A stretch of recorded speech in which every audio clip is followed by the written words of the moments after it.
find you light time and time again, and I am not your fool.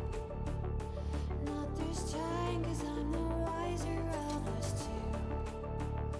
I'm the one of light, the antithesis of you.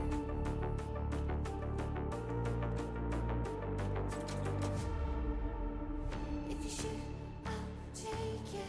If you run, I'll chase you. If you scream, I'll whisper la di da di da da da. This is all you ever wanted. Take it all, you deserve it. This is how we're gonna end it. La di da di da da da. Take it all, you deserve it. Take it all, you deserve it. Giving back the freedom you want to destroy. And my power's way too strong for you, so try. 'Cause you can't dominate and nor will you survive. And not this time, 'cause I'm the wiser of us two. I'm the one of light, the antithesis of you. The fire in my heart will only grow. If you shut the gates, I'll burn them down. I am 1,000 steps ahead of you. You'll see soon.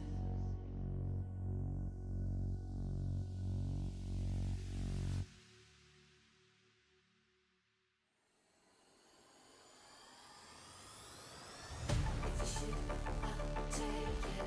If you run, I'll chase you. If you scream, I'll whisper la di da di da da da. This is all you ever wanted. Take it all, you deserve it. This is how we're gonna end it. La di da di da da da. If you shoot, I'll take it. If you run, I'll chase you. If you scream, I'll whisper la di da di da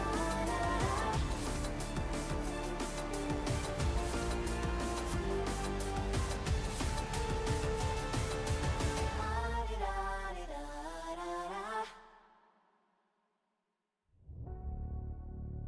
I am 1,000 steps ahead of you. You'll see soon.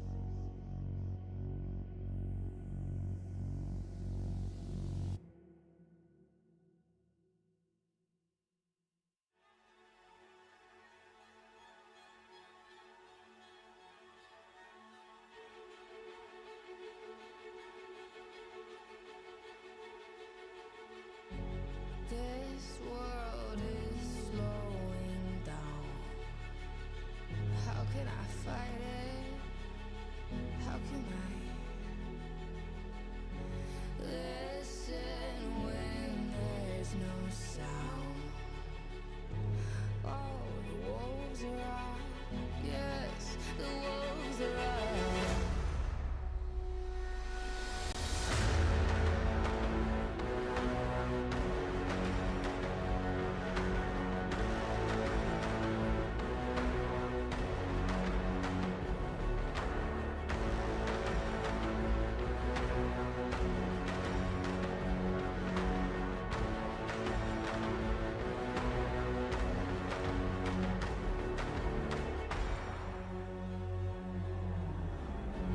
Hold on to what you found. Days are deceiving. My head is spinning round. Oh, I hear now. Yes, the wolves are out. Inside of our reality. Satellites singing serenity. Send out a signal, please remember me. Send out a signal.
I'm here with Ace from Gaming Gladiators at Riyadh Masters. We're going to have a bit of a chat about the journey that he has taken to be here today as a pro player. But firstly, Ace, how are you feeling today?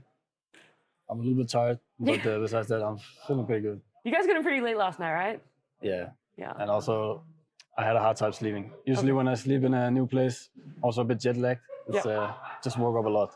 Okay, bad mix of everything, but hopefully we can get off to a good start for Media Day for you. But I want to know that how did you originally get started in Dota? Like, what was it that gave you the itch to play this game and keep playing this game?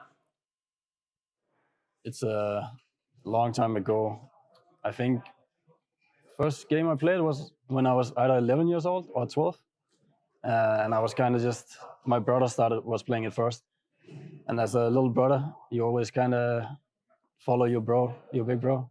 So he was playing the game and I just also started picking up and playing it. Mm-hmm. I think that's how I got started. Yeah. Did you guys play together or was it like a one computer type situation and you would only get on when he wasn't playing it? Yeah, that's actually, it started out like that, only one PC. Yeah. But later down the road, we both had a PC and we played some together, but it was also just competitive. We always had a lot of competition between each other. So the competitive drive started from a young age then? Yeah, like very young. Very young. Always against my brother and everything. There's a lot to do with that. I know that, when I look back at your Wikipedia, it says the first pro team that you were on was all the way back in 2012, which is quite a number of years ago. But would you have classed yourself as a pro player all the way back then? Or when exactly, what team or what year would you say that you felt like you're actually a professional Dota player? Well, I don't know exactly what it says on Wikipedia right now. Okay, that's bad. Like, I feel you like... mean you don't Google yourself every day? Nah, I remember there's a lot of teams. But I also feel like there's missing a lot of teams. Okay. Yeah. But like if I think back, my first pro team was actually on my brother's team. I kind of just got picked up as like mostly like a standing to begin with. Mm-hmm. I think it was called Pencha. Okay. But is that when you felt like you were a pro player, or did that come much later in your career? I mean, I guess as soon as I started earning a little bit of money, you could say I don't know if you would call that pro. Yeah, you still even then wouldn't have felt that like... Not really. It's not like I could live off it at all or anything like that. Right? Yeah. I think when I became pro was probably around like Danish Bears times, where we actually started winning tournaments and having decent earnings from that. So the first, second, third time you joined Danish Bears, because you jumped a lot between that team. That's true. No, I think basically the team has had a lot of names. Yeah. Like, and there's been a lot of different Danish people in it. Like, but the one with Baby Knight and me and Hestejo and Neuer and Rice. Okay, that was it. That's the sort of time in history that you pinpoint as, yeah, this is it. This is going to work out for me. Yeah. Okay. All right. I love that. A lot of people would almost call not you an overnight success, right? But it feels like you kind of had this rise in popularity out of nowhere. But what was the lead up to that, and how did you navigate yourself to be on the team that you are today? I mean, I'm sure it looks like it was just an overnight thing, right? Mm. But I guess it happened when I got picked up by Secret from Danish Bears. But before that, there was like a long history. There's like insane amount of teams and small tournaments played and like all this stuff for like a long time before I got to Secret. And how did the Secret come about? How did that opportunity happen for you? Well, I think we were doing pretty well in Danish Bears. Like we played so many small tournaments. I remember we had like 80% win rate at some point. Wow. Puppy just cold called you. He's just like, hey man, do you want to come over to Secret? I think I just got a message somewhere that Puppy has added you or something. He just want to talk. Wow. And then you kind of know, oh, okay, cool. And then you just kind of can't like say no to that opportunity, right? Or like you wouldn't, even though sometimes I still feel like I would have also liked to play with Danish Bear for a while, because it was just a really nice team to be on, and like we had such a good time. But the vibes were just very different between Danish Bears and Team Secret. Oh yeah. Okay. Very different, yeah. All right. Then the other thing that changed quite late, or quite recently, I should say, late on in your career, is the role you were playing. You know, you were playing carry for so long, and now you're playing in the offlane. When did that change happen for you? Like, when did you know you wanted to make that change, and what was the reasoning behind it? I mean, basically, to be honest, the offlane is not that new to me. Because when I started out, as I talked about earlier, about on my brother's team, and also back in the days with some of the early Danish stacks, I also played offlane. Okay. Uh, So if anything, you actually went from offlane to carry, had to make that Yeah. adjustment, Yeah. and then you're like, offlane's really natural to me. yeah, but yeah, basically. But also, I also played in pubs. I almost played only mid for like so many years. So I kind of played a lot of offlane and mid and carry. But the reason I made the change was that like me and Tofo, we were lane partners, and we wanted to lane together. But we were kind of creating a new team, and there was just no offlane players. I felt like, or like we felt like. So, but there was a lot of carry players, good carry players, but no offlane players. And so I also thought that I'm getting a bit up in the years. And honestly, I think that's just my personal opinion, but like being a mid player and carry player gets a bit harder the older you get. Oh, okay. How I come? actually think so. I think it has something to do with a mindset of that you kind of want to be the star player. And like you really want to show that everybody, like you're very competitive. You want to show I'm the best, or like show yourself, right? You're new, young and new, and like, and that mentality just fits best as a mid player and a carry player also. Whereas when you go to offlane or like even support, it's like you're more like supporting the team in a way, like from the shadows kind of. And I think it just fits better now. Like I wouldn't want to go back to carry now. Okay. Kind of dedicated to offlane for life now. Yeah, I think so. I love that. And you know, that actually is also really good, because one of the questions that I have written down for you, and I know it might be a bit controversial, is do you think you're the best Danish pro player? Not even just current, but maybe even in the history of Dota.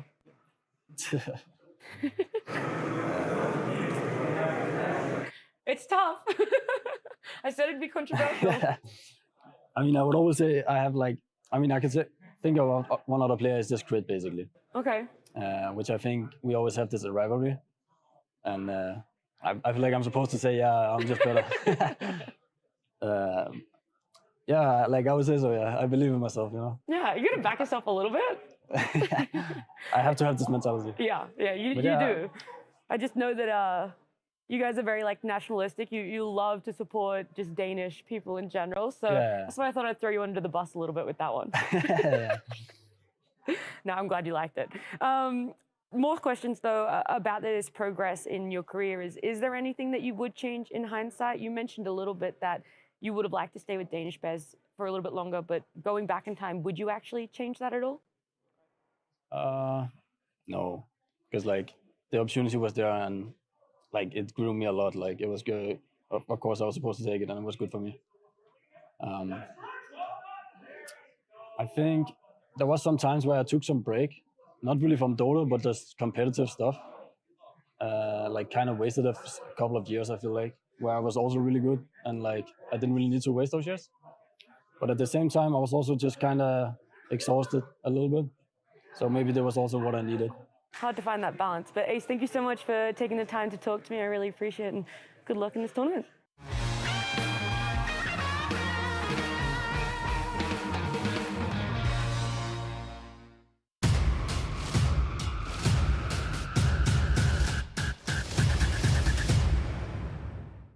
I'm joined by Abed of Blacklist International, and I wanted to get to know some of your origins, Abed, because I got to sit down with you just about a year ago, and you were sporting a Shopify Rebellion jersey, but people may not know what happened before that jersey even came on. So take me back to the beginnings of your Dota 2 competitive career. What was it like grinding out Southeast Asian pubs and thinking to yourself, maybe I could become a pro player?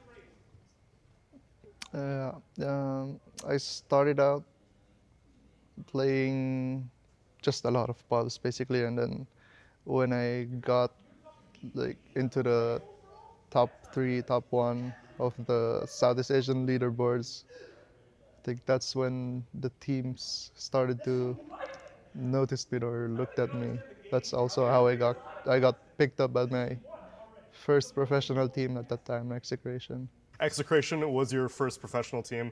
What was it like having, I guess, a proper structure? Because Southeast Asian pubs are not known to have a lot of organization, but I have to imagine on a team, there's having scrims, having a schedule, stuff like that. What was it like having that experience?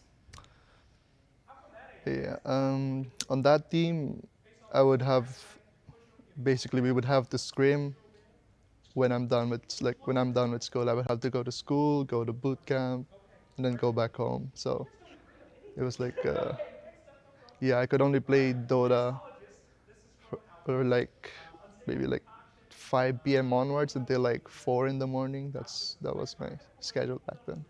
So pretty rough then. It was Yeah. intense. But then you exported yourself out of Southeast Asia pretty quickly after that because you were on Onyx and then DC. What was the decision to finally move out of Southeast Asia? Not even finally move out of Southeast Asia, just move out of Southeast Asia so early on in your career. Yeah, Bulba invited me. Bulba's the main reason. And that's all it took. Bulba picks up the phone and you were like, I'm going. Yeah, that's what happened. But eventually it fizzled out. Shopify Rebellion happens, and then everyone kind of goes their separate ways. Then you finally come back to Southeast Asia, but this time with captainship in mind. You kind of wanted to put this whole roster together yourself, right? So the decision to finally stop being an agent, to be called in for all these things, you're like, I want to put something together now. What was the decision that you knew that this was the time?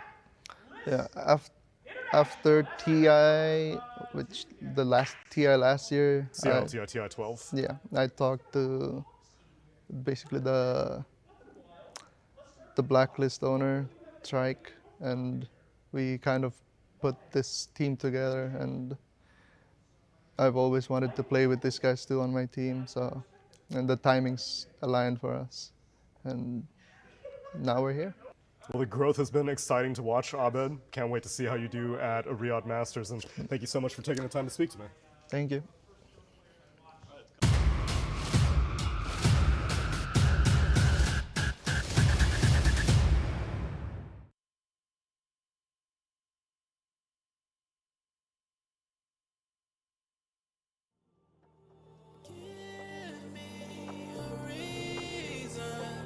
Why is it so hard to let go? Take a chance, touch the sky, and you might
You ever wondered how a Hollywood movie is shot? On a Sony. You review it on a Sony. And how do you make that sound epic? You record it on a Sony. Lunch break on a Sony. So why wouldn't you watch it on a Bravia by Sony? Have you got what it takes to get to the top? It doesn't matter how high you climb. To reach the top, even the biggest champ needs a break. So you can recharge, dive back in, and dominate.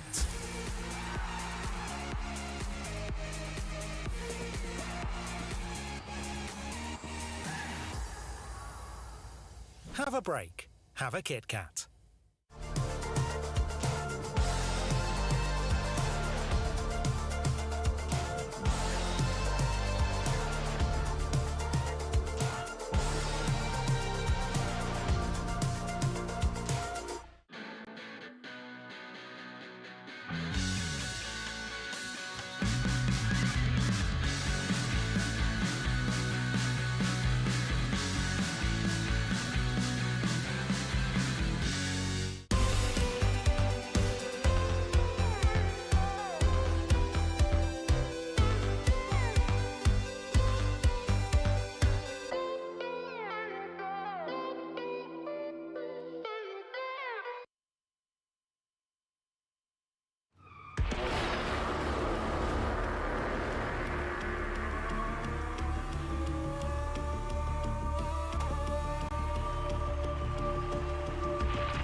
It's the Riyadh Masters 2024 Esports World Cup. Welcome back to the group stage as we get into the third day of the groups here. Today, we're going to start to find some things out. Which teams are going to be in real danger of elimination and which teams are going to be soaring high and looking like they might be securing themselves an upper bracket slot. Today is a day where things really start to fall into place, and I'm joined by the lovely T-Governor as we get through today's games here on the D-Stream. Yeah, no, today's the day where I start, believing, enjoying in the group stage. Because, like first couple of days, it's so early on, and with only 2 elimination spots, it's like you could lose in the first day or 2, but make some incredible comebacks. And I feel like, day 3, that really kind of sets the standings truly to really understand, like you were saying. So yeah, today's like the meaty day, the real day of just, getting to enjoy what could happen in Group A, what could happen in Group B. I think what Group A would have played 5 series by the end of today, and Group B would have played 4 series, which is, now over, half of the series total played in the group stage. So an exciting day for sure for the group stage. Absolutely. And, we started things out with 20 teams. We had the play-ins. We lost 4 teams in the play-ins. And, now we're down to the group stages. And, we're going to be losing a couple more teams here. 4 more teams will be lost from the group stages. And then we enter the playoffs, as you can see, from each group. 4 teams from each group are going to be making it through to the upper bracket. There'll be 8 teams in the upper bracket. And then we will have 2 teams from each group going to the lower bracket to face off and start their run. So if you want to make it to that grand final, the only match which is best of 5, then you're going to have to do it all the way through the lower bracket if you don't secure yourself a top 4 finish in these groups. But a slightly nicer group stage, at least from the team's perspective, than usual, because as you said, 4 upper bracket slots and only 2 lower bracket slots and only 2 elimination slots. is kind of nice. So, you know, you've got that mental barrier, but as you say, as this group stage goes on, you know, the teams which are down there, that mental barrier is going to start to kind of wane away as the reality of the difficulties come in. And there are so many awesome teams in this tournament as well. Like, you just have to be super consistent to be able to stay out of those bottom 4 slots. I mean, it's also when you get to playoffs, it's only best of this. I say only. There's no best of ones. Like you get through a group stage of 6 of the 8 teams get through to the playoffs. When you're in the playoffs, the lower bracket isn't even best of ones, so you have that kind of potential volatile. You know, I finished 6th, but I had to play against 5th type of situation. It's just a simple get to playoffs, play best of 3s. Sure, you might only be in the, like, I don't know. I feel like it's one of the most comfortable journeys to get to the final stage of the tournament. Day 1 was pretty chaotic. We had some unexpected results. Day 2, I feel like was a little bit of normalcy was resumed, but we still had some awesome plays. So let's take a look back at the games we had yesterday.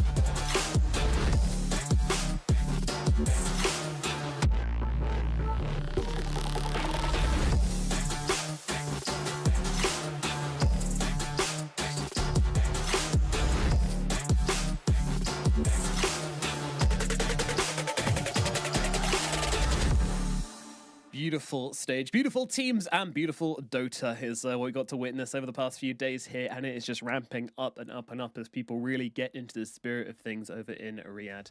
Lots still to play for here for everybody, as you know, anybody can still secure any position, as there's nobody locked out just yet. And you know, yesterday, as I said, we had some amazing games. We had some teams coming in pretty big. We had, you know, some surprise. I think Quest taking a game off Liquid might be surprising a lot of people, but you know, in true Liquid fashion, they do love themselves a good 1-1 in the group stage, don't they? And we can take a look at some of the plays from yesterday. We've got the top 5 plays to look at. Dire's bottom tower is under attack.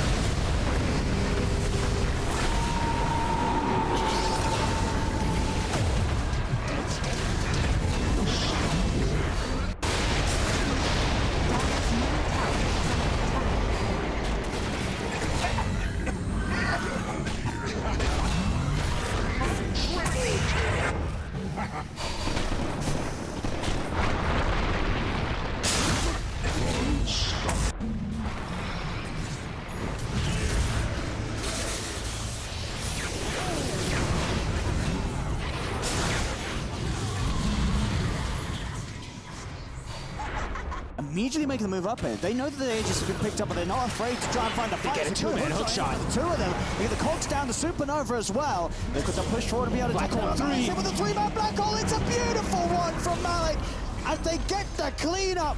I mean, they'll take that any day of the week.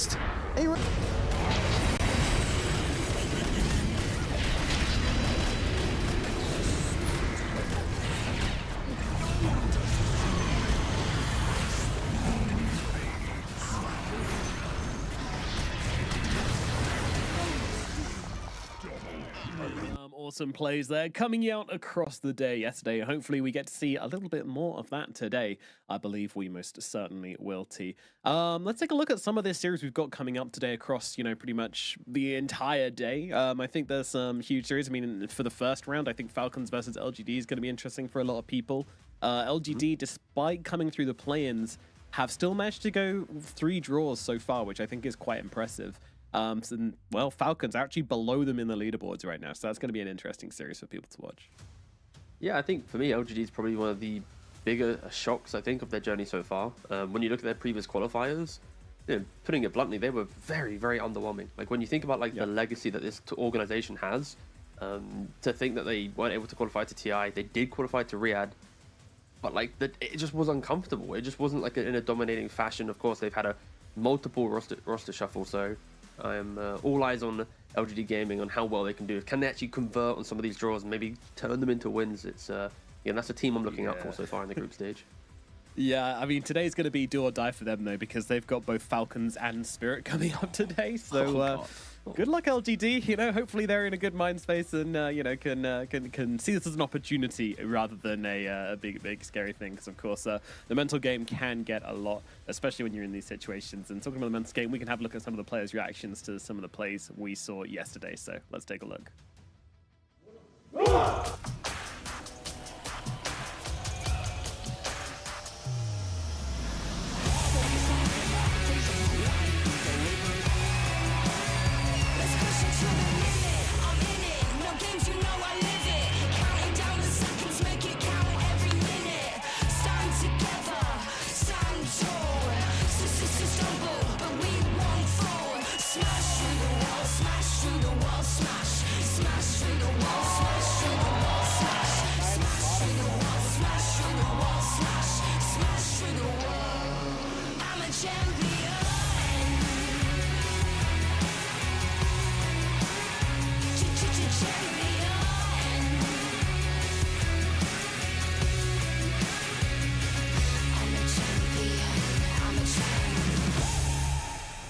Well, yesterday was the day of kind of head touching. Today is the day of fist bumps, apparently. Unfortunately, we can't do that too. We're too far away from each other. But, you know, maybe spiritually we can fist bump one another as we get started into today's game.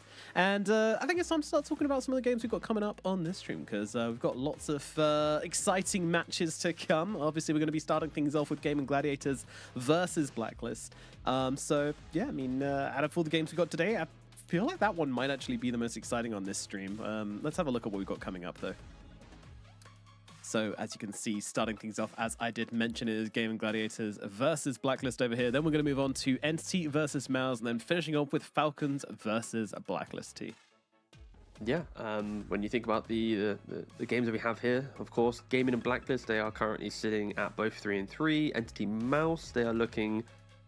Yeah, I think Entity, they're pretty decent right now. They're sitting at a 4-2 scoreline. Whereas Mouz, they're probably the weakest teams that we've seen so far in the group stage from A and B combined. They are currently in 8th position. They are only one, map win to their name, one game win to their name. And of course, Falcons, we've seen how in the first day they basically were fully absent from the tournament. They had 2 series losses, and now yesterday they recovered with a victory. So I expect Falcons to be kind of back in their form, and we will see. But yeah, the match of the day, it's gonna be, I think, the first series of the day, right? Gaming Gladiators versus Blacklist. I kind of touched on it. They're already sitting at a 3-3 scoreline. The difference is Blacklist 3 draws, Gaming 1 win, 1 draw, 1 loss.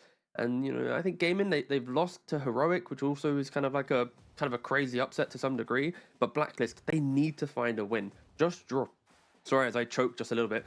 Blacklist just keep drawing. Emotional, and at some point, it is emotional. It really is. But no, I expect this to be the series where I'm not expecting another draw. I think Gaming have picked themselves up from the upset of Heroic, and they've also had to go up against some of the really strong teams, right? Because they beat Falcons, they drew a Spirit. So I think Gaming are just on a upwards trajectory, and Blacklist need to respect them, and it is just going to be difficult, because I think when you look at Blacklist draws, it's like they've drawn against some of the weaker teams in the groups. But yeah, a lot of energy coming from Gaming so far in this tournament. Yeah, for sure. I mean, one of those draws was against OG, which, is one of the top 2 teams, but Group A, things are just so tight. Things are so tight in this group. People called it the group of death, and all of a sudden, we're looking at a situation where no one's lost, everybody's won at least 2 games, and everybody's lost at least 2 games. So that's how close things are in this group. Everybody's either 2-4, 3-3, or 4-2, which is very exciting to be in. So everything's still wide open in this group stage. So this kind of favors the people kind of at the bottom, and the people at the top are going to feel like, okay, well, yeah, we're doing well at the moment. It looks great on paper, but realistically, we are 1 series loss away from plummeting down. So for these 2 teams at the middle, exact same logic does apply. If you do lose a series here, then all of a sudden by the end of the day, you will be at the bottom of the group most likely. Like it's pretty guaranteed, I would say at this point, that if you do drop a series, then you will just be finding yourself in the bottom 4 position. Like that's just how it's going to work.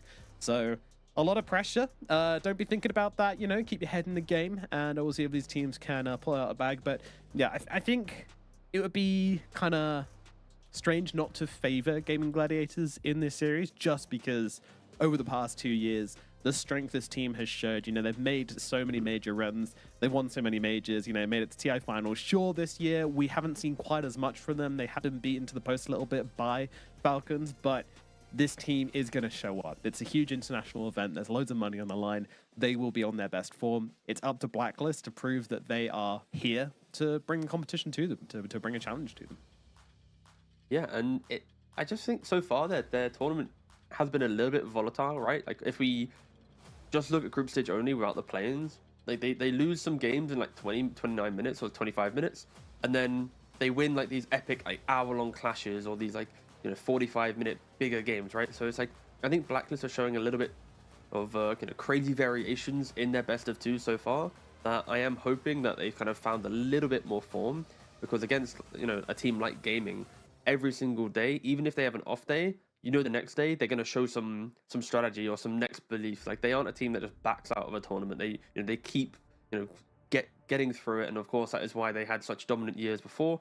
And even in maybe some of their more quieter portions of the team's performance, they are still putting on some incredible results. So I think, yeah, I would be leaning Gaming. I think I would disagree with the audience prediction here.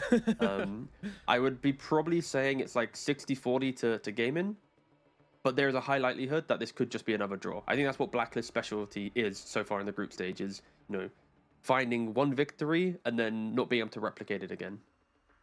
Yeah, because I remember when we saw them versus OG, we were very worried in their first game because they came in with a strategy which we weren't particularly sold on. They picked the puck, which I personally really didn't like. They went for this Beastmaster analysis. They were just waiting for timings whilst OG were being really, really aggressive, and nothing came together. But then fast forward to game number 2, and, you know, the Troll Warlord was farming his pants off. You know, he was having a wonderful, wonderful time. OG were kind of getting beaten on the map as well. So we know that Blacklist can play up to the standard of some of the top teams here, but I mean, I don't know how you can kind of rely on that when their consistency has been so poor so far. But, you know, same thing for Gaming as well. They've had some tough matches for sure, but they have also, you know, dropped some series here and there. As you said, versus Heroic, people didn't expect that. So I'm wondering if there's a tendency for Gaming to perhaps overestimate some of their opponents. If they did it against Heroic, then there's a chance they could do it against Blacklist here as well, or at the very least not be ready. So yeah, we'll see what they're able to pull out of the bag here, as they did have that draw yesterday against Spirit, which I think, again, ignited a lot of hope in the Gaming fans, because Gaming fans have been through a lot recently. A 2-0 versus Falcons to start off, everybody's like, oh my god, they're in golden form, let's go, they're going to make it. And then a 2-0 loss to Heroic on the same day, and it's like, okay, well, nobody knows where things stand at the moment, and that's why I said this group is so wide open. But we are moving very steadily into the draft here, so we can see exactly what's going to be picked up and banned out by these two teams. Yeah, I think one thing we have to just respect is these are teams both sitting in the top 4 position, right? They are you know, if they continue to draw, let's say, they might just get themselves into a upper bracket situation. And I think that is the kind of the real big takeaway for a group stage like this, is just, if you get to top 4, just get to the next stage. It doesn't matter how you get there, as long as you're understanding why you aren't converting on certain situations, then that is it. So yeah, draft coming into play here. We're seeing the respect towards the Celery Chen, the Broodmother that can be played by Ace or Darachio, and then the Monkey King that equally has strong flexibility. So I think, yeah, overall bans, nothing too crazy here, just a lot of staple big ticket heroes that are being respected so far at Riyadh. Yeah, I'd personally rather play against the Hoodwink than the Phoenix, but Phoenix does seem to be a pretty popular ban as well for all of the teams here, so obviously a very strong hero. I think it's like the pick-up potential of the Hoodwink versus the team fighting with the Phoenix. Which one do you really want to play into? And most would probably choose the Hoodwink in this situation, it seems. That's what we've been seeing so far, at least. Hence why Hoodwink has been picked up so much, and we've seen so much of the hero. High win rate as well. Very, very high. Yeah, there's I can't remember the exact name of the facet, but the one where your acorn shot bounces off the tree. Let me just trick refresh shot, myself. yeah. Is it? No, it's tree bounce trick shot. Is it? It's just, yeah, a little bit longer than I expected, but yeah, like this facet is so annoying, right? I had this conversation with someone yesterday. It's like, why would you not want to go for the other facet due to like the scaling aspects, right, of the cast range, attack range? And it's like, well, your laning capabilities of tree bounce trick shot, where your acorn shot will bounce off a tree back to another hero, is insane. It basically enables you to prevent supports from moving up to pool camps, from playing away from the neutral groups, or the lane groups, sorry, because you're just going to be able to take away like a third of their HP, even more depending on your build. And I think just having that aspect of New the hero, Facet. and even throughout the game, it's pretty good. And sure, you could argue it's a New low skill Facet. Facet. Low skill. Yeah, only It low is skill players very take it. important. Every Easy single mode. pro player takes It's like it. buying Atos on Nomad Pug, has you know, just it's like called out the training entire wheels. protein. Yes. No, it's Snapfire, on the other hand, you know, similar in some regards. What we're seeing is a huge love for these big magic burst supports. I mean, okay, Snapfire maybe not quite burst, but, you know, huge magic damage supports. That's what we're liking to see. It simplifies your game. It gives you that extra damage. Snapfire also has the added facets flexibility, which seems to be a lot of teams favoring. You know, you like to go for the full bore if you want more laning presence, you want some mid rotations coming in. If not, you can go for Ricochet too. Look for the late game impact. It's up to you. Yeah, it also helps that Snapfire had multiple buffs to Lil Shredder, right? Because, you know, Lil Shredder takes 25% of her base damage, and then base damage got buffed. The Lil Shredder base damage per shot got buffed, and then the percentage also got buffed. Like, there was a lot of very small buffs that enabled 1 point in Lil Shredder to put heroes to half HP. Like, we've seen it time and time again. Like, there's a Witch Doctor or a Crystal Maiden, even a Disruptor, right? You step up, you're a relatively decent ranged hero, and then boom, half HP. Thanks for playing the lane. Like, you need to bring a salve to this lane, which is like resources that you don't often buy, right? Normally in supports, you buy like 2-3 packs of tangos, you buy a mango, you play on pool camp, and maybe you trade a little bit and kind of like you die reset. But against the Snapfire, you're put so low so quickly that you have to change up all your items that you don't really buy. And again, like a salve, it's kind of a quite costly resource to bring to a lane for one spell that is a low cooldown spell, very cheap to use. And yeah, it's honestly just lane winning. Like, it's so easy to do. It's like when we look at these two heroes, they arguably right now are the 4 positions that simplify lanes the most. Snapfire presses Lil Shredder, you can't play the lane, or you have to respect the lane. Hoodwink presses Akon shot against you, you have to respect the lane. And now Gaming doubled down on that by going for the Undying as well, another lane securing hero. So these are 2 side lanes that you expect Gaming to at least be in a good position in. And this is also kind of a respect towards Gabby, where he's been playing, like, for example, like Centaur extremely well. Like, you can't really play Centaur to the same degree when Undying is there, just because of the decay, the tombstone value in early game. It really disrupts the ability for these heroes to play. So yeah, Gaming want to win the lanes. They want to set pace in this game with this draft so far. I like it as well. We have seen Blacklist suffer under early game aggression. Gaming looking to take full advantage of that, as they usually do, and go for 2 very aggressive supports. I mean, this is what they love on Celery as well, just something they can get in there and smack people with. So Blacklist, you need to have a better plan than you've had previously to this opening. I want some good timings from them. I want the ability to be able to explode and fight back in the early game. Because if you go for these later game timings once again, then I think we might have some issues. And the Blacklist, they're answering it quite nicely. I like the fact they're matching the aggression just through the team play they can present, right? Like a Hoodwink with the correct offlaner can fight up into an Undying, so that's not really it's not like the worst problem. It's just more it forces Blacklist to think about their draft a bit. And I'll be honest, I didn't really expect the Warlock, but maybe this is like a preemptive Warlock where you're again forcing Gaming to think a little bit here, maybe respecting Enigma potentially. But I think it's less Cheeky about smiles. yeah, cheeky a little bit. It is a hero that does like to skirmish, right? Like, if you ignore the limitations of your ultimate, right, the high cooldown, the fight you're presenting, it is incredibly good for, you know, Fatal Bonds, Healing Ward in lane, pushing you forward. Not Healing Ward, sorry, Shadow Word. But still, it's like you want to keep your quicker fights going. So against with a Hoodwink and a Pangolier, Fatal Bonds will be really important, and naturally Undying will soak that up with like a +1. So again, not opposed to it, but they are lacking, you know, cheap team fight now, and they need a couple more, you know, reliable stuns to bring their fight into a bit more thing. And Bloodseeker, we don't see this often. Training wheels, T-Gov. Honestly, using the thirst to land free Sunstrikes. I mean, Gaming Gladiators just making their game easy. But no, this is a really interesting middle 2 picks. I wouldn't have guessed this in a very long time. Invoker, Bloodseeker. What is the idea here? It's just so much Pango, pacing, right? Yeah, I mean, there's Pango for the Bloodseeker, but Diracho likes playing the Bloodseeker. They technically could still play offlane Bloodseeker. You know, Ace doesn't shy away from playing some quirky heroes when he can. And just look at these heroes, it just screams go, go, go, right? Like the lanes are really formidable. Bloodseeker is very independent, Invoker as well, can set up with the side lanes with Sunstrikes if he wants to go for that. And then when you think about the mid game, it's just so much, just so much team fight. And when we compare that to Blacklist, we said that Blacklist, they don't really have cheap team fight to utilize, right? Like when you have Pango Hoodwink, you kind of want to keep going down that line of get a smoke with 2 heroes, go poke for a kill, reset. And then when you go for Warlock and then Doom, you're kind of shifting away from the tempo of what Pango Hoodwink want to bring, and you're slowing down the game a lot. And I think that's why gaming punish it, because this Doom pick, it doesn't stop the aggression, right? It might inevitably scale to I blink Doom Invoker, haha, we can then take a fight, but to get there, you need farm, you need time, and I don't know if Blacklist can create that much time, especially when gaming get to, like, say, their first round of items, which I would expect to be like an early BKB potentially for a Bloodseeker, so he doesn't get, you know, annoyed by certain heroes for Blacklist.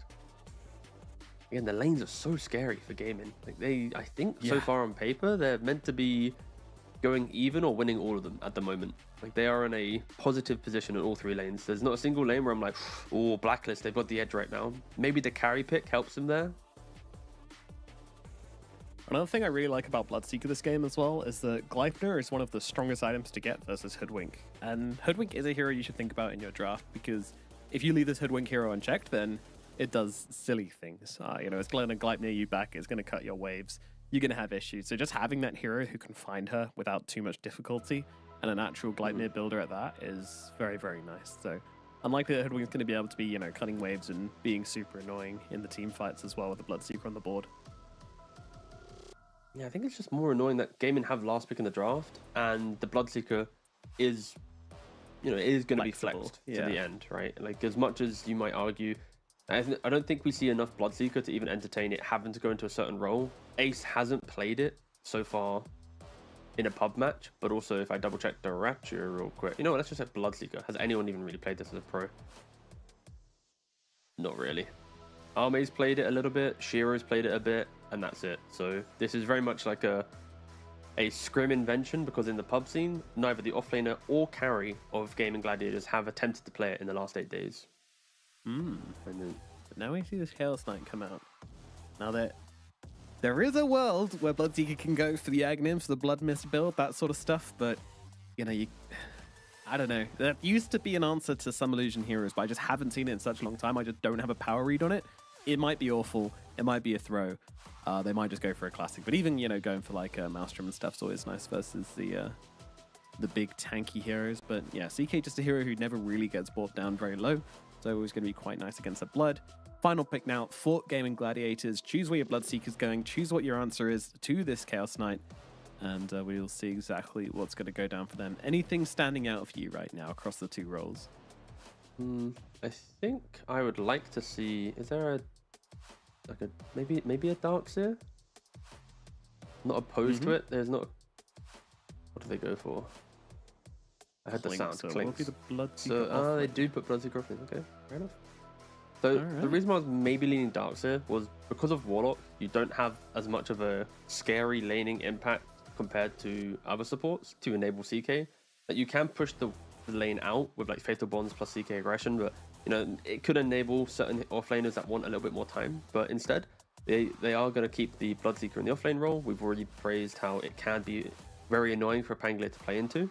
But yeah, it still just screams gaming want to win their lanes and set pace, right? Like whilst CK gets his Armlet, his Orchid, another item, like this Clinks wants to keep hunting him. The Invoker wants to sweep across the map and utilize the Rupture or the Cookie setup to hit some Sunstrikes. And yeah, I think gaming they need to play quick, they need to play strong lanes, and they have to go, because at some point, sure, you have to be careful. There's so much explosive potential for Blacklist once they come online, right? Like the CK can grab any hero, 100 to 0 them, the Doom can delete a hero, Warlock can turn a fight with Golem, Pangolier can, you know, brush off a Rupture if he has the right items or positioning, to then make Bloodseeker feel like he's doing nothing. Like I think Blacklist have a lot of turnaround potential, but they need to stabilize the game after lanes to be able to get there. Because if they don't do that, this game could get real messy for them, as they're always wishing they had like another item, or they wish they had you know, like the spells available. So I'm looking at Blacklist to Yeah. show a lot of discipline in this game to make sure they can get their draft online. Yeah, this is the problem we saw versus OG as well, where they did struggle to really kind of get involved and find the timings they needed. So, you know, we'll see if they're able to solve that, whether they've worked on that issue, and they will be able to. Of course, none of that applies if they come out of the lanes really well. I do think their laning setup is kind of easier than we've seen previously. Like, Hoodwink does kind of make up for the fact that Doom's a little bit slower in lane. Hoodwink's going to give you that trade. Hoodwink's going to make sure that the Doom's always going to be able to just exist in that lane. Bottom side, you know, it's CK Warlock. As long as a Warlock's not positioned absolutely terribly, probably nothing's going to happen down there. So I think they've done a good job of nullifying Gaimin's lanes to some degree. Would you agree with that? They've tried. I am a little bit skeptical at the real, you know, flair they'll be able to bring, but we'll have to wait and see. I do kind of prefer Gaimin's just a little bit more. Fair enough. Fair enough. I mean, I would agree. I'm always going to prefer the draft which gets to make plays versus the one which kind of has to wait a bit. And yeah, like, as I mentioned, if Natsumi has a really good lane, if they're able to actually get some kills up here, then I think the tempo entirely shifts to Blacklist, but I don't really see that happening. It's more like... maybe it does. It is a Bloodseeker after all. Maybe it does. The reason why I'm a little bit skeptical is like you have Doom into an Undying lane with Clinks playing behind you. That's pretty scary. Invoker naturally will farm relatively well against Pangolier. And then Snapfire Little Shredder is so potent that I don't know if CK can really step up into the lane and be super aggressive because the Warlock is relatively passive of a laner. And when I say passive, it's more like you press Fatal Bonds, that does the damage for you, and then you step back. Like you're not a Witch Doctor with multiple spells or like control. So that's why I'm a little bit leaning gaming. But again, we'll have to wait and see, as we do have a full essay for whatever the Invoker Facet was there. Elitist is not as exciting as it makes out, as we do have a jump here already. Ace in some trouble, drops the thirst, the blood right, but that's not going to save his life here. Will just go down, but it is Januel that draws first blood, so I mean, only so much value to be gained from that, but still good. 3 bounty runes will go the way of Gaming Gladiators as well. Yeah, Januel's not going to complain there, of course. I think we've kind Black of summarized the Grimoire lanes pretty already well. getting a charge on it. That's huge. Yeah. So That's all that matters. there's Warlock has, of course, the based on his regens, it does more damage for his other facet. But with the Black Grimoire, there is a logic behind if your team can play aggressive, popping that really early to get that level 6 before other people, or not even level 6, but just to kind of progress your levels, it can overwhelm in certain fights. So I'm interested to see the kind of the logic Januel brings. I know, for example, in Western Europe, Kadaro did bring a slightly different play to it. So yeah, we'll have to wait and see. Interesting. Yeah, we'll see if that's going to be done or not. Definitely some interesting facets coming out in this one. I don't think I've seen this Undying one very often, the ripped one. Oh, yes, Casting. gives the strength. Yeah. Yeah. That's cool. Strength up your allies, makes sense.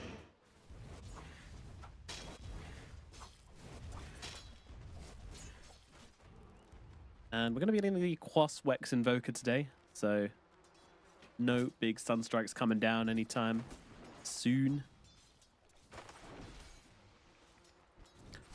But, you know, makes sense. When you're playing against the Pangolier, you want to be able to make sure you've got that option available to you. It's down the bottom side. Gabby chased back pretty damn far. I'm surprised at how well they're trading down here. Celery and Duraccio, it's actually, now that I kind of look at it, it makes a lot of sense. You've got the constant harassment of the Clinks with a constant health lowering off the Undying. It does look to be really difficult for Gabby and Tims to play into. Timso will heal himself back up and just try and harass back into Celery here. Nice job with that Acorn shot, plus the Bushwhack as well. Getting the Undying really low and forcing him out. He's also kind of out of mana. Oh, I say that. He's got 4. He's got 5 mangoes. My man is mangoed up right now. He's got a mango addiction. Jesus. Ouch. Okay. Tims is not chilling in this lane. Demanding everybody knows that he is the harasser.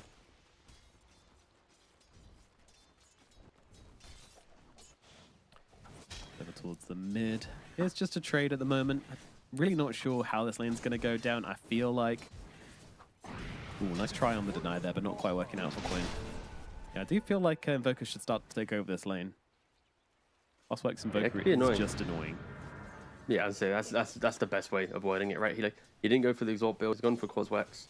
It will enable him to, potentially go for that Vessel early. And when we talk about pacing of the game, Coswex is, much quicker than an Exalt Invoker, but an Exalt can be quick in its own rights if you have simple kill threat, right? And I think Gaming just want to play for more tempo rather than the slower side lane kills, and we'll see how quick Quinn can make this game for them, because that's what I expect to see from these heroes. And so far, looking at the CS, they're looking pretty healthy, right? Like the offlane Bloodseeker sitting at top CS, not really getting pressured at all, and again, it's simply a product of the Warlock. Good harassment coming out from Abed though. Utilizing the fact that the whoa, Celery down in the bottom lane, yeah, is going to be falling here. Diracho trying to trade up into these two, but can't quite do so. The Tim's harassment, it never stops and it never ends. Yeah, doesn't really help that Celery. You look at his inventory, he just completed the stick, so he never had the value of soaking up free charges from the Acorn Shot spam or the Devours, and he only had 3 mangoes, so yeah.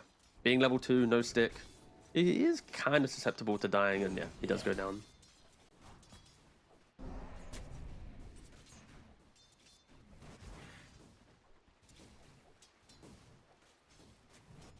Four minutes in, 2 kills to Blacklist so far. CS looking a little better for Gaming, which evens things out, but they're going to go to Ratio down here in the bottom side, and he is just dead. Right click's coming through. Tims and Gabby will have enough in the tank.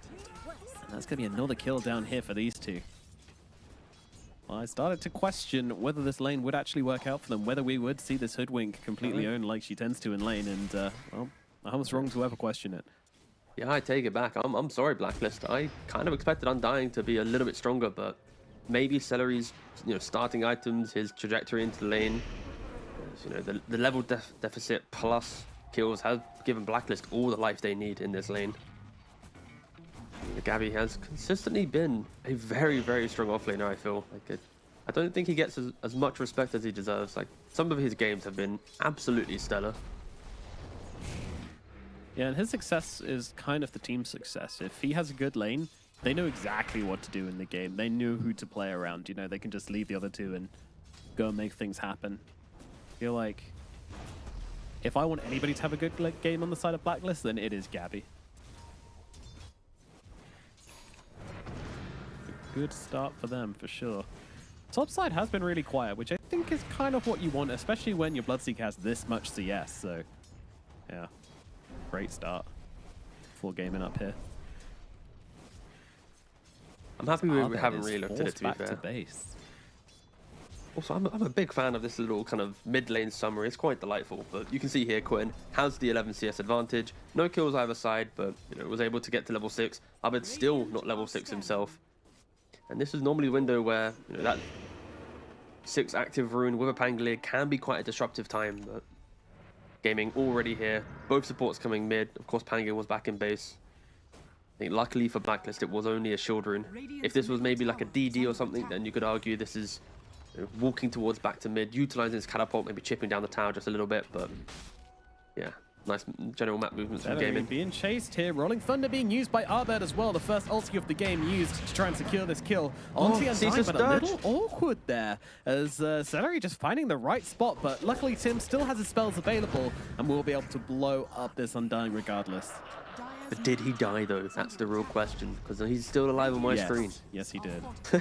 Undying players, please stop feeding and saying, it doesn't matter, I got Cecil's dead, it's fine.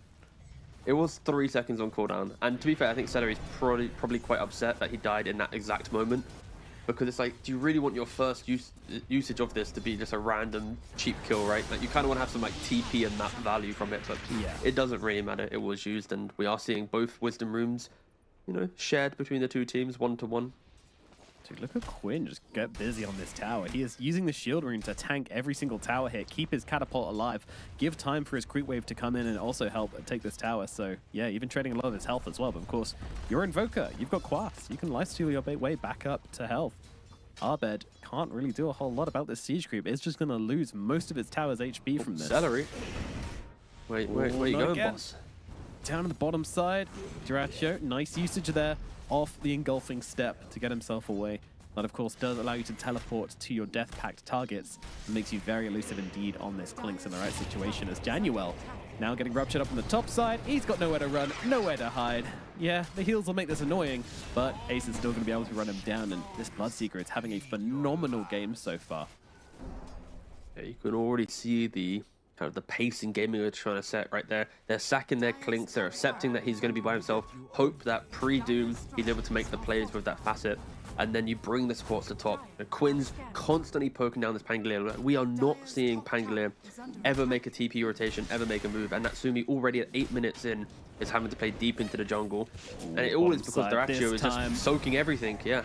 They are going to be able to find the gap close What onto a cookie. Diór, but Tofu jumps in, just blasts away at Tims. Tims having to run himself away. Diór thought he might be able to survive, but Abed comes in and makes sure he does go down, and now looks to help Gabby get his kill to Tofu as well. Tofu is gone. Game in. Sloppy fight from them. They thought they could find a couple of kills out of this, but they can't. And now Quinn's under tower, and Blacklist, well, they're thinking about it. In fact, they're doing more than thinking about it. They're jumping in, but the Tombstone is down. But Januel from the side with the chaotic offering as well. Tombstone is down. Tim's desperately trying to kill it off. Will be able to do so, which allows Blacklist to back themselves away. But do they even want to back away? Quinn is so low on the side here, but down goes the Decay, and now he hits level 6, uses a Flesh Golem to get on top of Januel. Januel falls as well. It's Golem on Golem action here as Celery has to back himself away from... Here's the gets it. Damn. Flesh Golem got hands. Blacklist, they're kind of reading gaming quite nicely here. They understand that the Clinks is being left by himself, right? Like, to make all these moves, someone has to be sacrificial in their play. Often the role that Diór actually does fill for gaming, and they identify that nicely. They pressure him bottom, they bring the numbers. Ace, the entire time, he had TP, but he was actually on the tower. He was playing into the Chaos Knight rather than TPing to bottom engagement. Of course, he doesn't have the ATOS complete yet, but you can see that gaming just... They're willing to let a player just fully farm up whilst they try and salvage the aggression. And little Celery here, quite a chipper, happy little support. He chose to go down with that golem. Accepted the duel. And we did see on screen, Blacklist did smoke to top in the hope to kill Bloodseeker, who has been free farming top lane. But Ace reads it quite nicely. He disengaged back to his triangle, and Doom picks up the Midas. Gabby, 10-minute Midas now. Will start trying to accelerate his game. Of course, this is a very, very good Shiva's game due to the Bloodseeker being in it, just the natural attack slows in play. Even the Magic Amp for heroes like Hoodwink or Warlock will benefit from the Doom buying it. Yeah, not opposed to him going for the Midas. Blacklist, they aren't meant to be winning the game in the next 15-20 minutes. It really is a draft for like the second or third Roshan for them. So, greed it up, ensure that you're still in fighting shape, but yeah, a much better start to the game than I expected. I really expected Blacklist to struggle just a little bit more. But again, this Doom lane has brought so much to their early game. Dire's top tower is under attack. Yeah, he's proven the strength of the hero. Definitely not AFK, definitely getting involved, utilizing the early Dooms really well as well. So far so good for Gabby, but the map is starting to get a little smaller for Blacklist as Gaming make their way across. They see Januel going for a D ward and having absolutely none of it, but Tims pops the smoke. Nice usage here off the Scurry as now actually gets the two-man bushwhack. Kiss is coming across as well, but what's it really going to do? They'll move on to the Invoker. Natsumi turns up and blows up Quinn. Quinn is gone as Abed comes rolling through onto the backlands here. Tofu trying to stand his ground, but just cannot. He is dead. Bloodseeker gone as well. It's a massacre. Sure, they do get the kill snipe on the side. Diór finds an entry to the fight to get a cheeky kill on the backlines, but 3 big targets dead on the side of Gaming Gladiators. They're running heroes in, but they're just not online yet. I think Gaming, they're jumping the gun just a little bit with their aggression, right? Like, they're just not in position. They're running head on into a Golem, into a Doom, and it just isn't to be the case. Look like at this from him. Like, it's of course a perfect bushwhack into then Golem, and at this point it's not a fight at all, and you just got to run away. And you can see from the minimap, Diór, he was entering the fight extremely late. Sure, he gets the CK kill, but Gaming They need to be Quinn careful. live, looking for a bit of revenge onto Tim's here, but once again going giga deep for this kill, but with the Spirit Vessel should just be able to bring him down. Spirit Vessel plus Cold Snap. One more right click comes through, and down goes that pesky squirrel. This could just be the game from gaming where it's like, you know, they're on a treadmill at like 1,000,000 miles per hour and they just keep going forward, right? Like they are just, they die, doesn't matter, go again. They don't have the spells. Yeah, that's what it's feeling like right now. Dyrachyo just stalking Gabby. Gabby going for the TP out. Tornado! Will not be there in time. Neither will the cookie. Gabby gets away and gives him a voice line whilst he's at it.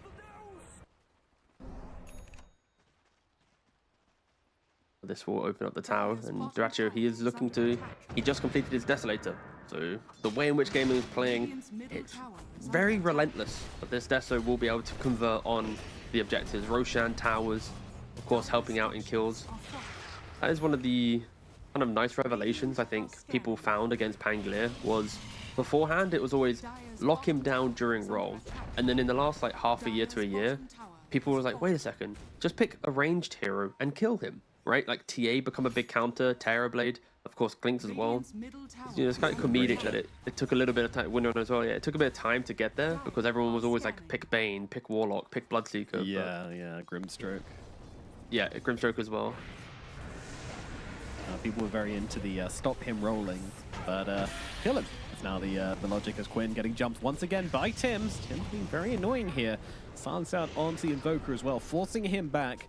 Blacklist, though, they brought everybody to the bottom side of the map and haven't really done anything with it. All they've done is extinguish gaming, and during this whole time, Dyrachyo was never actually in this engagement, so he's still getting a lot out of the map. This is going to be a slightly costly defense for Blacklist here, but they're going to try and make something from it. I'll go for the smoke and look forward for more. I mean, it is a good window, right, for gaming to be aggressive. When we see Natsumi, he has his armlet, he has the Oblivion stuff, like, it's pre-Orchid. Okay. Yeah, there's some poking. Quinn breaking smokes. Yeah, so they were smoked up on 3 of them, and then Hoodwink went forward and dewarded as a bait just by himself. Celery, come on. Oh, man. Don't worry, Ceaseless Dirge is available. This is fine.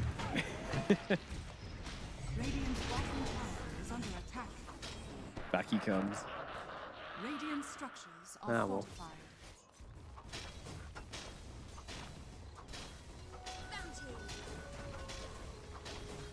See, any good Undying player these days knows that if Ceaseless Dirge is off cooldown, then if you're not dying, then you know it's just inefficient.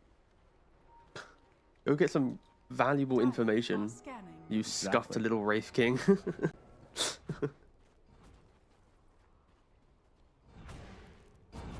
Does feel like there's a little bit of hesitation in Gaiman's play, right? Like they were happy to go super aggressive, but now they know that Golem and Doom's back up again.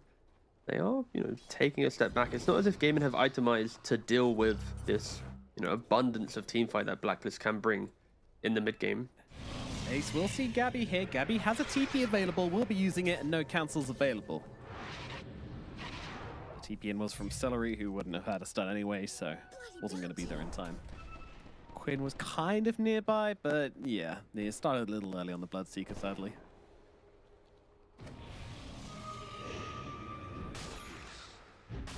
I haven't really mentioned it as well, but big fan of Abed going for the Orchid. I think this is one of my favorite builds for Pangolier. I know Echo Saber Harpoon is, you know, super high value as well, but like, just having an early Orchid, it just really prevents, you know, that certain hero stepping up to the fight. Like, how can an Invoker free cast his spells when the roll comes in and you just get clipped by an Orchid? Or how does the, you know, Snapfire get off Mortimer Kisses? Same thing. I think this is a really, really high value item if you can get a hero buying it quick enough, and Pangolier at the moment is one of those heroes.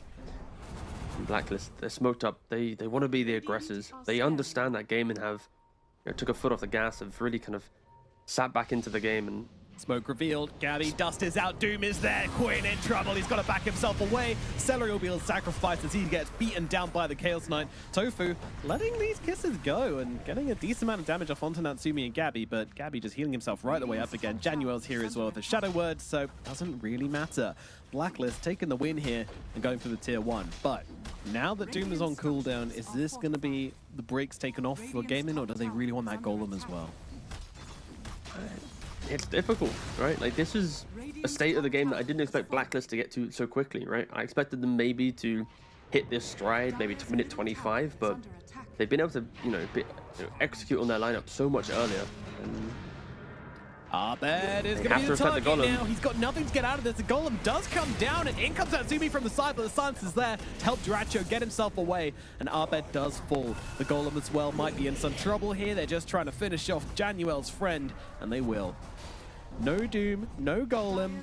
I think we're about to see some pace coming out for Gaming now. it's just constantly the way, like, the gaming sits back for a second, they find a hero, and Blacklist, they need to be careful. One wasted golem, one wasted doom. Of course, Gaming are going to ramp up the aggression after that, and the golem didn't help Abed survive, and you could maybe entertain Roshan at this point, right? You got 2 minutes left on the golem, 60 seconds left on the doom, so there's a relatively good window for Gaming to, poke their head into the Roche pit, as we did see that no one has a BKB yet. I would expect Gaming probably to be the ones going for it first. I would like to see Clinks and Bloodseeker sport a BKB as the clock strikes 25. We'll see if they can get there.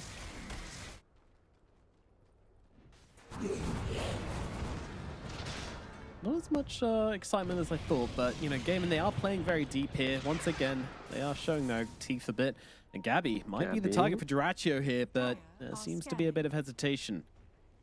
Instead, the tower is going to start to get smacked. Celery with his double damage rune on the Undying. My goodness. I also really enjoyed Gabby's creep selection for his spell. This Hurricane has been so disruptive to Gaming's initiations. And there's not a lot of stuns in play, so if you can Hurricane yourself away from the Tornado or the Cookie Jump, then it prevents Gaming from wanting to go that extra step when they've missed their initial spell. And Quinn, he just keeps hunting. He's sacrificing his farm so much. Like, he's bottom CS on all the cores, he's got the Midas, and he's just really hoping to find that next go. As they look for Gabby, and they're going to go for him. Again, Such the Hurricane. aggression, but once again, the Tornado doing the work, and now Dyrachyo's kind of out of position here. No BKB available. The Glen, they're going to slow them down, but in comes Abed from the side, running through the three of them. Ace needs to get himself away from their Celery. He's just throwing his body at them into the mix, and with the kisses coming on over the top as well, Blacklist can't actually hold their ground. They're having to back themselves away. Abed has been left alone, and he is dead, killed off by the zombies of Celery, and the damage from Dyrachyo. Beautiful fight there from Gaming. Man, look at Celery, right? They all jump in, he throws down the tomb, pops the first golem, and he just steps up. He's like, this is my fight. Multi-hero decays, big soul rips, and Blacklist. They want to try and find someone on the retreat. Golem is now back off cooldown. Doom is available. There isn't a blink, though, for Gabby. It really relies on Gaming giving themselves the position there, and a little bit of a misfight there from Blacklist. And it just feels like the tail of the game now. Blacklist, they still have everything available. They still have all of their spells. Look how cool the Hurricane is. Oh, like he just slightly disengages a bit to get away from the Clinks. And here, like, imagine if there was a Golem. Imagine if there was the Doom follow-up, but the Doom silenced the entire time. When the silence finishes on the Doom, at that point it's just Celery versus the entirety of Blacklist, while Abed's just off by his lonesome and, going down to the chip damage. And I think Golem was on 18-second cooldown there. Imagine if it was up there. That would have been a completely different fight. One really cool thing about that fight as well is, like, if you click on Ace and Quinn live, they both have well under 2k HP, right? Like, look at their health pools. But in that fight, they were both over 2k HP because of Celery buffing them up with the Soul Rip. I haven't seen that before, but that was actually really nice. Using those teammates 10 seconds of... Now that's why you need the Undying plus Sven combo, so then you can take the... Ooh. Bonus damage. Smart. Yeah. Roshan, though, is being attempted here from Blacklist. Somewhat surprisingly, I would say. Gaming, they have no idea about this. They're smoking into mid, they're smoking into the triangle, they're trying to play it slow, but all the while, Roche is going down. That said, it is not a fast Roshan. The Sunstrike is going to give it all away. Look at the move, Gaming. They're running across the map right now. Can they get it down in time? Natsumi is going to pop the ulti. Everything being thrown into this Roshan attempt. Down to a quarter HP. It's so I don't slow. think Gaming are going to make it here in time, but it's going to be so close. If I can get out a Tornado, if they can get out anything here, then it could be huge. Dyrachyo going for the snipe on the backline first. Kiss is coming in over the top as well, but the Aegis goes down to Natsumi. He's going to grab it. Tims is dead, but now, what do they do on the side of Blacklist? They have to get out. Is bail. The TPs are coming, the Sunstrike reveals, but they won't be able to cancel anything. Januel, the only one left, he's got no TP, but Gaming Will he will survive? not sniff him out, so... My goodness, Poor little Blacklist, Warlock. what a maneuver. All right, keep this camera there the entire time. Do not let him get off camera until he leaves his tree line. Oh my God, what a play from He's not Blacklist. Like in moving that an moment, inch, under the threat, hands off like, keyboard. that is an incredible. There's so much confidence there to commit to the pit. Of course, they have the teamfight advantage with the Warlock and the Doom, but then to disengage to the south, to mass TP out, and okay, fair play, Blacklist. Like Gaming, they just wish they had the Tornado. They wish they had that one TP cancel. Like they had the vision, they just didn't have the control to catch Blacklist in their retreat. Especially because CK, he didn't have Phantasm, right? That got killed off by the Mortimer Kisses. So if Gaming could have set up an engagement into the Aegis, it's a pretty good fight for them because CK, the carry, is without his biggest damage tool. So yeah, Gaming wish they were just a little bit quicker to the pit, and Blacklist, very, very good read there to swipe it away before Gaming could get up into the area. No, Daniel was like, surprise, I'm here. Oh, Quinn, he's a little slow. You cheeky devil. Look at you, Januel. Look at you. 100%. Probably should have been dead there, but, you know. Take the dubs when you can. Absolutely. Yeah. My there he MVP. is. There's My that king. boy. Look at him. Big old hat. I don't think this is distracting at all. I think this, anything, it helps people focus on the game. Like when you get little mobile games whilst watching TV. It's ADHD distraction in the side. Yeah, it helps me a lot. Yeah.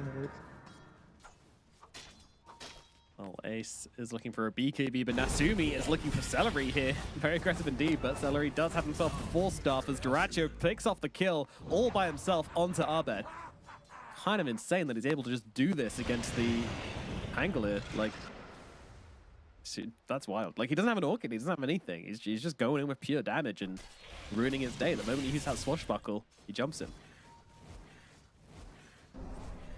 Gaming, they are very close to a triple BKB timing from their cores. Klinks, of course, has one complete. Bloodseeker just completed his. An Invoker, I'd argue, you know, he's a Mithril Hammer away from his BKB, which will give Gaming, you know, another desire to fight. But I don't think that's going to stop them. They're not afraid. With Pango dead, they're Quinn looking for doesn't another care. kill. Quinn's happy to play the Sacrificial Lamb this game. He has got himself the Spirit Vessel out onto Gabby. Gabby, though, being healed up at the same time. He's just so tanky. He's got the Greaves, he's got the Pipe. Sure, he went greedy with the Midas, but now going all in on the Auras has proved pretty massive for them. And now Ace trying to TP out, but there's a lot of damage coming down with the Golem as well. He's gone. Ace is dead. Now, Abed always looking for more here, but won't be finding it. Celery going for the TP out on the tree lines. That is gonna work out for him. He gets away. Oh my God, Duracio, you even madman, comes you back in. maniac, you lunatic. He gets away with it. Doesn't get the kill onto Tim's, unfortunately, but Sunstrike also off the mark. Tim's applying evasive maneuvers there in the river. Wow.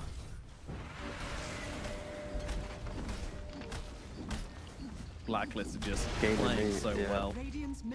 Yeah, they're always in position to prevent Gaming from being aggressive, from trying to make that next move. Like, how cheeky is it from Gaming to step up into the dire triangle whilst they have Aegis with all the spells available to try and go for a Doom kill? And that's a Doom who has a Greaves and a Pipe. He has Vambrace, Bracer, Wand as well. Like, he is such a tanky Doom that you're kind of like half committing on him. Like, with what, Bloodseeker and Snapfire and Invoker, but you're not really trying to kill him off. It's like you're just annoying him. And then you step up and then your BKB retreats. Like that's not the perfect fight for Gaming. And for Blacklist, of course, they're going to take that every single time. Like, you've just jumped the tankiest guy. And yeah, just, you know, big respect to Blacklist and how they always seem to be in the right position to at least take the fight to Gaming. Been, you know, a little bit up and down, right? But still, Blacklist are not allowing Gaming to ever just take full control of the game. That's exactly what they need to do with this lineup. Tofu should be able to complete his Guardian Greaves soon, if he is to evade the multiple heroes who are surrounding him right now. Yeah. The scary game to be a support in.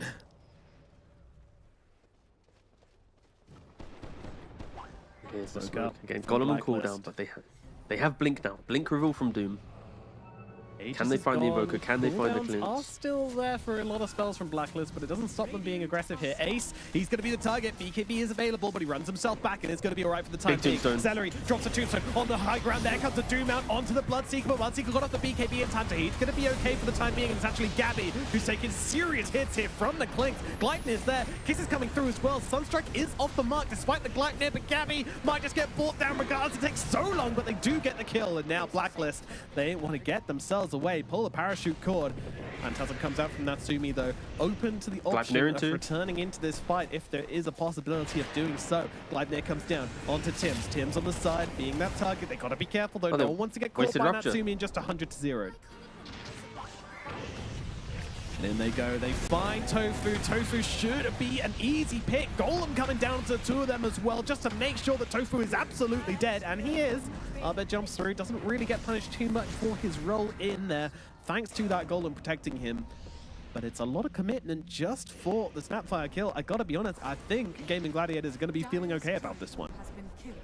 It's like, honestly, it's awkward for both teams, right? Like Blacklist are the ones that smoke up. They nearly get close to Bloodseeker, but they don't. And then Celery hits a perfect tombstone on the high ground to, you know, control the fight, to force Blacklist to disengage slightly. And then when Gaming get the confidence to chase down their opponents, Ace uses a Rupture on an illusion. So they can't dictate where and when they want to fight because they've wasted one of their bigger control spells, which gives Blacklist further entry into a fight they already were losing. So yeah, it's a bit of a weird fight from both sides, and you can see how delicate it is for either team. If Blacklist miss their big spells, Gaming can run them over. If Gaming execute poorly, don't use BKBs correctly, they will just get deleted from the game. So we are at a very, awkward crossroads where neither team is really winning nor losing. They're just kind of like equally just existing in the game right now, and we need to see one team just kind of step up and really take over the game. I'm expecting next Roshan to be that moment for either team. It's really hard to kind of envisage how both of these teams can break these team fights because they both have such solid lines. It's just very hard to break. And not just the fact that they've got solid frontliners, but also the fact that if you do go for a kill, the kill threat is so massive that you're likely just to lose someone in response. So you never want to be jumping forward on Natsumi, or, Quinn doesn't want to be unleashing onto somebody, because if you do that, then you're just going to get eaten by a CK or the Clinks on either side. So it's always a massive, massive problem.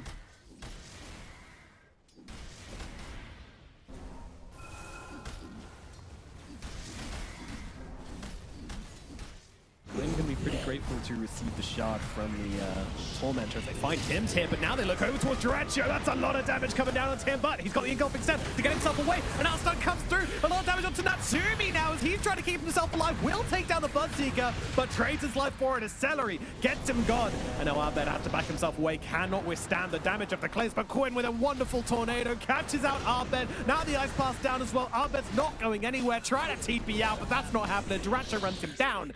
A TP out from the Warlock will be successful, making him and Gabby the only survivors of that onslaught there. Yes, they lost Ace, but Natsumi dying in the middle of all of that was just way too much to handle. It was a choke point fight, right? Like Blacklist, again, if you fight outside of... This is why Warlock is such an awkward hero, right? You fight with Golem, you feel like the best team in the world, right? You don't fight with Golem, it's so uncomfortable. And in that fight as well, it's a choke point. Clinks is able to rip through them very nicely. Like, he just jumps the Clinks. He's in a high ground, low ground position where he retreats back to his team, gets a nice soul rip from Celery. And look at this. Look at the damage Clinks is able to do there. And I believe Doom actually used Doom on the Bloodseeker in like the final second of his life. Like, as he died, Doom connects, does like 200 damage. So then they don't even have Doom. It doesn't really matter. I just don't think this is a fight at all for Blacklist. Like, when they jump you like this, let your Hoodwink die, disengage from the area, wait for your spells to come back up. And again, it's a difficult one to call for. Like, when you're playing up against a team that only wants to run at you, you need to be able to decide in that moment, is this a fight we can really want to take? And Blacklist, they just jumped on the occasion when they weren't ready. And now their Doom and Golem are kind of out of sync once again. Gaming, they just want to keep fighting. They don't want to stop. This is just... It's a refreshing take from some of the other games that we've had to cast. Like, this one really is like you analyze a little bit, you sit down, another fight happens. Yeah, it's an easy job for us, that's for sure. Plenty for us to be talking about and getting on with. Almost difficult to keep up with the items and the timings everybody's hitting in this game, but we're doing our best. Shan course, now if you want to being do a quick attempted update, from maybe? Gaming Gladiators, you talked about how important it is, and with this last fight being such a huge win for them, they're able to get the map control, they're able to put on the pressure and secure themselves a relatively free Aegis. Banner goes over towards Celery as well. We'll have that one to play with if they go high ground, but Blacklist, they're looking to hunt, and this might be the perfect time to catch Gaming off guard. They just TP'd across the map, they'll look over towards the Bloodseeker. He's got the TP out though. Do they have the damage? It's a lot, and it's not enough. Oh, inside the base, maybe the Doom might be enough to take him down. Yes, it will. Oh, if only he had the Tombstone shard. Oh, yeah, showing it as well. Nice, nice. If only Celery had the shard to then throw him into the Tombstone. Could have been something. He's like TP back, sold a bunch of items, bought a shard, saved his life, then no, I'm throwing a Celery party. Radiant's bottom tower is under I mean, he technically did have gold for it. Well, I don't know how actually, because it's only, what, like, how long do you stay inside it again? They just picked up a bunch of bounty runes. They would have had to sell for It's it. a very good taught if it doesn't tell you. Radiant's bottom tower is under attack. You can just stay in it forever. Are fortified. Yeah. So, Be in there until the end of the game if you want.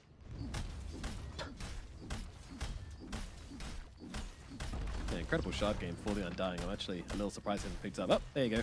Switches to it. There it Radiant's is. bottom tower has fallen. Everybody collectively having the same realization at the same time. I'm already writing that down as my Tormentor interview for the question. Dire, gonna be quickly killed off. Celery, did you buy shard because your Bloodseeker died next to you in base? Yeah. There you go. Interview question ready. Thank you. It's a freebie. If they are to win, of course, they do need to win game 2. I'll prepare my Blacklist questions as well. Do not fear. Not biased here at all. Radiant are scanning.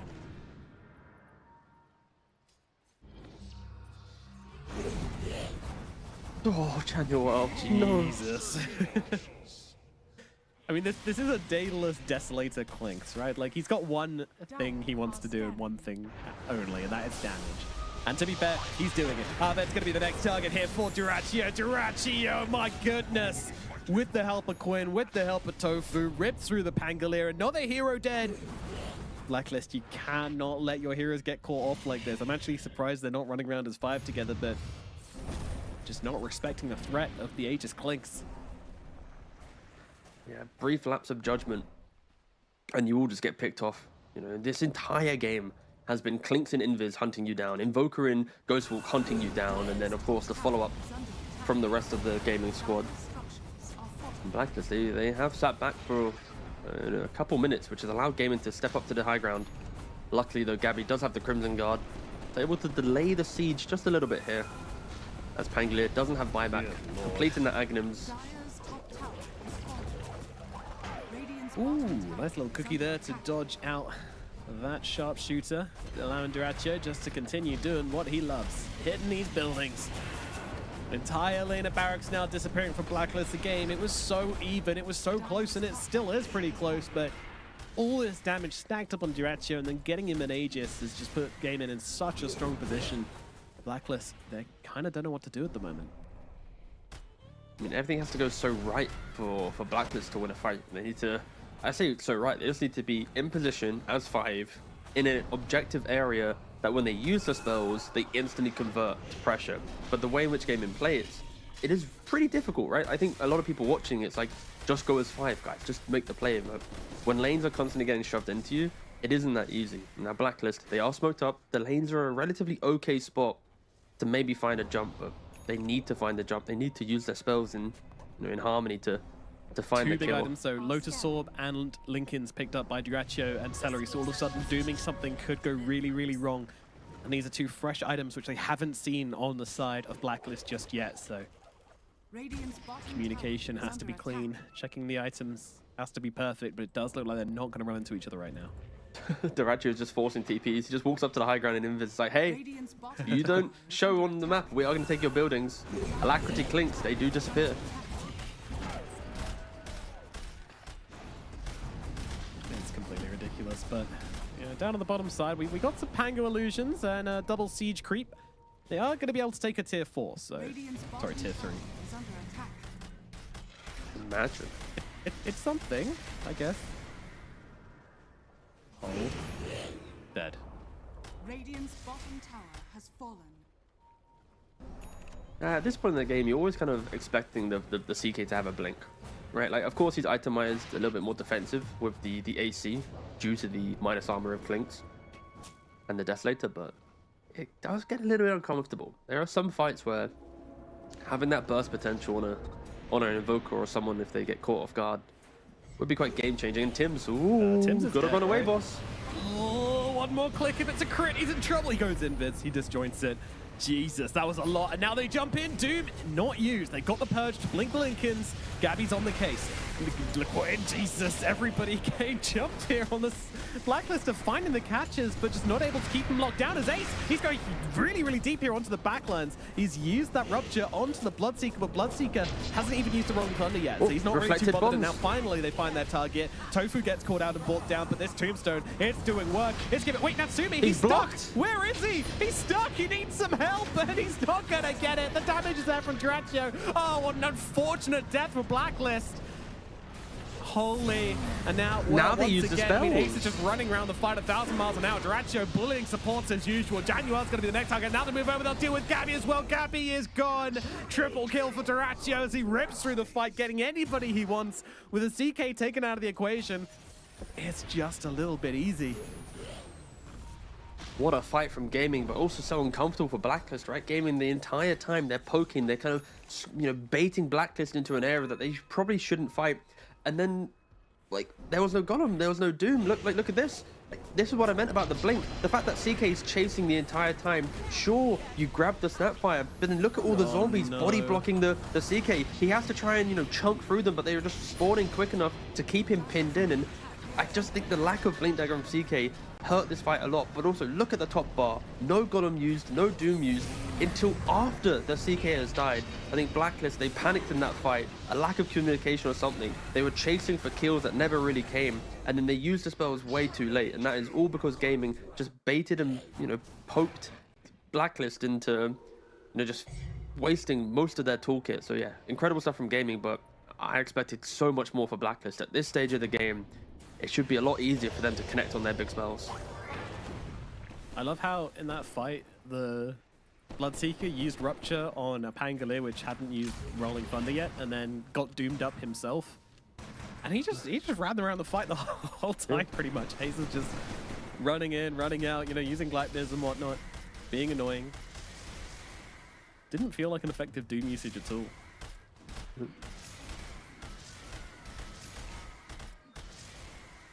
Of course, Celery does have the shard, so we're going to be able to see him potentially make some tombstone saves, and Clinks just completed the Hex. There's a lot of pick-off potential. There are multiple Lotuses in play, right? You've got the, I say multiple, there is one. Warlock has the Lotus. So if Warlock can get a good Lotus, maybe return the Hex back to the Clinks.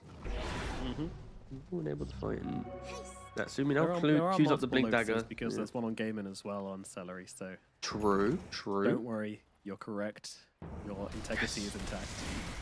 Hell yeah. You get to keep your Dota Analyst license in your wallet. Oh, thank you, yes. Draccio, move it around, Ooh, look at in. this smoke on smoke.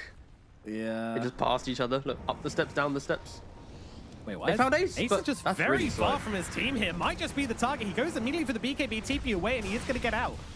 Surprisingly so, but does survive. But still, no BKB, no TP from Ace, and he's TP'd all the way home as well. So, will not be in any fight that's potentially about to start here.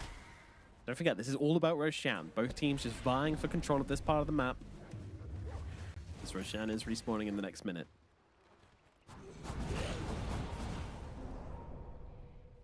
Dire's middle tower is under So we just attack.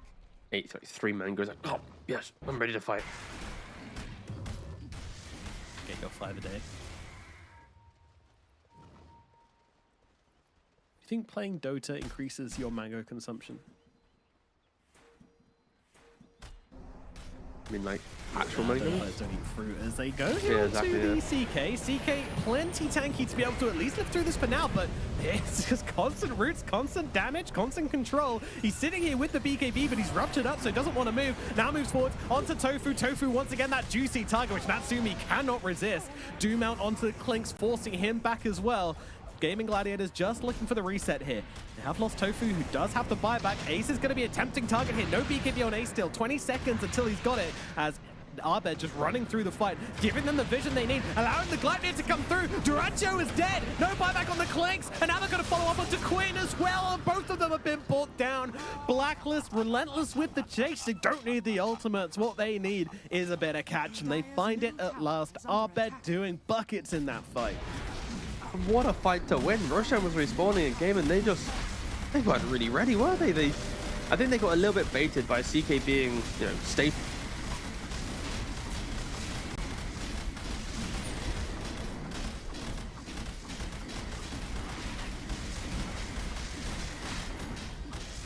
Weren't able to really turn around, and to not have buyback on the two heroes, of course, you don't really want to contest this after that fight anyway, but fair play to Blacklist. It's more like when they aren't executing, it's uncomfortable. But with these heroes, with the spells that they have, at some point it will connect. And what a time as well. Like to get this Aegis, this is the Aegis that Gaming will use to go bottom, take mega creeps, and close out this game. So this was like the lifeline of a fight. And just the positioning, it just wasn't that great. Gaming have had incredible positioning in the last couple of engagements, but Snapfire instantly dies. Gabby, playing on the fringe of the fight, and then Abed jumping in to really just punish the positioning. And yeah, here it is, just Gleipnir from Tim's. Everything was just so methodical from Blacklist, and it's taken so long for them to get to this position, but finally they found the fight. Yeah. Heading to the high ground, 10 seconds still on the Clinks. Fortification already used. Real possibility of at least one lane of barracks here. They have tier 2s up in the other two lanes. Manuel's happy face make anybody's day feel brighter. But the bottom lane has gone. Blacklist, they settle the score just a little bit here. It is now 1 barrack to 2 in this incredibly exciting game number 1 between Gaming and Blacklist.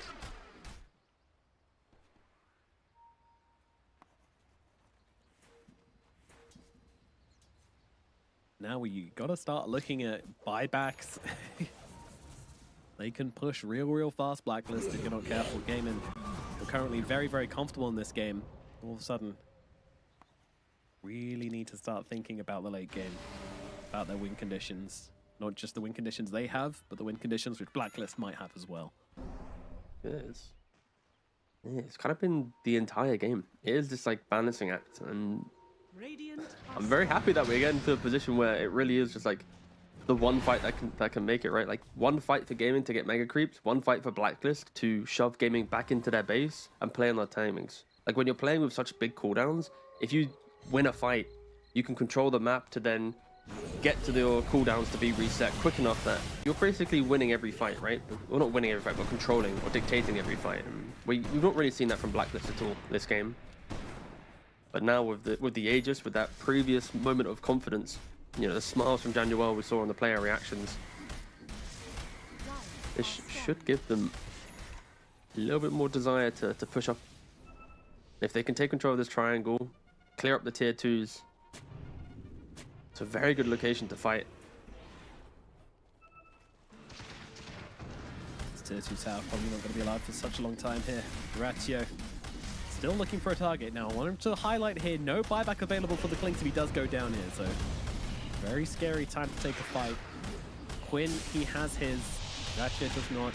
Ace has his. The tower is gone. Radiant's top tower has fallen. He's 600 gold away from buyback on Clinks, yeah.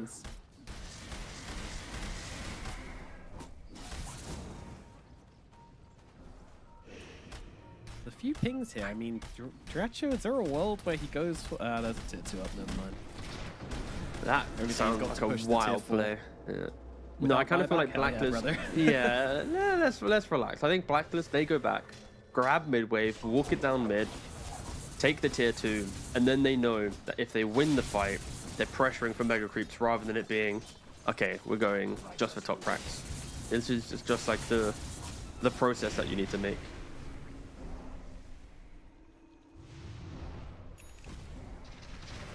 Well, there doesn't seem to be much urgency from Gaming here. Duracho's out on the map, just trying to farm his buyback as quickly as possible.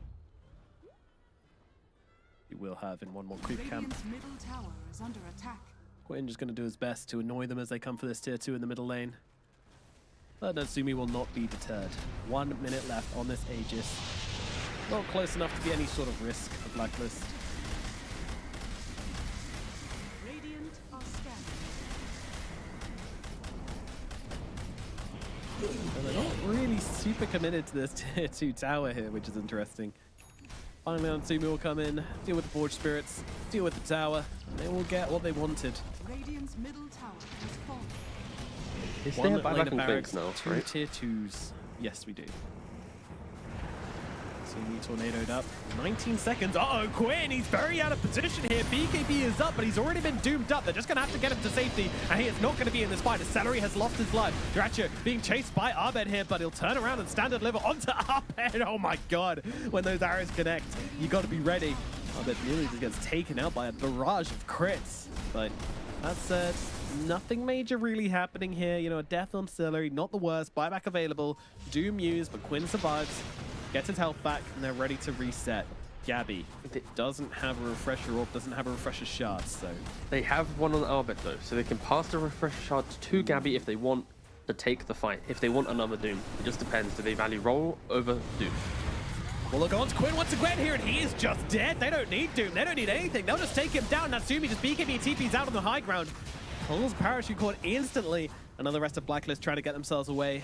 Gabby, Abed, Januel on the run. No chase really coming out from Game in here. They don't want to have to buy back on their Invoker.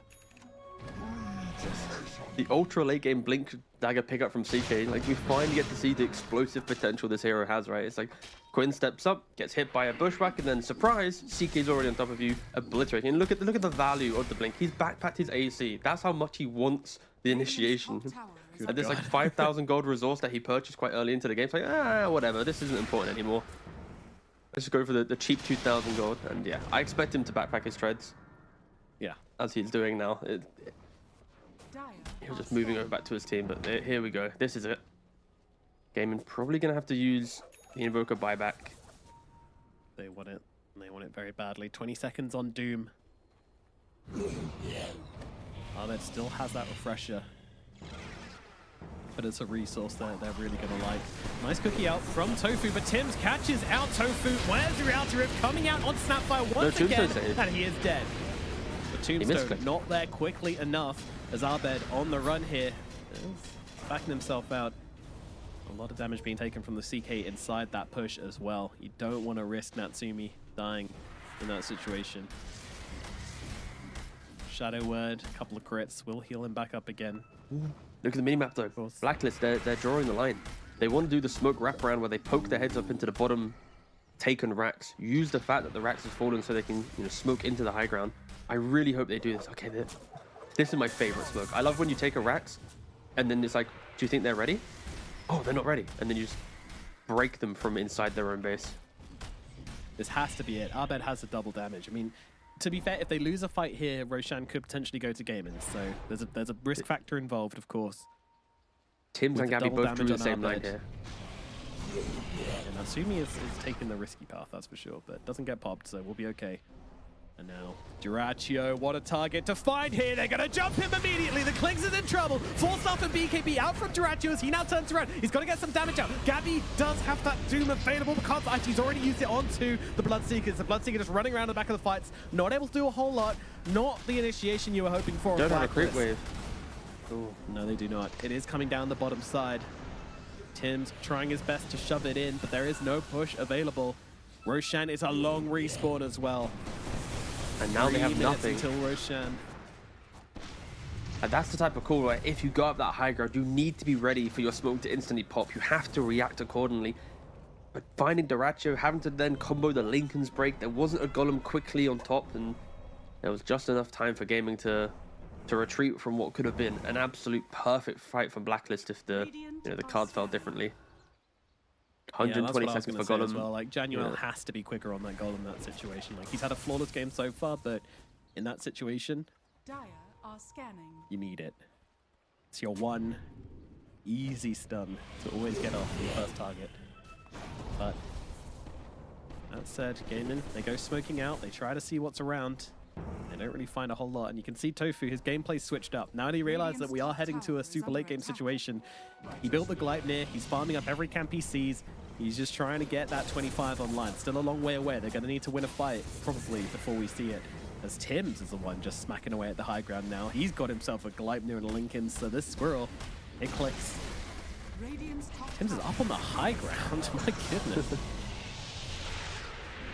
I mean, what is the threat of the instant jump, right? It's like there's no Hex on Invoker, there's no like Centaur, Tidehunter type offlane to go, surprise, this is our fight, right? Like there is a little bit of wiggle room for Blacklist to be cheeky in these moments.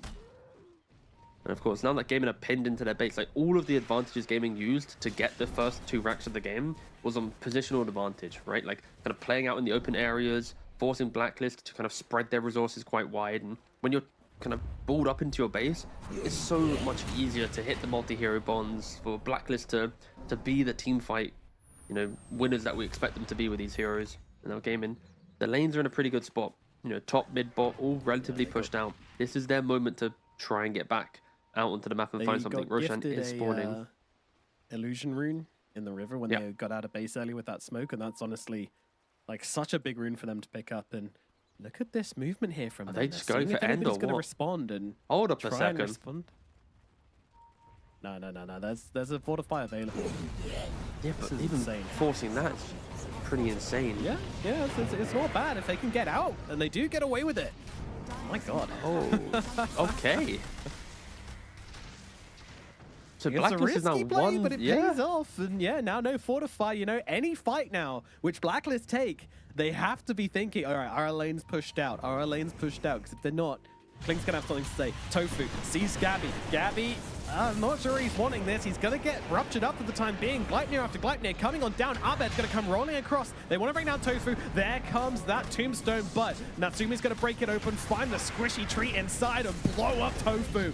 He is gone. No more Snapfire. Once again, the first casualty of the fight is Quinn's now going to be the next target. BKB's available. He runs himself away. Tornado is down. Abed wants him, but won't be able to close the gap. Pressure is available from Abed if he wants it. As Celery starts to get up, but look at Duraccio. He's running down the middle lane. The marathon sprinter Duraccio.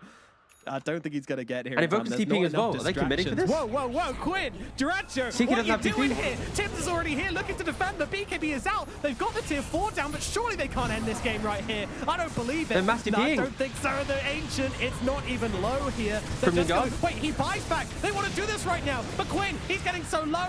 Surely he loses life here. Apiana's feather go for the end. a little bit of time here, but it doesn't matter. Duraccio going for the end. Holy shit! He does it. What a play. Game in. Oh, holy shit, that was insane. Do you have to feel so bad for Blacklist? Like, for Gaming, they run down mid, they force the glyph, they then disengage, and then moments later, CK, he had TP on cooldown for like 15 seconds, and then they just beeline it down. That top wave was the key piece of the puzzle there. The top wave comes in, prevents the backdoor from being in play. The fight goes south. Duraccio instantly runs mid. He instantly is thinking, let's go for the end. And Invoker with the bots is able to get into the mix as well. But CK just not having TP for like 17 seconds as Duraccio makes that play down mid. That is like a once in a game moment for Gaming to, you know, claw out the victory in what looked like a game where Blacklist was destined to potentially win due to their just slow progression to winning out the team fights. But fair play to Gaming, you know, strategy won in the end rather than just brute force of the fight. But that was an uncomfortable game for Gaming, just a little bit. Like, that was, what a way to win a game. But what I loved about that is, like, it wasn't like a split-second decision, you know, it wasn't a plan where Duraccio saw an opportunity. Sure. That was a strategy from a long time ago. When they came in, they forced the glyph earlier on. They knew that this was a possibility from the get-go. They knew that they were 2 barracks up.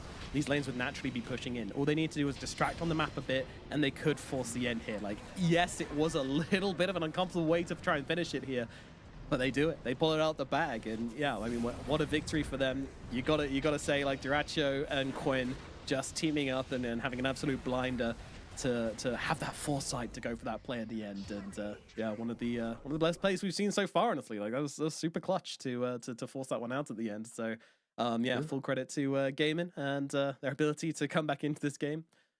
Kills, they don't matter. Your buildings matter to you. Yeah, and like, this is a game where Gaming, like 45 minutes, they had like a 10,000 gold lead. They had what, like a 95% win probability.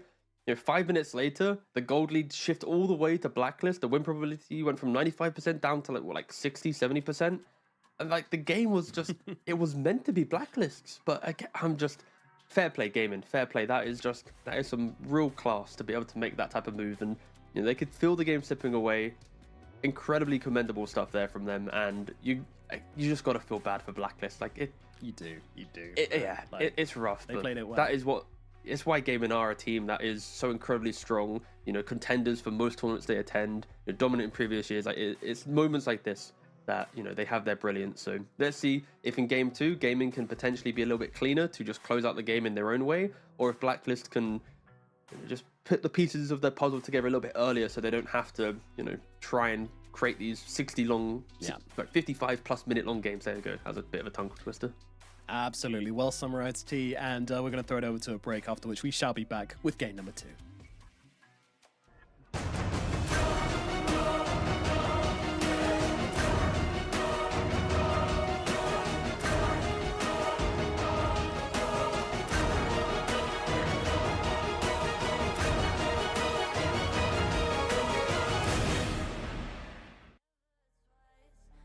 I got the knife. You try to cut off my conscience, bake me a cake full of nonsense. You eat it too, and I got deja vu when your words are up. You got you nauseous. Your shit belongs in the driveway. Don't know my but you wish, babe. Took out the dress like I used to have rest, but all that's in the past. Now I upgrade. Shit in the past like I used to have. Snap the sea on the pictures, they flash on the page. Now they're pleading on the 5th and last mistake. But I know that dirty secrets the gamekeepers hold the keys to the gate.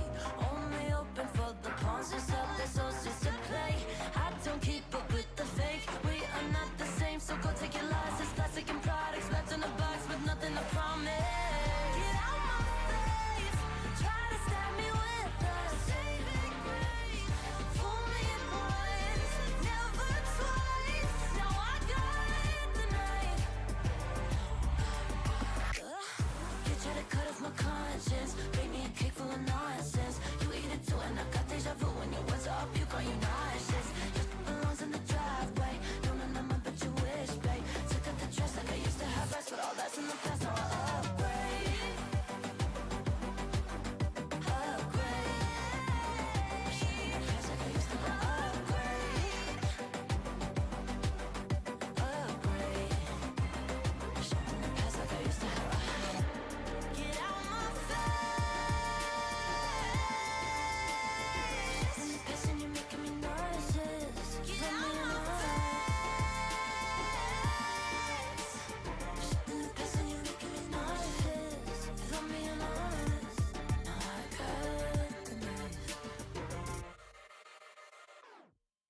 Welcome back to the Riyadh Masters Esports World Cup as we get into the second game here in game number 1. Gaming Gladiators took a very exciting win eventually in the end, having to, get a bit creative with it in the end, but did close out the game versus Blacklist in game number 1. Can they repeat the same success, perhaps in a more comfortable fashion in game 2, or is Blacklist finally going to find their form and win? I mean, technically speaking, going by results so far, Blacklist, they have been drawing every series so far, and from the last one, I think we can see why. Yeah, no, that was one of the best games that I think we've been able to cast so far in this group stage. It had all the highs, all the lows. There was a little bit mis-execution going away, but that's because just how intense the game was. It created these opportunities where the pro players weren't hitting all the spells perfectly, and that's what we want to see. We want to see just kind of like the rawest form of the game, and I would like to think that Gaming probably will clean up their acts going into the next game. I think there's a lot of forced errors from them, and of course Blacklist then capitalized on them to make the game go as long as it did. But we see Diór on screen there. I think this is the type of game which is probably one of the more difficult games to be a coach in, because you can see your team struggle, then take over the game, be in a winning position, and then just get outplayed. And it's like, in those moments, like, there's not really much to say, right? It's like, you could talk about laning phase, you could talk about mid game, but it's like your opponent just made like the one big play, the big brain play that doesn't happen that often in Dota, and it's like, all right, fair play. Okay, we lost to this, right? You got to shrug it off, go again for your second game. Yeah, there's a world in which, you can talk about how you could have seen it coming. They came just to force your glyph earlier on, so you know that this is in their mind the whole time. But ultimately, like, the game's just too complicated. Like, you can't realistically say, oh yeah, they should have kept that top wave shoved out before they, like, tried to play on the fire. It's like, well, yeah, then you're just going to lose Roche. You're going to lose everything else as well. There's too many factors at play to really look at. Like, yeah, you can just say, all right, get lane shoved better next time. Like, it's one thing to say, but then it doesn't really matter towards the end of the game. There is so much more to do than that. So, yeah, they're going to come to game number 2 with hopefully a fresh outlook. Of course, you can see from the player cams, everybody looking peachy and ready to go for this next one. So, hopefully we get a nice, equally as exciting game number 2. Because I think Blacklist have been, obviously, they're taking a game of everybody they played against. So, we know that they are one of the stronger teams in this group. Maybe not stronger as in like over the 50% part, but maybe like that exact middle ground team, because they have drawn against everyone. So what do they really need to change? What are the few mistakes they made in the early parts of that game which gave Gaming the opportunity to go high ground and take those barracks? It is. Fundamentally, it's layering your spells nicely and controlling the game at your own pace. And I think that's why we don't see a lot of these super high cooldown heroes be popular in meta, because I think pro teams are just very good at understanding how to poke out that spell and then play around it. So for Blacklist, they drafted themselves into a position where if the Doom and the Golem are out of sync, then fights will naturally get a little bit harder, because you don't have the kind of the 1+1 combo to give you that fight win. So it's it is honestly, I think, a product of draft, and in play, Blacklist did struggle, right? That we could go back through that that game with multiple highlights of how Blacklist probably could have took multiple fights better to give themselves a winning position before they lost racks. But again, we aren't gonna really overanalyze it that much. It was just a difficult game where it had its highs and lows for both teams. We will see how they react in the second game. Well, so far, no reaction at all. Exact same bans as game number 1, so Blacklist not really changing up a whole lot here. And gaming as well. Yep, same bans coming out from them, but this time they will be the ones to play with the Hoodwink.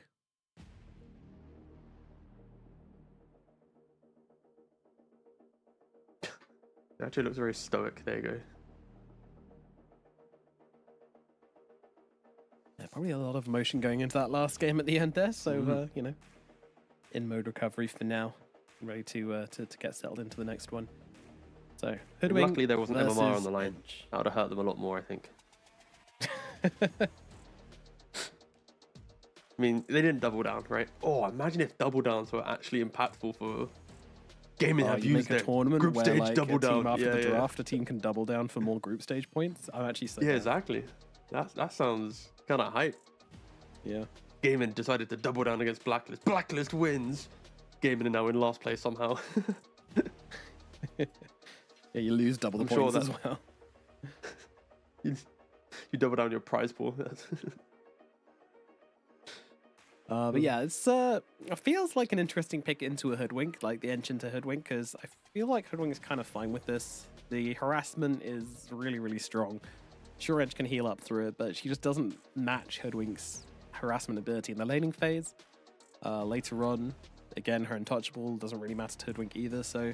And also, she can break it with the sharpshooter. So there's a lot of things which make this Hoodwink hero pretty good against Enchantress.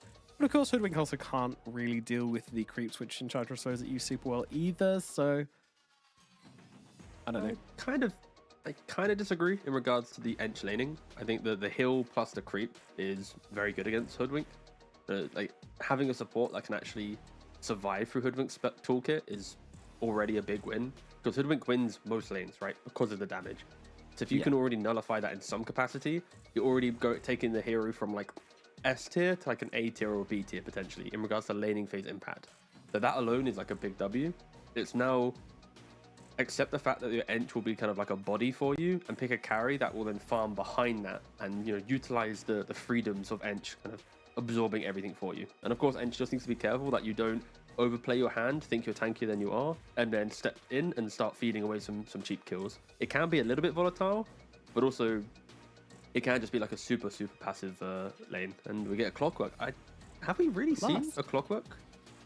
I don't think we have. No, I don't think we've had any Clockworks, or at least on this stream. But yeah, excited to see it coming down. I think this hero is pretty underrated still. People seem to not love the... I don't know, do people still... Yeah, they still do the bounce people around inside the expanded armaments, right? Sorry, say again? People still do the whole bounce your enemy around in expanded Yes, armaments, they do. Yes, right? yes, sorry. Correct. It's I think the meta though for that facet has changed a little bit because people now, when the Clockwork uses his cogs and you get bounced from internally, if you just run into one cog in the direction the clock's already facing, like the opposite cog, he then can't throw that cog into you because you're not going to bounce off it into others. So if you get caught by cogs, if you have an ally, you just double kill the cog, run out, and if you're by yourself, just run into the closest cog that you're next to, and then you can just walk through the cog straight away after that initial bounce back because Clockwork isn't controlling it. So I think people have understood the hero a little bit more, hence why we're not seeing it instantly picked up. But wow, this is old school, man. Classic, this is how this team won a bunch of majors. Part of the reason, at least, was people having to first phase ban IO against them every single time because they were just IO less track you otherwise. Classic. All right, well now you need to be looking at spirit vessels, you need to be looking at AoE control. Razor, very interesting pickup into these two heroes. Not something I would have expected at all, to be honest with you.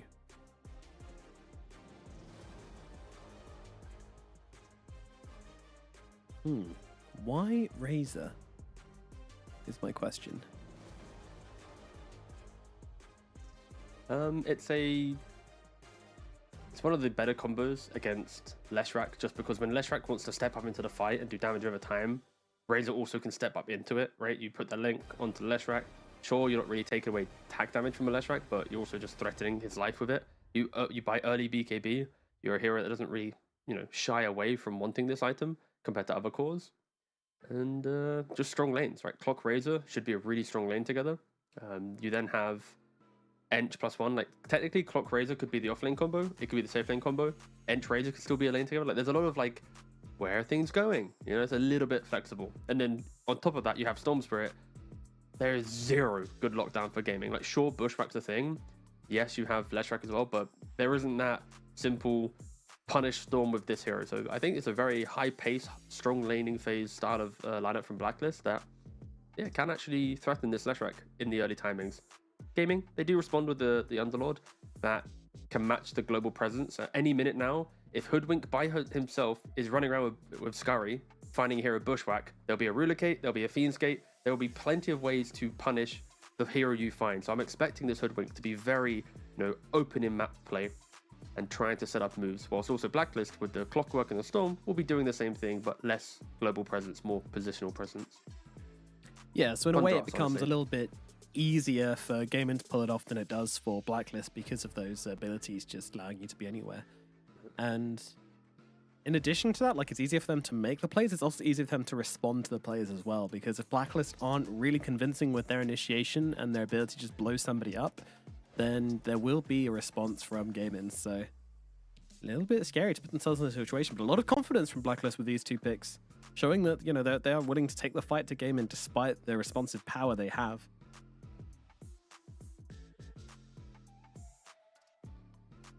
Yeah, I do really, really like this Underlord pick. It's fantastic. It might struggle a little bit in lane, but as long as you get enough with your Firestorm, then he's going to be a beast, for sure.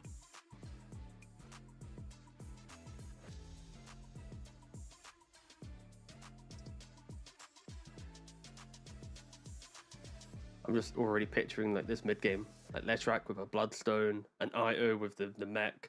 Then Underlord doesn't need to go for Greaves because maybe your IO goes for it. There's also a world where your IO goes for a Locket, then your Underlord still goes for the Greaves, and it's like Greaves, Pipe, Crimson on a Leshrac with an IO with a Locket, maybe a Solar Crest as well.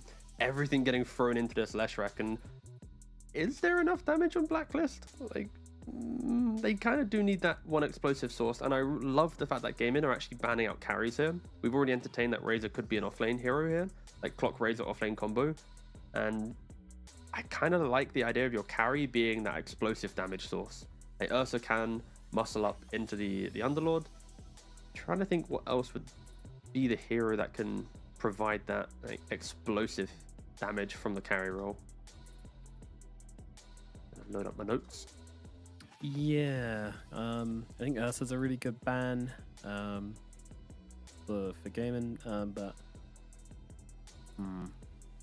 they could maybe go like Morphling, not for the explosive damage per se, but more there is no hard lockdown, so locking heroes down and killing them is going to be hard for Gaming, other than just balling up and running down a lane. The issue with that is there's going to be a lot of greed, where like Storm needs potentially like a Witchblade or a Kaya or something like this, +1. Razor needs like Falcon Blade, plus some cheap stats into a BKB. And then like if your carry is super greedy here, if your supports don't have a good time, then the early Leshrac timings will feel really good. But there is kind of a bit of a pressure point here. I guess maybe Lifestealer is pretty good for Blacklist. You can park it in front of towers early on, you defend towers through just existing, you buy time with Infest, and I wouldn't be opposed to potentially a Lifestealer. Not as explosive, but more a Soak and a Marcy as well. IO Marcy lane. IO Marcy. It's ruined your pub games, and now it's coming to ruin your Esports World Cup as well. Gaming Gladiators. Shameless, I say. Shameless. But no, this combo is so strong. It's absolutely ridiculous. But it is into a Razor, let's not forget. So they already have something in store for it. It's not like they're answerless on the side of Blacklist, but I do worry about It's not the best answer though. Like in lane, it can be pretty good, but Marcy does have rebound to be able to jump away from the link. So if you just put a couple points in it early on, you can just jump away. And then, ooh, Coddle. That's some pacing. There's going to be the Coddle offlane. offlane. Yeah. Okay. Well, that's one way to answer it. Just don't go near it. You'll have what's it called, blinding light later on to deal with it. I don't hate what they're throwing down here, honestly, from Blacklist. It's a little creative, but that's what they needed. Yeah, I think I like it a lot. I'm a fan. I like the concept of the aggression from Blacklist. I'm just trying to think of the fights though. Like if Blacklist enter kind of like the mid game, there will be a world where Marcy is going to have like BKB Daedalus Basher from the carry role. And if you're a Kotal out of position, you will die. If you're a Razor trying to be confident by yourself, Satanic won't help you because you'll already be half HP, if not dead, from the combos, right? So it's like, I love the concept of pacing, the Kotal to bring like no pressure against from Marcy. You just get kills, you chill, you push lane, then you enable Storm because maybe he goes solo bind, maybe he goes for the teleport facet. I didn't actually catch which one he has because of a Storm Spirit. Teleporting around the map with Chakra, you know, keeping him in play is really strong. But no, this is exciting. Blacklist have to be aggressive. They need to be, you know, in the open map, constantly punishing. Don't allow for a Leshrac and a Marcy just to free farm up to their, you know, overwhelming point in which they are so strong and so damage dealing. And yeah, we'll see. And I can never get over the meta of a tissue on a mouse. That is always such a... I understand, like, sweaty palms on mouse don't want to slip, but the thought of having a little bit of, like, friction in between you and your mouse is somewhat baffling, but fair play. He's able to play with it. Yeah, someone invent this guy a sponge mouse or something for him to play with. Make his life a little bit easier. You can just wring it out afterwards over your enemies. But I'm interested to see who Celery chooses to play with on this IO. Is it going to be more the Leshrac or is it going to be more the Marcy, do you reckon? Honestly, it can be both, right? You start with a strong lane, and then around minute 5, maybe coming into that 6-minute mark, if your lane's gone well and Marcy is relatively independent, you can just, you know, move towards your Leshrac. Then your Hoodwink can rotate from top. When Underlord's independent, Hoodwink can come help the Marcy, IO helps the Leshrac, Underlord plays by himself. So I think this is a type of lineup that, if executed well, will just have this beautiful natural transition where the lanes will just shift to the supports helping different cores as you enter kind of like the post-laning stage. We'll see if Gaming do it, but this is a very layered draft from Gaming that it is just inevitable until they are a super scary ball of aggression. Indeed. Well, talking about super scary balls of aggression, Gaming Gladiators come and running it down right now. Smoked as 5 and sprinting towards Tim's. Diór, though, does he have the catch? Does he have the slow? I don't think he does. And takes the Watcher as well, utilizing that IO innate to just be able to instantly grab it. 30 seconds to battle. And Quinn used the opportunity to place his ward down as well, but there is an observer here over on the Radiant side, so they have seen everybody back themselves away, and very probably will spot the ward as well. I think this is Quinn's first Leshrac game of the tournament, so yeah. A hero he's played a lot, but a first for the group stage. This is a very gaming lineup though. Like when you look at these heroes, if you were to like hide the team names and ask other pros, you probably would say gaming like, easily in like your top 2 suggestions. That's pretty sick though. They we missed it on camera, but they had a little kerfuffle where the cogs got used, but Diór was able to just sidestep all of the cogs and not get hit by it. So an alternative way of dealing with it. Just dance. Be a small hero. Alright, so it's going to be the Storm versus the Leshrac in the middle lane. Abed versus Quinn. Both of these players extremely experienced both in pubs and in pro games on these heroes. So going to be fun to watch 2 specialists play it up, but I do think this is a Leshrac favored lane in general. Yeah, there's a lot of spam. Of course, Storm Spirit thrives when you're against melee heroes, right? Being able to get the static remnant. Of course, with the static slide facet, it does help a little bit against ranged heroes, giving him a little bit more life, but I do expect this lane to start relatively even and then maybe shift a little bit more the way of Quinn. Just because of the amount of spam you can bring. You just have 2 more spells, or 1 more spell compared to the Storm Spirit for spam. Yeah, 1 more damaging ability. And it's also difficult for Abed to come forward and get off his overload attacks sometimes, so Quinn will definitely be taking advantage of that.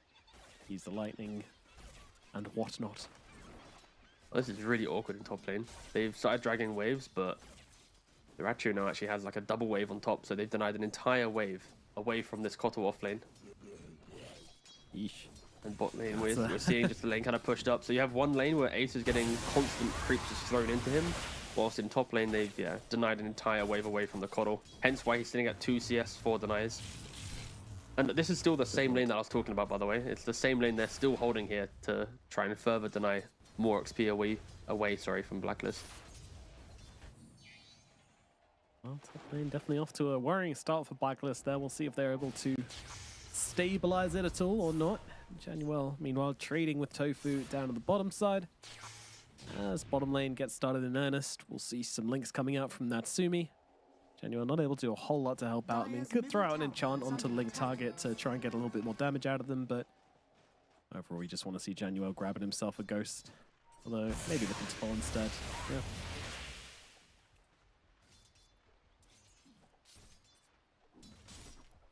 Yeah, I think one of the big reasons which Dyrachyo and Celery are pulling this lane around, as well as denying XP from the Coddle.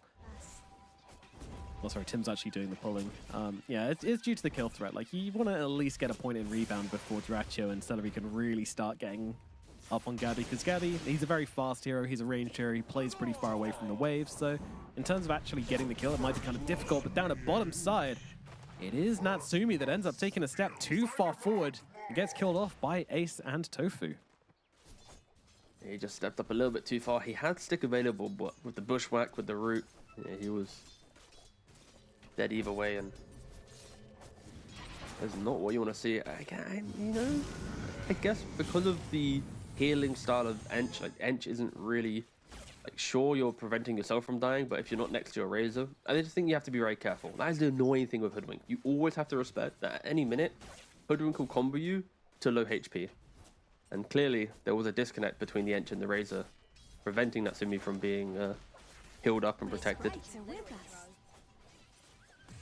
Januel trying his best to be a damage sponge and trade up into the Hoodwink, but he also knows that the moment he uses this heal, it's then going to be 20 seconds where he can't really trade into Tofu really easily, so it's a trade-off. Want to keep it as long as possible, but also not get caught out and get killed off. 4-minute runes are spawning here, and everybody's coming in for this one. Tim's is moving across. Tofu's here as well. Water rune will be secured for both of the mid laners, I think.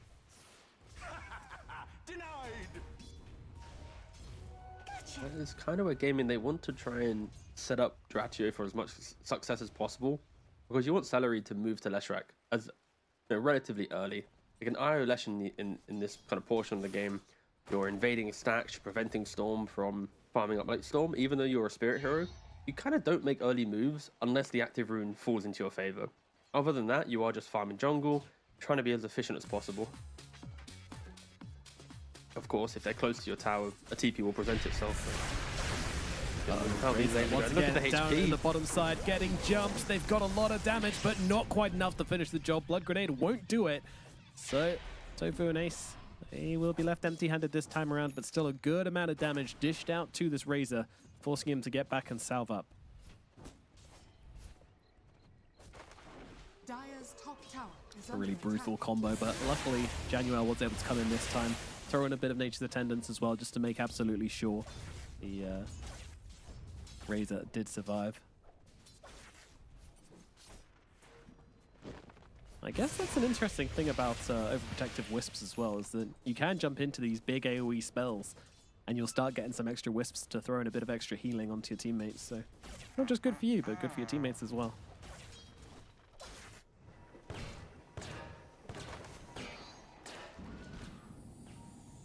Top side, jump in onto Gabby. Gabby, I think he might just be dead here. Dead to get a little too close to the Marcy and the IO.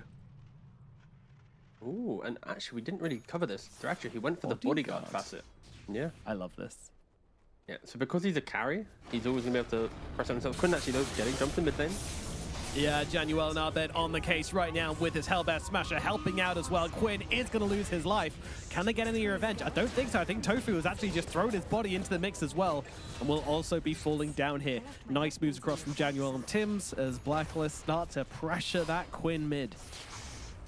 Dire's middle tower is under attack. Dire's Wow. Good structures stats are across the fortified. board for Abed, of course. After a kill, is always going to feel pretty good, but also leading in CS as well, so was doing well up until this stage as well. And Quinn gonna TP back in on this one. He's got Celery behind him as well. Knows how strong he can be with this IO, but are we overestimating just a little bit? Abed is low, will be falling. Quinn looking for more here. Running down Januel. Duracho comes across as well, and it's a double kill for Quinn. Very nicely done by Gaming Gladiators, baiting Blacklist in, thinking they can go for another kill on to Quinn here, but absolutely not the case as Celery comes sliding through. Yeah, on top of that, Duracho joins in the fight as well, and I think that is just kind of proof of what's to come with this Gaming Gladiators lineup. And Duracho getting the bodyguard Facet, providing armor to his ally, because again, without this Facet, you don't gain armor from your sidekick, or technically it's called bodyguard now. But with this one, you do. So you're going to be able to provide armor when he's close to heroes. If his ally gets attacked or does the attacking, he will also throw out a punch as well if he's in range. It is on a 0.45 second cooldown though, internally. So it does prevent like super high attack speed heroes from just getting Marcy to go, you know, god mode on the enemies. But you know, like, cause I imagine like Snapfire Little Shredder with this would be insane. Like just what, 6 quick Marcy punches? Yeah. So there is an internal cooldown to fix that, but we don't see it often. But in these types of lineups, like the bonus armor, the kind of the grouped fighting you're gonna see, I expect Duracho to be very active, and already look at him. 8 minutes into the game, he's moved middle. He's now twin gated bottom. Will they find Natsumi, fantastic though? read by Natsumi though. They actually scanned the enemy gate, so they knew Duracho was coming down. They knew that he wanted to make some moves with his level 6, and yeah, read perfectly. And gets Natsumi out of here safely. 8 minutes in. Pretty even game so far, despite the action we've seen from Gaming Gladiators. You know, Blacklist have made some good plays of their own. And they've taken a middle tower as well. So Abed, he's very, very happy on the Storm Spirit. He can be the one leading from the front, making the plays. Januel kind of tempting Gaming to go after him here a bit. And they will be able to catch him, narrowly catching him out there with that bushwhack, and well, that's a dead Bambi. Januel goes down, Duracho gets his second kill, and starts to kick things up into gear on this Marcy. Quinn, meanwhile, looking to maybe chase a little bit at Natsumi there, but doesn't really commit to it. Does make me chuckle. Duracho's quick buy as an observer and a sentry. Like, he's so active, he's convinced himself he's also maybe a roaming support. Look at him. He's getting ganked a bit. Yeah, just a little. Soulbind comes through, but oh, there you go. Have a gate. Get yourself out of there. But Abed pulls him out from the clutches of the Abyssal Portal. And, well, Quinn comes across. Celery's here. Tofu arrives as well. The cavalry have come. Everybody on the side of Gaming Gladiators turns up to keep their carry alive. Jump away from Abed, though. Doesn't look like they'll be finding a whole lot here. Quinn trying to run down Januel. They won't cancel the tether, so the pony gets TP'd out. And Ace might have to think twice about coming too far forward here. As Blacklist, they're in the neighborhood, and they're looking for some kills. Ace being jumped, stuck inside those cogs as Abed goes on the backline, looking for Duracho. Huge plays coming out here from Abed and Januel as they go for the backstab, get the carry, as well as bringing down Ace on the front as well. Blacklist outmaneuvering the IO combo beautifully. Yeah, disengaging as soon as they see the Fiend's Gate, they relocate. It's like, you know, take a step back, breathe, understand the situation, and when the relocate then leaves again, then you commit. And yeah, beautiful stuff there from Blacklist. They need to be careful, because when Gaming are all in force together, they are so scary. When they're disconnected slightly, that's when you jump. Hookshot and they is have available for plenty Tims of it. here, and they're just going to run straight past and look for the Invis rune, but beautiful bushwhack found by Tofu. Abed, he needs to schmoove here, and I'm not sure he's going to be able to do so. Duracho running him down. Abed desperately trying to get some mana back. 150. Will it be enough to get him out of here? Gets him just about out of the cogs, but Tofu with another bushwhack stays on him. Abed still being chased, and Duracho gets on top. There it is. The rebound comes through. Tims just gets himself out now. But that will be a nice response from Gaming now as well. It's extensions punishing extensions in this game so far. Very active from both teams once again here. I just don't really see the point in why Abed's going for that rune. Doesn't matter though, they're jumping onto clock. It's It's about pride. T-Gov as Tim's getting rather low. Will just about survive. Jirachi also not super healthy on the side, but it's Januel who's being punched in by Quinn right now. And now looking across towards Gabby. Gabby also gone. That rebound is doing huge amounts of damage. The max rebound build paying off massively time and time again. Radiant's middle tower has fallen. I knew Jirachi was going to be active, but this is just crazy. As he says, he's cosplaying a support who's now buying a Battlefield. Okay, never mind, scratch that. But still, he's been everywhere. This is exactly what you want to see from a core Marcy. Like, get the max rebound, play for the team, you know, amp up the aggression, what they can bring, and they do. Tim's. Nearly Young got him. Timothy gets out. Right, I'm loving the play from gaming. It's just very, you know, sweeping motions throughout the map. If a hero gets jumped, don't be afraid to Fiendskate. Don't be afraid to just throw out the relocate and just get the game going. And it's also kind of a product of having this ench, right? Middle tower is under There's a attack. stolen tier 1 neutral. That's going to be quite nice. But like when I look at Enchantress in these fights, there's no threat. Right? It's not like you got 3 points in Impetus. You're not like pressuring. It's just like, hi, look at me, don't kill me. You know, it's like you just exist, and that is maybe what gaming is leaning on right now. It's like there isn't that kind of like the Warlock level 6 threat from the previous game. There's not that kind of X factor that the 5 can bring. It really is on the positioning of the other heroes to excel. And also don't fall to the Ench positioning bait where you see an Ench, you kill him, and then suddenly the Storm or the hook shot from the Clockwork layers on top of you. Game in 2,000 gold lead. Yeah, this is deep Trying to here get a from pick, Blacklist. I'm very surprised by the aggression being shown by them right now. And Gabby's going to pay the price.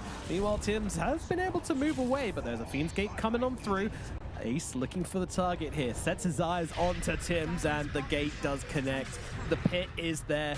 Tim's going to slow them all down with a rocket flare with 5 heroes chasing him. This is a dead Clockwork. They will dismantle Tim's as they are punished, and rightfully so for that. I mean, that was just a crazy deep dive there. What were you expecting, Blacklist, honestly? Under attack. Probably this result, 9 times out of 10, that was, yeah. To move in, like, Kotal's quite, it's not the most burst damage, right? Like, you need to, like, wind up your Illuminate, you need the Soulbind to hit with the Vessel, +1, and then you kind of need, like, probably 2 of them to get the big kill. Like, just to be clear, he does do burst damage, but not in the instance of trying to kill a Marcy with rebound, right? Like, you kind of need 2 heroes plus a Kotal to do that, and It needs to they cook. just didn't have the heroes. Yeah. Like, Kotal loves playing on other heroes to bring his damage, and Storm Spirit, oh, 300 HP, Way nearly more died. than I was Tofu's here as expecting. well. Yeah, Tofu, you know, he hasn't missed a pushback on this Storm yet, but he will do now. Abed gets himself away, still had a little bit of mana left in the tank for a zip. So Tofu won't be able to finish the job on that kill. Radiant's Nevertheless, top tower more is pressure under being put attack. onto Abed. He's going to go back and farm some Ancients before he returns to base, but return to base he shall. And this is the shift of play that we expected, right? Like, the IO's now playing with the Leshrac, the Hoodwink was kind of in the area of the Marcy, so they are playing a super wide map. But at any minute, 5 heroes will collapse at the same location, right? Like, Underlord is on the opposite side to Leshrac and IO. And this is exactly what you want to do with these heroes. Like, you can tell that these are, you know, the specialty gaming heroes, because there hasn't been a single minute of the game yet where you felt uncomfortable with, like, why are these 2 cores in the same location? Like, they are ensuring that every move is just, you know, pressuring Blacklist in some way. And we can maybe look at the upcoming items for Blacklist. You've got the Mage Slayer complete from the Razor. That'll give a little bit of tankiness. And again, just poking Abed here, forcing him to use just an unnecessary amount of mana to survive, and just gets out. There it is. Tofu was also in the area to maybe cancel the TP. You'd expect the Blacklist to maybe want to go for a fight though, right? Like, you got Mage Slayer complete, you got Witchblade complete. Like, these are 2 pretty impactful items for the kind of the early portion of the game. Yeah, Mage Slayer on the Razor. That is very interesting indeed. You do decent damage with your toolkit, so just survive. Sure. I mean, it makes sense. You link up the pony, now all of a sudden you're not just taking damage from him, but you're also reducing the damage he outputs in spell form as well, so yeah, does make sense. Januel gonna be a sacrificial lamb here as Natsumi and Gabby debate whether they want to follow up on this, and the answer is very obviously no. Oh, really? They'll back themselves away for now, but over on the sidelines, Abed is just... Every time he goes out on map, he's just being forced to zip 1,000 miles away. Once again, being caught here a little bit. Gabby's gonna be able to shacker him up, but yeah. Pressure on Abed is ridiculous. I don't know how to keep finding him. The last, what, 3 or 4 kind of big zips have just been, like you said, just running away from the engagement. And now there's going to be a Leshrac with a bottled regen rune while smoked up. This will be a reveal whilst they cover smoke. Can Tofu find Gabby? He is hunting. Ward and Atos. Dire are scanning. Uh-oh. Here we go. Atos comes out. In comes the splitter. Damage comes in. And Gabby goes down. Beautiful play there from Tofu, catching out the right target. Coin and Celery following up on that as well. As the pressure just gets a little too much to handle. 4 and 12 is the scoreline with a 4K gold advantage for Gaming Gladiators at the moment. We've seen them play this combo thousands of times at this point, but still, Blacklist are not ready for it. And to be fair, in this meta, we haven't seen it a whole lot, so it's a nice blast from the past here. But boy, is it working well. Yeah, this is just one of those drafts. The way that you play it out is, you know, from beginning to end. If you are able to just not make a mistake, it is like a clean 30-minute game, and we just don't see them too often. But currently, Gaming are doing all the motions necessary to get themselves to that position. And another jump onto the Storm Spirit. Forced off though. Did they break the tree with Ace? I'm not too sure, but either way, they've locked him down. The damage is in. Quinn, he's got to be a little bit careful. The Mage Slayer is on top of him, but it doesn't matter. Abed's dead regardless. Dracho, he has the damage. He's got the Battle Fury, but now Solar Bind plus the Spirit Vessel upon him. Dracho's got to be a little bit careful here and keep his distance. But that said, Gaming are playing it beautifully. Another jump in from Dracho and jump out again as Gabby does go down to the Acorn. Too much work. Natsumi still causing them issues here with the Storm Surge, but I don't think it's going to make a difference. The lump, which is Gaming, gets on top of him and brings him down. And now we look for more. Another target has been found here on the side of Januel. Despite being under a tier 2 tower, it doesn't make a difference when there's 4 heroes pulling you apart. Januel's gone as well. 5-man team wipe for Gaming Gladiators. Blacklist cannot put a fight together against this team. That's, you know, just beautiful to watch, right? The layers of aggression, the cheap items that they have in play. You've got like the Glimmer on the Io, you know, paired with the use of the Leshrac to have further setup. They keep finding Abed that this Storm Spirit is not initiating fights or re-initiating. He is the one having to disengage every single time. And the fact that he's dying, like the Atos here, the jump of a Marcy, it is making the game so difficult. But like they're all low HP, but just the amps from Celery keeping Quinn active, Tofu always finding the bushwhacks, and then as soon as they understand that the damage has kind of nullified a little bit for Blacklist, then they pounce as a swarm, finding the heroes and just getting a wipe. And I expect this to be the case until we get a BKB on the Razor, maybe a BKB on the Storm Spirit. It is going to be a difficult kind of portion of the game. This offlane Kotl has done nothing for Blacklist. He is sitting at a 1-5 scoreline. His laning was just, you know, not the best of what we expected. He wasn't able to pressure Marcy, and he's going to be dying again. They just jump him in the middle lane. The hero is just too slow. Like, it can't shove waves and get out. It can't survive against this onslaught. Admittedly, like, Quinn is so giga farmed right now that anybody's going to die to him, but yeah, coming into the middle lane, pushing that target under the dire vision, always going to be a recipe for disaster.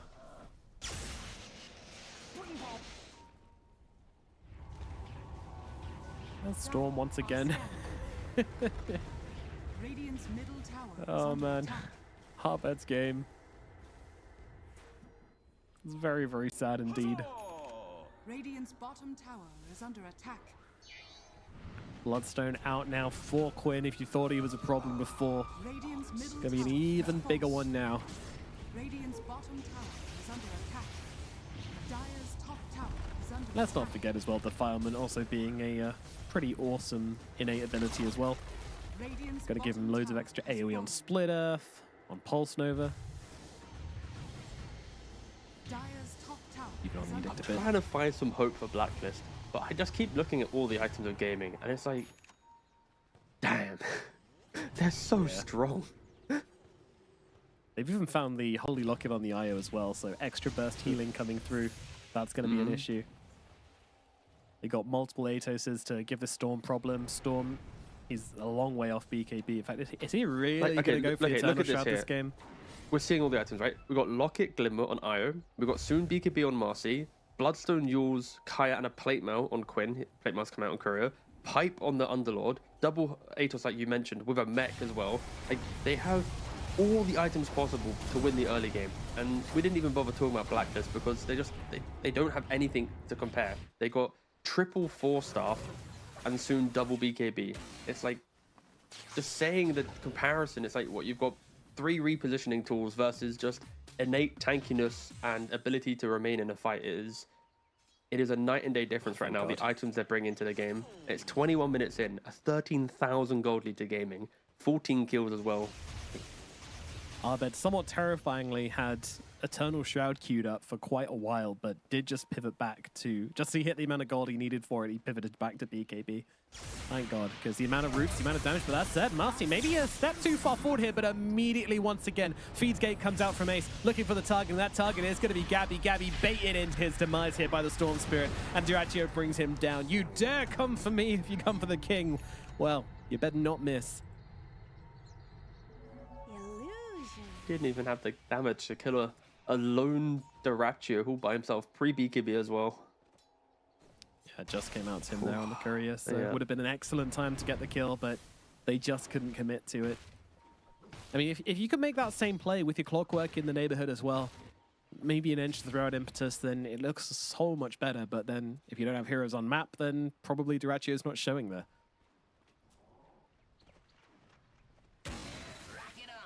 Quinn feeling very, very strong, as he should. Shield Rune, Bloodstone, Yules, Plate Mail. What are you going to do to this guy? 15k net worth at 22 minutes into the game.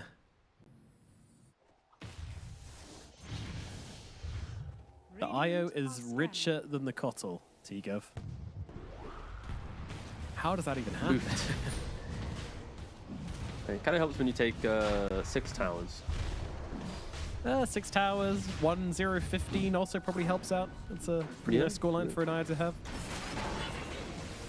Hook shot in. They're looking for Ace. I mean, maybe they'll give up the Ace kill here, which is sad. We were close to a number, but nevertheless, Ace goes down, and the Aegis will be grabbed by Quinn, and Januel dares to show up to them right now. Dyrachyo's going to pop the BKB, but he's still linked up by Natsumi. He's got to be a little bit careful here. Doesn't have the Aegis on the Marcy. Storm jumping through onto the backlines, trying to get on top of Salary right now as Dyrachyo just releases a couple of hits here onto Januel, but he's got to be careful. He's got to be careful. There's no help coming his way, but that said, damage coming in from the sidelines. They've got him out of there with the relocate. Salary saves the day, and I don't think they're leaving this IO behind. Everybody's TPing across. Blacklist, they respect it. They get themselves out. It will just be the Underlord death, and that is it for now. That was so close to Blacklist. Being down like 15,000 gold, maybe they could have done it, but no one prioritized Celery in that fight. When they saw the Master in low HP, no one went to go investigate for the IO behind. Of course, you'd already seen the Tether. They knew the Tether was in play, but they just didn't get that lockdown to prevent the relocate. And if they, stunned him up, killed the Marcy, then killed the IO, Leshrak then having to run back from, that defensive position he went to, that's a pretty good W for Blacklist, but it just wasn't able to be their fight. And it is so difficult under how much pressure they've been in. When they finally get a moment, it's very easy to kind of blunder in that situation. And gaming, they don't care. They reset. Januel, no. Straight back He's in. not even safe inside his own base. Oh, the humanity. Don't do it to him. Very Live methodical. reaction there as Quinn murders a position 5 once again. Gotta wait for the creep wave though before they can hit down this tier 3, but they still have the Aegis. They didn't lose anything in the attempt of a fight from Blacklist. Cog's not quite good enough. They're actually just jumping into a Cog. Cog. Does get bounced. Alright. Never mind. Cog's alright. But not enough to save the tower, at least for now. Edict ends.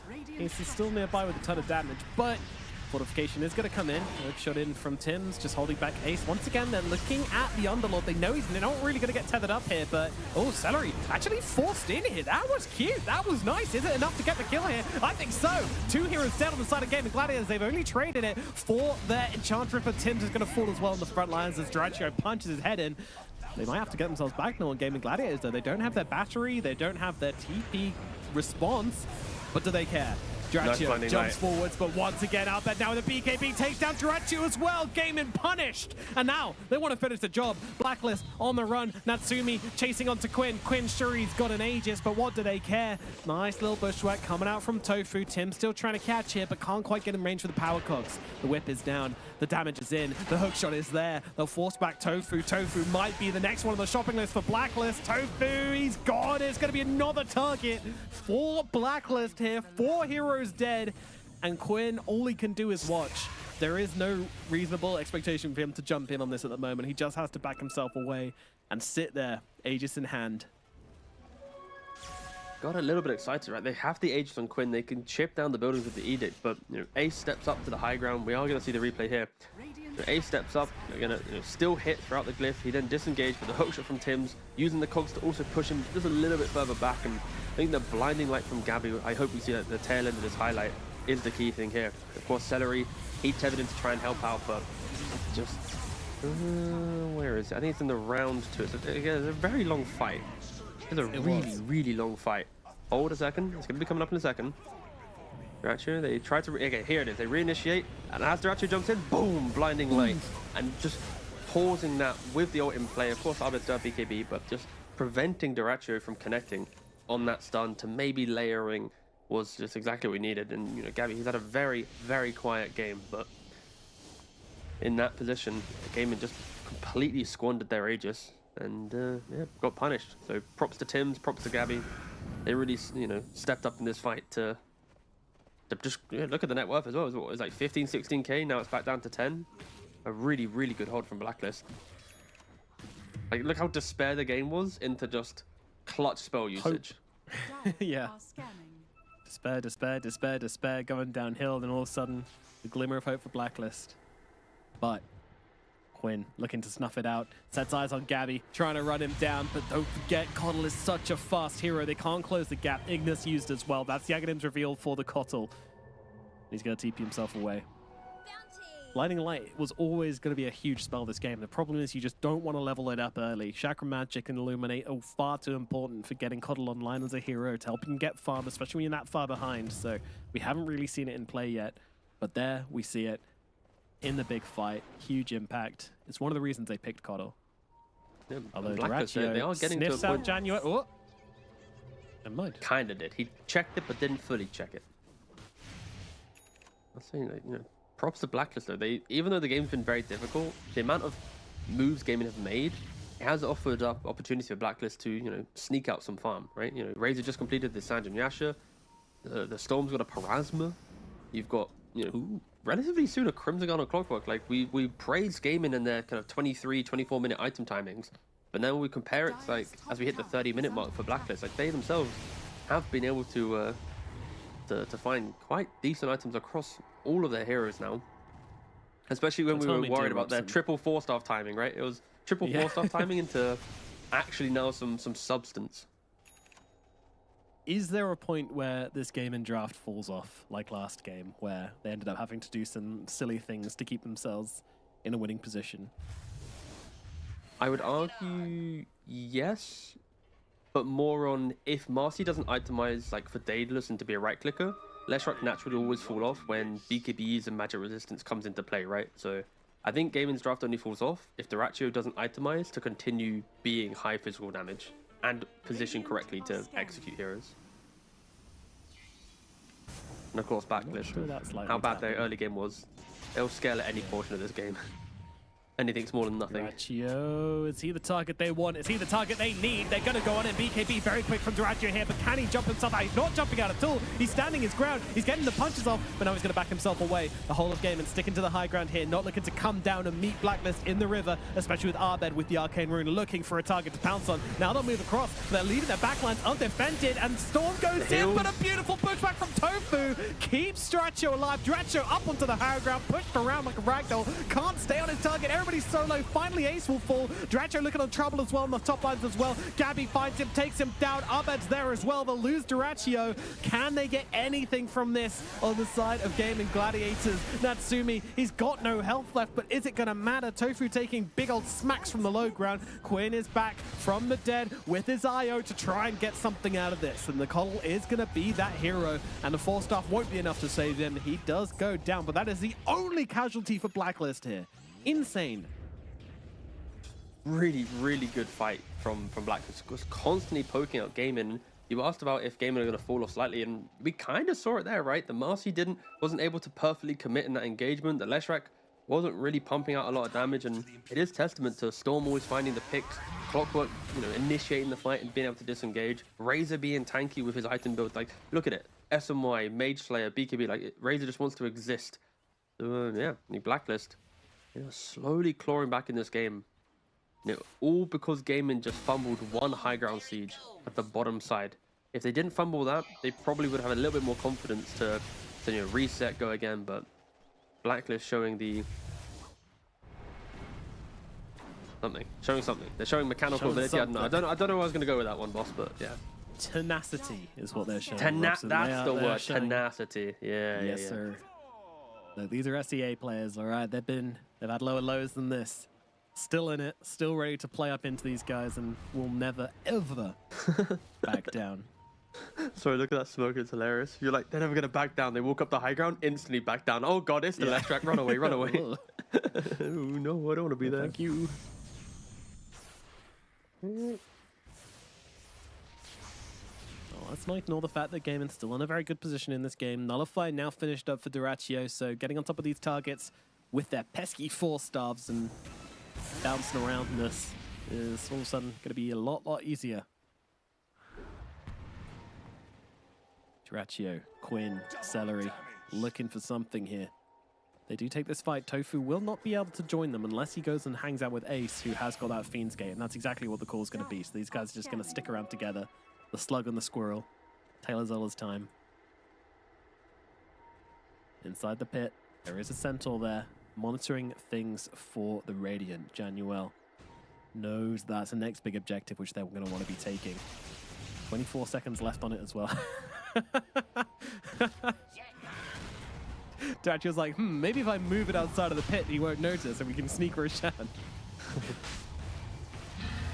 Nice try, I guess.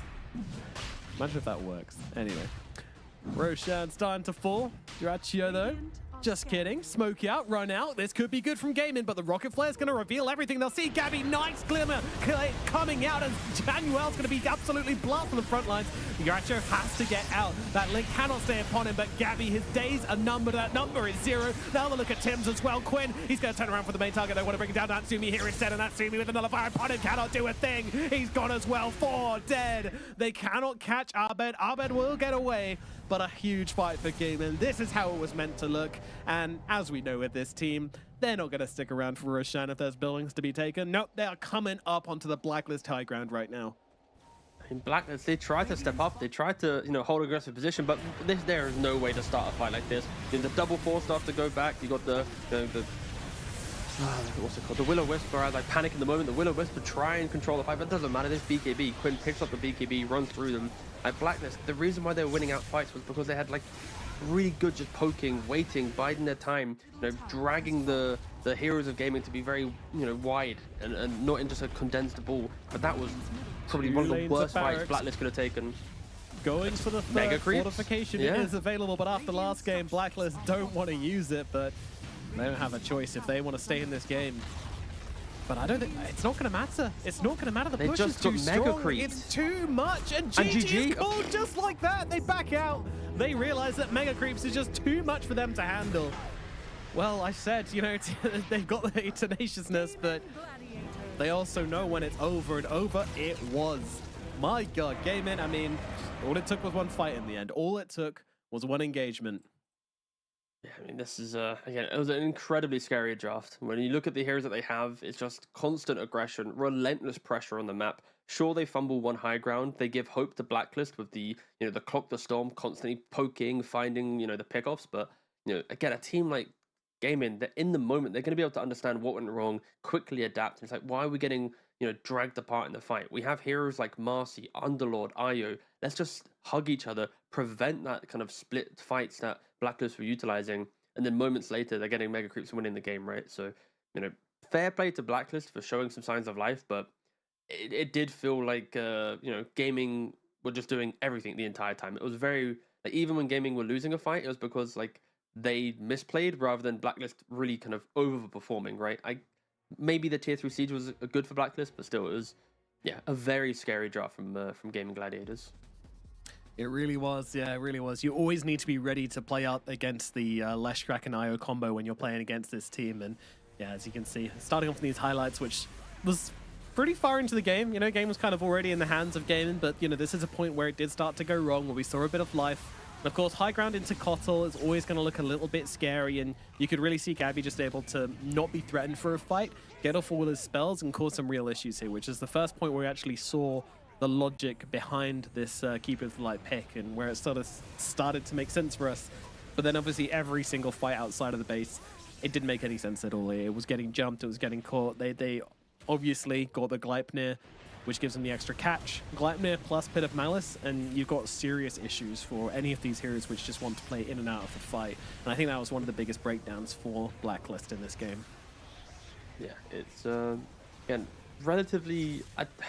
Unfortunately for Blacklist, it was relatively one-sided in that regard. Like, sure, there was moments, but this is going to be their first loss as well. Like, Blacklist, they're sitting at 3 draws, 1 loss now in the group stage. Gaming then pushed themselves up to 2 wins, 1 draw, 1 loss.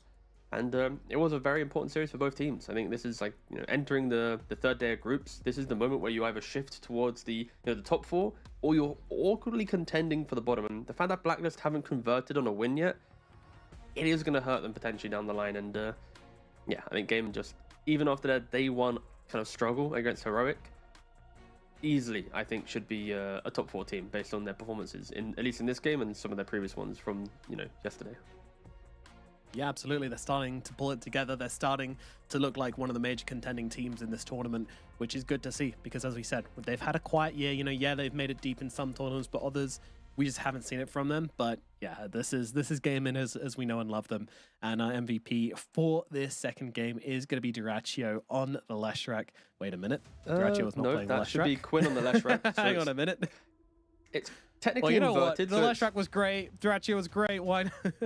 No, I understand the meaning. Obviously, this was meant to be an MVP because they believed that Dyrachyo was the MVP, but also Quinn was, so they tried sharing it between the two of them. Either way, Dyrachyo is the MVP. Ignore the Leshrac aspect there. Yes, in Clinks in game 1, it was a product of his movement, and I'm assuming it was his call. We'll see in the interview maybe, but that game 1 call to go for the base, the Ancient, was incredible. And then on top of that, in game 2, how active he was on Marcy. Like, this is the type of gameplay where if you're active on Marcy as carry and you fumble some moves, you have max rebound, you're not getting killed, you don't have Battle Fury, there's no farming, you're kind of lost in the game. You fall behind. But his moves were, flawless, his team backed up. So Dyrachyo was the MVP on his Marcy in game 2, on his Clinks in game 1. I hope it was him who made the call to, further cement the MVP. But we will see. Again, in the interview, that will be a question we'll be rushing to ask them. But yeah, again, incredible series from them, and we will see who we got for interview. We did make a request, but you never know. Maybe they changed up last minute. And indeed, we shall see. But yeah, Dyrachyo, incredible series, and I love the switch up of gameplay from game 1 to game 2 as well. Like game 1, we saw a very greedy Dyrachyo who was farming up, playing solo, playing basically entirely by himself, and then making that big call at the end to end it all off. Phenomenal Clinks game, really, really cool. Game number 2, entirely different. Playing the Marcy, being a bit sacrificial, just leveling the active abilities, getting involved with the team early, going around, enabling Quinn a lot more than in game 1. And then later on, he did have the Battle Fury, did have the BKB, did have the Nullifier and everything. So yeah, it's a really nice switch up between the two gaming styles for game 1 and 2. Also want to give a shout out to the eye performance in this one from Celery. That was really tasty as well. Just some nice relocates out at the right moment, some big heals coming through as well. And it's a hard game. Like, we can always look at this and say, oh yeah, great performance from the cause, but you've got Clockwork, you've got Storm Spirit, you've got so much to try and catch him out. But of course, we're going to now jump to our interview, get to chat to a member of Gaming Gladiators, and the guy we're going to be speaking to is going to be Tofu. So, Tofu over in Riyadh. How are you doing? And my number one question right now is there ever going to be a patch where you guys aren't going to pick Leshrac and Io? Hello, first of all. Thanks for having me. Hard to say. There's always heroes coming in and out, right? Meta shifting. People value different heroes and all. But once you think about Io or Lesh, like it's an obvious combination, and I don't know, it's like usually Celery and Quinn calling for that. Like everyone kind of calls for his own hero, but there's something, I don't know whether it's waking up at a certain time or just seeing a specific hero that triggers that they want to play it. I see. So they decide together like they're the same being? Sort of. It's more like if one's up to it, then the other's probably in as well, and no one like would deny it because we've always had success with it, right? Yeah, absolutely. I'm loving the gear this year, by the way. I think you guys are looking very fresh. You know, how do you feel about your team's outfit for this event? Because you know, it's very street. It's very cool. I personally really like this one. We've had some issues with transport of our merch, I believe, here, and some stuff is still stuck at the border, so we had jerseys and some on normal shirt and then some jackets and all. But overall, with some good stuff, I really like it. Cool, so there's more swag to come in the future. That's good to hear. T-Gov? All right, I need to know. Game 1, when you made the, you know, of course, you baited out the glyph, and then Reset took a fight. CK didn't have TP, you run it down mid, you went in the game. Who was making that call in that moment? Because it clearly felt like that was a play built on like a lot of like mini calls over time. In that moment though, was it Daraccio? Was it someone else? Like who kind of made the "this is our game to win" call?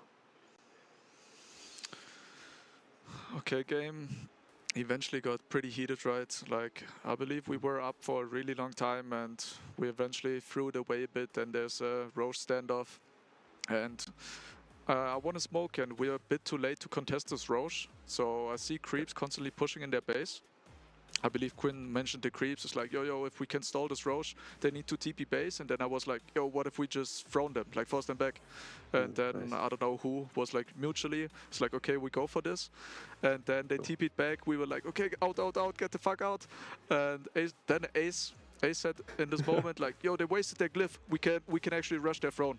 And then I think everyone was kind of instantly in on it. And I believe Anton was like a loud voice then, because he's already sneaking in with his Klink's Invis, ready to hit it. And then I actually don't remember exactly what happened in the moment. I was dead from something. I insta-bought back. I sold my griefs. I bought travels, and I just went in. I mean, that's kind of like the most beautiful moment in a Dota game, right? It's because like you kind of all pro logic goes out the window. It's just you have one objective and you go for it. Just hit the ancient. It was beautiful to watch. So commendable stuff in game 1. And it was definitely some question. crisp decision making. Like I yeah, believe really we should have won that game. We messed up and somehow still sneaked our win through. It's like, I'm sure heartbreaking loss for the enemies because they were in control in the later half. But I don't know. That's Dota. Yeah, exactly. And I don't know if you've been asked this already, so I apologize if you have, but what was the kind of, I guess, the day 1 situation, like losing to Heroic, and now your form now? I feel like if you were to replay that series, you wouldn't kind of lose to Heroic, or maybe you'd draw against them, but I feel like you've kind of, you know, leveled up a lot in those days. Like, what was the day 1 kind of off performance compared to, you know, these insanely like crisp calls that you were making in this game, for example? It's hard to narrow it down really, because there's a lot of outside of the game, in-game mindset, and a lot of things coming together always. And it was also our first game coming up, so we definitely played bad in the series. Also some respect to Heroic, of course. I believe we are the better team though, and we should have won these games. We were definitely really upset and frustrated after the games. And we just individually and on a team basis didn't play that well. The atmosphere was like not 100% playing to win, but like to avoid mistakes in a way, which makes you play worse and doesn't look for as many openings. Like generally just like talking in a confident manner and like seeing opportunities, going for it, rather than saying, oh, they could be here, they could be doing this. You want to be proactive. And we were lacking some of that, while they just smashed their Alchemist on the board twice, and he got insanely fat due to our lack of just doing things. Sure. I mean, that's fair. Thank you for the answers. Yeah, thank you. And one for me to end on.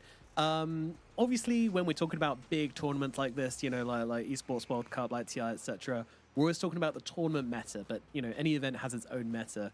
How do you feel the pace of this event's meta is developing compared to other tournaments this year?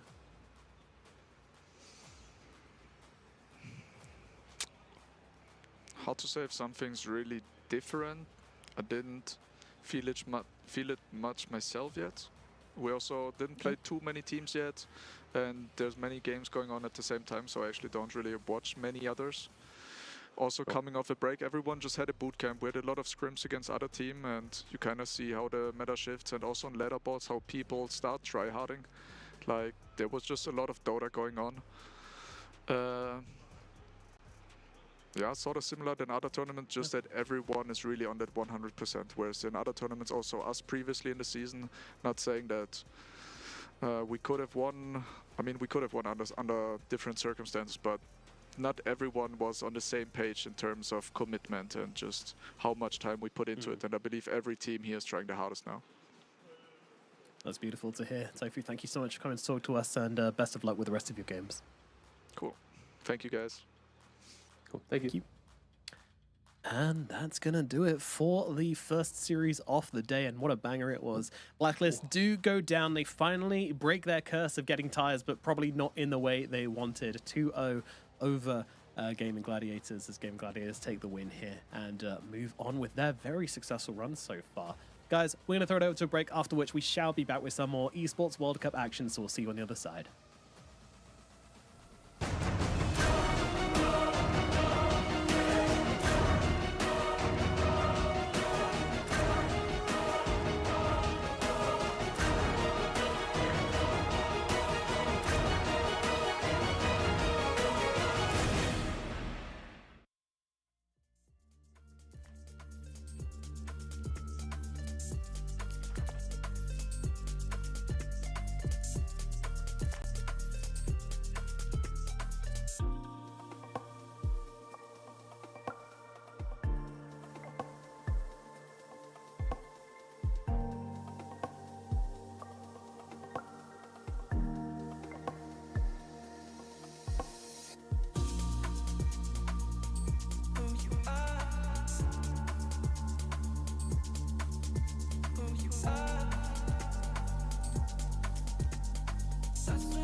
tomorrow when we're alright.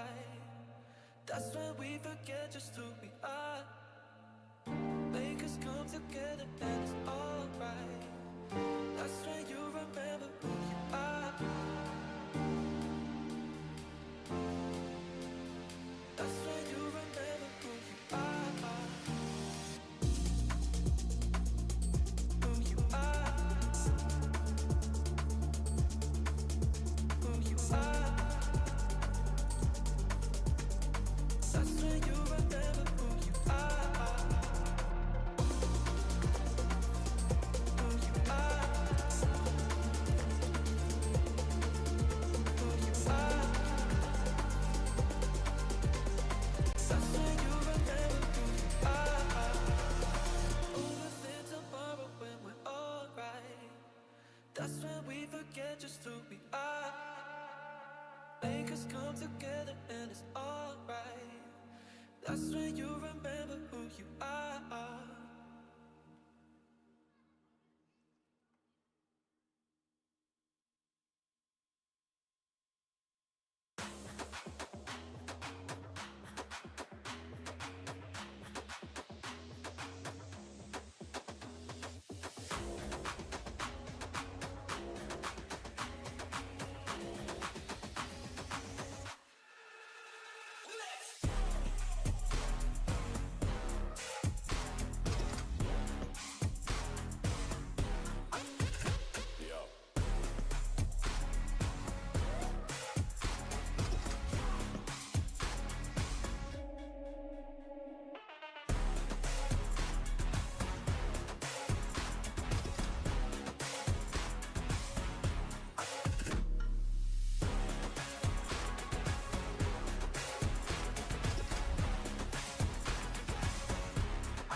Hey everybody, welcome to another thrilling episode of Facet Blind Ranking. Who do we have here today? Wow, we have the greatest of all time, Entity's two top. We got the Watson and we got the Fishman. Hello and welcome to the show. Hello, Sir Alex. Thank you so much. Yeah, he didn't know my name earlier, by the way. He called me Alex over and over again. Sir Alex. Sir Alex. That's actually my middle name, so he's psychic. Very cool fact here for Fishman. How you doing, Watson? Good. Good? Hope you're about to be great, because we're going to play an incredible game here today. Facet ranking. I'm going to give you guys 10 different facets. You have to rank them based on which one's good, which one's bad, 1 being the best, 10 being the worst. Trick is, though, I only tell you 1 at a time. So, you don't know what's coming. You have to kind of feel it out a little bit. Are you ready to play? Go. Yes. Go. Do you know the facets? All of them? No. No. No. This will be an adventure then. Okay, well, gentlemen, let us begin with our first facet. Our first facet of the day is Dust Devil. This is Sand King's facet. It's the one that lets the Sandstorm move at 70% of his movement speed up to 250 units away from Sand King. Sandstorm follows Sand King. What do you think about this facet? 5. No, wait. You can't just say a number. You have to discuss a little bit. I see nobody use Sunking this aspect right now. So this aspect is not good. It's not good. It's not good. So it cannot be 5. It's 8 or 9 in my opinion. Wow, already. What do you think? 10. 10. 10? You think it's the worst one out of all the ones I'm going to read? Yes, I'm sure. That is they fixed it. Yes, yes, they fixed it. This, so hard. Yes. How do you go from 5 to 10 in 3 seconds? That's like the entire list, bro. I mean, maybe they have even worse. I don't know. You're gonna go straight to 10. My feelings. Okay. I just remembered it. They fixed it. It's very risky to put it 10. I think we put it 9. 9. Okay. Now 9 seems more. Yes. It's good. Did you? Because in the end, this aspect is it's not that bad. It's just bad. Well, if it's not that bad, why are you putting it at 9, dude? It's just less than average, let's say. Okay, guys, we gotta get a better strategy here cooking as we continue. All right, so number 9 for Dust Devil, Seed Money. This is an Alchemist facet. You get 250 gold at the start. It's Imba, free. Top 3. It's top 3. 3 or 2. 3 or 2? Really? 250 gold? What's that, dude? Bro. Imagine you buy 2 bracers. Okay. Before game. Or bottle for meat. So, you can help me out on this because, you know, top MMR in the world. People that lose their money at the beginning of the game, how bad do you think that is? If you value this facet so well, if you're AFK, you know, going to potty and then you're ticking down on money, is that a big deal, in your opinion, Watson? No, I don't know. What do you mean you don't know, bro? 250 gold? You minus It's 50 a lot. gold? It's huge, right? Yes. Okay, we put it 2. Okay, putting it 2. So 3. Alchemist 3. is 2? 3? 3? Okay, we put it 3. 3? Okay. You guys gotta lock it in here, okay? I'm hearing a lot of changing. All right, next up is Static Slide. This is for Storm Spirit, Static Remnant. The Remnant moves with Storm Spirit across to the target position. So it's that one that has, like, you know, he walks over when he does the Remnant. This is Imba. Imba. This Okay. is 2 or 4. Or 4. 2 or 4? Okay, let's talk about it. What do you think? Storm, very good hero. I like Storm. I like no one Storm. I hope we will pick it more. Well, don't give away anything on the little facet skit, guys. Come on, take it seriously, please. So would we put it 2 or 4?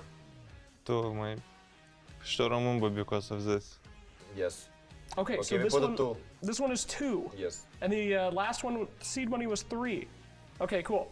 Next up, I'm not even gonna ask any questions. Can I ask why it's Imba? What makes it good?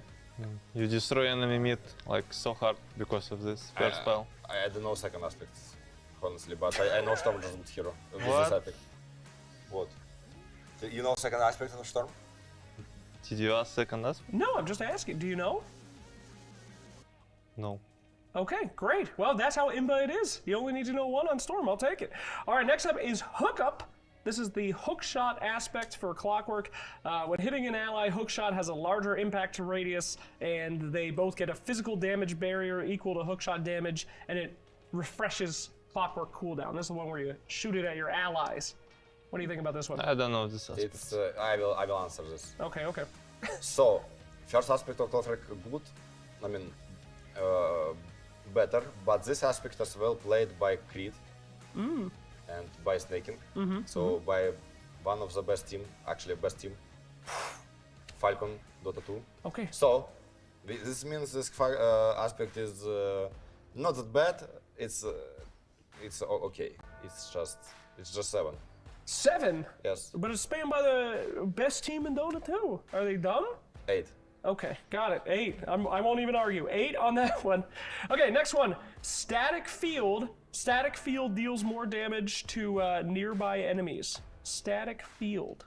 It's a disruptor. Yeah. Is this good? This is a innate. No, I think second aspect of disruptor is grief. What's the other one? So I play this aspect because I cannot play second aspect, like no chance. Second aspect is I put so number 3 spell, Kinetic Field, is changed. Yeah, it's the wall, right? And it's wall. Yeah. It's a grief. The wall is grief? Yes, of course. Okay, all right, good to know. As a disruptor sparer myself. So this is like I always pick this guy? So I get this aspect, but this aspect is as well bad. Yeah. So it's 6. 6? Okay, 6. Or 7. 6, okay. Do you care about disruptor at all? No. Okay, great. He We'll move right hated along. disruptor because disruptor weak laner. Oh, what? He's great, right? No, I'm not gonna argue with you. Okay, disruptor week later, noted. All right, next up is Massive Serpent Ward. This is the Shadow Shaman's second one, where he summons what I like to call the Giga Ward that does 10 times damage and has 7.5 health. It's just the one snake. Very bad. Very bad. Okay. I mean, it's so 9 out, 8 is out, yes, or yeah. Yeah, 9's out, 8's so out. 7 or 10 we can put to this. Absolutely, yeah. 10. I think it's 10. If you compare it with second aspect, it's very bad. And even second aspect, Rasta is not picked in competitive, so. I mean, do you think there's any situation where the Giga Ward is good? You refresher? Yes, Refresher Ags? here one situation. The one situation? Yes. Okay. If this aspect picked versus me. That's like, you guys will instantly win if someone. Okay, I No, like that. not instantly. This aspect is playable, but. Okay, noted. All right, so the Massive Serpent Ward is our lowest one, locked in at 10. We'll see if anything worse comes up. Headhunter, this is the Witch Doctor one that makes his Paralyzing Cask do damage. It's like the damage for the coconut. It's 7. 7? I don't know what it is. But the best witch doctor in the world. Who is this? You know? He was playing yesterday, right? Yes. Yeah. Pick this talent. That's right. With Grimstock. In one team, so he do a lot of casting ulti Grimstock. Okay, yeah, because it has the double cast, so you want the damage, right? But Witch Doctor second aspect is better. So, and Witch Doctor is the average hero. Oh, he has 3. He has the heal, the death ward, and the coconut. But isn't coconut good for farming? You know, like hitting waves and stuff? Yeah. I mean, I don't know. I didn't play it, but I think it's 7. It's not 10, but it's 7. It's great actually. It's 7. What? 7 is great? No, it's worse than 6, but better than 8. Thank you very much. I didn't know. I mean, it's random, but for now, every aspect is perfect in our list. Okay, I'm loving it so far. All right, do you see a lot of Witch Doctors? No. Okay, great. Well, we'll move right Very along. scary. One of the supports. Ghillie Suit, this is for Sniper. Take aim while take aim is not active. Sniper's attacks do not reveal him in the Fog of War. I don't know sniper aspects. Wait. 5, 6? 5 would be the worst you can do now. Oh no. Ghillie Suit. Okay, now it's not perfect anymore. Because this aspect is worse. Really, you think so? Yes. I don't solve. I didn't solve this. Okay, it's 5. Okay, it has to be 5. Can you sell it then? Like it's the first? What's good about it? Since it's 5 on your list. I didn't saw it, and I didn't saw Sniper. This aspect is bad.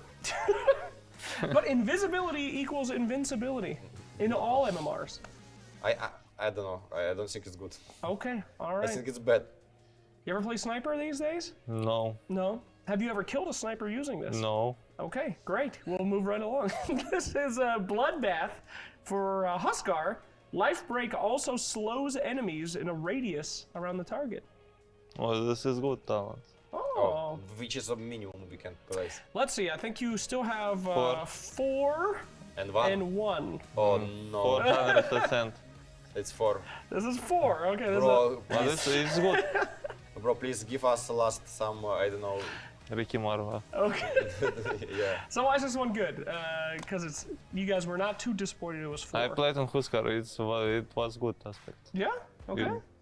I mean, does that really make Of course that? he played Huskar. He Kazakhstan player. That's true. All Kazakhstan player play Huskar. Of course, of course.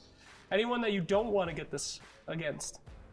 Is there any way that you would get the other Facet instead on Huskar? I don't know. He don't know second, I bet. Yeah. No, it's regeneration. Okay. So any situation where you'd want the second one? No. Okay, noted.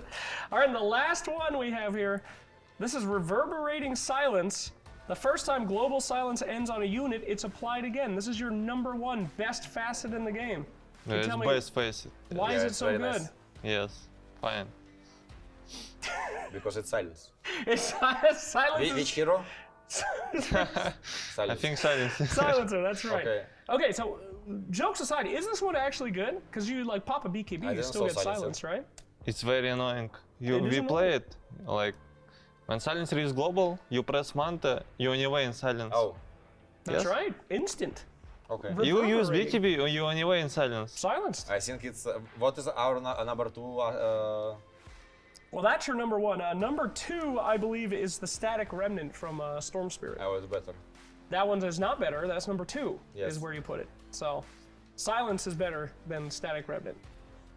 Okay. Okay. We're gonna see more Silencer games coming out of you guys? Okay, fantastic. Well, there you go. There's your ratings, my friend. What a well done. Are you guys happy with your list? Yes. Except for the ghillie suit? I'm happy that we go next part. Okay, fantastic. Well, thank you guys for playing another exciting episodes of Facet Blind Ranking.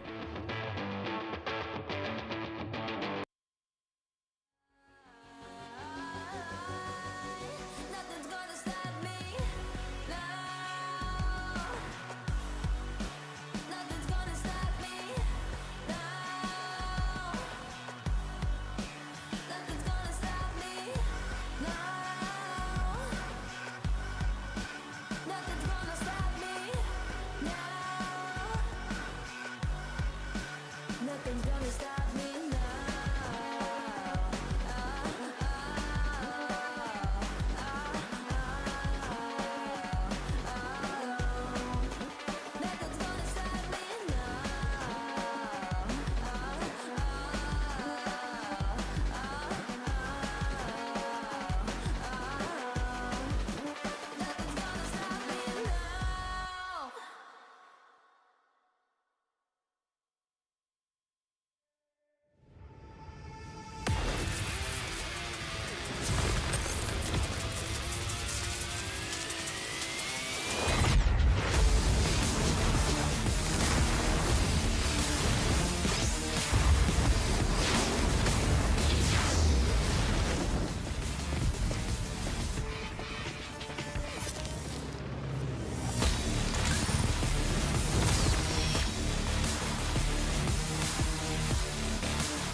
Honor 200 series, the best portrait phone AI empowered.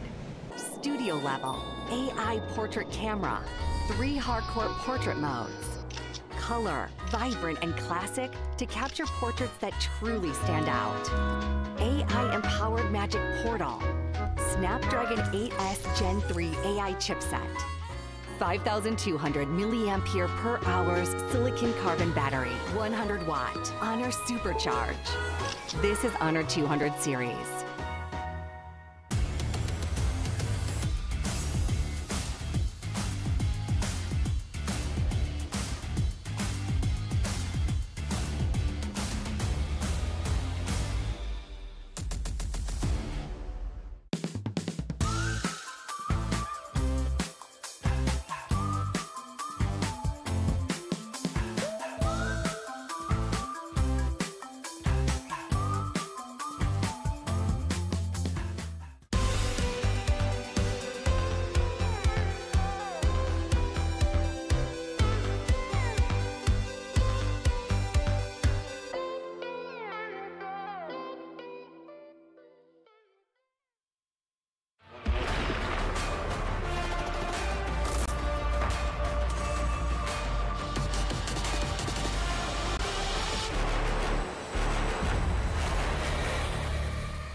Entity versus Mouz, the teams we've got playing up over on this stream right now. And, you know, these two teams, they've been battling through the group stage, some battling a little bit longer than the rest. Mouz did come through the play-ins, so, you know, they've already got their hands pretty bloody. They've taken down a few teams, but that experience doesn't seem to be helping them a whole lot here in the group stage, as they are struggling just a little bit. Yeah, and they, after we finished the series yesterday where they got absolutely destroyed by Beast Coast, they then went on later in the evening to take a game off of BB. Like, they won game 2, and to be fair, it looked relatively promising, right? Like, you had like Shadow Fiend, offlane Pango. So I hope for Mouse's sake that they've taken that victory against a top 8 team in the tournament to then push it deeper into a, now we've got some substance to go after. We got to win in the group stage, in the competitive part of the tournament. Let's now kind of utilize that kind of knowledge to push ourselves into other teams. And Entity, it's not going to be an easy task for them to go up against. Entity are currently in a top 2 position. They've lost one series, but won 2. Potentially favorites to you know, break into top 4 and hold down that spot. So yeah, hopefully for Mouse's sake, they can get some momentum. And for Entity, it's about continuing their form to, you know, just take off another draw, maybe another win, and continue their kind of trajectory to upper bracket.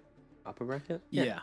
One of the yeah, they did have one loss, but it was against Tundra, the only other team above them in the standings at the moment. So in that regard, you know, they're still looking very, very strong. However, they're still to play out versus BetBoom and Extreme, the two teams which I would imagine would be their biggest opponents in this group. So yeah, it's really on Mouz to kind of prove themselves. Again, we've been saying it a lot, but this is a team with a good foundation, with a very solid foundation. There's just not a whole lot of creativity and kind of like variance in what they can do, but they have a few strategies they run really, really well.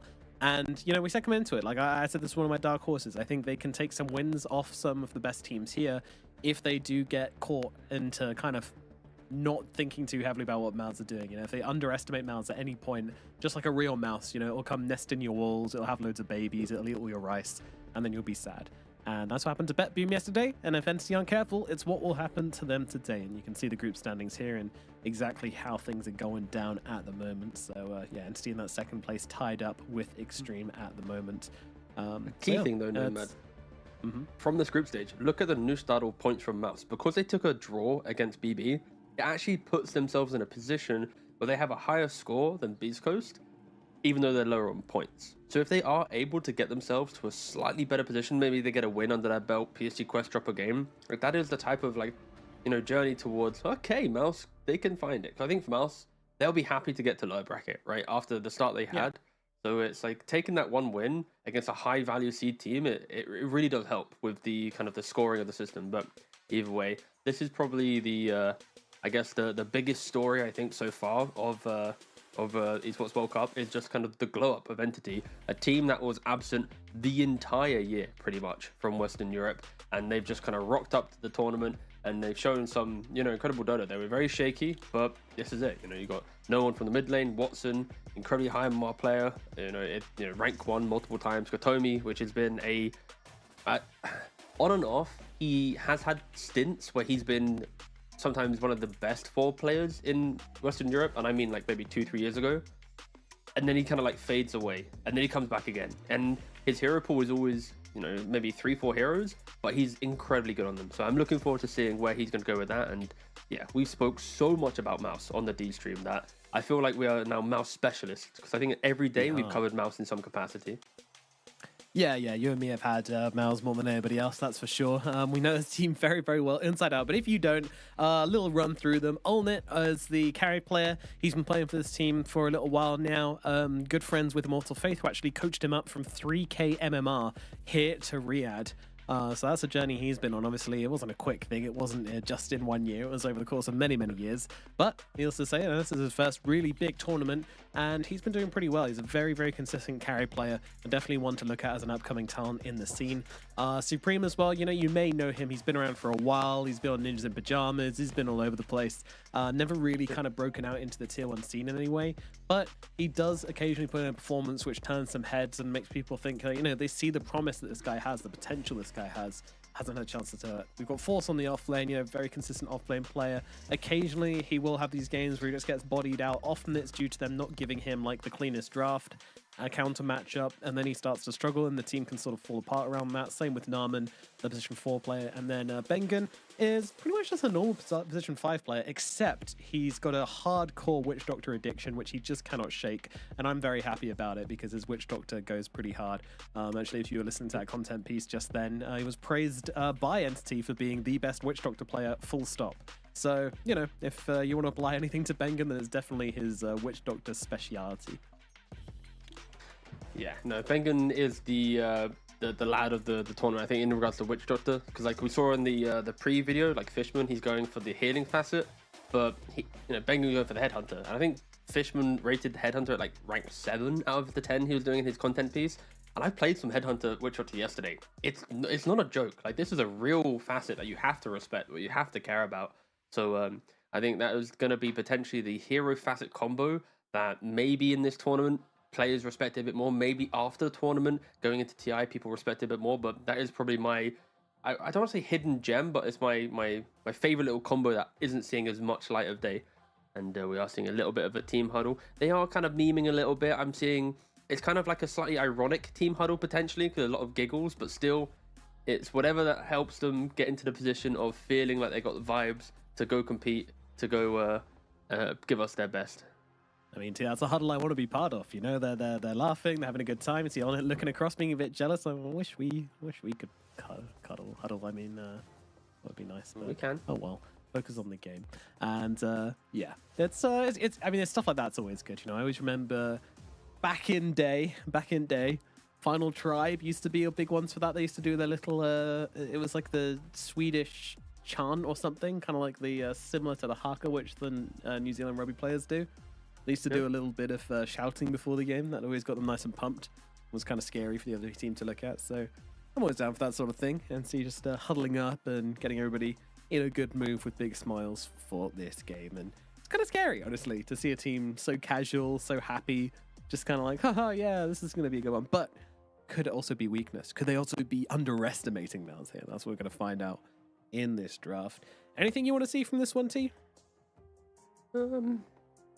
I kind of like the idea of the offlane Pango that they run against BB. That was kind of nice from Mouz.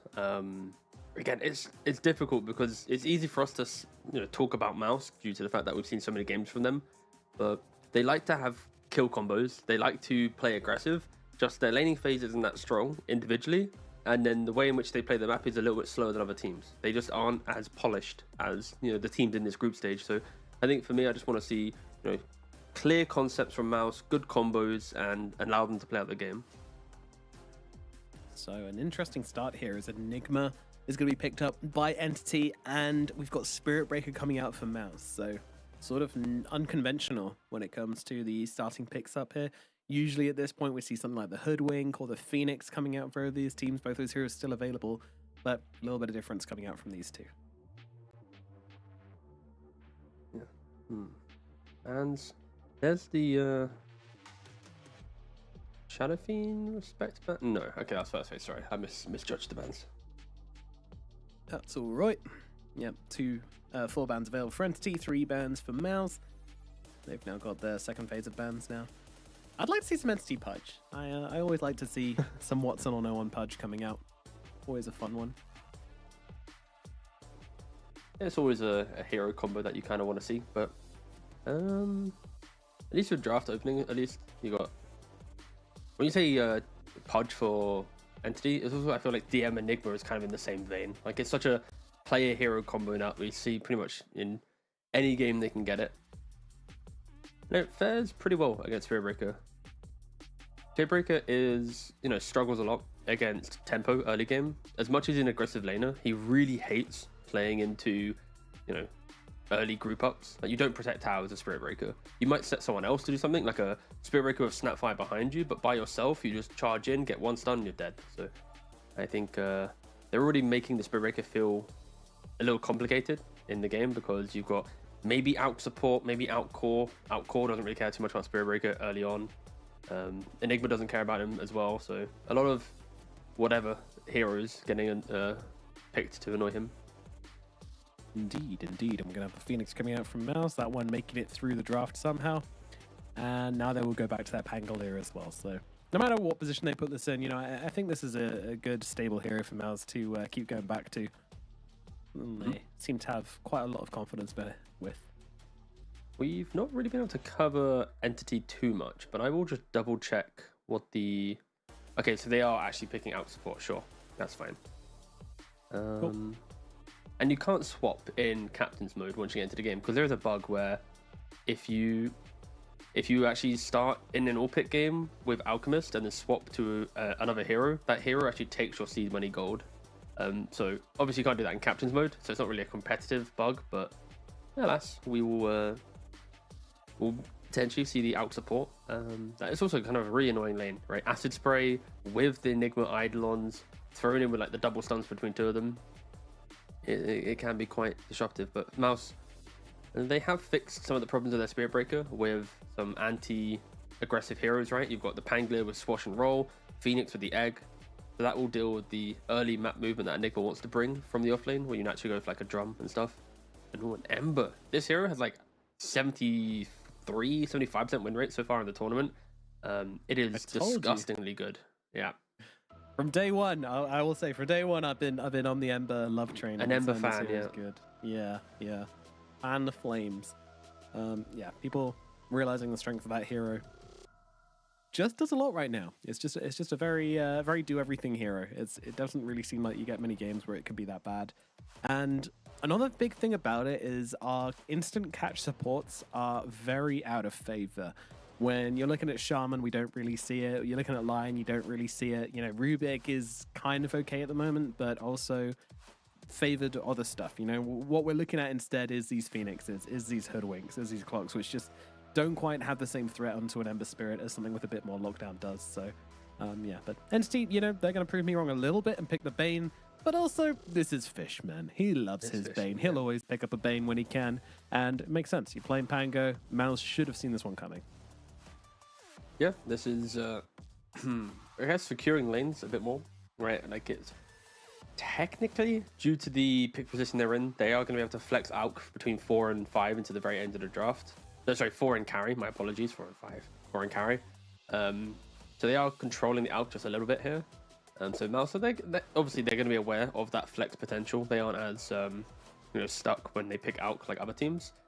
So in the world in which it's Alk Enigma supports, you kind of want a hero that can at least kill through the Eidolons potentially, because Phoenix can do it with Spirit, but having that +1 helps. And okay, they go for a Broodmother, which could still be the carry. Olnik could play it. Easily still could be offlane, because I know that Narman does. Sorry, mixed up players for a second. Force, my apologies. Force, yep. Brain was lagging so hard then. I wanted to say Force, but I was like, why am I saying Narman for some reason? Force has played it, but yeah, we'll see where it lands. It's kind of like, I look at Mouz's lineup, and it's, if they get past the Ember, who's naturally going to be aggressive, then they're incredibly disruptive, right? Like, Spearbreaker can cancel Black Hole throughout the game with his ultimate Never Strike. You then have Pangolier preventing Bane from really enjoying using Fiend's Grip, because you have to Fiend's Grip the Pango, which means the BKB Broodmother will have good time. It's like Pango sacrifices himself for someone else to do the damage. There isn't high range damage to really kill the Pango in roll, So if he is gripped up, it's like, cool, I'm gripped, but no kill threat at the moment. So I would like to see Mouz ban out some carries that could be that kind of high range damage hero. Maybe like a TA. Actually, it's already been banned out, but TB's good here for a good ban. Implying Mouz I don't actually know which draft I prefer at the moment. if it was available. Yeah, I don't actually know which draft I prefer at the moment. It's kind of, I think I'm leaning Mouz, but there is something very annoying about Entity's early game, right? Like the Ember naturally poking and prodding with like a Mage Slayer, then the Bane running around the map with an Alk, like you Nightmare Hero into a concoction with the Acid Spray, Enigma bringing some early auras. Like I can see this being a super like oppressive lineup, but we'll see what their closing pick is, of course, once Mouz have locked in their final hero. Yeah. I do feel like both teams are similar in that they both have like kind of decent team fight, annoying map presence, but not a ton of damage. Maybe Entity have a little bit more damage since they have the Ember, and actually Bane can deal a decent chunk in prolonged team fights. That's just, I'm always scared when a team doesn't really have that kind of burst behind them, and they really don't at the moment. How are you ever going to kill an Ember Spirit in this game where you can't burst it if you do manage to land one of these stuns on him? There's a lot of questions I have which aren't really being answered just yet. I think we're going to need to see a really good game on this Broodmother.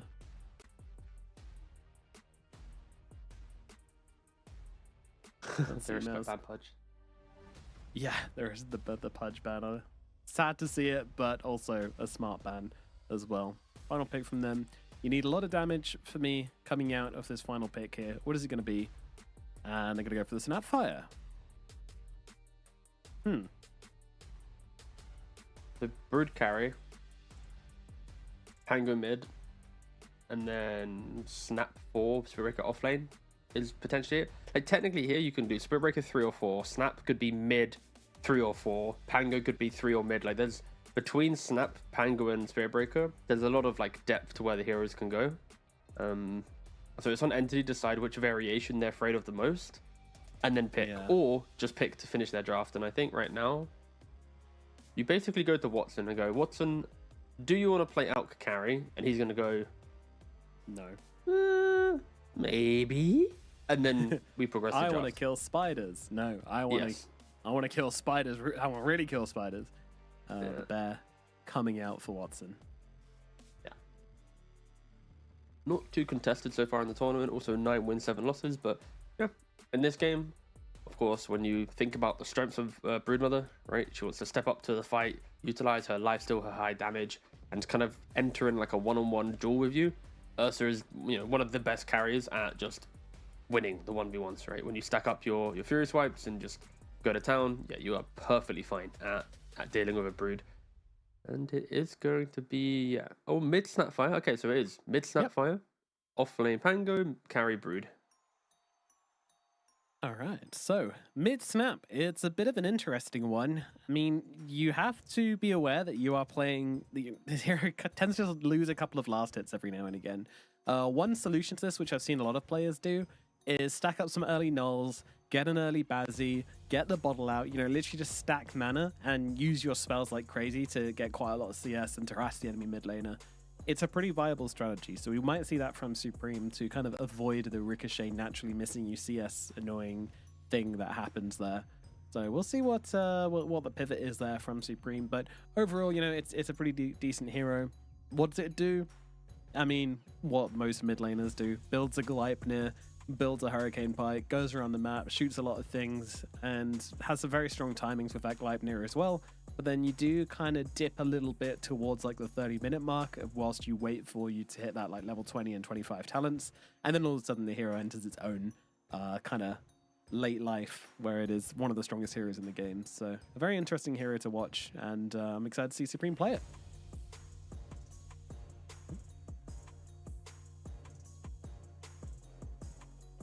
We'll see how he's able to make this hero work for him in the mid lane and see how the matchup goes as well versus Ember Spirit. I do feel like you're probably going to be having to save that scatter shot as a tool to get rid of the... But you can't really do that. Like, you can't really get rid of Flame Guard with scatter shot because you need to use your abilities to secure CS, as I just mentioned. So might be quite decent for no one. We'll see. Yeah, I mean, Lil Shredder is going to be the key aspect here, right? Like, Lil Shredder early on will push Ember to like low half HP. And you know, you're praising the late game capabilities of Snapfire. Yeah, that's true. Of course, that's amplified by the melee heroes, right? Your Ember and an Ursa who like to get into the middle of the fight, so they will always be hit by Lil Shredder. And even against Enigma, right? If you get Hurricane Pike on Snap, position well, you get a Daedalus and something, you just rip through the Enigma during Black Hole.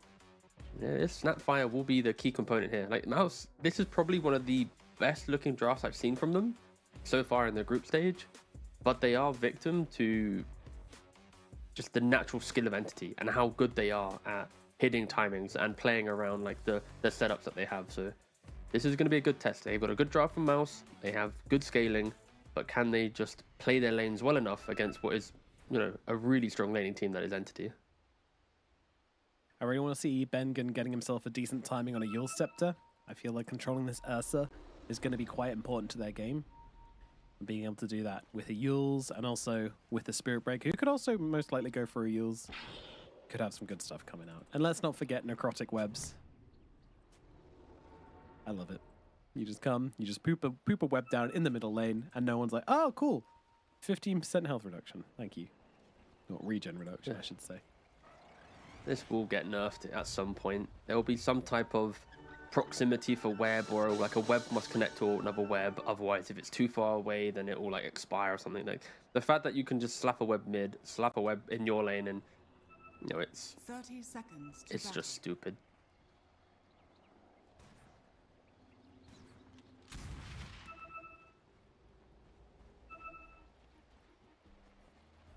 Oh no, already setting up shop down on the bottom side of the map.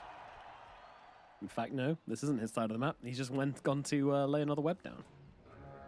And head up to the top side.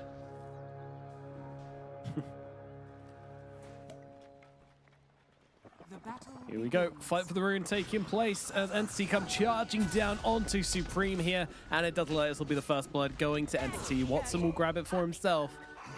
That is a dead Supreme, going to be forced to TP into the lane as well. Narman going to go in and block for him at the very least, so he doesn't miss that advantage. But nice first blood out from Entity. Yeah, and first blood for the Ursa. You already got a bottle on no one because of seed money. This is a very, very good start. Of course, seed money provides Alchemists with an extra 250 gold. Bottle is an item that can be given to allies and still used as if it's, you know, owned by the Ember Spirit, so it's not a problem. And yeah, we didn't talk about that in the mid-matchup, did we? But it's really important. Supreme doing a really good job on harassing no one down in these early levels, forcing out those bottle charges early. Just he's going to need the armor. Well. And that Wraith Band is going to come in potentially clutch when Lil Shredder comes into lane. Supreme has hit too, so we'll be seeing that maybe shortly. He's just going to, you know, barrel into him. A little free sit comes Supreme. There we go. Ooh. Missed like 2 or 3 hits, but yeah. Like, imagine if that's actually like with no misses, no one's on what, like 100 HP. You have to be very careful in this matchup.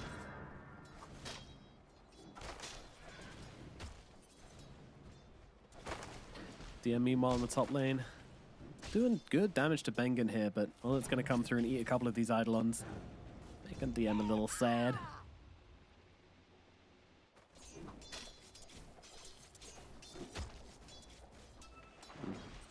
Bot lane might be difficult as well. And this will probably be a just skip waves if you're Mouse. Anglia with a different 4 position could do well, but in this lane, if you ever waste a swash or you ever waste a shield crash, you will get hit by a Nightmare, then by the slows of Ursa from the Earthshock, and chase down the lane. And yeah, you can already see Narman just grabbing the wave, not wanting to see any of that pressure applied to his Pangolier. But this it's is a a classic. problem of Bane versus Spirit Breaker. Or Sure, you've Bane experienced versus many any times. wave skip, yeah. Radiant's middle tower is under attack. The best hero How in many the game. games do you think stopping people Fishman's from played, by the way? skipping. We'll do a quick trivia. How many yeah, I'll Bane go Fishman games? In pubs or pro? Let's go pro. I'll go. Oh, it's hard. I mean, how long is Fishman? But he was a creep wave guy, so not super long. Maybe like 5 years of Bane. I'll go. I hope there's not enough 89. time for you to start Googling it. Okay, good. All right. It was 172. 172, my god. Yeah, competitively. And In pub play, he's got 874. So yeah, that doesn't surprise me. That's a lot Gets of around games. 1,000 marks, so yeah. Now he has played an unhealthy amount of Bane, but also a healthy amount if you're a pro player, because it helps understand the hero perfectly. But at least all his nightmares are going to turn into dreams, because it'll just make him think of Bane again, and then his brain will be happy. True. Life hack. Bit of a movement into mid from Narman. I'm not too sure if they'll be able to achieve a whole lot with this one, but let's see. No one really is being hard lane quite to gank. defensive. That is. Stun on the top lane doing decent damage to Olnate. they're Here we going go. though. Charge comes in. Yeah, they get a decent amount of damage with the little shredder. Oh, the cookie stopping the charge from connecting, right? No, he got changed. The Ember cancelled it, Oh, and he then got the snap changed, fight okay. instantly used cookie. And Narman didn't want to commit after. He had a blood grenade, so maybe he could have blood grenade for the slow, prayed for a bash, but with all the spells used from Supreme, it would have been a very optimistic attempt. But Narman trying to further apply pressure to already what is a very good lane for Snapfire. He's really trying to force it, and in doing so, Force is now actually struggling bot lane, as he's got a double wave getting pushed away from him, so he's not touching any creep on the Pangolier, whilst the Spirit Breaker is trying to pressure no one, which didn't succeed. So not the best moves coming out from Mouz in this early portion of the game. God, Force has been so sacked at this point. Yeah, Feels he's bad. just hoping for a level 6. That's about it. Hide in the trees, try and get XP. That's the name of the game. If you use Swashbuckle to try and get some creeps, then you may pay the price and even get spotted by the tower here as well. But Watson not willing to give up this double wave under tower to go and chase around that little Pangolier, so we'll stick around. Fishman going to make his way up to the top side as well, as Narman sets eyes on Katomi. Just wants a to make really sure long this right click, yeah. Alchemist doesn't get stacking. Yeah. Good thing here at least is if you accept that Force is having a 0 help lane, Narman is at least, yeah, like you said, stopping the stacks. He's kind of pressuring mid, but I don't think he needs to. Like he's just having, you know, macro presence. The question is, he's level 2, kind of doing nothing else, right? So is stopping the stacks high value? If Pango enters the game and isn't really able to do it when he hits 6, then we might be critiquing the Spirit Breaker movement a little bit more. And he can't even rotate top. Like, with a Bane, Alk, and Enigma already pressuring top tower, I don't know how helpful Spirit Breaker will be. We'll see if they want to dive on Entity.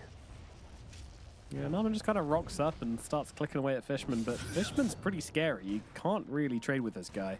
And Katomi's charging a stun once again, gonna land it here onto Narman, slowing him down. A lot of damage coming out from that unstable concoction as well. Then comes a blood grenade, the right click will be there from Fishman as well, and they will bring down that Spirit Breaker over in the mid lane. Good tip. Cream will A be really alright. good tip. A little something extra for the effort. Well, CS-wise, Supreme has really given no one a bit of a smacking. It's kind of expected. Snapfire is the hero with the laning advantage in this matchup, and I don't think Entity care too much, because when you look at the net worth, right, Ursa did get first blood. He isn't the highest level in the game, but he's top CS by 700 gold. Like, this Ursa has pretty much laned into nothing. Like, there's been an odd swash or two to secure a creep, but he's not been contested for CS, he's not been pressured at all, and it really boils down to Spirit Breaker. I think Spirit Breaker in the wrong draft or the wrong hands can really hurt your game, and right now, the way that Mouse have approached this, it's, yeah, they are kind of falling victim in the multiple lanes. And Surely he's Fishman trying to gets go punished for it. now. He is so deep in enemy lines, trying to go for that Wisdom Rune. Still thinking about it, but he is going to get hit down. You know, if he Narman denied catches that, him. that would have been clutch. Yeah, that would have been pretty worthwhile. Wisdom Rune grabbed by Narman. Thank God he now uses the Wisdom Rune to get to level 3. I mean, it's something, I guess. No, yeah, as Supreme's someone who's gonna got like continue pressuring 1,000 mid. Spirit games, I can confirm that this is a very despair state for Spirit Breaker. Sad. Like, he needs to join someone Olnate else. being And chased. No one looking for the spider with the double damage rune, but Olnate being quite evasive. But if no one sees him even once here, then Olnate could be in some trouble. And there you go, no one sets eyes upon Olnate. But over on the side, hold on, they're managing to find the return catch here. DM does kill Narman, but Katomi is dead.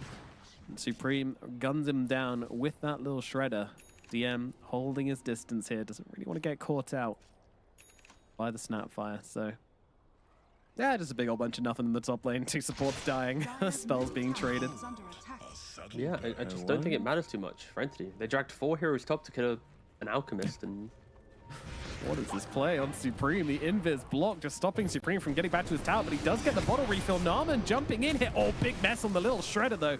That one's gonna hurt. The Scatterblast does not connect either. And now no one trying to just finish off Supreme and Bengen. They're both so low. Jump in with the Remnant, finds the one, goes for the second. Bengen, he's gonna fall as well. No one with the double kill. Katomi, he's also dead. Force unable to finish off the kill there with the Rolling Thunder, but does get it afterwards. But now Watson and no one get on top of him under the tower, and Force is dead as well. 4 heroes gone, all traded for a who? Just an Alchemist, a support Alchemist nonetheless. It's a bad state of affairs for Mouz. Yeah, they're just getting dragged around the map, right? Mouse aren't playing their game. They're falling victim to what Entity wants to do, right? Like, they're chasing the Broodmother top, so they react top. They then kill an Alch, but they lose their Spirit Breaker. Then Entity instantly go middle to kill them on the rotation back to mid. And then Mouse just mass TP in, but they're already set up. The Enigma's here, the Ember's just slighting them down with a double slight Facet. Also even rocks up at the tail end of the engagement as well, and you can just clearly see Entity are very mindful of what's happening in this game, what they need to do to succeed. And Mouse, it kind of feels like they're just making moves, and hopefully it works. I hope to get a kill here. They're not really thinking about the repercussions of their actions, but Entity, you can feel the discipline in their moves, and they are willing to layer the cause and help each other out. A 3,000 gold lead already. Mouse are going to have to try and slow down this game a little bit and just get a drop off farm on their cause. Onto no one. Kiss is coming across as well, but he's got to land them, and he's just not being able to do so. Heals out onto no one from his wand, and he's going to be absolutely fine. All of a sudden, Narman now deep into enemy land, and he's going to get killed off for it. Oh, again, man. Just to clarify, I have 1,000+ games with Spirit Breaker, so I know exactly what's happening right now. The Spirit Breaker is having a bad game, and he's just making calls to his team to fix his game, but then he's kind of like ruining his teammates' games, you know? It's like, I'm level 3, let's go get a kill so I can get to 4. It goes wrong. Ah, don't worry, we can fight mid. It goes, okay, go again, guys, don't worry. You know, it's like, you're hoping that one charge, one combination, one pick-off will work, and it always just falls flat. And now, there is no move to make. All of Mouse just need to farm. They need to just ignore the chaos that's happening and hope. Like, this is not a Broodmother game. Mute Narman. Yeah. Like, normally when you look at Broodmother, right, it's like you go for Orchid, you play for a like minute 14 timing, you punish that one core, get a kill, suddenly you have BKB, and you're on the way to Manta. That's not going to happen in this game. Like, he's looking for an Echo Saber. It just means that the core's timings on Mouse aren't going to be as impactful as we see these heroes in the same role in different games. So this is for Entity. If they're reading how strong they are right now, they need to push that forward. And they are. They're in the jungle right now. They're finding Supreme. They're annoying him a little bit. He probably will want to leave because there's only 2 heroes here. But we'll see if Fishman can survive. No one's pretty annoying. He's not going to stop too easily. With Katomi coming in as well. Gets stunned up though. Doesn't quite land the stun there onto Supreme. But still, takes the camps. Force comes over, says what up, says hello, and forces at least no one to back away. But not before he gives Supreme a nice slight chains goodbye present.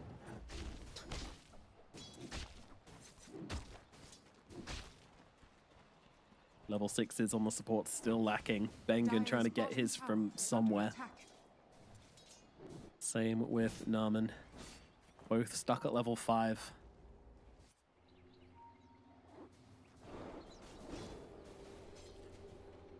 We've heard Fishman as well, also on the cusp of level 5, but I think that's alright. Having to slight... The Ember had to slight chains a Cobalt to prevent the deny, by the way. Radiant are scanning. Still haste rune gained. Another scary rune for no one. And that's the thing about this Ember hero. If you let him have rune control, then he is just going to ruin your game. Nobody is safe. And Bengen is learning this one the hard way. Gets himself under the tier 2. No one? Surely not. Surely not. Still going for this right now. Supreme tries to preempt it with the Fire Snap Cookie. Honestly, not a bad attempt, but not quite good enough as no one will get himself out. Yeah, no one's just keeping the pace of the game deep into the Mouse side, and you know, we're looking at Watson just deep in the jungle as well. Like, everyone's just farming, right? Like, Watson's about to get Battle Fury. Congratulations, a 12-minute, 52-second Battle Fury. You got top lane, Alchemist is farming up. Like the Alch support has had, even though it's slower than average, you know, the Ursa did buy you know, a wand and a windlace and phase boots. Like he didn't rush it. But the fact that Katomi, he's sitting top lane, he's AFK farming as well. His Alch has overtaken the mid Snapfire. He's going to overtake the Pangolier potentially. Like, especially when you're playing into the Brood lane, you just throw down an acid spray.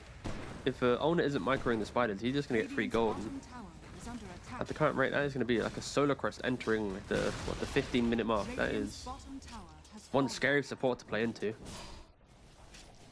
And it's crazy to me that Katomi gave away all of his starting money pretty much to the Ember Spirit, to no one, and yet now he's not only the richest support, but he's richer than the enemy mid. Yeah. It works though, because you have Alchemist seed money where you give your economy to mid lane, but you're playing with an Enigma who literally doesn't need any help. You just need a body to block a small camp, prevent a hard camp pull, and then you're fine, right? And at some point, you might get a kill that throws you a pair of boots. Like, the logic of Alch giving away economy only works if your offlaner doesn't, you know, need that body the entire time. So, yeah, I think there's a lot of thought and prep gone into the seed money, clearly from Entity, and it's worked out. They got 5k gold lead. They are just going to sit back, farm their items, and Mouse, they're going to maybe smoke up. There is level 6 on Spirit Breaker now. You know, Spirit Breaker Never Strike with the Mortimer Kiss of Snapfire. There is a basis of getting a kill. Is there enough control, though, to go for an Ember Spirit? Maybe they want to find someone else. Oh, they're going for it. No, not. Nope, Fishman's going to be the new target instead, but Fishman turns around immediately, Fiend's Grip out onto Naaman, who tries to charge him, but it's not going to save his life. Does go down regardless. They look over towards the Ember Spirit, but Ember gets himself away. He's also got a shield rune now as well, so killing this guy is going to be impossible. Yeah. It's 11 minutes 15 faster because people just don't buy it as their first item. Just going to clarify that. True. Radiant's top tower is under attack. Almight, Echo Saber, Alchemist, Soul Crest into Ags. I'm wondering who this first Ags is going to go to. He's got some excellent choices this game. What a pause. Haven't had one of those in a little while. First Ags, who's it going to? I'd love to live in a world where it goes to Bane, but it probably doesn't. Let's think about it. Is Ursa in range cooldown that important in this game? It's 50-50. Enigma, don't bother. I kind of, honestly, I do rate Bane. It's between Bane or Ember Spirit. I think if Ember has like Gleipnir +1, by the time Ags is coming in, then sure, 100% give it to the Ember Spirit. He'll just pop off, but I think Bane is a pretty good value. It is so hard to play Spirit Breaker into Ember Spirit until you get Shadow Blade. I just feel so much pain got like watching 20 Naaman play this spells to game. mess up your initiation. It doesn't really work, but they'll find Fishman again. He's going to be the target. Sure, both of them are chains in the backlines, but they should still finish off the fish regardless. No one looking to continue to disrupt here, and also Force really struggling to follow through with his own stun here, as he's actually going to get stunned up by Katomi. Beautiful timing from the Alchemist to get them that kill. Naaman backing away, playing under the sun, but now that Supernova comes crashing down Entity, there is nothing to hold them back, and they will go in hunting for more kills. Naaman going for the TP out, should be successful in doing so. Only as well, head into the trees. Oh, the Centaur's done. Gets stunned up, the Centaur, the traitor! Watson brings him down for it! Oh no, that's just unfair. Oh god. Like, I kind of saw it coming. He just wasn't microing his spiders. He was walking towards the Centaur. Oh no, it's only his own fault. That's a sad thing as well. We can't even say, oh, unlucky. I mean, Entity technically are cheating. No, they got don't 6 show on the it again. roster. Oh my god, what a horrible Show replay. it again. One more time. Do it. I know you have the capabilities. I know production would want to do it one more. Do it, please. Please. Chat is craving it. Thank you. Oh, one more time. Beautiful. Thank you. No, guys, please, please. It's his first event. You're sick people. No, it's not. He's been to PG of Wallachia. Yeah, he was in Wallachia, alright. Yeah, fair enough. It's his second Katomi event. will die. That's a nomad guarantee right there. Phew. They do get a return kill for it though. Narman dies. Watson probably not gonna be a target for Mouz here. They'll just back themselves away. Oh, uh-oh. No, they won't. Fishman's here, playing fielder, gets the Fiend's Grip out onto Force, and Force, unfortunately, is going to get brought down here as well, so it will be the double for Watson. Man, Katomi is on it with the voice lines today. You can just feel the entity that they just have like strong voices in the team, right? Like when a move's made, like Fishman dying, it's not like a, oh, let's go help him out. It's like, Fishman's dying, so let's go occupy something else. Let's go create another opportunity elsewhere. Or he sets up a kill, boom, then you capitalize on it. And but they just have a very good backbone to the playstyle that they have. Of course, it's always good to watch no one play Dota. He's, you know, a very talented mid laner. Yeah, he's alright. He's pretty decent, mate, you know? Pretty good, been around for a while. Still up there. I forgot to say too long. I was like, damn, son. Yeah, he's been too good. He is one of the older mid laners, that's true. A bold brother, as he's managing to get off the Sleight of Fist here, which is going to buy him about an hour of invincibility with all his spiders around, so no worries. You can get himself out to safety. Dire's structures are fortified. Do you think Ember should have a frame of vulnerability between Sleight of Fist and being able to Remnant away? I mean, it kind of has a cast point delay on Fire Emblem, so it kind of... Oh, you mean during the slight, sure. Yeah, because you know you can Sleight and Remnant away without being vulnerable for a single frame. It's potentially a solution to Ember being strong. I kind of feel Ember lives or dies by how strong Sleight of Fist is, though. Like, yeah. The fact that he got cooldown reduction in 7.36. Sure, he had damage decrease, but yeah, I think that's the main issue here. That Sleight needs to go. Look at him. Yeah, exactly. And now Watson's gonna blink in. Yep. Nice solo kill from Watson. Like we literally haven't mentioned DM like once in this game, by the way, after laning phase. He's just got a drum and a greaves, walking around. He's just chilling. He's vibing. Out hitting the tier 3. Like, what are we watching? We're watching a bit of an outclass, to be perfectly honest. As the two purple boys will take the outpost and head up to the top side as Mouz are trying to make something happen. They're trying to make some plays take place. Oh, are we going to have a black hole? Yes, we are. First one of the game coming out from DM onto Force. And, well, Force honestly almost survives it, but unfortunately will be dying on the other side regardless. No one gets yet another kill. And Katomi, how close is he to Aghanim's? Fishman. Ooh, 500 gold. Fishman's like walking through multiple spiders like, I don't care. I'm gonna find someone else. Oh, you got the shard, easy. All right, quickly. If you're in chat right now, make your bet. Decide right now who will get the first Aghanims in this game. Will it be Ember? Will it be Enigma? Will it be Ursa? Will it be Bane? Please type the hero you believe they should be getting it. And Astini, if you're listening, you do not get to type because you probably already know who's getting the first one. Don't cheat. Thanks. Wait, the first shard? Aghanims, Scepter, sorry. Oh, Scepter. I mean Scepter. My bad. Okay, that makes more sense. Yeah. I got carried away. The Aghanim Scepter, just to clarify. Thank you, Nomad. You said shard for some reason in the back of my head. I am going Ember. I think no one's just had such a good game. You're going Bane, that's a bold bet, my friend, but let's see if it pays off. I mean, I've already said Ember early on, you know? Yeah, and then I stole it from you. True. I believe in Ember, but my head says Ember, but my heart says Bane.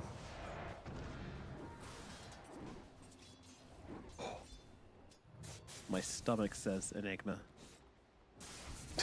Well, I should never listen to There's no way DM who's waddling around this map is going to get it.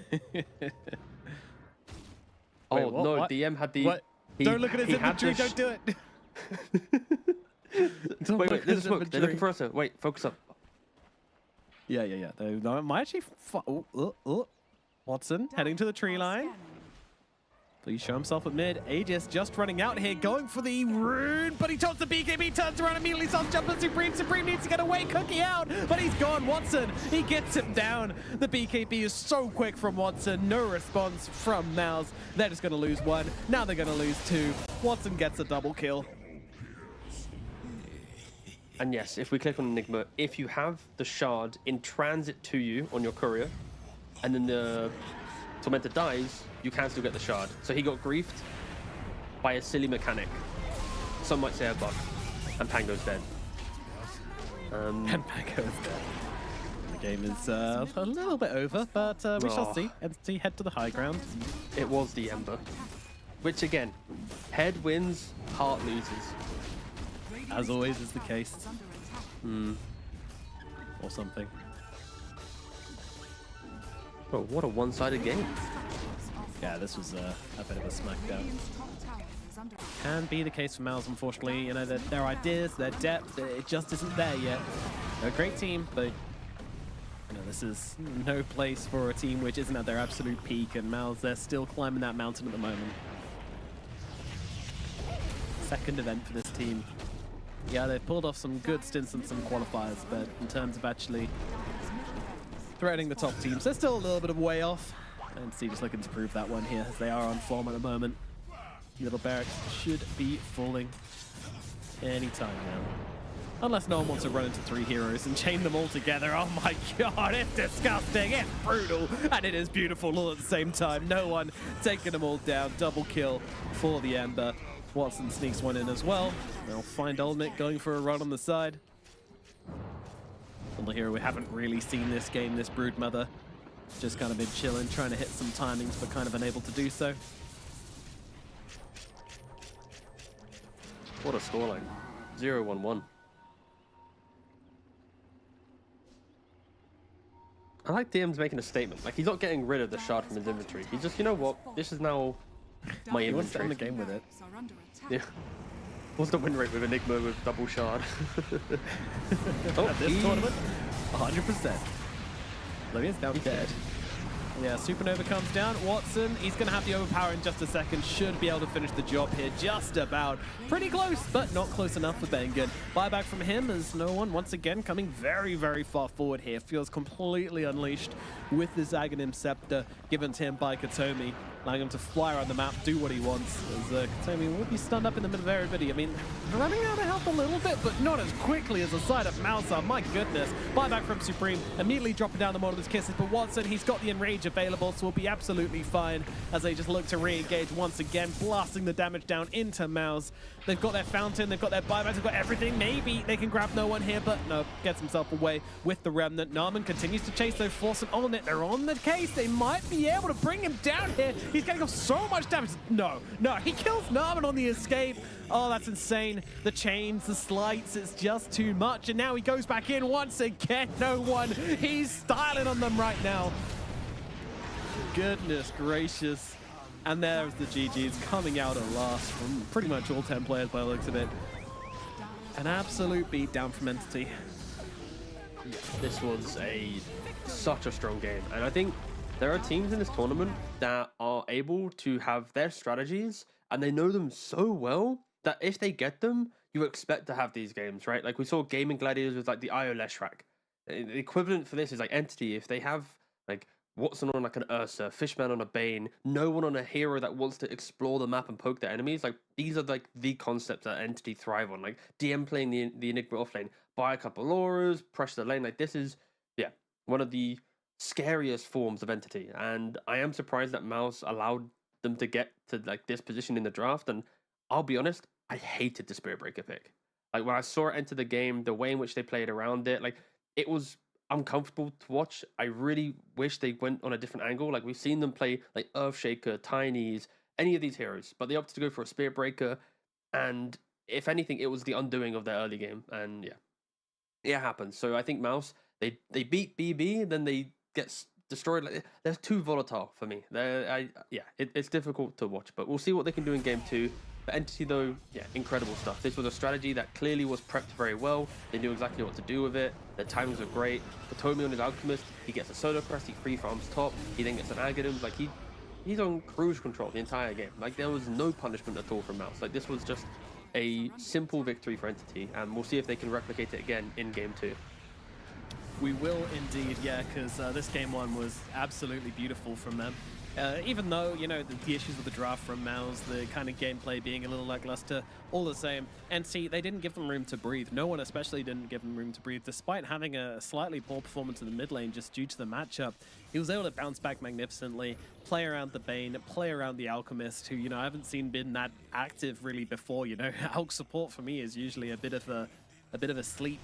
But Katomi was all over the place. He set up his no one for success absolutely perfectly, even giving him the Aghanim's at the end as well.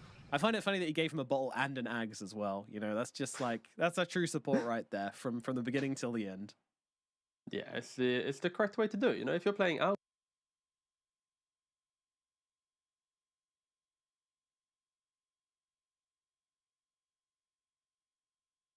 See, Governor, get him away. Oh, I'm back. I'm also being given to no one. Please, production, stop, chill. But yeah, no, it's great stuff. No, I thoroughly enjoyed this. Like, I love when teams have a clear strategy and they showcase the logic of their strategy the entire time. Like, they're not just drafting heroes, entering the game, and kind of like reacting and hoping it works out. Like, this is clearly we've scrimmed this concept. We're gonna do this, do that, enable this rune, get the first blood. Like, the entire concept was just well planned. So I hope Entity have more strategies like this, because yeah, they're a very, you know, strong looking team that can potentially make a good run if they can continue this form against all the other teams in the group. I believe so as well. Yeah, it's fun watching Entity go from strength to strength as they finally powering up for the end of the season and the big events that matter. But how deep can they go at the Esports World Cup? Well, first they need to take a game 2 off Mouz. If they're able to do that, well, we'll see. That's coming up after this short break.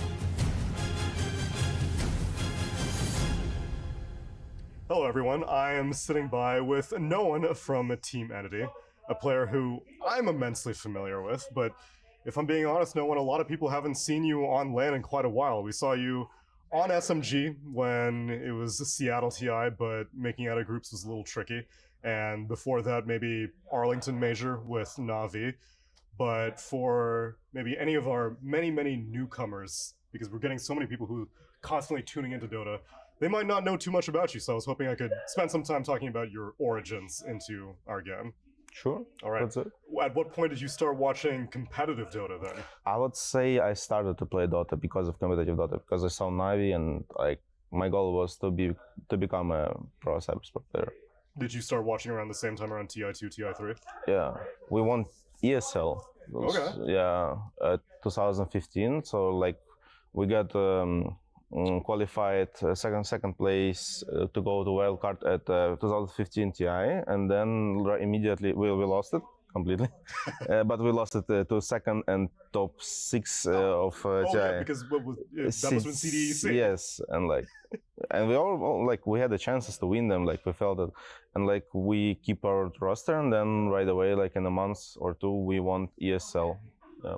So you weren't at all, I guess, intimidated by the prospect of like, oh, this is a tier 1 team, expectations are high, they recruited me to make the roster? No. I mean, like when you're 17, you doesn't think of these things, you know. You just go and play. It's like adult things to think for you. That seems to be your attitude in general, though. I've never really known you to be a player that gets stressed out by outside factors, really. I mean, sometimes I do, but I'm trying not to. Not even like I'm trying not to show it. It's just like, yeah, my nature, I would say. I'm kind of calm, but like if it gets to me, I'm really like, you know, like impulsive. How about describing your time on VP? Most of your VP days you remember as being like, well, maybe I was younger at the time, I had different expectations, but now you yourself seem to look at yourself as a veteran player. I heard your interview after you won TI Quals, where you're kind of the guiding force for a lot of your younger teammates, but they already have a lot of the pieces necessary that you don't have to do that much. What's it like being one of the more veteran players on a roster now? Sounds terrible, of course, veteran player, but I tried to use very good words where it's saying like, oh, you're not old, you're a very seasoned, Nice. experienced competitive player. Yeah, I mean, it feels great to me. I don't know, with all my experience, like with all my mind-changing stuff by the years, I feel great to play Dota right now. Much better. I know that like I became like Dota player that I wanted to be actually right now, always. Thank you so much for taking the time to speak to me, share your history with the people, and now it's no more looking back, but seeing what you can do in the future. Thank you. Thank you very much.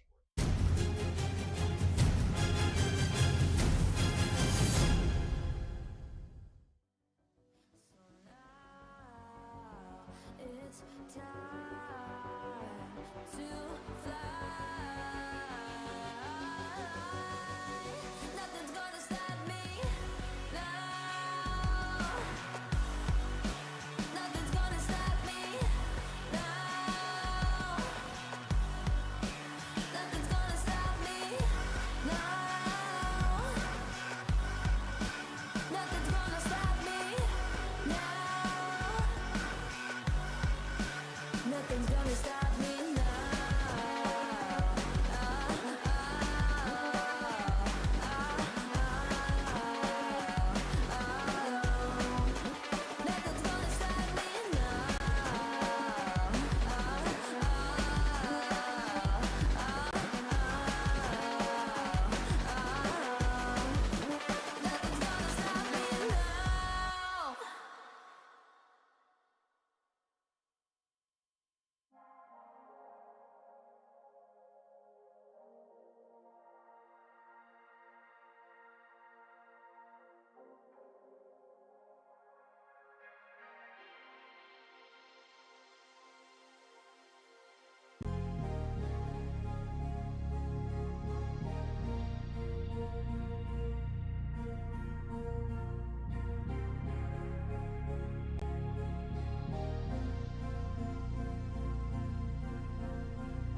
out here!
Welcome back to the Esports World Cup, my friends. It is time for game number 2 of Entity versus Mouz. And if you missed game number 1, then maybe that's because you blinked, because Entity, they didn't waste much time in the first game. First game T. Sorry, I'm choking up just thinking about how badly Mouz got beat.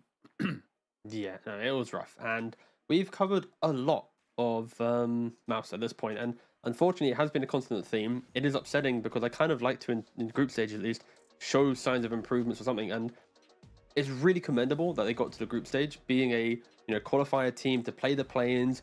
They were like, what, 6th place played a decider match to then get here. It's like I think they've had an incredible run for the caliber team they are, but they have got to the stage now where it's like they just aren't polished enough, aren't strong enough to get it together. And again, we're halfway through the group. Maybe they prove me wrong, but what they've shown me so far, they really need just a massive wake-up call. And it is so hard for teams to get like that quick improvement during the group stage when like every single day it's like a new series, multiple different games, teams you're having to try and play up against. So we'll see if Mouz can do it, but at their current form, I wouldn't be surprised if they are potentially one of the first teams eliminated from the group stage, because who we see on screen here, Entity, they are polished, they are strong, they are spooky in their form, and they are heading most likely towards the top 4 finish in this group.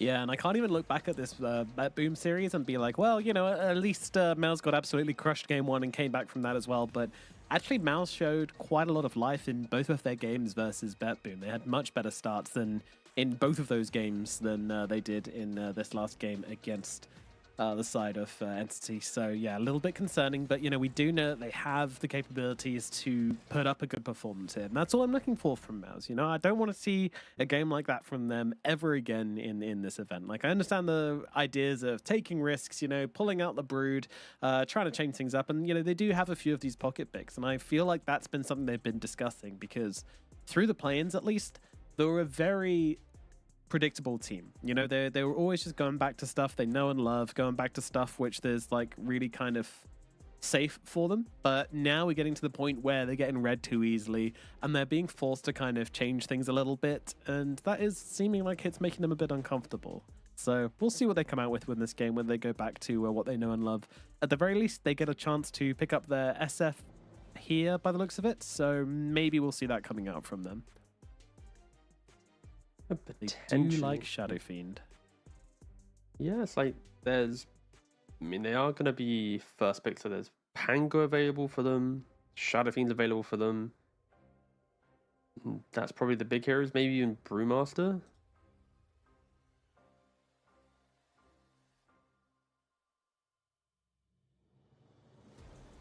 We'll see. There's some options. See. Yeah, they'll ban out the gyro, they'll go for the Enigma themselves. Okay. And whoa, snap pick Alchemist. Entity love this hero right now. Yoink. Yeah. Enigma yoinked by Mouz, but meanwhile, Entity is going to chill with their Alchemist pick again. So you know, again, the reasons why they like this Alchemist, because they play it really well support. They can give their mid a bottle, or potentially they will just run it as a carry if they see an opportunity to do so, if you let that one through the pools. So eyes open, Mouz, going to make sure they're ready for either option.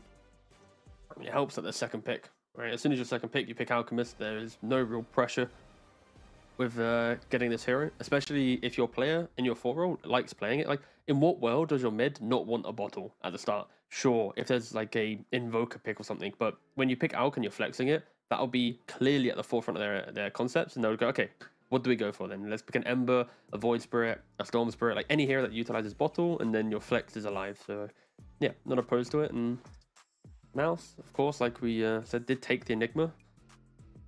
Sure, that's not a problem. I think the logic is perfectly fine. They even ban out the anti-Enigma hero to some degree with the Warlock. Again, it's very annoying throughout the game. I'd argue that this ban, it's like, if you can't play quickly on the map and use Enigma for auras, then banning Warlock is fine, because when the game gets difficult, you kind of need your Enigma to step up with the black holes. But I don't know, it's a 50-50 ban. I think some teams with confidence won't ban the Warlock. And they go Crystal Maiden. Ooh, this could Elk carry. This could technically set up for the Pudge. It's a very old combo, but like CM, no, like I'm not even memeing here at this point. Like CM Bloodseeker, CM Pudge, CM plus any carry that provides some type of anti-Eidolon threat is what you need. And this is the thing, like when you take heroes away from specialist teams, they're gonna know what's strong against it. It's like a Fishman Crystal Maiden with Crystal Nova, with a correct carry. This Enigma won't get to take the tier 1 tower, won't get to then move mid with a drum or a mech and make moves, right? So they're not opposed to the CM. I'm really intrigued to know what they think in the meta right now is the carry to complement it. Oh no! Yeah. It's okay, we'll see where they go with it. Hooray! Yeah. Sure. I really didn't like the Spirit Breaker in the previous game. Half between Narman's play, half between how bad the lane went. Again, it was a relatively difficult lane, so I can see why, but yeah, it was just uncomfortable. So hopefully they've kind of seen the problems, but Spirit Breaker into Crystal Maiden is pretty 50-50 in lane. Like there's Crystal Nova for move slow, which reduces your damage on charge, on bashes, sorry. You then have Frostbite to cancel the charge if she's in position. At least though for Spirit Breaker, if you charge to a Witch Doctor lane with Coconut, which most likely will have the Headhunter facet, that is going to be good damage with Maledict, and there is kill threat there, but I am skeptical just because of how disastrous the previous game was. We'll see where they go. Recency bias coming in here and giving us a little bit of concern for this Spirit Breaker, but ultimately, you know, Spirit Breaker, he has his place. He has good games. At least they've got a little bit of interrupt now for the Freezing Field, potentially, and a good kill threat onto any hero that shows itself. I mean, there is a lot of kill threat between these two supports, which I do like. You know, they can potentially just roam around together if the game's pretty even and find themselves some magic, but the lane's very weak, but also it's an Enigma. As you said last game, all you want is a body to go and make some blocks happen, and he's going to be absolutely fine. So much better already than the Pangolier pick from last game, which was, yeah, Pangolier Spirit Breaker is not a lane you ever want to pick, I don't think. Ooh, Beastmaster. Usually offlane. So occasionally we do get to see it mid, but go on. It's so scary. You've got a boar and a hawk to tank up the coconuts from the, I keep calling them coconuts, but paralyzing cask is the technical term, my apologies, but still, from the Witch Doctor. Yeah, that kill threat as well. Real like mad the agony, it's just because that one cosmetic, man, it really gets to you. I think it's universally the coconut, you know. I think it was called the coconut before because of the noise it made. And I think they just added, there was one of those ones which, like, you know, what came first, the chicken or the egg, but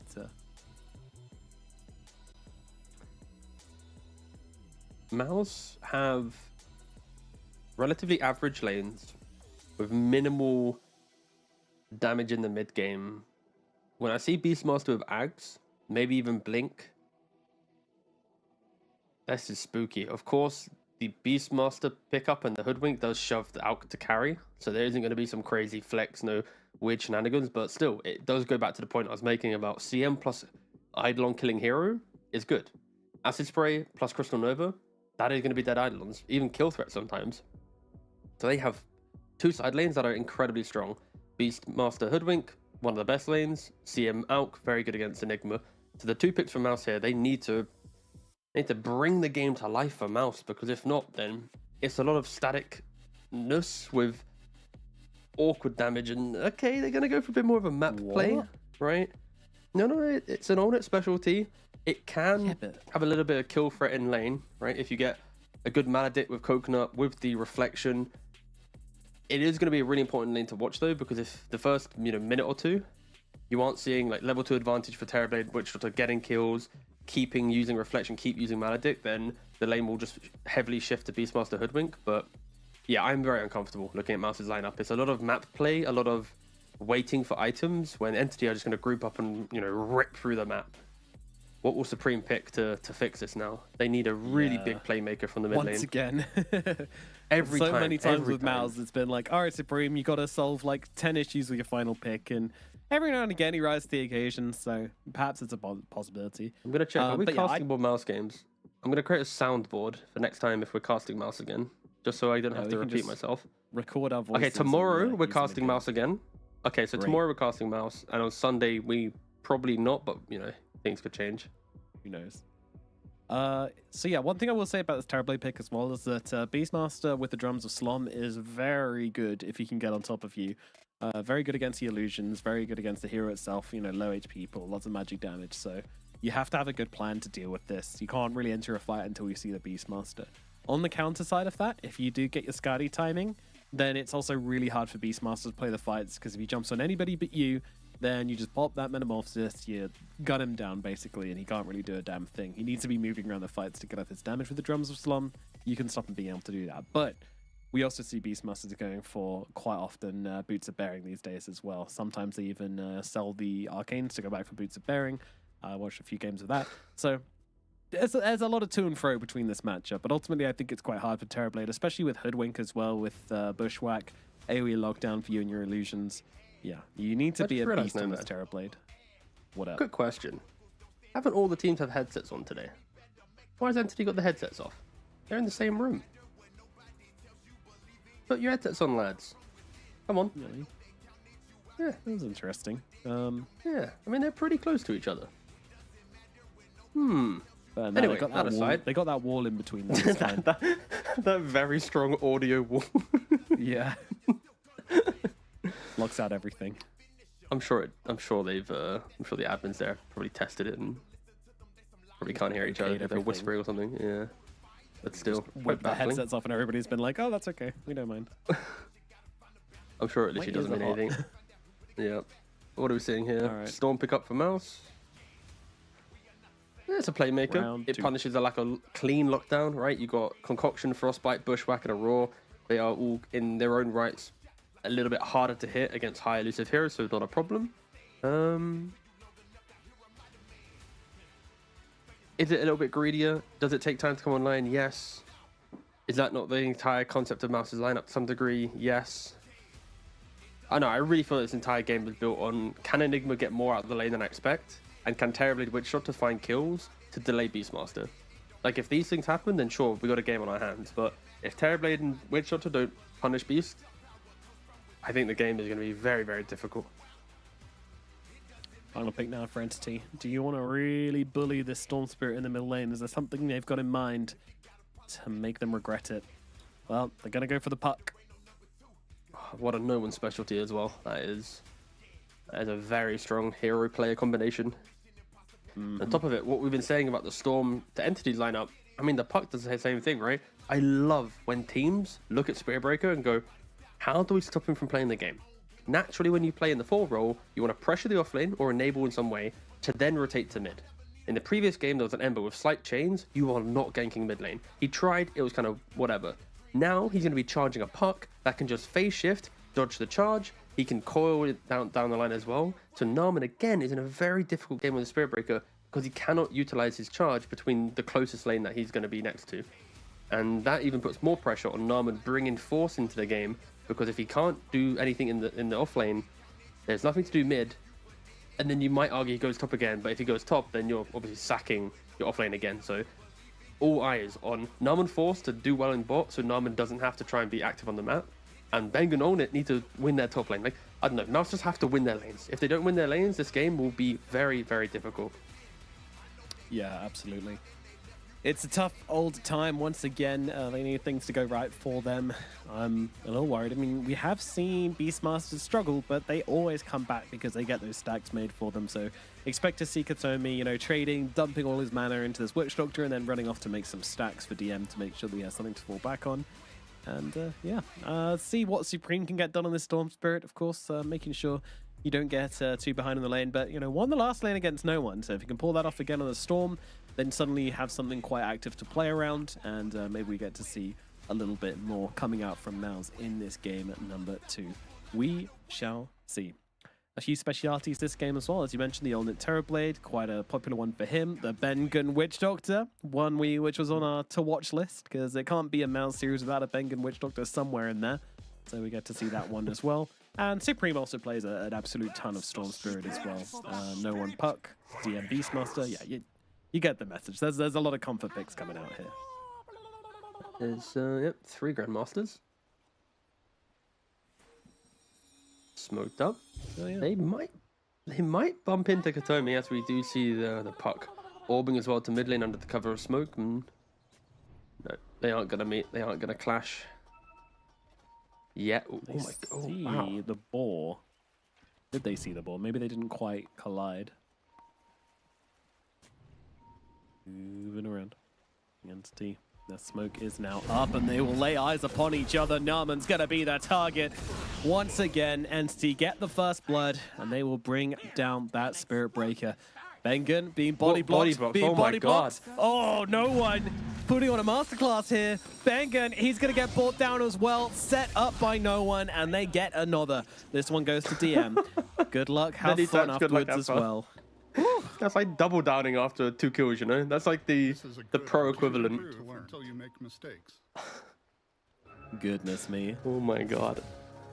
Already a 1k lead, and that's a real 1k lead as well. They got like 900 gold from that engagement. Jesus. The battle begins. Not a fake one, as Katomi trying to fight Ulnit here for the bounty, but with these Eidolons coming across, that'll chase back the squirrels. So there'll be 3 bounty runes going as well for Entity. What an awful, awful start to the game for Mouz.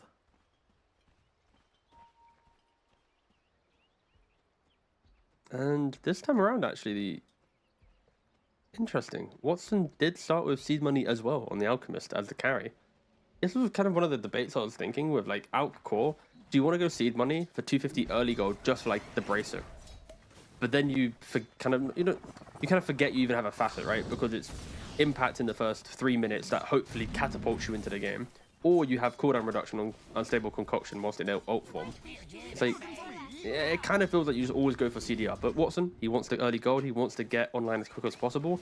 And we also see how effective the additional gold is on a carry Alchemist. Indeed.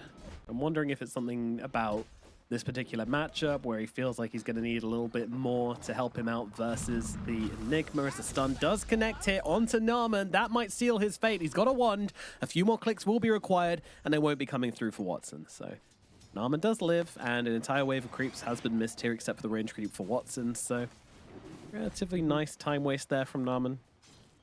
I think it helps that when you picked the seed money on your carry, like you looked for the first blood with the smoke, right? You got the concoction, you partook in that engagement, you got assist gold, right? Even a kill gold. So now you have nearly what, 1 component away from treads at like minute 2. That is, you know, crazy to think about, but it stems from starting with seed money, smoking for a kill, getting a kill, then coming to lane, and yeah, overall not opposed to it. But if this was a seed money Alchemist where he just went straight to lane, didn't try to gank, leveled acid spray, then sure, it might be uncomfortable, but no, I'm not opposed to the logic. It feels pretty good right now. Anything else happening in the other lanes? We are going to get another pause, we do apologize, but mid lane, Puck Storm, Screams off to a it's good just start. Sure, it's kind of like a normal mid lane. It's a very fair matchup between the two, right? Like, neither should have kill threat. Maybe at level 6, with a support rotating in, you can, you know, change up the balance, but that's about that. And Bengen already has shown a little bit of forward thinking, right? He's blocked up the Ancients in the dire triangle, which has prevented the Beastmaster from making stacks of his boar. And he also has the ward there as well, so he can see if the hard camp's getting blocked. So yeah, nice heads up movement there from Beng, as we see on the minimap. Good little Dota Labs feature. Honestly, Dota Labs is such a treat. What a great addition. Some of the best quality of life changes are coming from Dota Labs. Big fan, big fan. Scientists are hard at work. Now, to be fair though, we've not had like a game-breaking Dota Labs feature yet. But there'll probably be one where someone cooks something up and they say, oh, it's too good. Katomi, he has been maledicted up. It's going to do a lot, but maybe not enough to bring him down. Although, that said, the blood grenade ain't helping. Ooh. 26.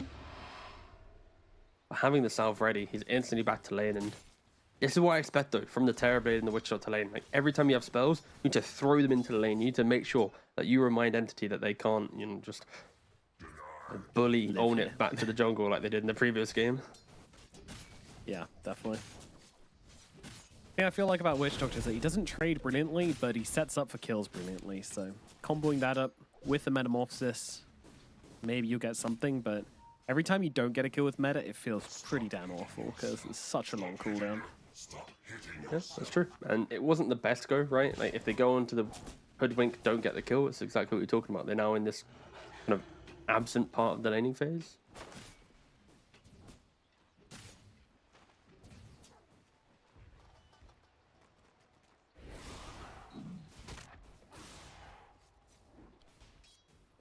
Heading on to. I don't know what the.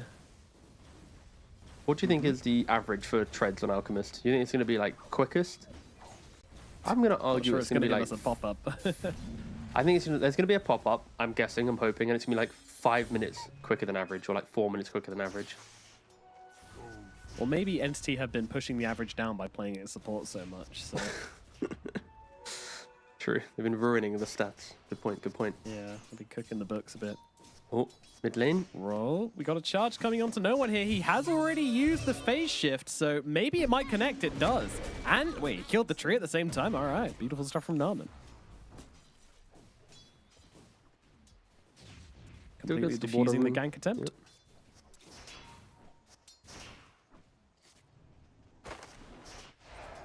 Yep.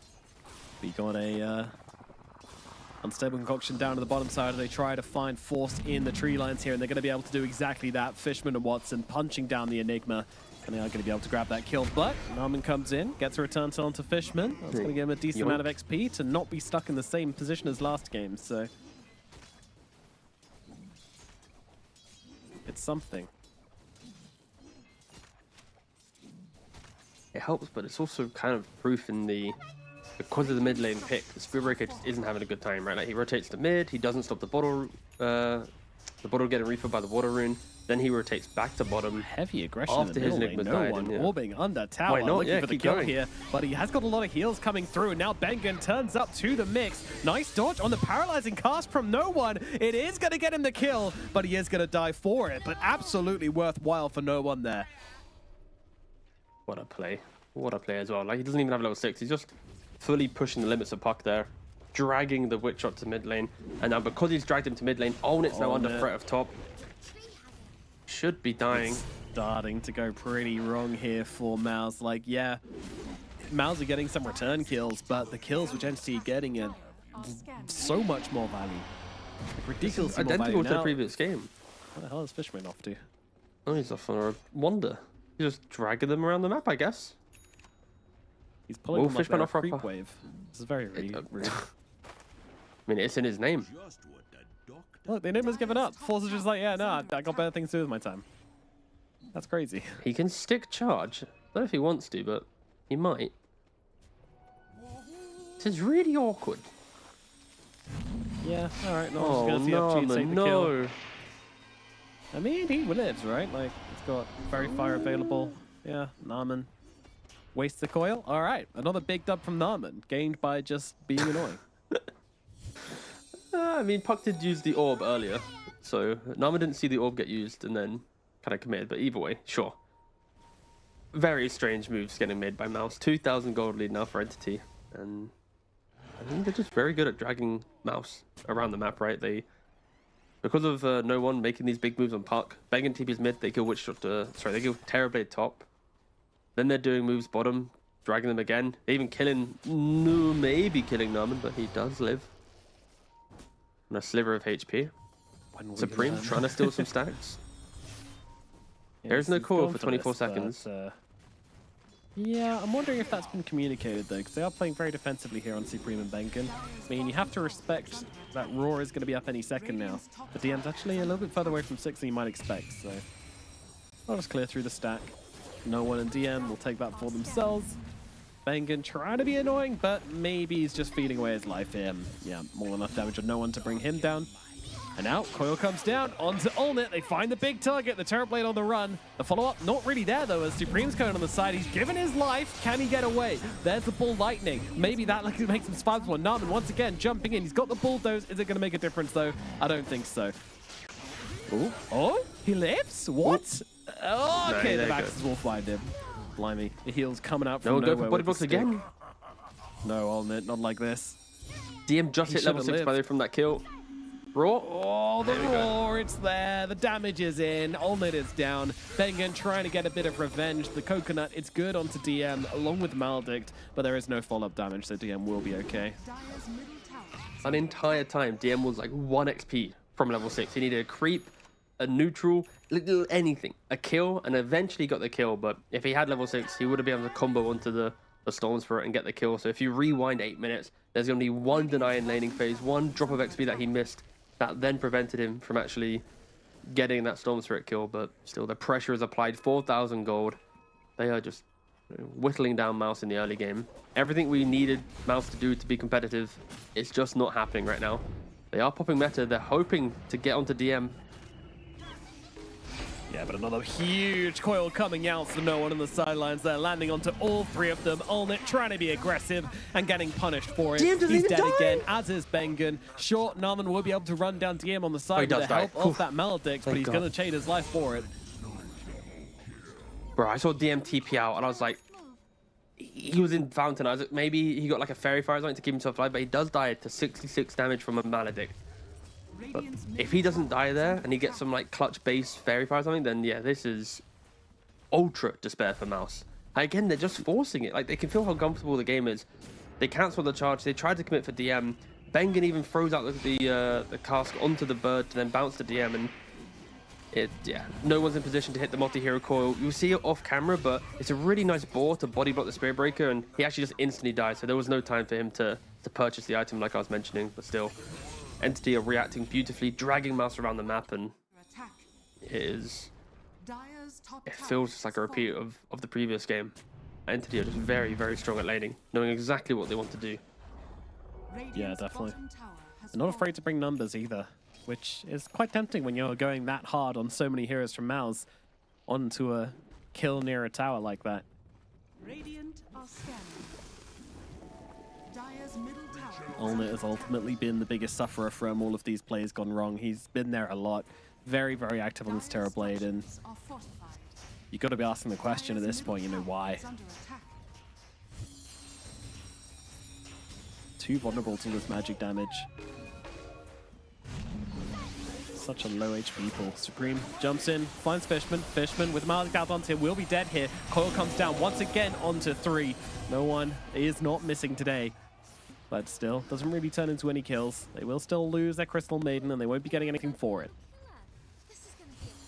I was kind of waiting for no one to be a madman and just, you know, throw himself into the Are scanning. into the heroes there. Yeah, we saw it last game on the Ember Spirit, so I'm fully expecting to see it again on the park when he feels strong enough. Watson's going to get charged up here, but, well, maybe Bengen with the ultimate can follow up on this, but not really. Stun's cooked up, Fishman TP's in. Narman is now the target instead of the targeter.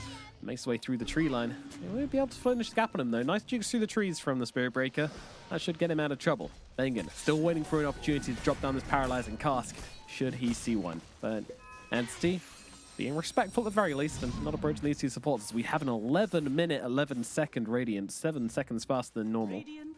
Sorry, than this patch's fastest, I should say. So a new record for the fastest Radiance being set here from Watson as they move on to Katomi, and Katomi is dropped in the mid. Ooh, Fishman. skillfully dodges the Maledicts. Supreme kind of out of mana here, but still has enough to just finish off the CM.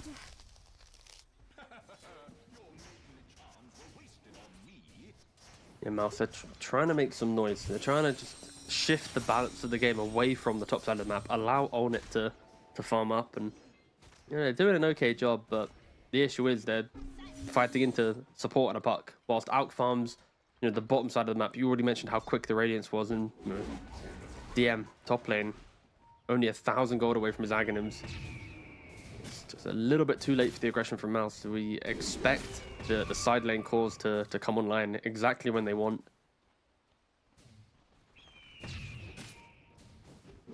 Yeah, it's a big problem.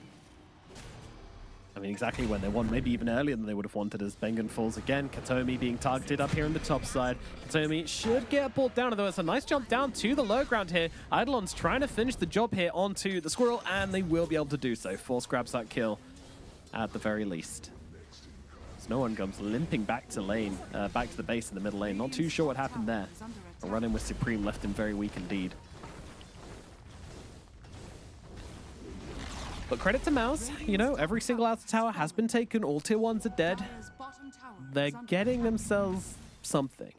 And, you know, playing against an Alchemist, you'd always expect them to be behind at this point. Maybe 4k gold is a little, it's a little much. But still, they've given themselves a way to play into Entity here, which is the first thing of what we wanted them to do compared to last game already.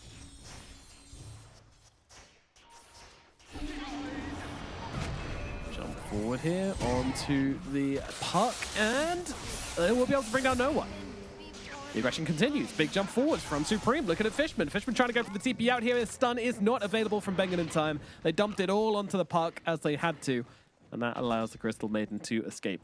Nice heads-up play from Fishman, reading that their abilities are on cooldown. Own It very, very close now to the Manta style, so can start getting his own farm coming in a little bit faster. Radiant's middle tower is under attack.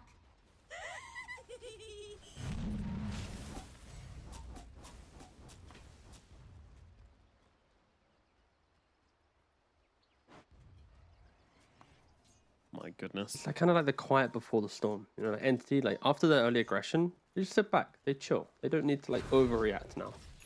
Like Manto's on the way for Alchemist very soon. And the Wishblade that we mentioned. Beastmaster probably wants Blink, and then when these items come out, you know, switch the speed of the game once again. So of course, Mouz will try and get what they can. Another Fishman kill for the road. I don't know the stats, but I'm pretty sure Fishman probably averages like the most deaths out of any POS 5 player. That's just a gut guess. It's up there, that's for sure. He does love to die. Why play so much Undying? That ceaseless dirge. No one going for an adventure, but instead, oh, they'll find DM. What a target to find as well. Bring him down with the Maledict, not healing up nearly enough from the drums. And now the Black Hole coming out onto no one. They'll catch the +1. Oh, baited in beautifully there. But it was Force waiting in the sidelines, ready to catch him out. And all of a sudden, Mouz is so back. Very, very good kills. Very good sweeping across the map and punish them. Like I said, Entity, they're in this farm state right now, and as soon as Mouz find a little drop of a chance, they're going to go for it. Like, they do have pick-off potential. Like, Orchid, Spirit Breaker, it's decent. It's good. A little bit surprised Entity weren't ready for it, but again, props to Mouz. They are bouncing back into a game that looked very despair early on. Yeah, it has been a little sloppy from Entity, but as we've said time and time again, the foundations of Mouz is very, very strong, but they have managed to find Force here. Force, even though he has got himself a Guardian's Greaves, he will be going down.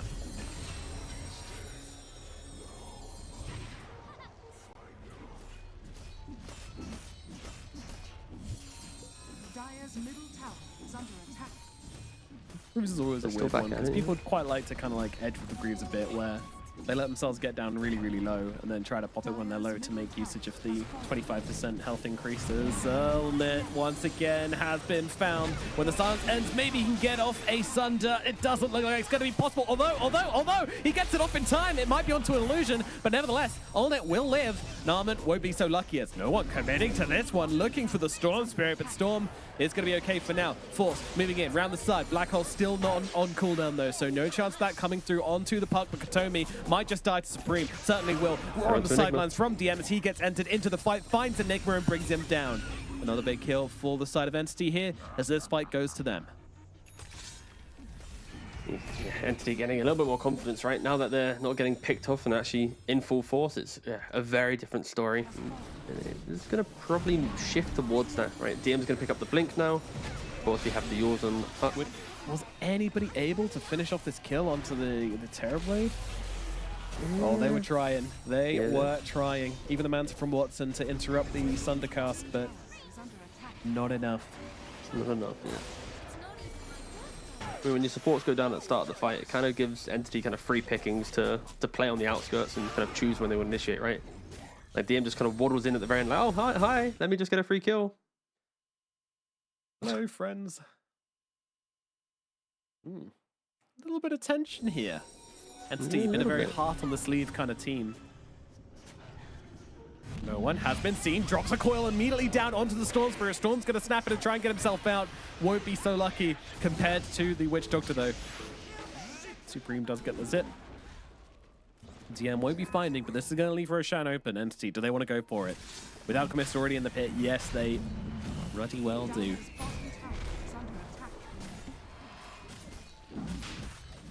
Yeah, with better on cooldown, there's no way Mouse can contest, and unfortunately, Terrorblade does fall victim to this, right? If you're not skipping the waves, controlling the map, dictating when you use meta on your terms, then as soon as you use it in a defensive position, the enemy team will often just rush to Roshan, and yeah, Entity are going to be doing that now. Meanwhile, Narman run down in the middle. One being very, very annoying, using the Yules to counter out the Bulldoze.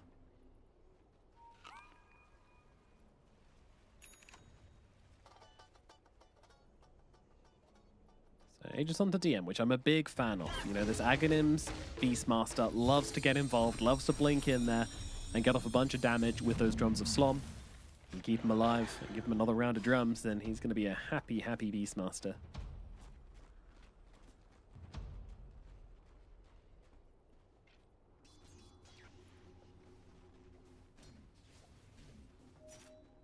Watson backing up Beastmaster here.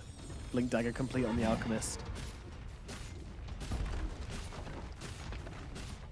I really feel like Olnit just needs to find the Skadi from somewhere. If he gets a Skadi, life is looking livable for Mouz, but I feel like any 5-person fight before then is very tricky indeed.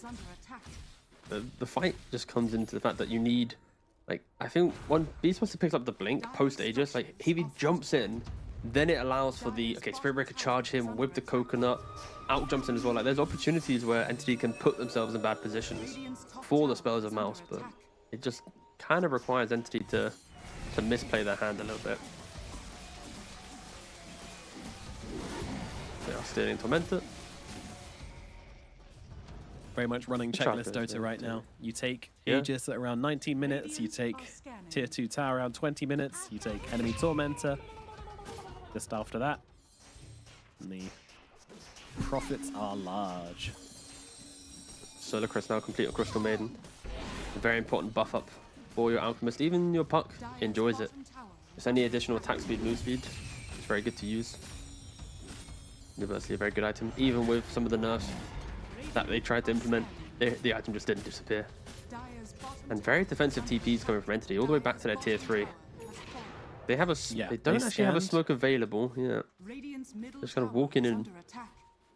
They see Olnit, but again, if there was a smoke... target, Coil comes down, he's going to need some help. Mouz, can they do anything to help out Olnit here? Force is nearby, doesn't have the Blink Dagger, but that said, they're not really willing to follow up on this one, Entity. My God, Supreme with a massive jump in. What are you doing? Getting roared up in a whole world of hurt right now. He's going to lose his life for that one. Crazy play from the Storm Spirit. And now they found Force as well, who's also going to fall. Everything to get Olnid out of here, and he will survive, as will Bengen just about. But good Lord. I thought he was a Spirit Breaker, to be honest with you. Because when they started that fight, I was like, oh, okay, Spirit Breaker is just going to go and make it. Oh, nope, never mind. That's a Storm Spirit. As soon as Spirit Breaker, as soon as he charges in and gets his stuff cancelled, it's kind of wild. Like, of course, Supreme, he's hoping to hit the Orchid mid-zip to then combo up, but that is a little bit wild. Like, instantly yours, he comes in, very good reaction though from no one. It's the reaction of the phase shift to then hit the Raw instantly.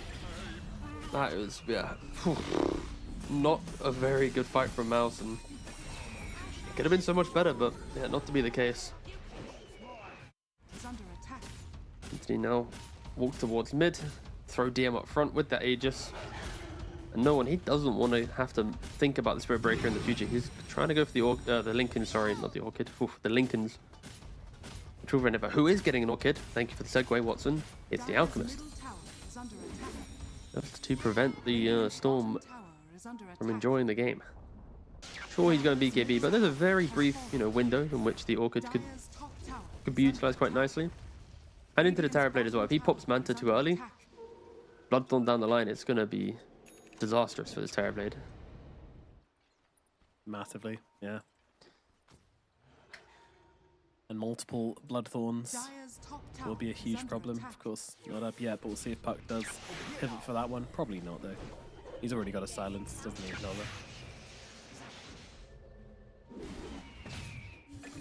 Force going to die up in the top side. Ambitiously trying to defend the tower, though. They're going to move here onto Watson, and with Bengen in the tree lines, throwing down the Death Ward. It's good damage. Is it enough to bring Watson down, though? With the regen, I doubt it. In comes Supreme once again, looking for a target, but it's looking like it's going to be the same situation as last time. Caught with his pants down and killed off again. And there will be a tip coming his way this time. Mouz is getting dragged into Entity Dota, right? Like, where Entity go, Mouz are also trying to play in.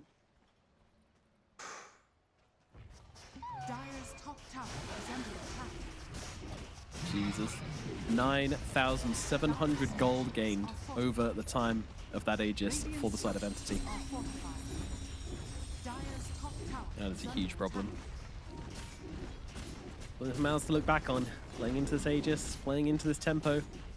They got this game back under control and then let it go so quickly. Very volatile team, this Mouz. They have high highs, they have low lows.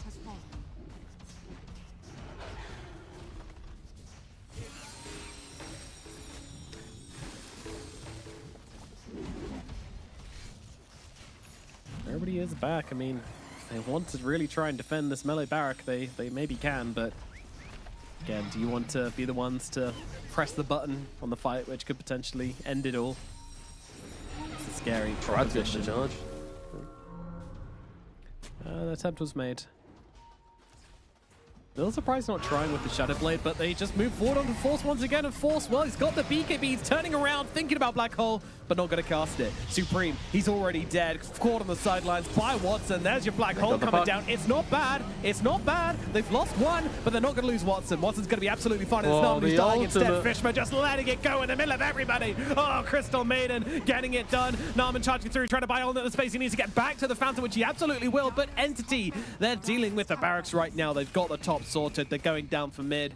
Mouz, there's nobody alive to defend anymore. Just 2 heroes left. And buyback is available for Bengen, but with 20 seconds left on the Storm, 24 seconds on the end. They're going to try for it. They're going to go for it. They pick up the Skadi on the TB. They're trying to make it work, but no one just blows up Narman on the side. And it's looking like this might be it. Bengen under the tier 4. It's getting blasted down. The Coconut, it's doing something. It's doing a little bit, but a little bit is not enough for Mouz in this situation.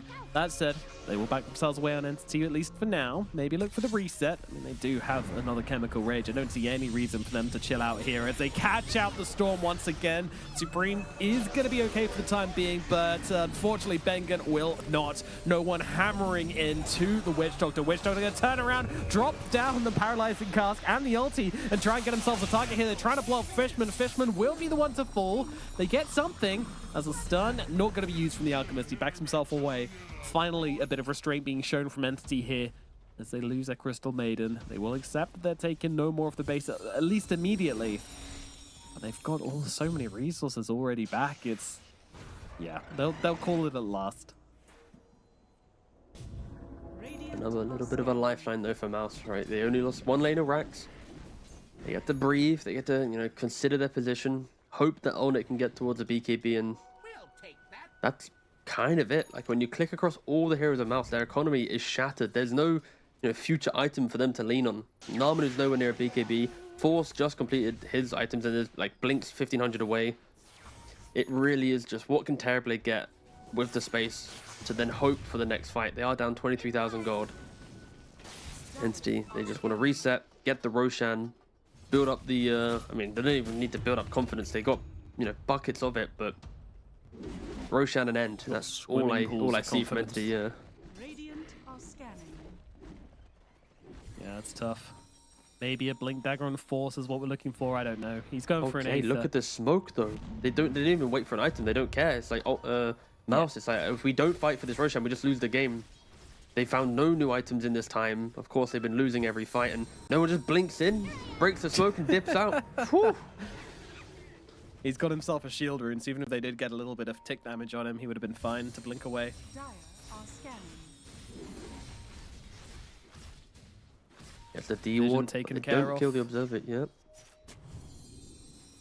Oh, we'll go for it again. Yeah, Observer dead. That is a kill for Mouz. It's probably all they're gonna get. Coil out onto two very, very big targets here. The Terrorblade and the Enigma just spinning in circles for the time being. Armin thinking of committing. Whoa, in goes Supreme, looking for the back lines again. It's gonna be Crystal Maiden who's gonna be their target, and she will die. So, first blood going to Mouz on this fight. Puck, once again, firing orbs across the bow. No one looking to hard commit to this fight. No black holes. Quill was used earlier, so all that's left is the Raw now for DM, as he's going to get stunned up by Narman. Narman throwing him back as well, and now the black hole comes down onto the Beastmaster. They get another Olnet. He's looking for more. They're looking for another target, and that target's going to be the Hoodwink here as Katsomi. No way out. Another kill going to Mouz here.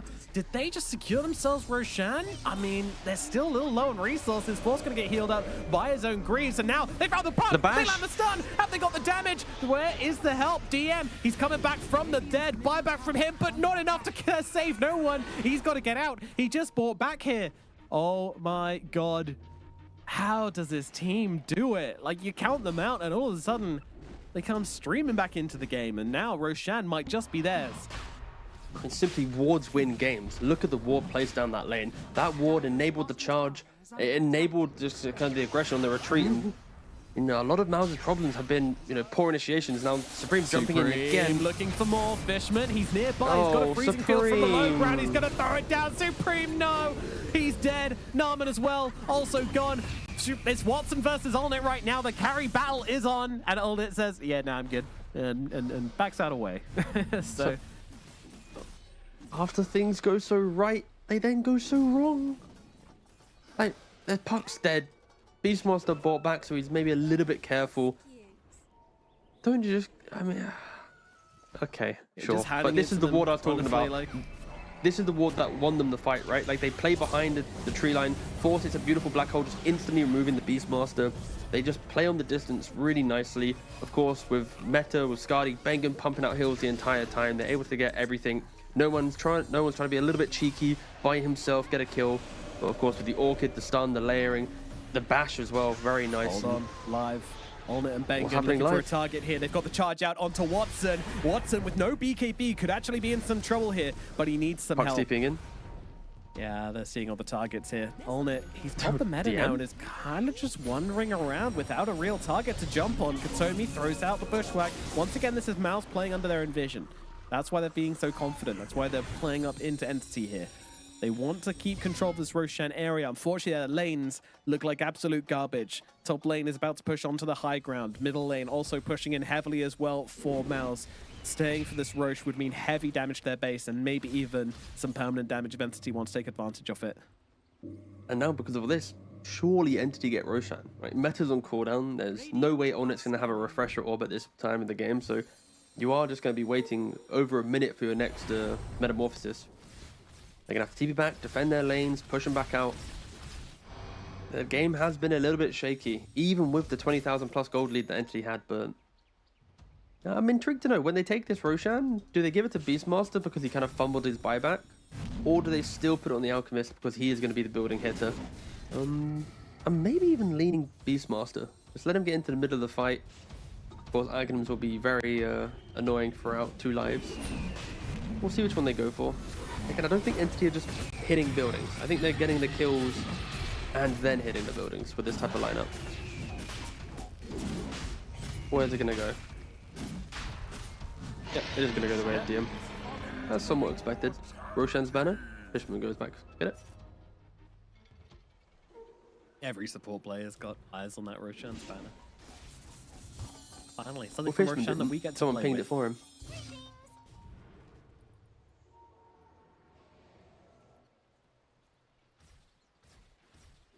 Alright, what items do we have? I mean, Mouz are actually outside of the base. They got a double damage rune on Olnet. It's pretty scary. They can find the charge from Narman. Fight could be a realistic possibility for them. TB illusion. They have to know this TB illusion isn't just being sent here to suicide, and yeah, Entity. They feel like Top something's lane's up. getting pushed in, yeah. They know they're coming. Yeah. Look at Fishman's positioning. He's Sending gonna be out one to the get Cobalt. revealed. Can he find him though? Yeah, we'll finally set eyes upon the Crystal Maiden, and they will take her down for sure, but BKB, hold on. He's still got himself a freezing field, but no, he is gonna die here.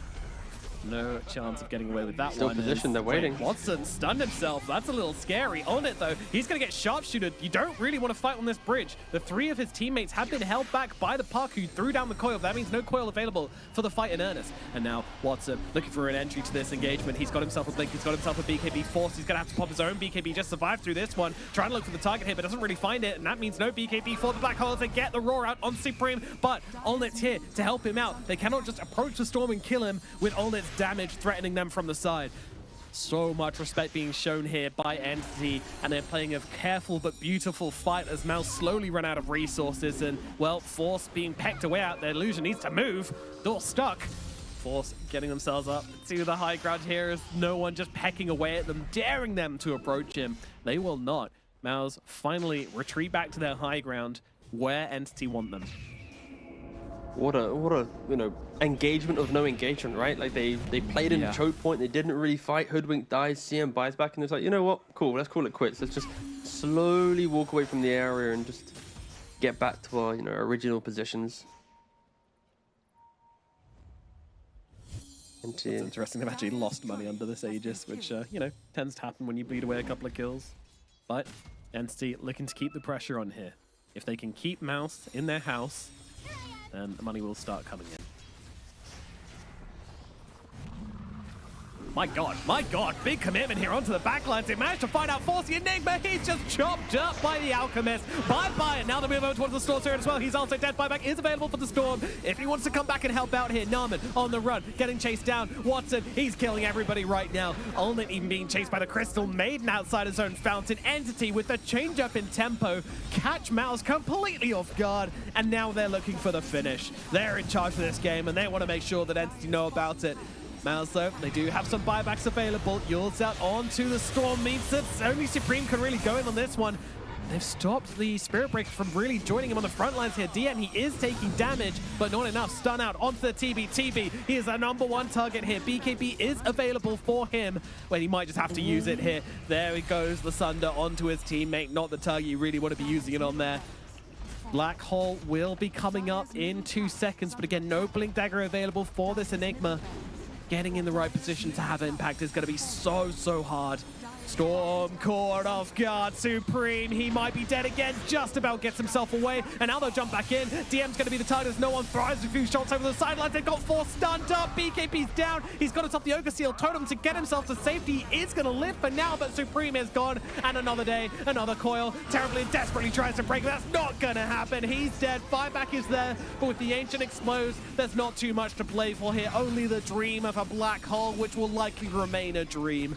The Ancient It's so damn low. Half HP. Fortification is out. Allnet is doing what he can, but he's got no Metamorphosis available. Fighting just isn't a possibility here for Mouz. They'll wait. They'll try to bait. They'll see if Force can buy a Blink Dagger, but it's absolutely nothing. And the GG gets called. That will be it. Entity will take this series 2-0.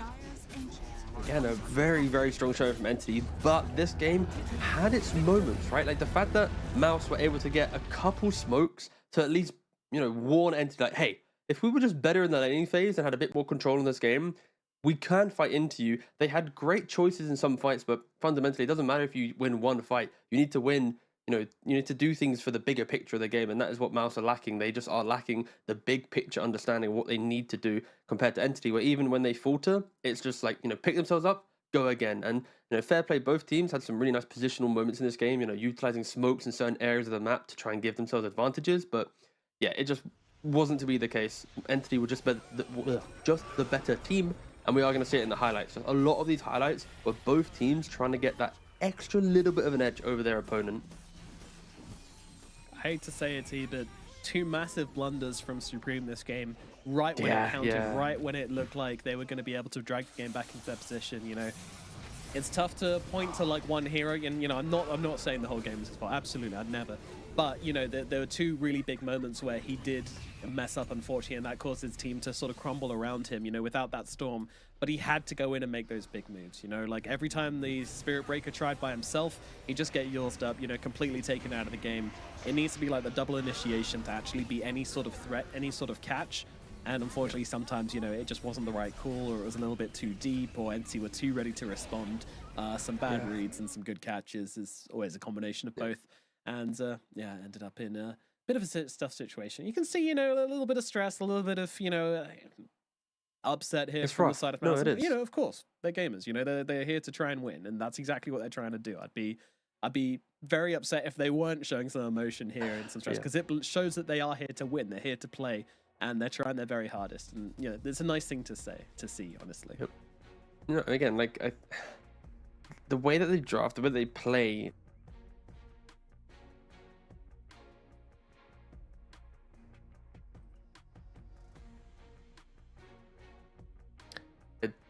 We do just have MVP. That is, you know, Watson that's the key thing will here. Be yeah, Watson. The MVP for this series. Yes, 10-0-18 on him on this Alchemist in game number 2 and game number 1, of course. Absolutely phenomenal as well.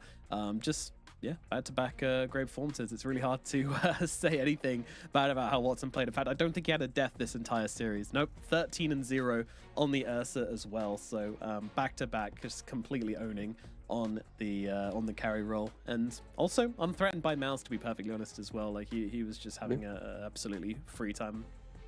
The thing is that this is a type of MVP where it's like, I feel like no one potentially got cheated out of an MVP, right? Or even to some degree like Katomi, right? Because it's like the layering of what Entity does in the game always enables your carry to pop off, right? Like your mid laner is forcing moves, your supports are forcing rotations, and then your carry has uncontested farm for like 15 minutes. You'd expect a player of his caliber, of his rank on the leaderboard, to then take over a game, right?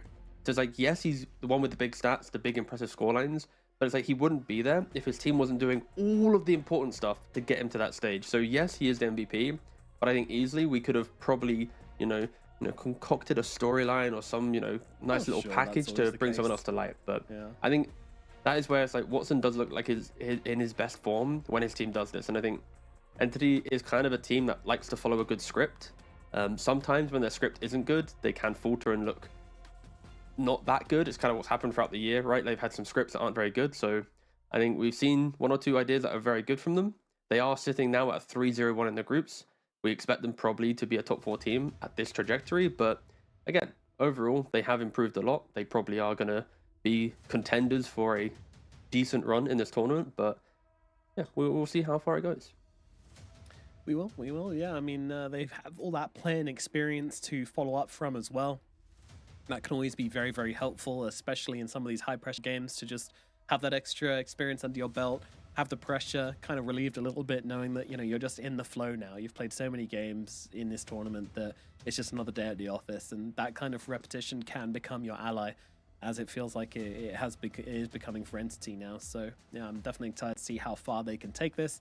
Mouz, we do have to revisit them, of course, once more and just, say another series where game 1, okay, there was nothing to really talk about there. Game 2, we saw some life, we saw some plays, we saw some comebacks. It wasn't ever looking like they were going to fully win the game, but they got close a couple of times. But, who cares what we think about Mouz? I actually want to learn about what some of the opponents saw. So we have an interview now with the side of Entity, and I believe we have Mr. No One on the line to talk to us. So, No One, obviously, congratulations. Hello, congratulations on the win. Hello. And how do you feel about this series? I would say kind of frustrated actually, because like second game we're like taking lead in 7 minutes, and it felt like it was already over for them by the draft and by like our place. But after all, we just dropped the ball for some reason, and it was like kind of sloppy game from us. So overall, like it's actually like first game of this tournament that I was like kind of frustrated about what we are doing. Wow. But win is a win. A win is a win. So you feel like if you'd done this against like a better team, they would have maybe, taken the win, they would have punished you harder? Or do you think that Mouz did do a really good job of punishing you when you did make mistakes? I mean, I don't know. It depends on what team we play, I guess. I don't understand your question actually. Like, if we like drop the ball against a much better team, yeah, they will punish us more. Yeah, that's the answer, I guess. Yeah, fair enough. Yeah, that's what I wanted to ask. Tico? You kind of brought it up as well, about the frustration of that second game. We could kind of see it on your reaction a couple times. Was that something that you naturally fixed yourself in the game, or was it like kind of your teammates kind of helping you kind of like relax in that moment? Because there's a couple fights where you visibly, you were looking up to the sky and stuff. You were kind of like very kind of disconnected from the game a couple times. No, I wasn't disconnected. I was thinking like, what could we done better, or like, what's the mistake we're doing, or why are we not talking in in the fights on which hero switch a jump, So like I was like completely focused on the game, but sometimes it was like, what the fuck are we doing, Yeah. Like, I'm like, we need to chill out, guys. We need to chill out, All right, and feel that. on top of that, on a good note, I was gonna say you guys are looking very, very good, right? Like from previous tournaments where it's been maybe not the strongest showing of Entity throughout the year, you've now are in a whole new form, right? Is it like what is the biggest change? That of course that you've had new coach and stuff. Is it more kind of the meta has aligned with your players more? Like what's the reason why you guys have just suddenly become a contender in this tournament from before where you were struggling to qualify to them?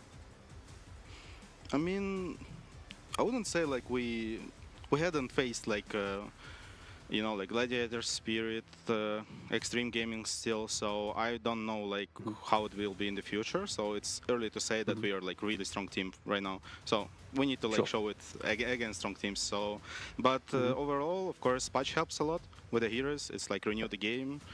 Much easier to like have fun on of Dota right now. And yeah, Astini came and like he brings a lot of good stuff for our team. Like, like some positive vibes, drafts. Overall, like it feels like improvement by him. Okay, and my last quick question: is it not unfair that Katomi gets seed money and just gives you a bottle? Like, come on. Be an honest mid laner. Beat your opponent in honest fashion. Come on. Yeah, I mean, like, I'll Ember against Snapfire? No, it's not honest matchup, I stay once against, nothing to say. I was 0-5 or something. Oh my god. It's hard. Sure. All right. You did need the bottle, to be fair, true. But in other matchups, when you get that bottle, it's we'll keep note. I mean, actually, like, I'm saying to him, bro, I don't need it, and he's like, no, take it. I'm like, bro, like, go play on yourself, and he's like, no, I'm fine. I'm like, why not? If he doesn't need it, of course. My first rule is doesn't ruin his game, of course, by this. Of course. All right, thank you so much for coming to talk to us, No One. It's been a pleasure, and of course, best of luck on the rest of your tournament. We're looking forward to seeing you guys play again.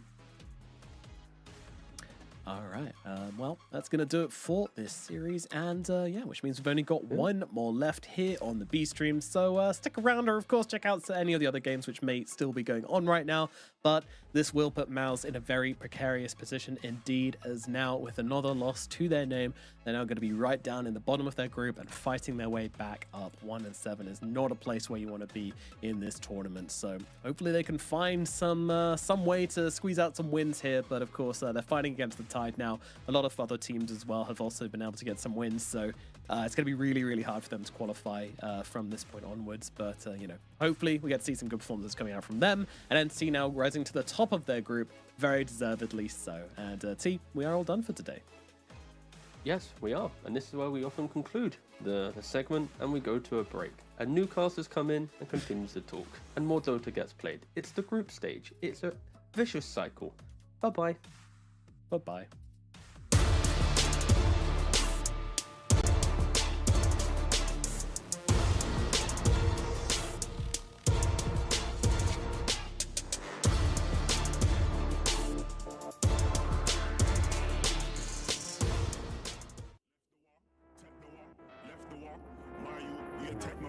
This ain't new to me. This ain't new to me. This ain't new to me. Mario, you're technophone. Imagine that when it's time to get bread, I don't panic, man. When they ask what I do for a living, I just say I make paper appear like the magic man. Imagine that when it's time to get bread, I don't panic, man. I keep cool and calm like the attic fan. We make paper appear like the magic man. Imagine that when it's time to get bread, I don't panic, man. When they ask what I do for a living, I just say I make paper appear like the magic man.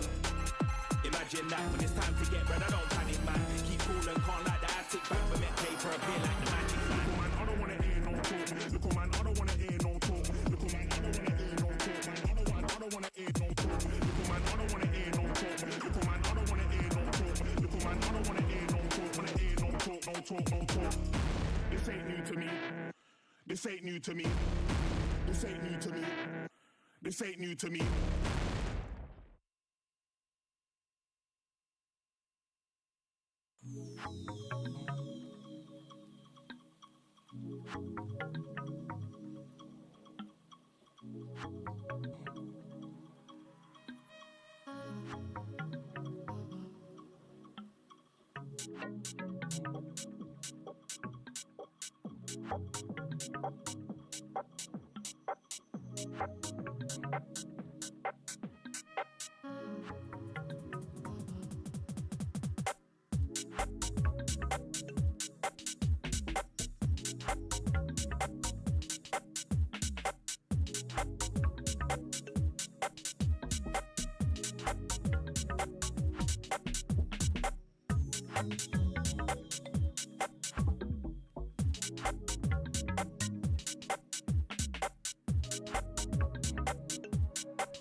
heard that you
do it, the way I live a life. Way you do it, the way I live a life. The way I live a life. Way you do it, way you do it, the way I live a life. Way you do it, the way I live a life. The way I live a life. Way you do it. Way you do it, the way I live a life. Way you do it, the way I live a life. The way I live a life. Way you do it.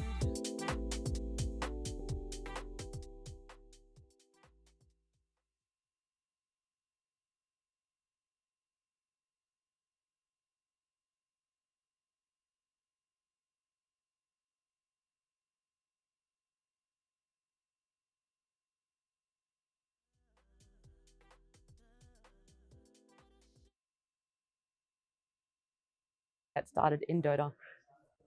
Oh, it's been a long time. I think I first got introduced by my cousin, who played. How old were you? I think I must have been like 8 or 9. Okay, so that's like 20, almost 20 years ago. Maybe like 9, 10. I honestly, it's been a long time. So Okay. I don't really know. It's around like 2004, 5, there around there. And he'd just been playing this game, and he showed it to me.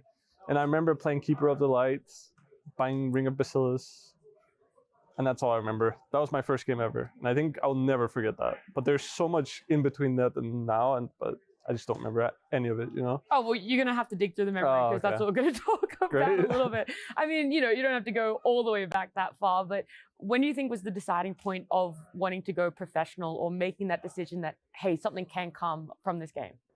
I think right before I started high school, I was on like semi-pro teams, and I had a decent shot to go what was pro then, and that was like right before TI1. But I wanted to do high school first, just because, you know, it's a good idea. It's normally pretty good to finish high school, yeah. And I would advise people to do the same. So I had some idea that I could go pro then. I was playing with some Danish players, and we were doing okay. And I had some offers to go like take one step above, but I went to high school, and then I kind of stayed in form for those years. So it was 3 years in Denmark, and then after high school I joined Monkey Business, and it was not the biggest players back then. It was Fly, Notel, Miracle, and Moon Meander. I mean, you say those names now and like Now, they're massive. yeah, but back then it was like Notel and Fly hadn't really done anything in Dota, and they kind of just tried to pick up talent in me and Miracle, and then Moon Meander was like a veteran that they kind of pulled over talent from Complexity, I think, and then it just went very well. Like it went way better than we thought it would, and I was fortunate enough to have pretty instant success, and that just helped me like catapult my career pretty fast. So yeah. Were you friends with these guys before? Because you said like, you know, there was a chance for you to go pro kind of pre-high school. Did you know them all the way back then? Or was it just continually playing in high-ranked pubs that you led yourself to get to know them, and it was like this friendship that formed, and it's like, hey, let's actually now make an attempt because I'm open to that opportunity? No, it was not really like that. Back then I was playing a lot of NA, I was playing NA in House 6, and I was friends with Diór, and Diór was very big back then. Like he was like one of the biggest stars in the scene. And I remember he like put in a good word for me, and I think my name kind of came up through that. And then I didn't know anyone on that team before I joined. I had never talked to any of them before, so it was very fresh. But they approached me, and I was like, yeah, sure, let's do it. Because I was out of high school, I wanted to give it at least 1 year to see what I could do in pro Dota. So yeah, it's not like I knew any of them before. Maybe I'd played a bit with them, but I wasn't friends with them now. We'll talk like more about those early years, but first, like a side question is: do you think it's easier to go pro now, or it was much easier back then because there wasn't really an established scene? Oh, that's a good question. I think it was harder back then, just because it was much more about networking and knowing the right people and like kind of getting a recommendation, because people didn't look as much at like the ladder, like the matchmaking rating, and like if you're rank 1, like you just get, it was not really like that. Obviously you'd get some more attention, but it was much more nepotism, honestly, like just who was friends with who and got a chance in the teams. I think now, and honestly for a while now, it's been, people look at bringing in new players that show potential in public matchmaking or on like lesser teams, and like big teams are willing to take a risk on some younger players, whereas before it was not so much the case. So I think like the younger players coming in was not as frequent as it is now. I think it's a bit easier now. When do you think that shift happened to people or orgs taking chances on younger players? Because you guys obviously took a massive chance in Malrine. You'd never been on an S tier or even an A tier or tier 1 team before, and you guys took that massive chance, and it's obviously been so successful for you. But when was the shift in the past years that you saw more of that happening? I'm not sure. I think it's just like the results of people actually doing it and it working. I think Miracle, Sumil, like all these people were very young when they came in, and like people were like, okay, these super talented players can actually come in and also do well in a tournament environment. So I think just over the years, people realized that you can have like a good balance of veterans and then bringing in younger people that kind of have the skill. I think we kind of did the same thing on this team. Amar obviously is like a special person because he has experience and is super talented at young.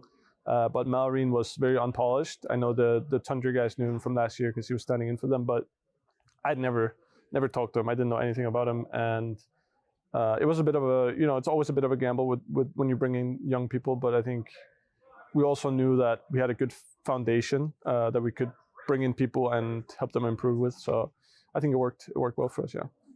Well, let's go back to your earlier career, the early years for yourself, being on Monkey Business and whatnot. But what was it like? What did you learn, and how much of that do you still carry with you today? Oh, it's been a long time. You got to search back, 15 years? Yeah, Monkey Business was 2015. That's 9 years ago. Yeah. I think just through the years, just being around people that had different attitudes towards the game and how they talk to their teammates, and you just kind of slowly pick up on what is useful, because you learn from them. Like you get an experience with them that you want to then like give on to the next people that you play with. So you learn how to interact, how to be a good teammate. And I think everyone that I've played with, I've been very fortunate in my career to have pretty much only good teammates and very good players. And I've learned from all of them, I'd say.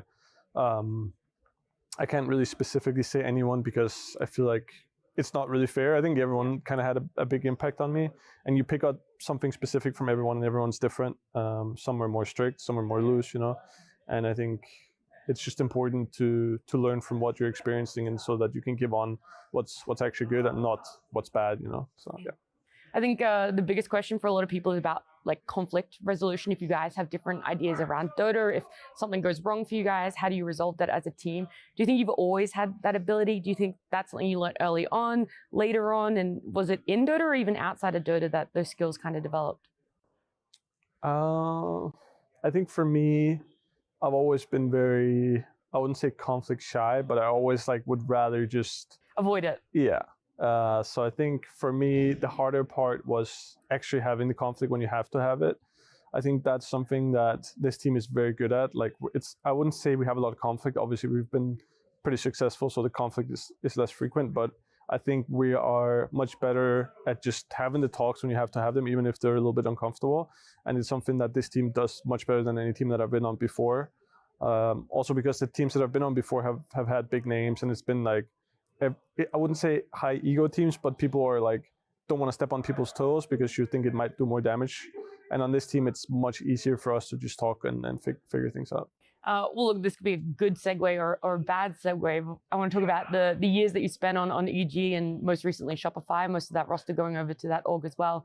But how were those years for you? And at what point did you want to leave and seek different opportunities or decide that there is something out there for you and you still had that motivation? I mean, I think I said in an interview like a year or two back that I thought I was going to play my entire career without tour. And that was true. Like, I never really thought that I was in a position where I felt like I had to leave to win. Like, I always thought me and Ator could win together. And we did at some points in the earlier stages of the team. But I think last year was just very hard for everyone on the team. And I think at some point, like, we could feel that it took a little bit on the friendship. And then I think we pretty much both felt around Riyadh last year that we had to split up to just pursue things separately.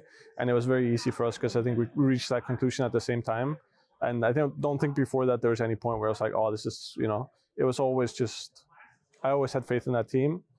And I mean, it was, I don't even know, it was seven or 8 years together. So it's a long time. Yeah. A lot of stuff happened in that period, and obviously like a lot of different variations of the team. But I'll always be happy about that time. I think I learned a lot, and I've made some of the best friends that I'll have probably for the rest of my life. So I'm very happy with that time.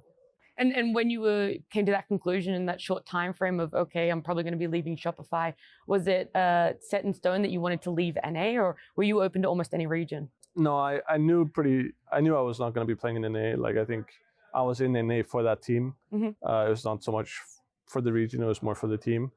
So I knew I was probably going to go to Europe. I think also just having been in NA for so long and living in Europe, it's a lot of travel.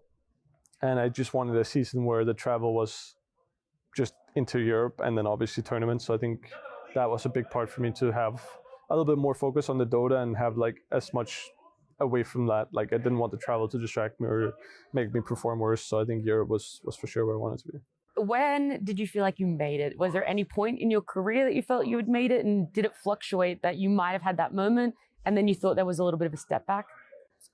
Well, I think for me it was pretty easy because when we won Frankfurt Major, the first major, I already was pretty happy. Okay. I was like, that is pretty instant success, right, you know. I've made it, you know. So after that, everything else was a bonus. I mean, I don't know. Does it still feel that way though, or you look back because it was so long ago that you're like, okay, that definitely gave me some foundation in the scene, but I haven't necessarily like made it by definition. I mean, I would still say I haven't made it because I haven't won like a TI or a Riyadh Masters. So for me, like that's the goal that you always you aim for. But I think for me, having like been in the scene for this long and having this many years just competing, and I've enjoyed every year of it, and it's my livelihood. And I think for me that's good enough, you know. Like even if we don't win Riyadh Masters or TI, like I will still be happy with my career. So I think I would say I have made it in my own sense. Yeah. Different definition of success. Very last question though, looking back at your career, is there anything you would change in hindsight, or you're really happy with all of those choices to have led you where you are today? I think there would be something that I would have probably changed. Would you like to share? I mean, I have to consider it. Okay.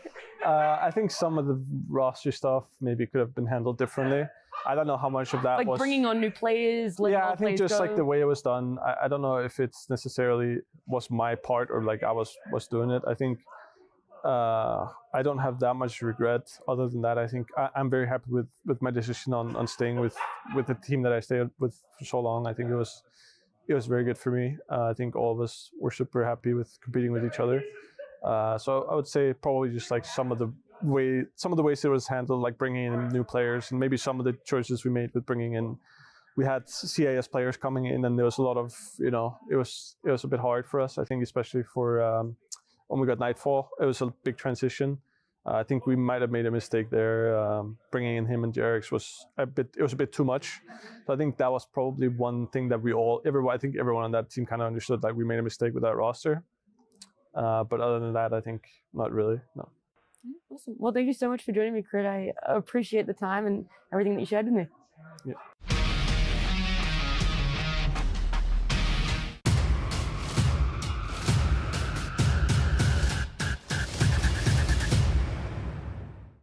I'm joined by Abed of Blacklist International, and I wanted to get to know some of your origins, Abed, because I got to sit down with you just about a year ago, and you were sporting a Shopify Rebellion jersey, but people may not know what happened before that jersey even came on. So take me back to the beginnings of your Dota 2 competitive career. What was it like grinding out Southeast Asian pubs and thinking to yourself, maybe I could become a pro player?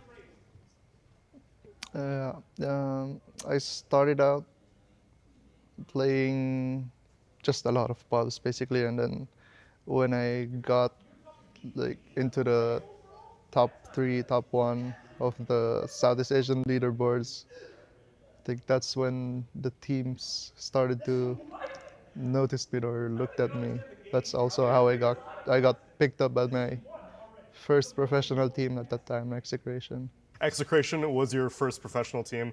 What was it like having, I guess, a proper structure? Because Southeast Asian pubs are not known to have a lot of organization, but I have to imagine on a team, there's having scrims, having a schedule, stuff like that. What was it like having that experience? Yeah, on that team, we would have to scrim. When I'm done with school, I would have to go to school, go to boot camp, and then go back home. So it was I could only play Dota for maybe 5 p.m. onwards until 4 in the morning. That was my schedule back then. So pretty rough then. It was intense. But then you exported yourself out of Southeast Asia pretty quickly after that, because you were on Onyx and then DC. What was the decision to finally move out of Southeast Asia? Not even finally move out of Southeast Asia, just move out of Southeast Asia so early on in your career? Yeah, Bulba invited me. Bulba was the main reason. And that's all it took? Bulba picks up the phone and you were like, I'm going. Yeah, that's what happened. But eventually it fizzled out. Shopify Rebellion happens, and then everyone kind of goes their separate ways. Then you finally come back to Southeast Asia, but this time with captainship in mind. You kind of wanted to put this whole roster together yourself, right? So the decision to finally stop being an agent, to be called in for all these things, you're like, I want to put something together now. What was the decision that you knew that this was the time? Yeah, after TI, which the last TI last year. TI 12. Yeah, I talked to basically the Blacklist owner, Trike, and we kind of put this team together, and I've always wanted to play with these guys too on my team, and the timings aligned for us, and now we're here. Well, the growth has been exciting to watch, Abed. Can't wait to see how you do at Riyadh Masters, and thank you so much for taking the time to speak to me. Thank you.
Hello, everybody, and welcome back to the Riyadh Masters at the Esports World Cup. I'm Math Magician, and that's Hanskin.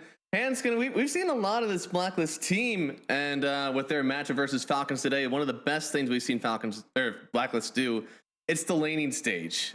We got some questions. We don't know if they're going to be able to take the series, but to start off for Blacklist, we think we're able to take the laning stage versus Falcons? I mean, I think the early game is going to be really interesting between these teams. I think, as we've seen this tournament, Blacklist, they've shown a really, really strong early game. They're good at the rotations. They're good at the first part of the lanes as well. But obviously Falcons, they're also notoriously known for this. So I think it's going to be a banger in that sense. And from what I know, this is like the first time these guys match up ever, right? It seems that way, yeah. We've skated through a lot of their games, even as Blacklist International or their former team name. I don't see any matches between the two of them. So the drafting is going to be a bit weird here because Falcons, they're sniping out that SF hero. It doesn't matter if they have first pick, doesn't matter if they got second pick.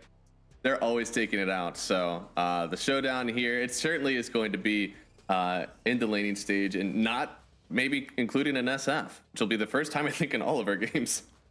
Yeah, I mean, Blacklist, they've picked it up like once before this tournament or at least in the group stage. Yeah. But it's not like they grab it every single time. I think, so we say that both of these teams, they're really strong in the early game and in the laning phase especially. But I want to highlight some differences between these teams.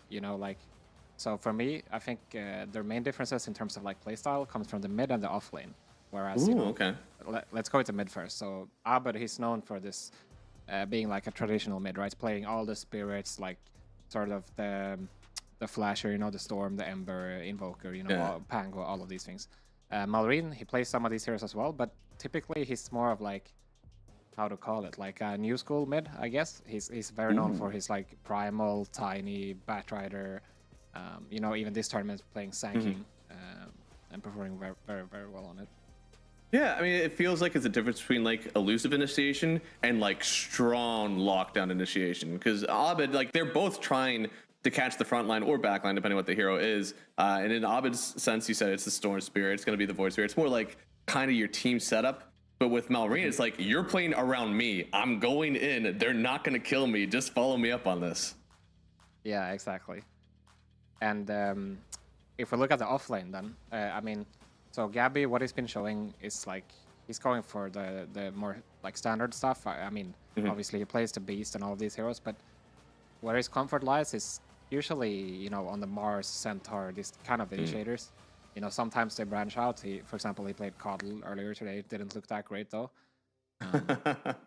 Whereas if you compare him to Amar, it's like, when he broke out to the scene, he was definitely known for being like a Mars spammer, right? It's like playing initiators as well. But I think over the years, and especially in Falcons now, playing with Skitter, enabling him and all these things, he's turned into more of a carry-ish offlaner. And, for example, they're not afraid to bring out, for example, the offlane Slark that they showed earlier today, which is, I don't think any other team is going to do that this tournament. I mean, not yet, right? He's very special in this kind of way, and he also has a strong voice. So yeah, hey, standings here. You can see there. I think they've just gone away, but we do like to see that this Group A. It was so tight. I think a lot of people said that this Group A was going to be the one that's hardest to get out of.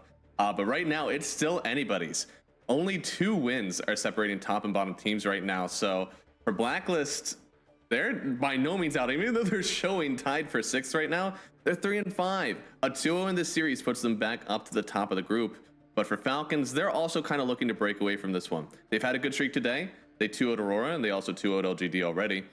So it kind of made up for their series versus Gaiman and Team Spirit. And I'm sure if they can keep it going versus Blacklist, they'll have their confidence back. They know they had 2 rough series versus 2 very good teams to draw out first.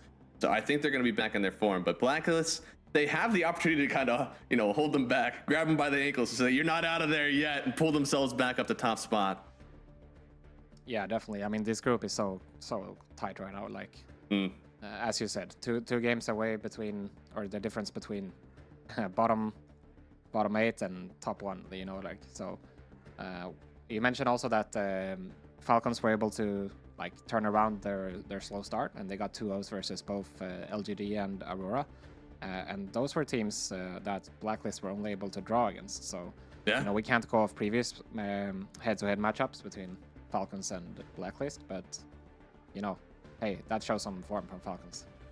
Oh yeah, Falcons. They've always had it, and I think a lot of people would have assumed that them to be one of the favorites coming into this. So I'd honestly say them going 0-2 to both Game and Spirit has to be a little bit of a hit. Because even though we're talking about group stage, what their group stage performance is versus these teams, we kind of like throw it away for a second and go, as long as you're getting into the playoff bracket, it doesn't matter. As long as you're not those bottom two, you got to figure this stuff out once you get into the playoffs anyways. So I have to imagine they're going to focus on it a lot.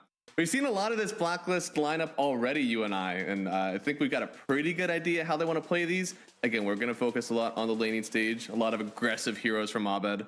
But I think what we really see them struggle with sometimes is these mid-game engagements. And I tell you what, as we talk about the hero pool from Malrine, big beefy boys going in and get that initiation. If you fall behind to this sort of composition that Falcons typically brings, this mid-game is infinitely harder than anybody else you faced so far. Yeah, 100%. I mean, Falcons, they're known for building like these 6 strats with timings, you know, similar to what we saw Entity do yesterday, where you're like, at some point, even if you're behind, you're just going to hit a wall. Or like, sorry, if you're ahead against them, you're just going to hit a wall eventually, because they focus on, you know, they have a lot of scaling. Typically, they build solid lineups, and most of the time they're going to have a lot of team fights. They're going to have snaking buying these aura items, and for Blacklists, it's not really their focus. They tend to be more like, we're going to take the map, we're going to choke you out. And Blacklist, they kind of look stronger, they're strongest when, you know, they've had these like very hardcore carries for Natsumi, like the Morphlings and Nagas, these sort of things. So when eventually you get the map in your favor, you can just, you know, hit your 6 item timing and just go from there, right? So it almost feels like a war of like the war of like traditional versus new, you know, a strict like this is how Dota's played. You have a offlaner who's big and goes a blink dagger. You have a mid laner who's going to be going all over the map and creating space, and a big hard carry to round it out. And on the other side, you talk about like how new Falcons is, how they kind of have these like rotating roles in their team. Sometimes it's going to be Amar who's like amping this damage out for his team. Sometimes he's going to be that super hard lockdown. People are still banning Doom versus this Falcons lineup. I don't think I see anybody else banning out Doom first phase in this tournament. Yeah, I mean, it's not the most popular hero right now, but Amar has made a name for himself on that hero, you know, of course, being the strong laner as he is, and of course, excelling at this greedy playstyle. I mean, some teams have tried to run it, and actually Blacklist, they had a game against Gaming earlier where Gabby tried to do like the aura approach on Doom. Didn't look amazing.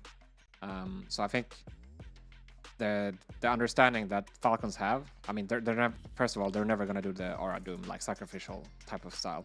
It's just not their thing. But the understanding of when to pick it, when it's going to work and when it's not, I think they are top notch on this.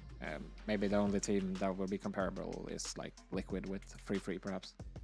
That's true. The kind of like twisting around the offlane has definitely become like slightly more common, but as you said, Blacklist are the ones that have done it the most. I wonder if everybody's going to keep these same bans up versus them as well. So we see the Timber, we see the Razor. I imagine Doom is going to be next for Blacklist, right? Yeah, it's possible, unless they have some kind of idea against it. Ooh.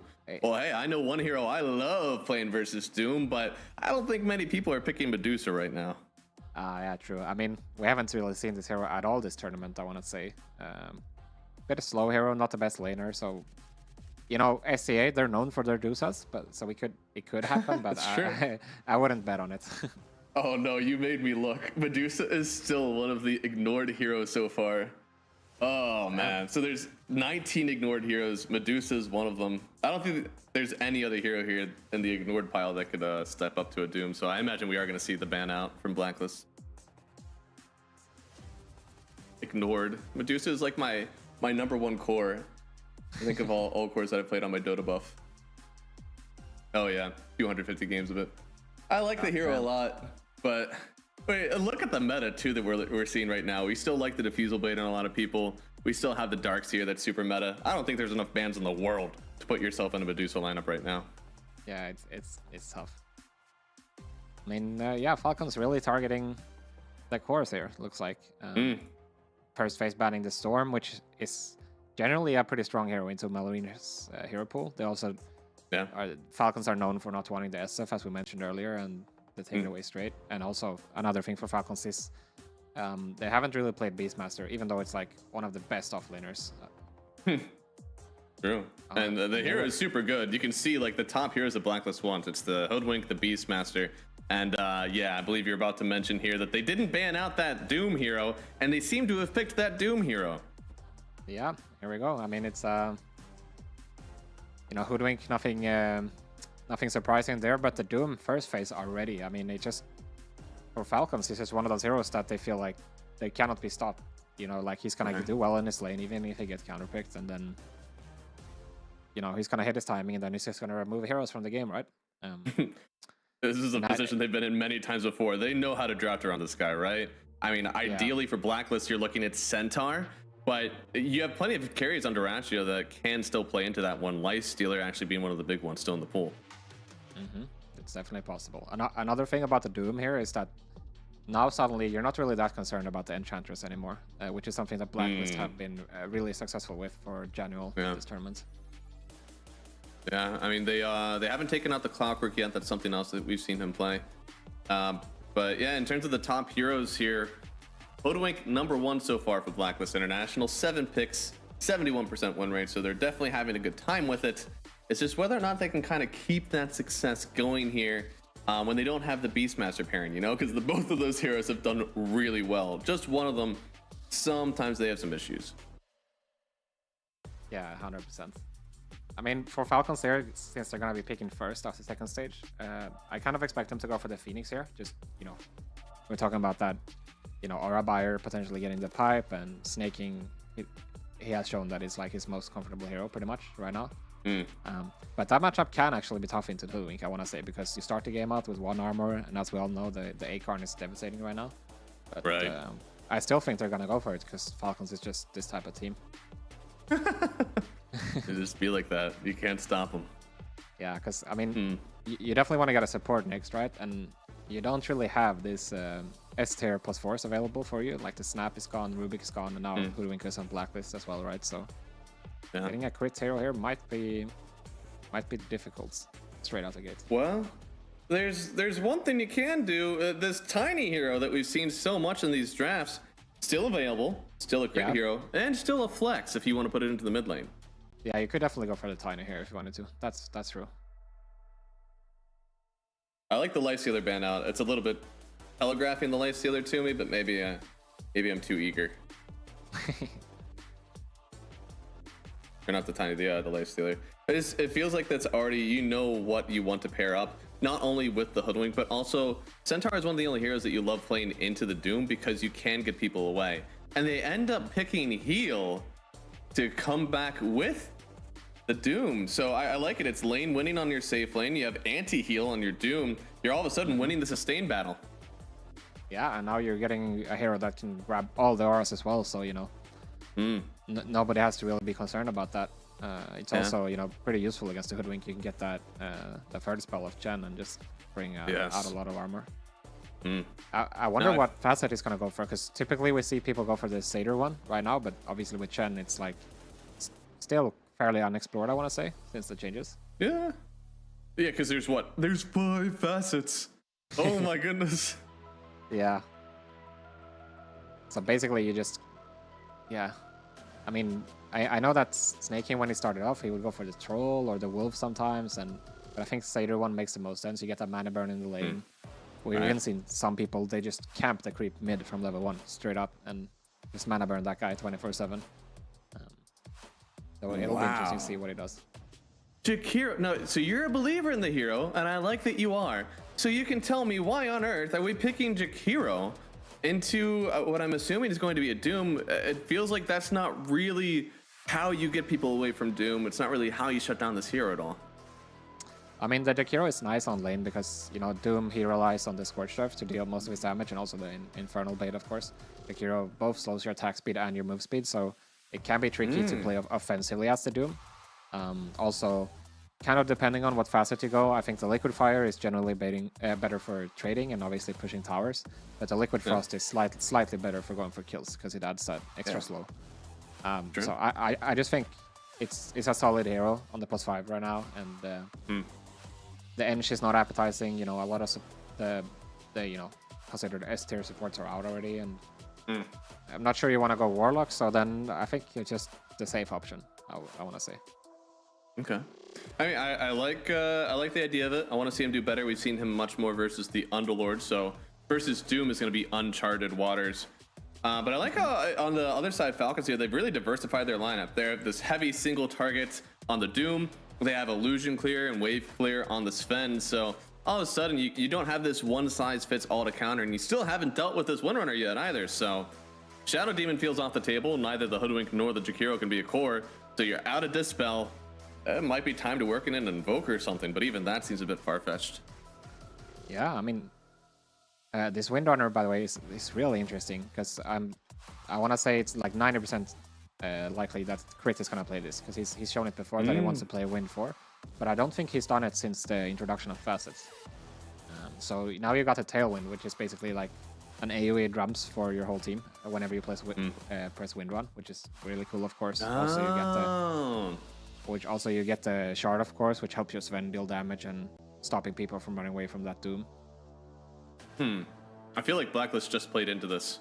Windrunner loves laning versus the Ursa. You don't get to see it very often, but this is everything that you want. And the beginning of the laning stage, it's not like he has the extra status resist. Your stun is awesome. You have nice range creep secure. And if he tries to trade with you, you just Windrun away. So it feels like everything that the Windrun does, you just kind of axe yourself there with the Ursa. Yeah, it's cool. I mean, so I think the key in beating Ursa lanes when you're playing like this melee is that you keep the Ursa low, right? Which is definitely something that Windrunner Doom can do. And the Windrunner, the benefit of having him on the 4 here is that, you know, killing him is incredibly hard, if not impossible. So I think they're going to be able to do really well in this lane. And yeah, Natsumi is going to have to... I mean, he's not going to have a terrible game by any means, but it's not that simple for him. No, not at all. And you're gonna have to have a lot of items on the Ursa as well. I'm watching the item wish list, likely looking at a Battle Fury Blink, BKB, Basher. All of a sudden, 4 slots are used up. You want to maybe think about a Satanic. You maybe want to think about a MKB or a Nullifier, whatever's happening. Maybe a Lincoln's. It's a lot already added up. Whereas it feels like the skies is still the limit for Falcons. I don't think there's any item they desperately need to play the game as long as they do regular item progression on their heroes. Yeah, definitely agree. I mean, Ursa is typically like a really strong matchup into the Sven, but they have so much to deal with him. You know, you've got that Chen buffing everybody up, you got Doom to deal with, you got Warcry to deal with, and yeah, I mean, technically it's good on paper, but I as we said in the pregame, like you need to look at the entire picture of all the heroes, and this is not a game that Ursa will solo win, you know? No, I feel there's definitely a way where they can kite out these timings. We're looking at God Strength, Doom, Hand of God. All these things are going to be in an incredible timing, whereas as long as you're using your Centaur Stampede well, you can just get out of that and re-engage on these low timings of Ursa and I suppose even your Jakiro and Hoodwink. So if they're able to kind of make these fights tailor-made for them, use your vision, understand when Falcons want to hard commit, I just feel like we need a little bit of poke from Blacklist, right? Something that pushes Falcons more and more to want to get that hard commit. Yeah, I mean, there's not a lot remaining for that. You know, Falcons already banned out the Ember Pango, and even earlier they banned the Storm. So, I mean, there is Tiny still available, but as we've seen before, it doesn't seem like the most comfortable hero for Blacklist and Abed. And it's definitely not poke. Yeah, honestly, Blink Avatos, you're in.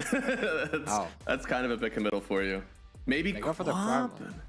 Oh. That's kind of interesting. That makes a lot of sense. Like, this is a good hero into Chen, you know, it doesn't really stop you in any sort of way. Same with Windrunner, so I think he's gonna be able to, you know, rotate a lot, especially in the nighttime, and his supports are great to play with as well. So hopefully he'll be able to make a lot of space with this. I'm curious though if this is a matchup that Malrine is gonna consider the Sanking into the Primal. Ooh, that totally could work. I like what Blacklist is doing right now for it. We talked about how typically Falcons are the one that have this, like, you know, in the mid lane, big beefy initiator coming in doing damage, not something that's just dancing around. But now that's the role that Abed is filling.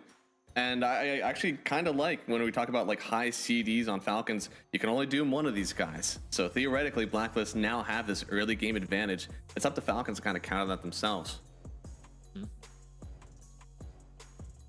Yeah, it's there. I think it's gonna be Sand from Malvin, or there's also a Batrider as well, which I'm not sure if.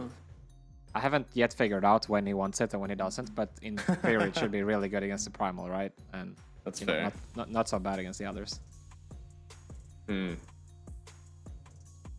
I like those ideas. I suppose you could even go for, I don't know, maybe it's too hard. I'm trying to think, maybe you just want another Dispel versus the, oh no, there it is. Okay, it's just Sand King. It's that easy.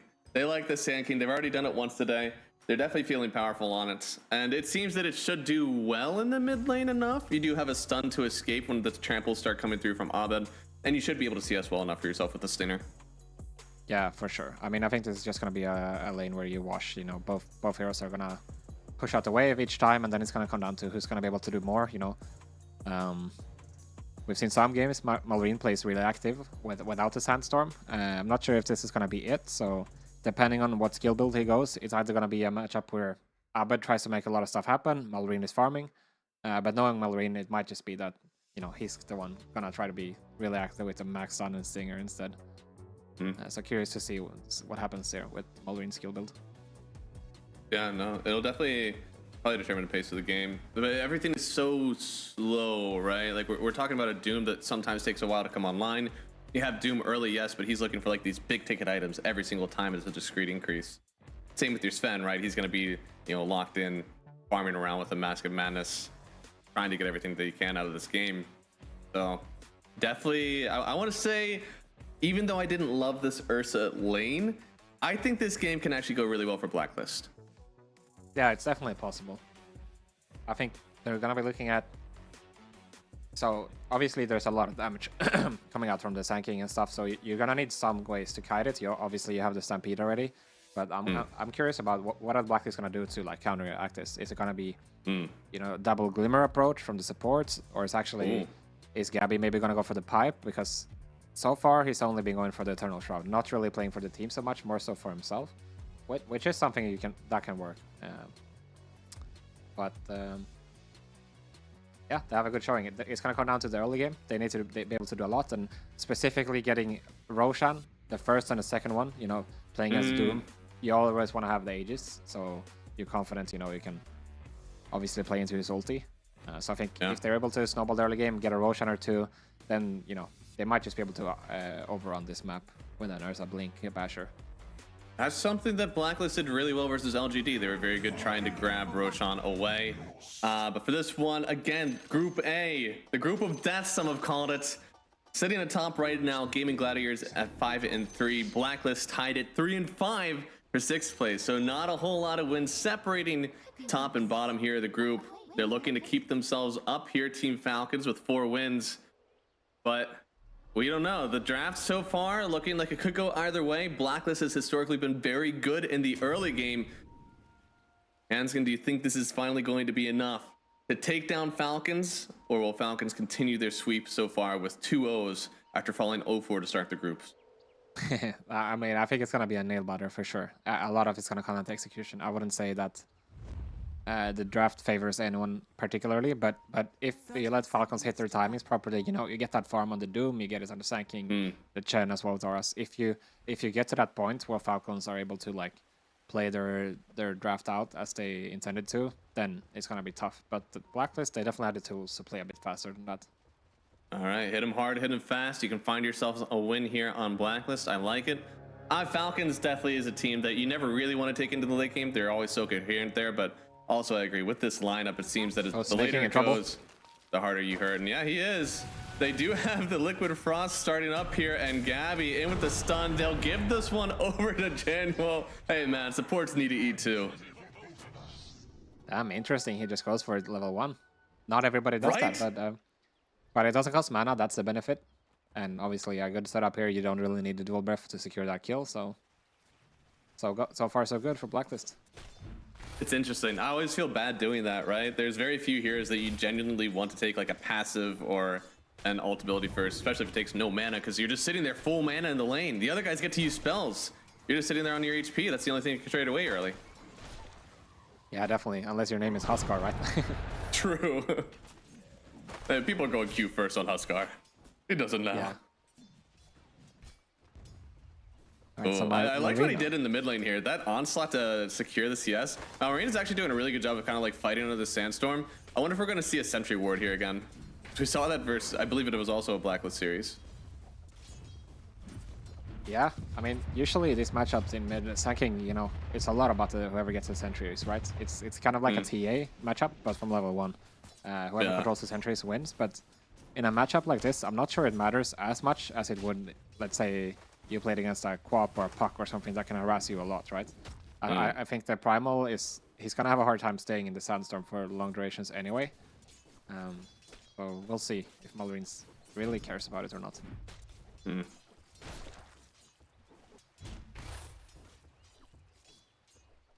I mean, it's an interesting mid matchup as well. We've seen, there was a while ago, I believe it was early DPC, where it was like you pick Primal, Tusk, or Tiny, and those are your mid laners. So I'm sure that Abed has had plenty of reps on this one, but versus the Sand King, that's the new one.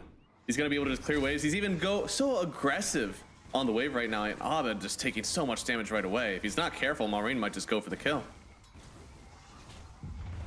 Yeah, you see the Sank? Oh, actually, is he gonna go for the kill here? No, he can't, right? That's hard. Yeah. Abed's kind of put himself in these positions, but he hasn't actually been like stabilizing with the regen. He's finally able to bottle up. Now maybe this will be fine with 2 points into Stomp. Yeah, I mean, this Sandstorm hurts, man, and it's so big, you know? I think typically Primal, he excels in lanes with like where he can push out the lane more so himself, and then, you know, even if it's a tough matchup, you'll do the thing where what Malrine does a lot, where you just go behind enemy tier 1 and drag waves into big camps, right?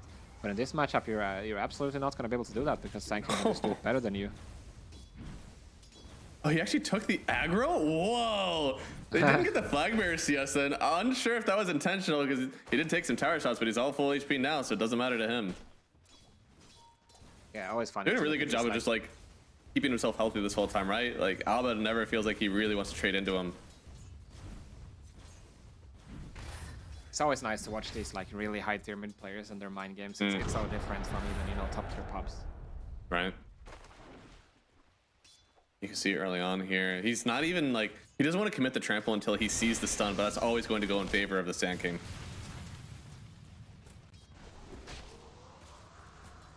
You know, General, not happy with what's going on right now. Jakiro, surprisingly, because of how much focus is on the Liquid Frost, also doesn't love the Windrunner being able to just Windrun away. It sometimes just turns into your timing, right? You just Frost, or you dual breath someone, and then you end up just right-clicking them for a bunch. But now Crit also doesn't really care.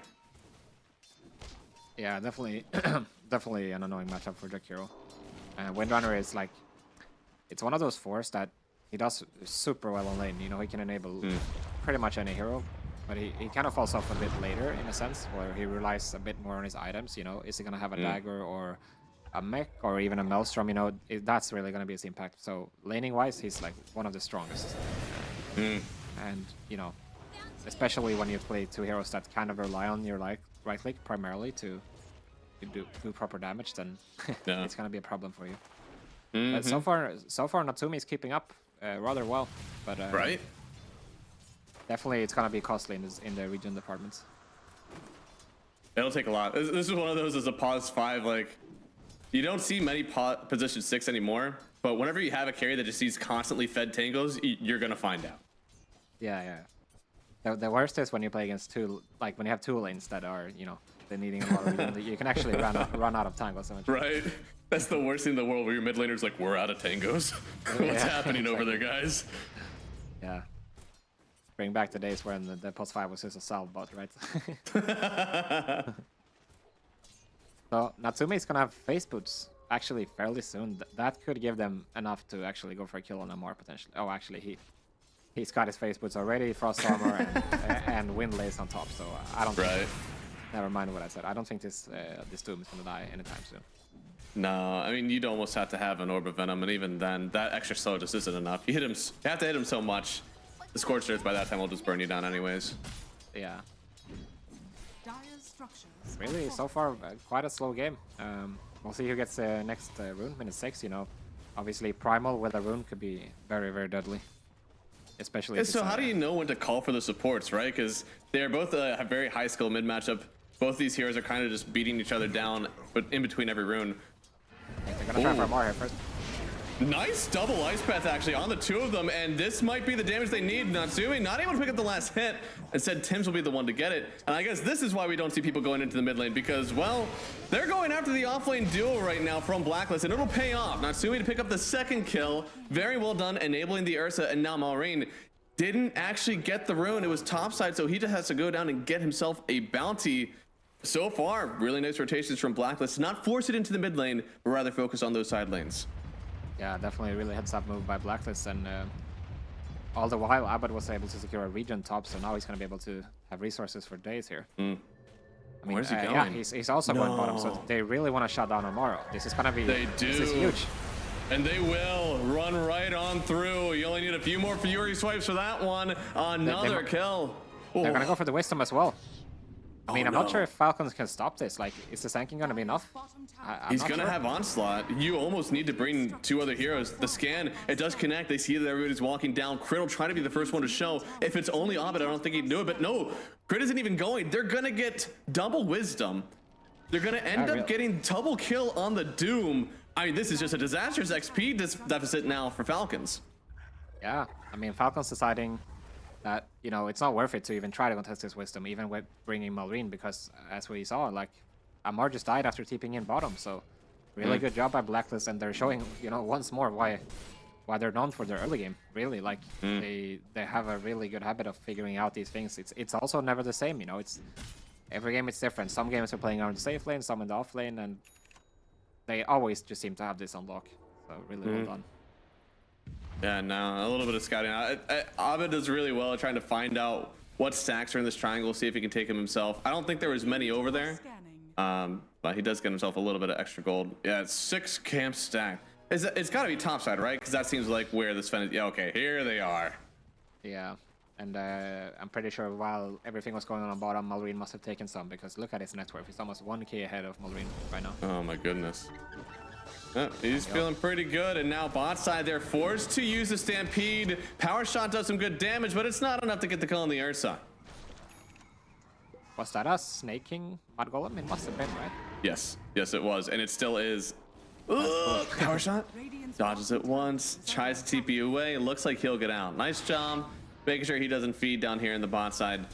But yeah, no, I mean, it looks like the Sand King is so farmed right now, all of a sudden, and all these stacks are getting taken. I wonder if that was heads up from Falcons. They knew that Abed would try to get this aggressive look at the camp, so they would go, you know, stack them top instead, or if it just kind of worked out, but, you know, that's where Chen was.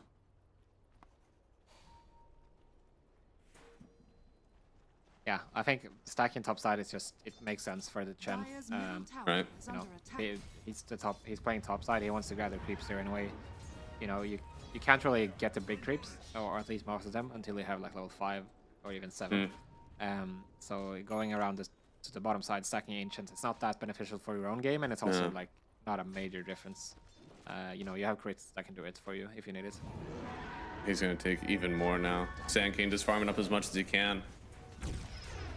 It almost feels like this laning stage, even though it went rough for Amar down bot, his net worth really isn't that bad. He's been farming it perfectly fine. The stacks being taken by the Sand King propel him, and same with Skitter. So I don't know, man. It seems like Falcons, they've gotten the strong start that they need. May have to focus up on these enemy heroes, and it looks like that's exactly what they'll do. Veil down. They also have the stomp, but is this enough damage? Skitter is alive right now. Still has a big Lotus. Oh, didn't get it off. Oh no, he didn't.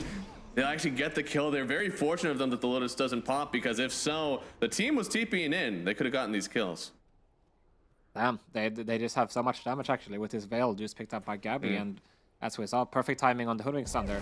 Obviously Skeeter not being able to see him, so he kept the Lotus a bit too long there, wasn't able to press it, and therefore he his life. So good moves from Blacklist, but what they need is they really need to transition this into objectives at some point, because if they're not starting to get these towers down eventually, you know, as we see, Falcons, they're not being very reactionary to what Blacklist is doing so far, you know.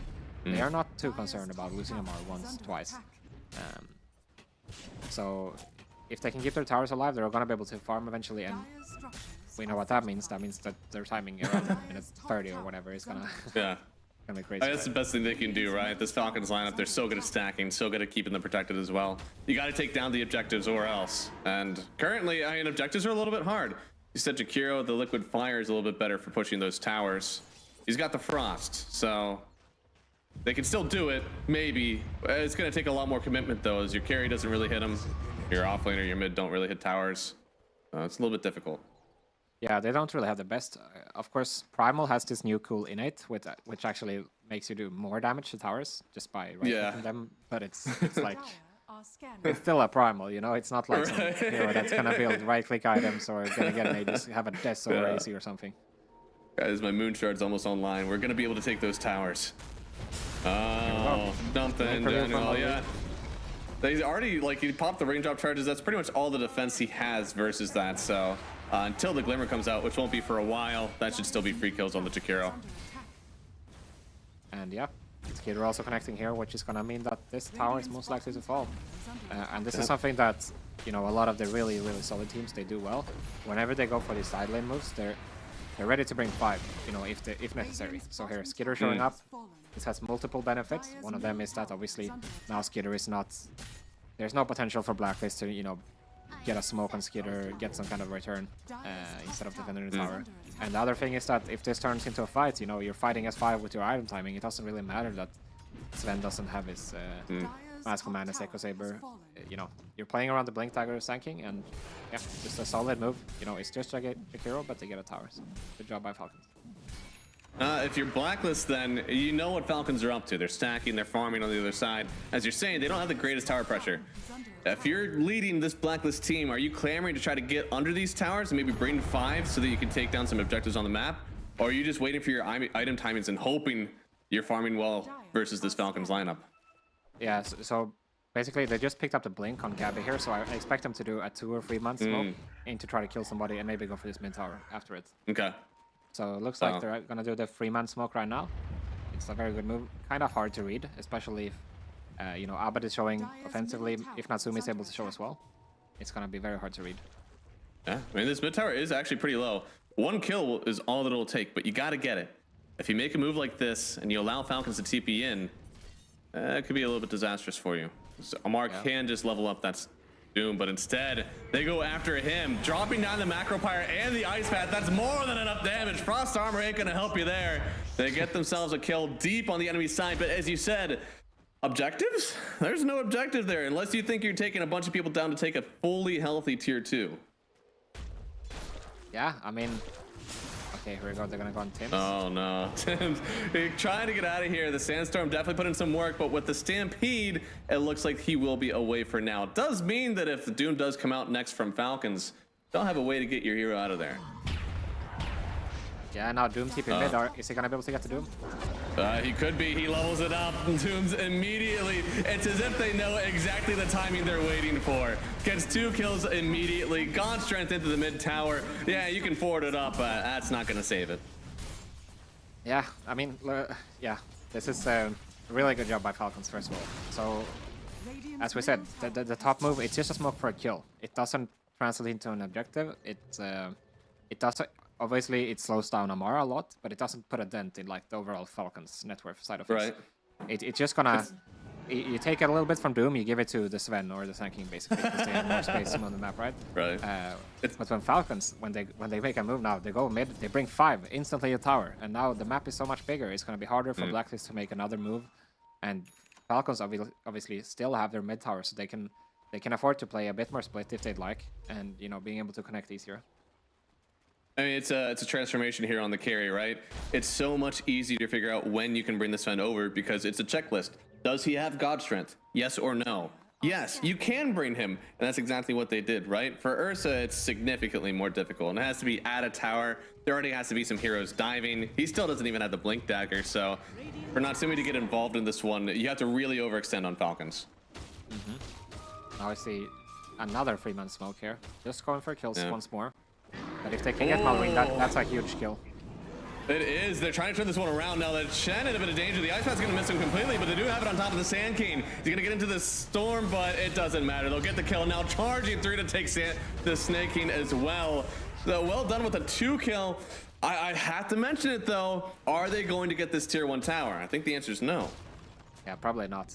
But this time, they are killing a Sand King, which, you know, before That's this fair. fight was the top net worth in the game, and they also get it on the Ursa, so, you know, that's way better than just killing the Doom as before top.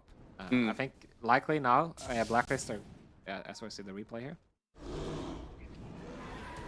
Really nice Ice Path from General. Yeah, I mean, he was actually able to get away pretty decently on the Chen, but still not near enough to save that Sand King. Yeah. So what I expect from Blacklist now, as we see already, they're gonna probably sacrifice this bottom lane a bit because they're thinking about the top Roshan. Ursa is one of those heroes that can give you the nighttime Roshan, minutes 15 to 20, which is not, it's not every hero or like every draft that is able to kill the Roshan this early. You can do it with some Beastmasters or some Svardars, maybe a Chen, but like Ursa, he kind of just does it by himself, you know, as long as you have some guy tanking it for you. So And Gabby definitely can do that if they want to bring it up. Yeah, they're gonna need some kind of vision up here, so they're comfortable, or some kind of information, and then they're gonna aim for it. If they can get that, get the blink on Ursa, then they have potential to snowball the map. Agreed. One of the best things you can do versus a Doom lineup is have that Aegis. Anytime it's Doom, it's Faceless Void, anything like that, where there's that one spell that's going to ruin you. Any Roshan taking is always pretty good. And Falcons, they're reading it. They're gonna contest this top tide. They feel ready. Oh, Gabby uses the Stampede immediately. And they're dropping the Macro Pirate just as a defense mechanism. Now, eventually they'll still end up dooming the Centaur, but he's done his job. He got his team out back to their vision, back to their tower where they want it. It's up to the rest of Blacklist to take the fight as they can, but Abed already taking so much damage. Focus Fire in from Crit. That's not moving everywhere. That is a single Focus Fire. It'll take down the enemy mid laner. Daniel falls as well. Tim's in danger. They're continuing the onslaught from Falcons. On this high ground, they can't watch. They have to just sit and let him die. And even though they want this? Oh, this is dangerous. I hope it works out for you. The Ice Path is quite good, but oh no! The epicenter! Can they even focus still on Skinner? No! They get the kill, and the Arts are turned through for Janual. It's a team wipe by the end of it here. Only the Centaur was alive, and well, even that might not hold here. They're on top of him with the Sand King, a full wipe against Blacklist. What a disastrous fight for them, and Falcons find themselves a huge advantage. Yeah, what a fight from Falcons. I was a bit skeptical about the approach on the Centaur at first, you know, trying to God Strength kill him and also throwing the Doom at him, but you know, if you look at what Falcons have got going for them right now, Amar actually went for the pipe rush, you know, selling the Midas for it, and now he's gonna buy it back, of course, which we've seen Dooms do a lot. Okay, we're seeing the fight. And it's like they're not really concerned. They're not really concerned with any target, right? You see Ursa, Natsumi, he's scared to commit here. He doesn't have a BKB or anything like this. It feels so disconnected, right? Like Natsumi, he jumps in, and then Abed jumps in after the Ursa was already like, I don't want it. Yeah, I mean, it's just, I get it. Like, it's scary to commit if you're Natsumi here. Like, there's so much stuff on Falcons. They've got Pipe on Amar. They got, obviously, this Blink Dagger, Eternal Shroud, Sand King. Skitter also finishes Blink, so he's super strong. Snake King has the mech on Chen. You got drums on Windrunner, and the Pipe on top of that. And if you compare that to the side of Blacklist, they have nothing. Like, Hoodwink has an Urn, Jakira has Arcanes, and like you don't have a BKB on Ursa and Centaur. Yeah, it's only really Abed who's completely ready. The smokes have broken. They will kill the Chen. Is that what you need, though? A huge double shackle. Now the Ursa will get away. Abed, are you so lucky? I think maybe not. Daniel will fall. Skeeter just continues to run. He's so strong right now with this gotcha. It feels like every single fight we've taken, he's had at least a little bit of it up. Yeah, I mean, Blacklist, they're trying to play this game where you're like, when you're playing around the cooldowns, we're gonna go because we know they don't have the epicenter, the Doom, everything, but it's not enough, you know, like they're not ready. They don't. It's hard to describe it. They just Falcons have so much more going for them, right? They just have more. That's an acceptable thing. I mean, basically they're building items to scale each other up. Like when the mech affects everybody, the drums affect Pipe, all of these things. And this also means that they never really have to go back to base, right? Everyone's going to be topped off after each fight. They don't have to hesitate so much. The game is not so complicated for them. Whereas Blacklist, I feel they're trying to play a game where, like, you know, we're going to bait out X and Y cooldown. And, you know, when they've used it, we're going to smoke immediately, try to cut them off in that window. And for Falcon, it's more like, we're going to play our strat, we're going to stay in a group, play around Auroras, and we don't care who we hit.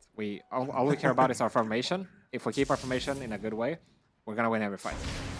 And I think, obviously, we'll see what's best here. Absolutely. No, I mean, it's definitely worked out for them. You can see just how tight they're able to play together. Whereas Blacklist, even in that last fight, it was just like, which way do we enter this one? Do we want to go on this guy? Like, how do we start this one? Can I get my Ursa in to stay?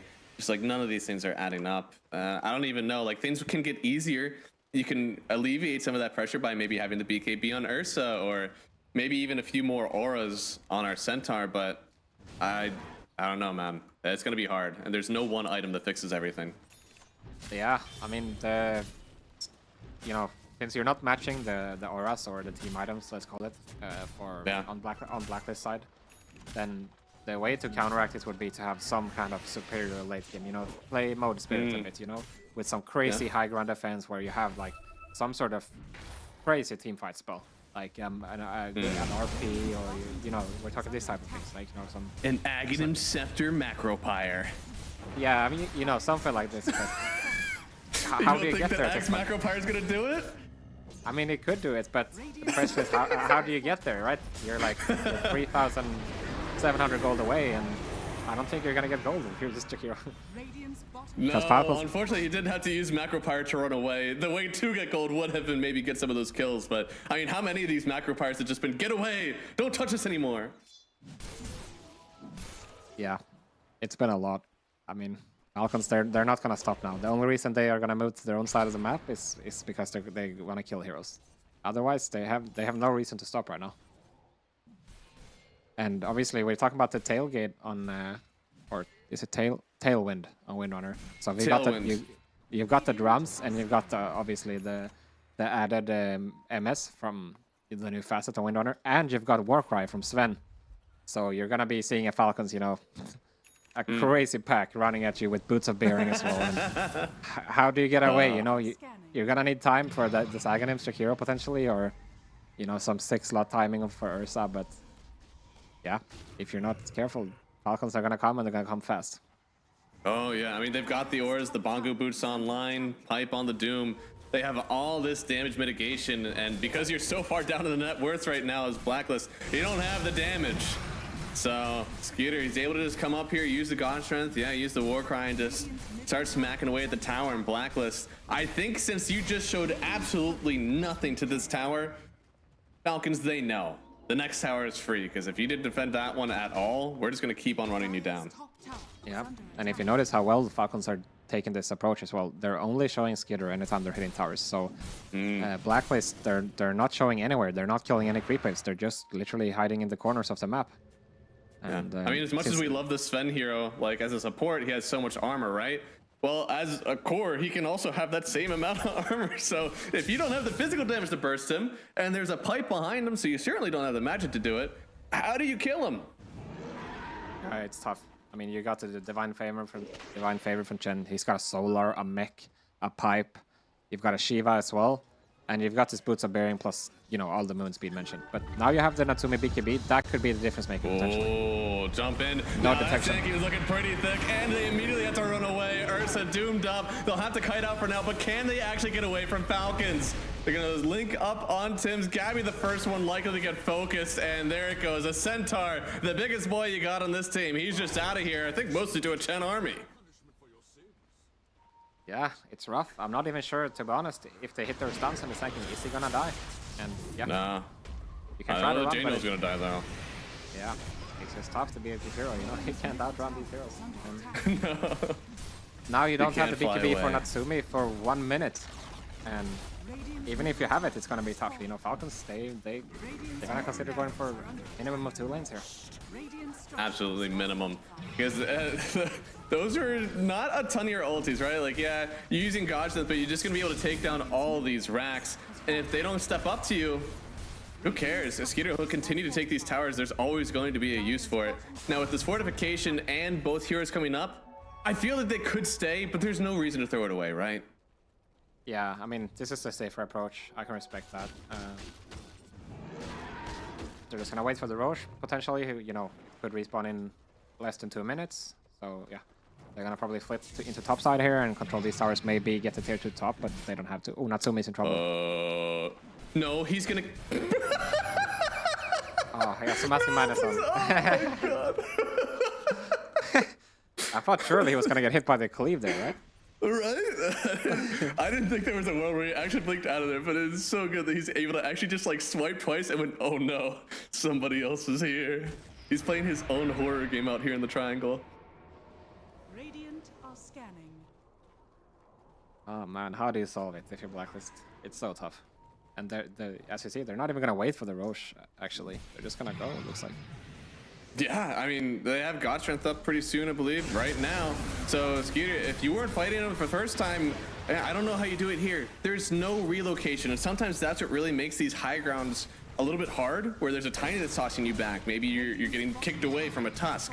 You don't have anything like that for Blacklist, so you have to go into the gauntlets, and they'll try for it. Doom up immediately on the Ursa, still trying to focus down Skeeter for the BKB. He's turning this one around himself. They're fighting in the trees. That's Hoodwink's land, but you can still kill her in it. They'll rip through the Ursa, not even a chance for Natsumi, and yeah, they'll just call it GG. Game number 1. Stomp and a half here for Falcons versus Blacklist International. 26,000 gold lead by the end of it, with only 15 kills in the game for them. Yeah, GG. I mean, they showed some signs of life in the early game. Obviously Blacklist consistently performing really good moves in the early game, performing well in the lanes as well. But here it just wasn't enough. Like, you could argue that some of their smokes should have been catered towards an objective, but I'm not sure if it would have changed the fate of this game regardless. You see Falcon's timing with everything going on. It's just too strong, man, and I don't think Blacklist is going to match it. No, it was incredibly strong. I think the way that they're able to adapt this Doom, it typically isn't really like your aura hero, but he just goes for the pipe, goes for the Shivas anyways. He becomes a little bit more of an aura for your team versus what we typically see from a Doom. It's like very greedy, going in, getting Octarine, just having the fastest Dooms you possibly can. But also, I think Falcons really picked out this lineup as like, they're not going to encroach on us. They'll take us in the open field, but they don't take objectives, so you can still hide behind those, get those stacks up that you want. I think they played this farm game incredibly well. They had 5 kills on Malrine. That's the most kills they had on this entire team. They really didn't have to kill Blacklist that much. They just had to out-farm them, gain that advantage, and then all the objectives were theirs. Yeah, I also want to highlight the sick play from Amar he did in this game. Getting the Midas early on, getting that extra farm, offsetting that gold deficit he gets from dying once or twice, but then he actually sells the Midas for the top fight and then rebuys it obviously with his Doom Facet, enabling you to sell items for 90%. Yeah. So yeah, I mean, for Blacklist, I think, they're playing fine. It's just, I have to feel like it's a bit of a strategy issue here. Like, most teams right now that are really successful, they typically play around these timings with auras, with, stacking everything up, aiming 30 minutes, 40 timings. Yeah. But there are some teams that they kind of do the opposite, which most specifically Spirit has been very successful with it. But if you're going to play this approach, you're going to need good team fights, you're going to need some good lockdown. Like, when Spirit plays late game on Jatoro, they will always have some Magnus or a Shadow Demon, something that when your carry hits that timing, you're gonna be able to nail them, and you suddenly you don't care about the auras anymore. But for Blacklist, they don't have a team fight, they don't have the auras, and eventually they're just gonna run out of damage. They're not gonna be Falcons are gonna be tankier. Falcons are gonna do more damage. Falcons are gonna hit towers harder than you, and with all these things in mind, it's just tough to solve the puzzle, right? I think they were way too confident in their offlane duo. Right, like things did go well early. I even love the rotations that we made on the Primal Beast to come down. But like this Jakiro, it didn't feel like it really offered as much in this game. As you said, they're lacking this team fight, they're lacking this tower pressure, and the way that the Jakiro played, you weren't really solving either of those. And at the same time, I know that we had Centaur, and we were like, oh, cool, like you have some way to answer the Doom.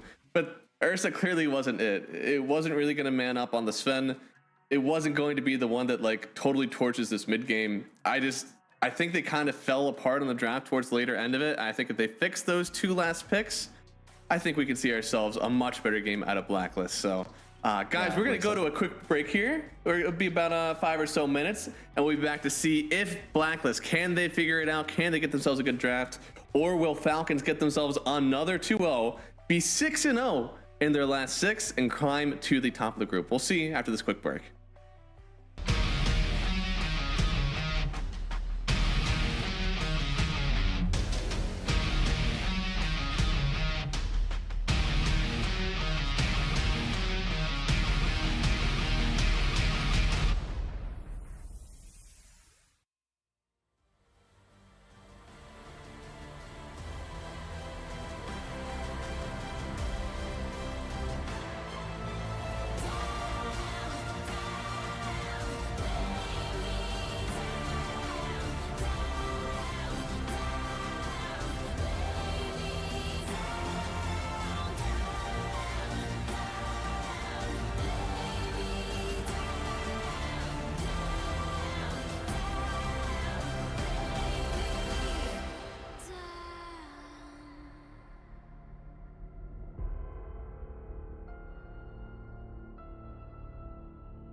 Don't know how it's come to this. I don't know how I could resist. I took a vow to never sin, but I saw the darkness from within.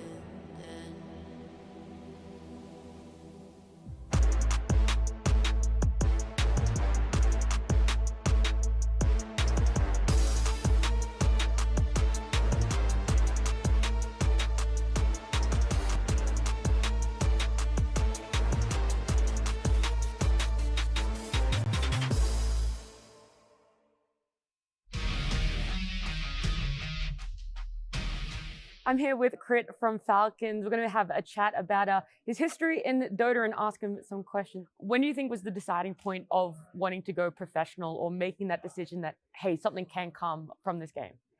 I think right before I started high school, I was on like semi-pro teams, and I had a decent shot to go what was pro then, and that was like right before TI1. But I wanted to do high school first, just because, you know, it's a good idea. It's normally pretty good Yeah, to finish so high school. and I would advise people to do the same. So I had some idea that I could go pro then. I was playing with some Danish players, and we were doing okay. And I had some offers to go like take one step above, but I went to high school, and then I kind of stayed in form for those years. So it was 3 years in Denmark, and then after high school I joined Monkey Business, and it was not the biggest players back then. It was Fly, Notel, Miracle, and Moon Meander. I mean, you say those names now and like Now, they're massive. yeah, but back then it was like Notel and Fly hadn't really done anything in Dota, and they kind of just tried to pick up talent in me and Miracle, and then Moon Meander was like a veteran that they kind of pulled over talent from Complexity, I think. But what was it like? What did you learn, and how much of that do you still carry with you today? Oh, it's been a long time. You got to search back, what, 15 years? Yeah, I mean, Monkey Business was 2015. That's 9 years ago. Yeah. I think just through the years, just being around people that had different attitudes towards the game and how they talk to their teammates, and you just kind of slowly pick up on what is useful, because you learn from them. Like you get an experience with them that you want to then like give on to the next people that you play with. So you learn how to interact, how to be a good teammate. And I think everyone that I've played with, I've been very fortunate in my career to have pretty much only good teammates and very good players. And I've learned from all of them, I'd say. I can't really specifically say anyone, because I feel like it's not really fair. I think everyone kind of had a big impact on me, and you pick out something specific from everyone, and everyone's different. Some are more strict, some are more loose, you know. And I think it's just important to learn from what you're experiencing, and so that you can give on what's actually good and not what's bad, you know. Awesome. Well, thank you so much for joining me, Crit. I appreciate the time and everything that you shared with me. Yeah.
You ever wondered how a Hollywood movie is shot?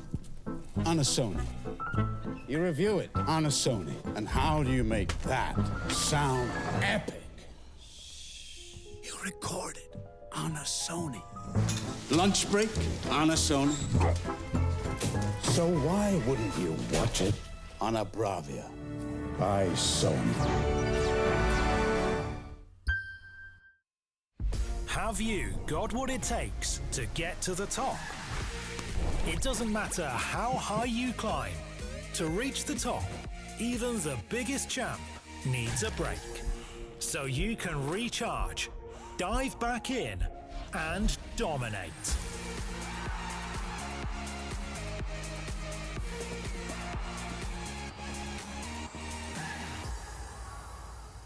Have a break. Have a Kit Kat.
everybody, and welcome back to the Riyadh Masters at the Esports World Cup. We're into game number 2 of Blacklist International versus Falcons. I'm Math Magician, and that's Hanskin. And Hanskin, we saw a rough game 1 here from from Blacklist. Falcons had a really good time. What do you think Blacklist should try to focus on in this game number 2? Try to make things a little bit easier for them. Yeah, good question. I mean, first of all, if we're talking gameplay, I would definitely, you need to get more objectives. You need the map to be bigger. Aside from that, I think there is a component missing in some of these Blacklist strats and drafts. I mean, we've seen them be really successful with these hard carries. That's for a reason, because they don't do this aura stacking, they don't do these huge team fight combinations. And so typically most of their lineups will look like 2 playmakers on their cores and 2 supports with follow-up damage. And if you don't have an element of like late game or team scaling or team fights, you need to at least meet one of these to have a chance walking into the late game, unless you're just completely snowballing the game. But I don't think that's reasonable against a team of the caliber of Falcons, right? Yeah, I mean, that is kind of how we've seen Blacklist have success before, right? They just completely stomped it out. They never had to worry about the scaling. They never had to worry about objectives. I think we said it before. You don't have to worry about drafting for tower pressure if everybody is dead. There's no one to defend the towers. You can just go ahead and hit it yourself. So I do agree. Maybe at least some semblance of this. Get some team fight, focus on something, or at least draft yourself some easy tower damage. It seems like we should have a draft on the way soon, and there's a band that I recognize, the Doom, taken out first. I agree. Yeah, I mean, obviously, they picked it right away in the last draft, and it did a lot of work. Even though, Amar had a slow early game, he was still able to get his farm, get his items, and obviously sometimes just pressing your R button is enough, It's true. And I mean, he performed so well on that hero, right? Like, as you said, he had the Midas. He was able to sell it because of that damn Facet that you can just sell all your items for 90%. But the fact that, like, he's able to get that amount of net worth, still go for auras, be a team player, and then just completely dominate the game anyways with the Doom is just really well done from him. Yeah. At this point, I agree with them. It's probably wise to just remove this hero. Don't need to think about it. Are we gonna have to change something? Because typically they're gonna play a solo core strat, right? With Natsumi being the really late game scaling hero. So getting rid of the Doom is suddenly gonna open in more chances, to run the Morphling or something like this if you wanted it. And last time they did end up banning out, it was the Timbersaw, the Razor, and the Snapfires. So currently we're waiting to see, is it going to be a Razor ban or Snapfire, or are they going to ban the Razor and pick the Snapfire for themselves? I feel like there's not a world where they're the ones that are picking the Razor. Yeah, I don't think they're gonna steal it. Probably just a ban here from them. There's also other heroes to consider. You want to potentially ban it. It could be the Chen, for example, since that gives you everything. But they just they run it back. This does mean that there is a Razor in pool, though, and that's notoriously, one of Falcon's best heroes.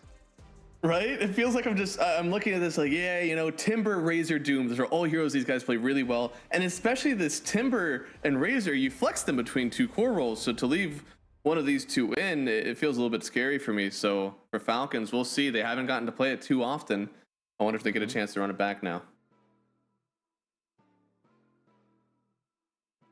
Interesting to see, because they're hesitating a bit on the Razor. Right? Yeah, it's still an edge. You can go down there and pick it. Oh, wow, they go for the Chen again. Interesting. I wonder if Blacklist had an idea. Now, the Chen clearly worked well. Snaking, I feel like this is their thought that, they're not going to pressure us. We're going to continue to get these stacks. And the Chen, really good at defending those stacks, making them, and anytime there's a team fight, having that extra sustain. So I do like the idea there. Yeah, I like it as well. I mean, the Chen, first of all, it was their matchup of choice against the Hoodwink last game. It was in the second phase, so this time they just grab it instantly. It doesn't really reveal a whole lot, except for the fact that you're going to have this guy buying auras for you, stacking your own jungle, and, not really going to be concerned too much with pressuring and stuff. It's a fairly good matchup into the Hoodwink, because obviously you have the sustain, you have this armor you can put on allies, and it's easy to block the big camp with a creep or something, so you don't really have to get dragged into this trading battle that you have to sometimes with other heroes, like a Phoenix. Ooh, man, targeting the carry pool here. I think the Sven hero, more and more that I see in the games, more and more I think it should be drifting up into a first ban. The flex potential in the hero is unreal. The armor that you get from your team, it pretty much eliminates one entire playstyle that you have. because people really aren't buying that Revenant Spirits anymore. So feels super strong. I like the ban on it. But meanwhile, it seems that both teams have supports that they're willing to anchor around for the rest of their draft. In Chen, we have push, and in the Hoodwink, we have damage and control. Do you think it's easier to draft around one of those concepts? I feel damage, a stun. That's always awesome to have. You can go anywhere from here. Yeah, I mean, I think they're both solid here. Falcons, they have a very solid opener. The Chen, it's just a 5, doesn't reveal much except because you already picked it into the matchup you desired. The Pango is obviously a flex between Amar and Molarine. So they're not revealing a lot, and it's, Falcons being second pick, it's really helpful to have this sort of flex core, so they can decide if they want to get the mid or the offlane on the last pick. Looking into the camera there. Let's see. Blacklist, I wonder if it's going to be more of the same. Like, is it going to be the Centaur Mars type of hero for Gabby? Because if they do, they're going to run into similar issues as before. It's going to be limited damage into this Chen. Yeah. Yeah, it's so weird because I like the duo. It's a strong lane. There's not much you can do to win versus it. And it also protects versus this like hard commit sometimes that you see from Falcon. So I like it so much. Also, last time I believe he maxed out his passive actually on the Centaur, so that was a little bit different for me. They go back in for the Jakiro and in with the Primal Beast. It's almost feeling to me that they like the Jakiro into the Chen. Yeah, it seems like it. I mean, this is a kind of an old school concept. Like, you grab a lot of AoE into Chen. Make sure that the creeps are, basically you're not able to move them. They just die easily and they can't cast spells. But the new school Chen is so much different from this. Like, it's way more about the auras. Like, you're gonna have, this move speed aura. You're gonna have the health regen aura. You're gonna have Alpha Wolf, and they're not really engaging in the fights. They're just sitting outside in the outskirts of the battle and providing auras. It's not the same Chen that had big creeps and you do all these like stun combinations, etc. Right. Like the magic versus aura is what I'm thinking of. That it feels like Jakiro hates that like so much. I can agree with the stun part of it, but it's gonna be difficult. And now even with the CK, I would have liked Jakiro into the CK, but you gotta get that Aghanim Scepter because that pure damage is the only way you're gonna really be touching these guys through the auras of Chen, and likely the offlaner if he does end up picking an aura offlaner on Falcons. CK, obviously one of the Skitter's all-time comfort heroes. It's a really strong laner, hard to shut down, and that's exactly what they want with the Chen. The Windrunner is interesting here because there was actually a Rubik available for them, which would have been amazing into Primal Beast and Jakiro. Yeah. And Jakiro, yeah. I wonder if that's a blunder on their part, or if they just value this matchup so much for the Windrunner into the Jakiro. We spoke about the matchup in the lane earlier in game 1. Yeah. And obviously, Windrunner, he can kind of provide more for his team in the way, like, he gets his Boots of Bearing, he has the Tailwind, and that's just another hero that adds strength to your death ball. Yeah, I mean, I like the way that the Windrunner kind of like plays these fights, and you have an extra like stun that could be a huge duration. But Rubik, man, I would have liked to see it. I really just would have liked to. Maybe the lane prowess, that's the only thing that's different, right? We know that you want to play like these melee in-your-face heroes from Natsumi, so Windrunner typically does well versus that. But the Naga Siren coming out, it's a hero that we haven't gotten to see too often as of yet. It could be fine enough versus the Pangolier, but I am looking at an offlaner that has wave clear, so already not the freest of lanes, but certainly playable. Yeah, I mean, already I like this approach a lot more from Blacklist. Getting that late game, I think it's super important for these guys as a team. Because as we've said it many times, but they don't go for this like team fight and they don't go for the aura stacking, then you're gonna have to find another way to like really give an edge to your strategy. So if they have this hero that is really suppressing on the map, Naga, he helps a lot when you find these successful moves. If he's always pressuring in the lanes, the 4-man is gonna be able to get kills, and then eventually Naga, takes over the game. At least this is gonna be the idea. But I think they're gonna have to be really careful with how they ban here because there are some good offlaners remaining. Right? One of the reasons that Naga fell off so hard was because think of all the offlaners that are here and how many of them are really great with wave clear. Naga doesn't really like doing that. She would rather play against something like a Slaughter where it's almost all single target damage. The last time that they did play this Naga Siren, it was going to be versus Aurora Gaming. It was actually versus a Slaughter. So I think that's why partially we saw the success of it when they played it. But also it was their map moves, right? They were so aggressive on the map and Naga was able to move forward with them, cut off these waves with her illusions, So they really have to take a last pick that, again, is early centric, a lot of damage, a lot of control that can play into this Falcons lineup so they can give that space to Naga. Definitely. I think for Falcons, the counter to Naga would probably be the Sanking. They're looking for the most here. I am curious, though, if there would be a chance that Blacklist actually snags it from them. Because it would be amazing into the CK and the Chen, of course, and then it should blend well into the Pango as well, but I'm just not sure if Abed is ready to play it since he hasn't done it. Yeah, that's. I mean, how interested are you really at getting like some sort of 2-3 flex where this Primal Beast could go either way, this next pick could go either way, so they don't get super countered in this mid lane by supposedly the Pangolier if they keep it there. It's possible, but there's not that many heroes that can do this, right? It would be like something like a Slaughter. Literally the Sand King. Yeah, the Sand King or the Slaughter, maybe.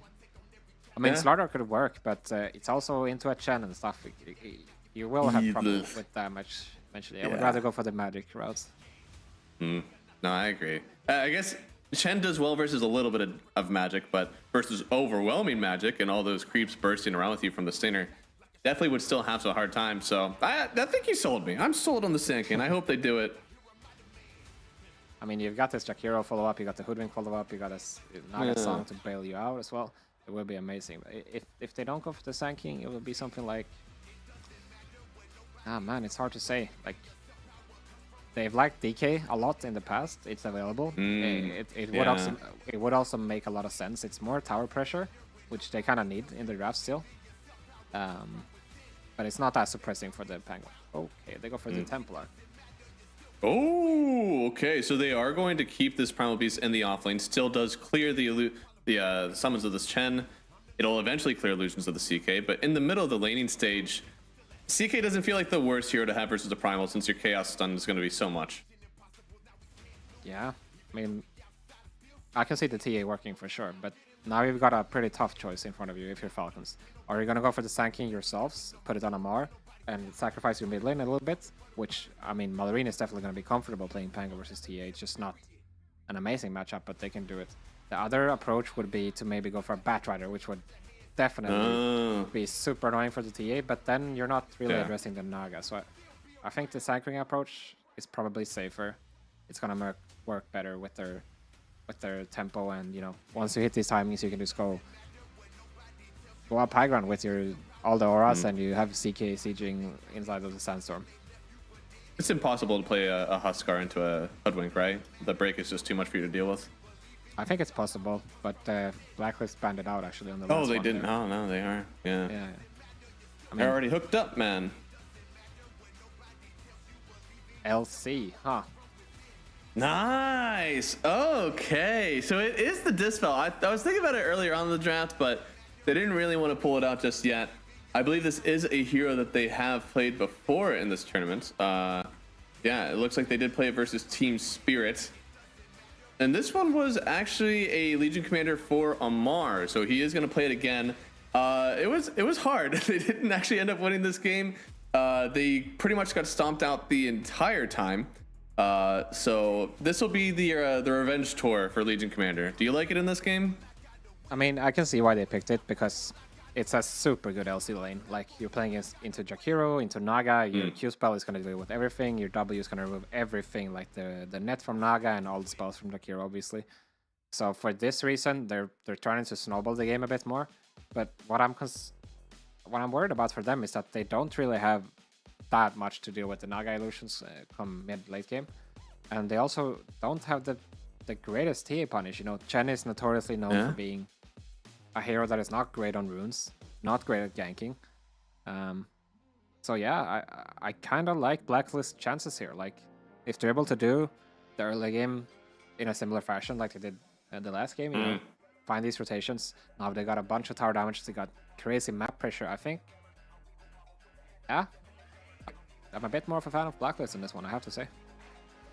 No, I like it a lot. I like also the ways that they can kind of play around these fights, and it is around the Naga Siren. We talked about it a little bit, where if you're in a position with Naga where you don't have to use your Solana setup, you can kind of use it just to get kills around the map, or you can use it to maybe deter the enemy team. That's exactly how you want to do it. So Amar, he won't actually have any any BKB unless he buys it or he gets the Ags, right?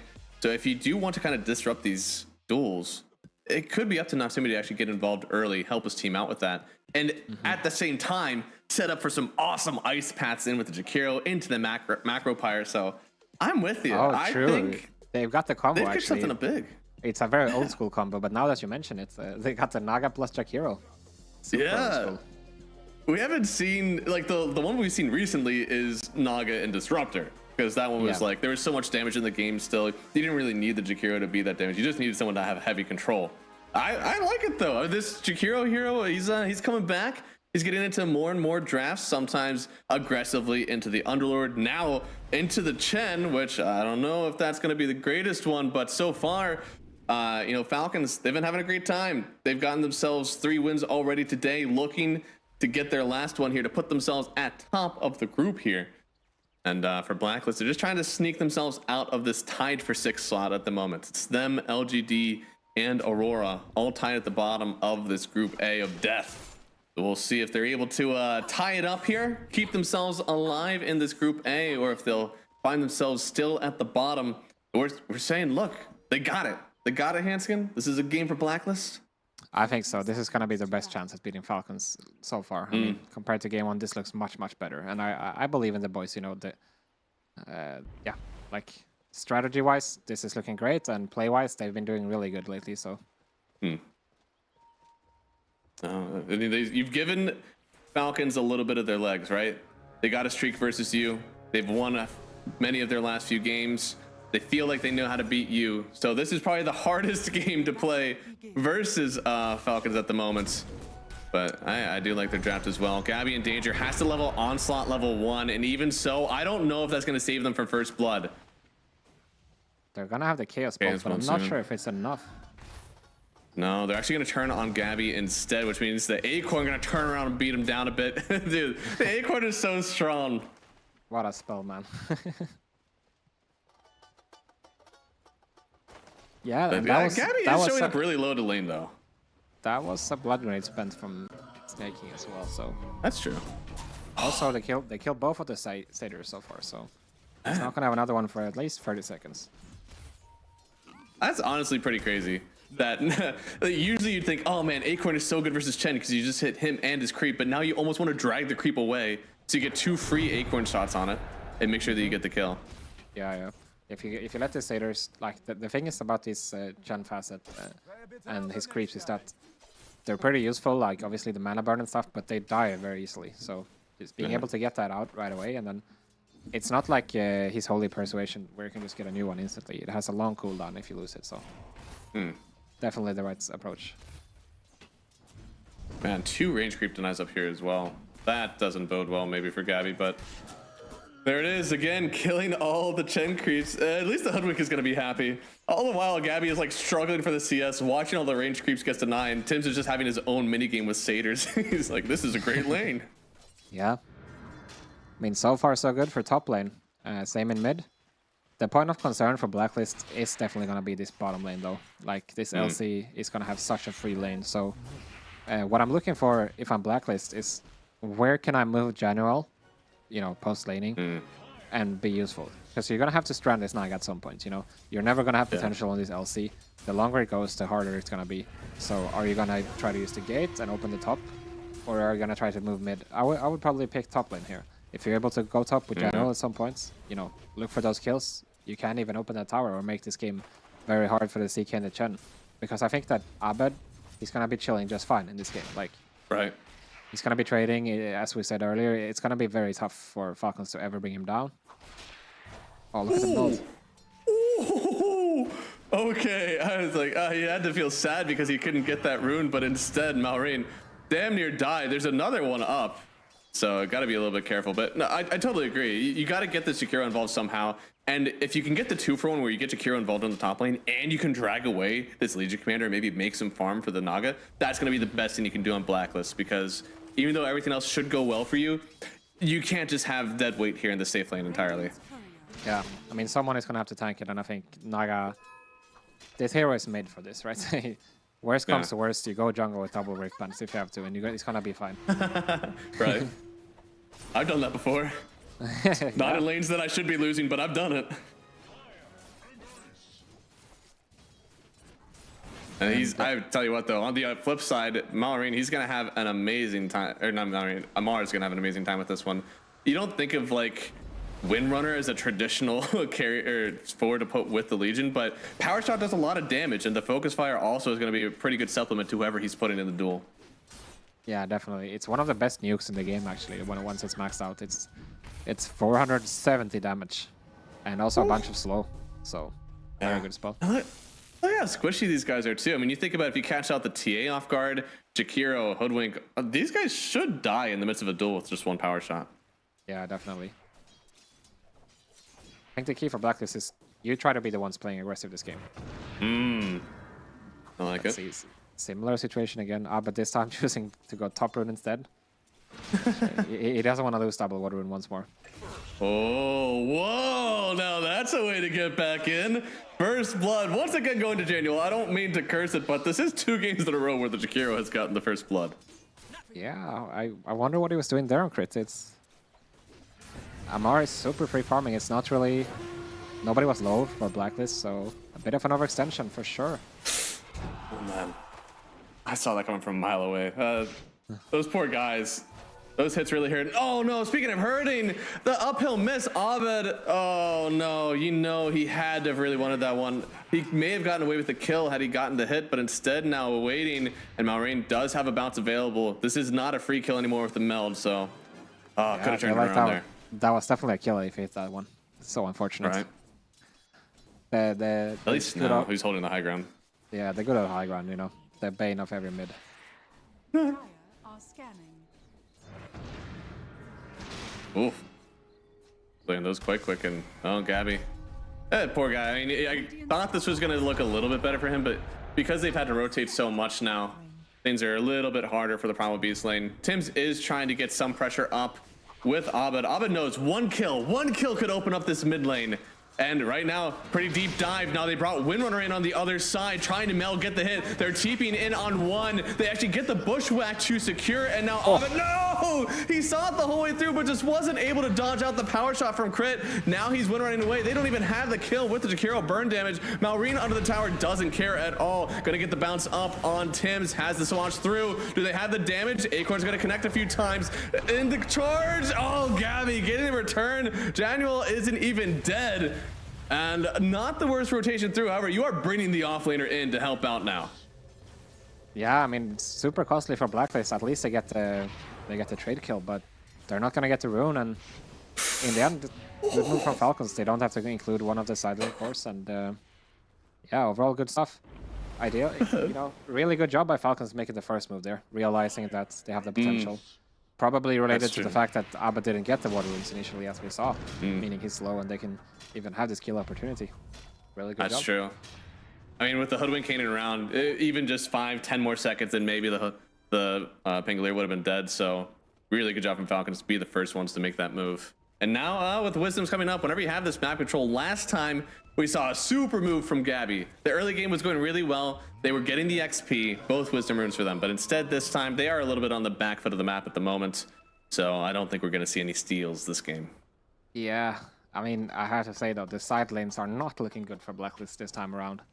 They have zero presence basically on both side lanes at this point. You know, Gabby, he TP'd mid after walking base, and now he walked up top, realizes he can't be there, and now he's resorted to the jungle as a level 4 Primal Beast. Level 5, sorry. No. But it doesn't feel great. No, that makes it... You don't have any stacks though, so it's not great, you know? If he was level 4, it'd be bad, but if he's level 5 going into the jungle, that makes it okay. Dire are scanning. Oh no. Oh, Daniel, poor guy. I mean, there is duel available if he gets close enough. Is he able to die before the duel comes out? No. Malrine will pick up the kill. Duel damage to Amar. This is just a slow snowball start that Falcons want to get. Yeah, really nice from Amar getting the duel already. 3:08. Ooh, rolling all around now. Unfortunately, Tims, this is exactly where Malrine wants to roll through, so they will still get the kill. Nice TP. It's a kill for the roll. He did TP up here, but that's okay. Making sure that your CK is safe to farm for a while is all worth it. Is under attack.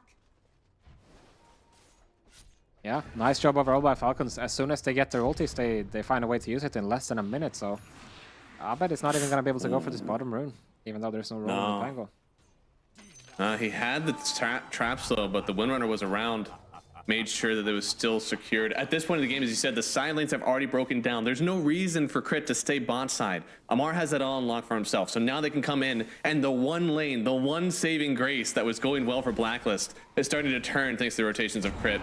And once again, Duel, the power shot, so much damage. Amar, his second duel win in just as many attempts. Falcons, you know, we liked what what Blacklist was doing, but because of the lanes breakdown, Falcons might just push right through this earlier tempo we were expecting from Blacklist. And I always see as well the upside of having the Windrunner compared to a Rubik at this moment in the game. You know, you bring in this power shot, it's like such a great nuke. And Amar already having 2 dual wins, like minute 8:30 in the game, basically. He's gonna be off to a great start after already free farming this entire time. Yeah. I've seen Legions with 20 dual damage at 20 minutes. We're not even to 10 yet on Amar. It's only going to continue to get worse. Able to go for the blade mail first. His team will definitely start setting up some fights for him, right? Roll through, even some shackles found from Crit. So I doubt that he needs to blink right away. I like the itemization. Yeah, I think this is the right approach as well. At some point, you're just going to be able to hit towers, I think, with your Chen backing you up with his armor and auras. And as we see that, Malrine is actually queuing up the blink right away. So they're definitely making sure they synergize. I like it, I like it. Now, Abed, again, the saving grace here. His lane was definitely okay. He's currently losing out in the net worth, but that's fine. He's got a playable game at the moment. You just make sure he's got to get out eventually. You can't have both your Naga Siren and your TA farming up in the jungle. It's just a disaster waiting to happen. Ooh. Abby, okay. I was wondering where we were going to stop on that turn. It looked for a second he was aiming for the mid, but he kept on going, so... Good job. Don't want to commit to that one. They don't know they're down by 4,000 net worth at the moment, but I'm sure they got a feel. They're not exactly the stronger team right now. Yeah, for sure. And I mean, if you go for that dive as Gabby, you might just serve Amar another duel. I think it's not. They don't have the strength. Ooh, boy, I like this, but he is quite fast right now. They have the power shot, and Natsumi the one to pick that up. That's got to feel cathartic after everything that's happened in the lane. After all his Naga illusions keep getting killed. Gets the kill reverse on Legion. Well done. Yeah, really good job by Abed. And if you think about it, that actually is a result of what Gabby did earlier. He showed up for the rune, securing it, you know, even though they didn't go for the move. But now it's a haste, and he can kill Amar. Without that, without his haste, I don't think they can chase Amar down. So true. Domino effect. All the small things they really combined. And with that, they're starting to turn this net worth lead around, getting up there on the TA, which is very important. But Amar's still the top net worth. He can afford to die and literally run the exact same place he just got killed. So he's trying to find this hoodwink. I think Tim should be okay, trying to kite on through the trees and then has the bushwhack. So well done from him to live.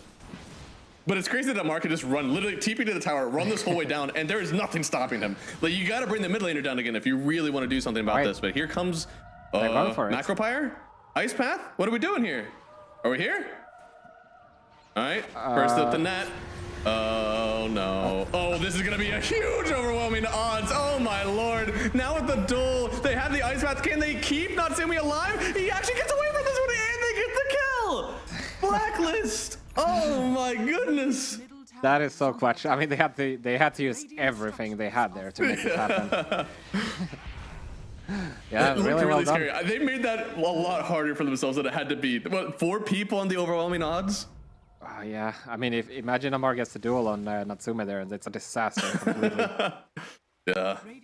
I mean, this was so early. I know this is a good thing to do, but like nobody was around yet. And this starts with an Ice Path. It's great, but he immediately gets a Dispel on the net, so that's so much damage. Yeah, I mean, that was 100% Natsume's call, which is the right one. They just needed another second for Jakiro to connect, and then it's just Amar dying without casting a single ability or item. Right. But in the end, you know, it kind of feels like more of the same from game 1, right? Like, they're killing Amar, they're killing him twice, but at what cost? Malrine and Skitter, they're topping the network charts, and yeah, it's making Stone stacking. Now they're starting to roll. No, the objectives, because where they're taking these fights, right? every time that Falcons take a fight like this, it usually is around a tower. But Amar is forcing himself so far into Blacklist side of the map that they don't have that option on Blacklist. It's always them trying to defend their own half of the map to keep this Legion commander out of it. Yeah, exactly. It's just, I feel like, I mean, I'm not saying Blacklists are strong enough to go for towers right now, but it feels a bit like they're tunnel visioning on kills, whereas Falcons are very objective focused. And that is the main difference with the approaches in games. Yeah. In terms of movement, at least. The boys are back in town here.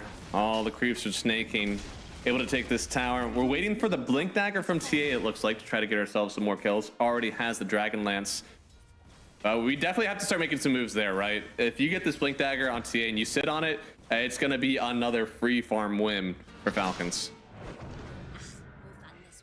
Yeah, it's true. You have to make something work with this TA dagger, but at the same time, it's going to be offset by a lot what Snaking is bringing. He's got the mech and Hand of God.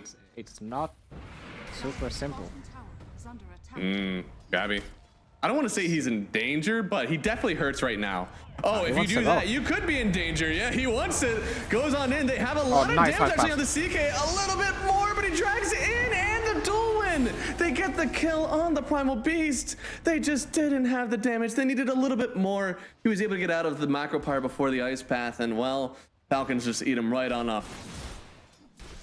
Yeah, I mean, at this time at least they're fighting on the objective, but they just don't bring numbers. So turns into a quick save for Amar, getting an easy duel, and they didn't even require the Hand of God. Like, yeah, it's just, yeah, you need to commit harder. I mean, I understand they don't want to fight, they want to buy space for this Naga, but if you're going to commit for kills, you need to make sure that you get the kills.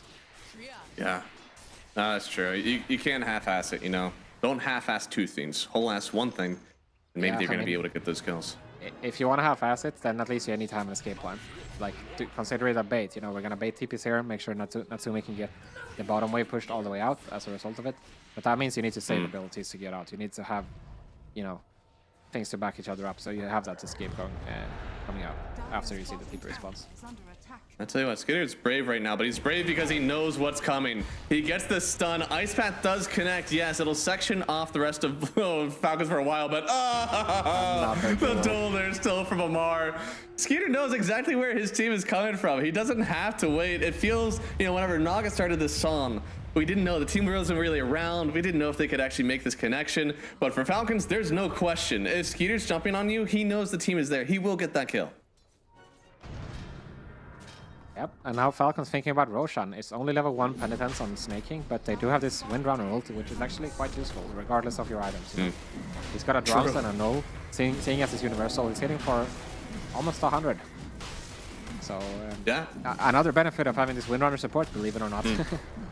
Right, I mean, Universal heroes go crazy, and honestly, the jumps doesn't give the craziest of stats. It's 7 strength, 7 intelligence. That's more than enough to help out with this. Yeah, 100%. And this is also, you know, without any stat items in neutral slots. So easy ropes there. Yep. Yeah, and this is gonna mean there's soon an Orchid. Actually, as I say that, Skitter is sending it out, so that's scary. You know, you got the Manta on Natsumi, of course, but anyone else, they don't have anything for Orchid, and it's not close in sight. Oh no! But it's down. I believe a Primal Beast down eventually. They didn't get the dual win for it, but hey, a kill is a kill, and Skeeter, he'll take this one right into the tier 2.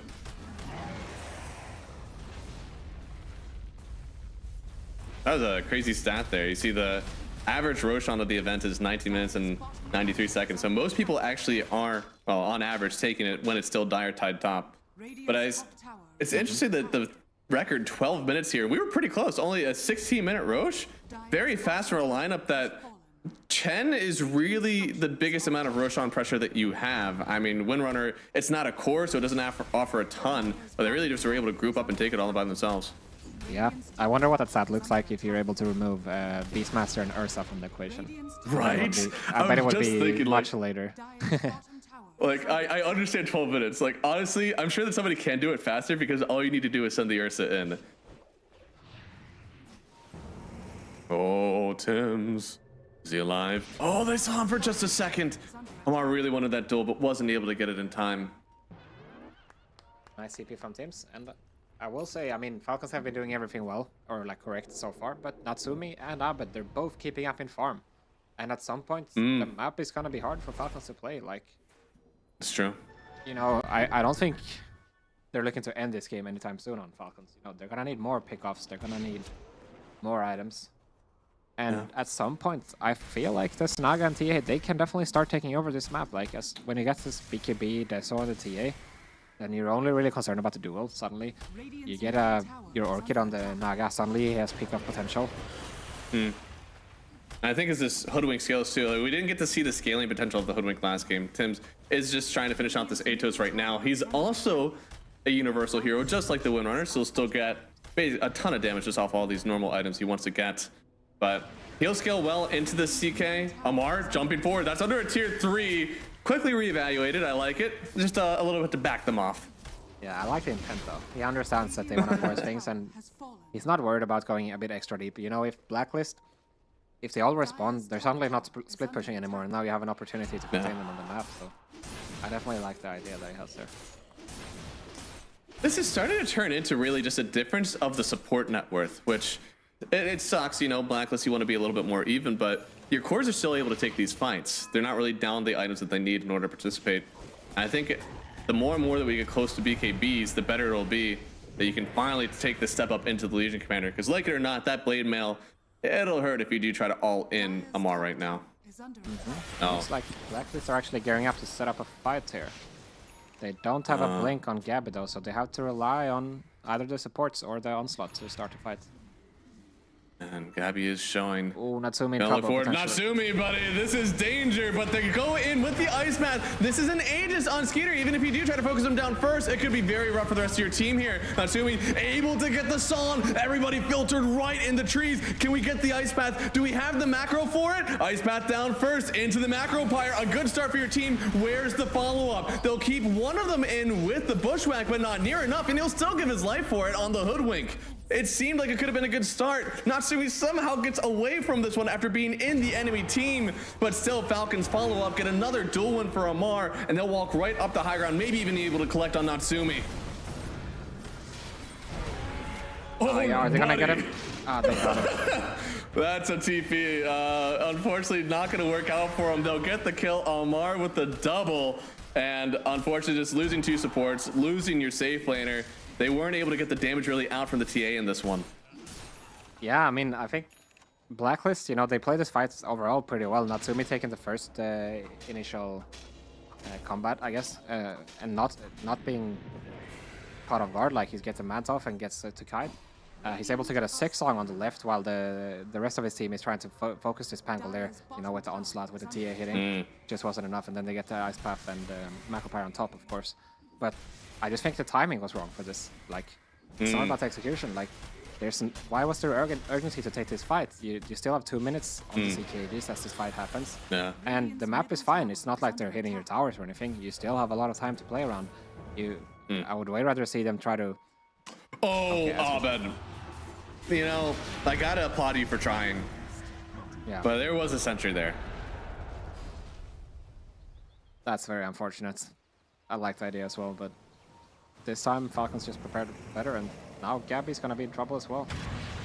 I've seen this before. It's just hero after hero dying on the map. You're all trying to make different moves, and it's just not working out. Falcons are gonna eat that up all day.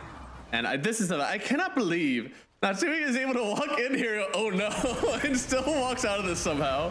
I believe he actually disjointed the shackle with the mantle there, otherwise he would have been distracted. Wow. Yeah. I think you see they wanted to focus 2 different spots, and Malrine, he's just able to get out of this one somehow. Yeah, just the shield crash doing too much, I guess. And the Manta as well, being able to dispel that meld. Ugh. I mean, you know, for how that fight started, I feel like it should have gone well for them, but you see how far the CK got down first, but with the Aegis, as you said, it feels if they did this a little bit later, there wasn't an Aegis on the CK, you can just all in that guy, and then you're winning this fight. Yeah, for sure. And also the other upside of your lineup, if you're Blacklist, is that you can actually split push super well. Like, the TA can give vision for himself, the Naga can give vision for himself, and you don't need to play a fair game if you're Blacklist. You can play a game where you're always taking 5v4, 4v3, 3 versus 2, you know, like, you don't need to take these fair fights, especially into Aegis. So I feel like I get it. They're trying to use their item timings, but I think they're not playing towards the strength of their lineup properly. I get that. And instead now, because they've done this, gonna lose some more objectives on the map. Shark going over the snaking, very nice, but I mean, they're forcing it, but there's no Aegis this time, so they can go all for Skeeter, and he falls. Abed to pick up the kill exactly as we wanted here. Nice job to get so much gold influx into this TA. Well done. Really good job, and obviously now this time there's no Aegis, so there's no hesitation. Are we gonna commit or not? You know, we're just gonna kill this guy, and if something bad happens, we're gonna song each other out. And now they're gonna be able to close out the map once again. Like, get this top wave in by the Naga. Bottom is already pushed in a fairly good spot. Get some offensive vision out and keep threatening pickoffs. Yeah, you gotta be careful here. Looks like a Shadow Blade completed on the Legion Commander. Oh, you know, they want it. They want it so badly. They do have the refraction out first. He may be able to live through the duel here. Sitting in the macro pyre. Can you kill Amar? No, they'll lose their TA. They can't get anything else. Gabby wanted to move forward and get something else in return, but Gabby, he just has to TP out with the BKB. They didn't have a way to save. Natsumi will have to leave on his own. Man.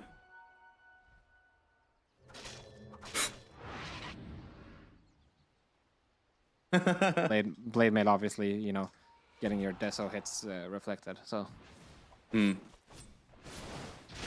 bit unfortunate there. You know, Blacklist kind of lost their formation, and they weren't really ready for that. I feel like if they were camping a ward, let's say, things might have looked different. But this time they just got caught sleeping a little bit.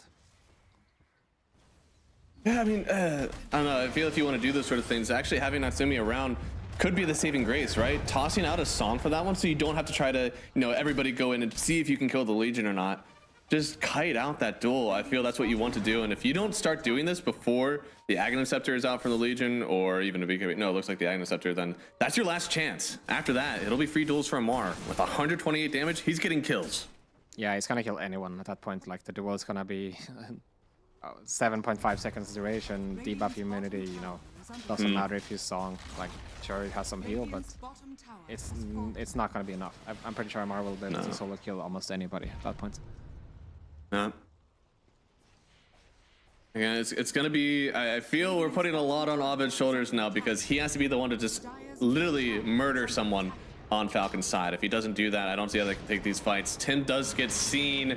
They have the Gale Force in there, so he's eventually gonna get, lofted out, but back into the trees. Fine for now, trying to TP away. The duel, it's just in time. Amar with another one. Easy win for him and the rest of the team. You just gotta go out on the mat, split, and hope that you can kite out this next Aegis timing surely down the pipeline for Falcons. Yeah, it's getting scary. Like 156 damage at minute 26. That's it's not every day you see this in like such a high tier tournament. I wonder if you're going to get into Aegis. Because technically he could be the Sieger now, right? You know, I would have been about it, because yeah, actually with overwhelming odds, you do a decent amount of tower damage just like right-clicking over and over again. But I understand, right? If right now it seems somehow you can still live throughout the entirety of the duel, there's no reason to put yourself at risk there. Just give it over to the CK. He'll step forward. Yeah, I mean, CK is definitely a great Aegis carrier nonetheless. We'll see what they want to do here. Amar so close, just looking at about 500 gold for the Aghanim Scepter. Already have it now on the Pangolier, and my Naga Siren is top net worth in the game. But for what, right? I mean, so much of his hero is countered by what we're seeing here on Falcons. How does he truly get involved? This net worth just doesn't feel like enough. Oh my god. God damn. There was such a cure there. Be gone. I think, yeah, Falcons are probably gonna start stepping on your high ground real soon. There's no particular item they're waiting for. They just picked up the Ags on Malrine. They just picked up the Ags on Amar. Radiant's top tower is under attack. Well, I'm not sure how you're going to defend this one, but I sure hope you can. I do have the fortification. Actually, just Greaves to heal all those creeps in Amar. Oh, knows there's a hoodwink somewhere. Doesn't manage to blink in to try to find it. It would be a bit deep. I understand why. Yeah, Natsumi's gonna start keeping the top wave now, but it's a little bit too late. There's still another wave incoming. I mean, if they can keep maybe holding on and keeping Skeeter from off these racks. Oh no, roll through. That won't keep him out. They managed to get one. Now pulverize the Pango though. They have a lot of damage. That guy doesn't have Aegis. They'll get the kill easy. Even buying back on Tims. This could be Blacklist fight. Silencing up on the CK, able to lock him down for a second, but using the Song to encroach, keep everybody sectioned off from the CK, but he's not far enough, and they don't have any damage. They didn't throw the ice bath down in time. Oh no, that's so rough, and now they're gonna have to chase really far if they want to keep fighting. Yeah, this is out of your comfort zone now, and it's not really getting on top of the CK anymore. They do find it. Oh, that's a perfect pick. Never mind, it was a bait into a bait. Oh no, we're out of our base. I hope a Legion doesn't blink on me. God damn. They missed the ice path on the Song, but when Amar jumps in, they nailed the perfect ice path instead. So really good job by Blacklist. Actually, their damage is starting to really come online. And also in this fight, you see the problem with the matchup playing Pangolier versus Primal Beast. He can just control you during the roll, and you also combine that with the physical damage of the Hoodwink and the TA, and suddenly you're just gonna kill this Pangolier. Yeah, I mean, you pretty much need to have that Dispel out from the Legion Commander. That's the only way you can save him, but either way, the fun thing about a Primal Beast is that you're out of roll. He takes you right on out of it. There is no going back. So, really well done there from Gabby, really bringing his team back into this one. Signs of life from Blacklist, and as far as I know, they still have, they still have both racks down on that top side, so they're in a perfectly fine situation right now. Yeah, definitely. If they can get a tier 2 as well, they're gonna be able to start chipping away at their base with this TA and Naga. Be super annoying. Yeah, they just need one more fight win. They've got it to the point where they aren't losing so hard, right? They're still in a rough spot. They're still in Aegis on the CK, but they're not fearful anymore. They know they can take a fight to Falcons if it's under the right scenario. And now you're gonna have a Butterfly on Natsumi. There's not gonna be any True Strike coming anytime soon for Falcons, except for the Blood Flame, of course. And you're getting the Shiva on Gabby as well, you know, which is gonna mitigate a lot of this heal. It's gonna deal with the Seek healers. Also remove a bunch of attack speed from Amar. I think things are looking better for Blacklist than they have been in the last 15 minutes, I want to say. Absolutely. Give me the IV, man. I'm on some hopium. I think they can do it. But a jump through Skeeter, that is deep, brother. And that's the ice bath I want to see. However, that guy still's got an Aegis, so that's why he felt safe doing it. Yeah, nice Glimmer reaction. Because if General dies there, that's actually... oh, never mind. That was Tim's by the way. Sorry. All right. So they are... The bongo boots up. Oof. Bongo boots, definitely great. So you see, now Falcons, they're suddenly not confident in their push anymore, so they feel like they need to go for pickups, and they also lost Aegis just now. But if they get Natsumi here... Oh, he's about to walk back into the vision. Oh, wait. They didn't see him. Oh, they're going straight into the base. Onto the high ground, but yeah, say they get Jakiro, but he doesn't know it. I think he just tanked the gank for his Naga Siren. Natsumi has a very interesting position in the fight if he chooses to stay here. He knows there's no That's duel. very kind of you. He's behind the entire enemy line. He knows that they're gonna see him here, and he's trying to run on forward. He's right on top of the Pangolier, but they're gonna just go back onto Gabby, pulverizing out, but it's not a pulverize on the Pango, which means rolls, they're free for now. They do get the first kill on Gabby. They're already bought back onto Jakiro, but Skeeter, he's able to hit as much as he wants on the backside. Poor Hoodwink is already down. Same with Januel and Naga Siren. It's so hard for her to enter the fight. Cheese used. Can they get the lockdown on Malrine? The Gale Force is keeping everybody away. Now Abed is locked up. The Son of the Siren finally comes out. They do have the buyback on this Primal Beast, but is it enough to keep Abed alive? So low, able to get one more refraction off. Tried to save himself with the Mallet, but they're still locked in on him. Hurricane Pike away. He's created some space with the step back, but it does lose Gabby in the process. Damn, they just didn't have enough damage to kill the CK of Skitter, and you have to question, was it the proper targeting there? Like, Pango did so much controlling all the backline, you know, stopping the TA from hitting, killing the supports, and then on top of that, he's going tier 4s and tanking everybody, and then getting the cheese up, not even dying for it, so... Oh no, he already used the Manta to try to get away from that Shackle Shot, but instead now doesn't have anything left. Skitter is taking a lot of damage to these illusions, actually. Yeah, he's got to sustain though, he's good. He knows they don't have enough to kill him with only the Naga and the TA. Yeah. It seems like everything that went right for them in this top fight just completely fell apart. in the second one, right? Like Naga Siren was all the way in the backside.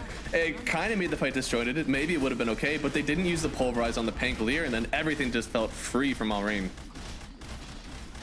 Yeah, exactly. I mean, the first top fight they just killed Malrine instantly. This fight has a complete free one, and you know Snaking is able to cast everything on Skitter this time, and it's just hard to kill heroes when you got Greaves, Divine Favor, and Pipe.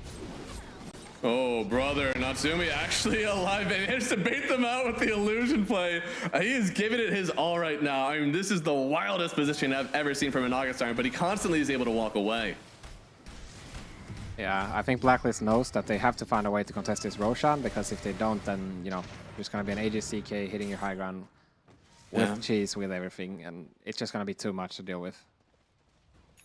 The question is you if... can't give them the space. Yeah, can they offset this wave pressure coming out? The Naga and the T are great at it, but you're still going to have to find the proper angle for the fight. Yeah, now with both your side lanes in, pretty much the best ones you can get here from Falcons, you're going to be really relying on Natsumi to kind of relieve the pressure for yourself. Has the butterfly, has the heart, so the illusions, they're starting to hit, but the offensive capabilities, it's all on Abed's shoulders still.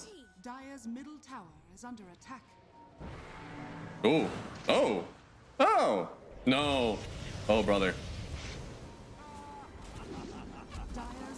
He could get away, but topside! It was all a distraction for the duel, and with the blade mail, Abed does so much damage to him. He just falls, has buyback, but Amar, well done with the pick off here. They do pulverize the Pangolier. That was without using ult just yet, though, so once again, could be free if he wants to turn with it. They're fighting underneath the Macro Pyre. This is where you want to be if you're Blacklist, but look at the heal. You just can't touch this Pangolier right now, and this opens up everything for Skeeter. They're gonna get locked in the Son for now.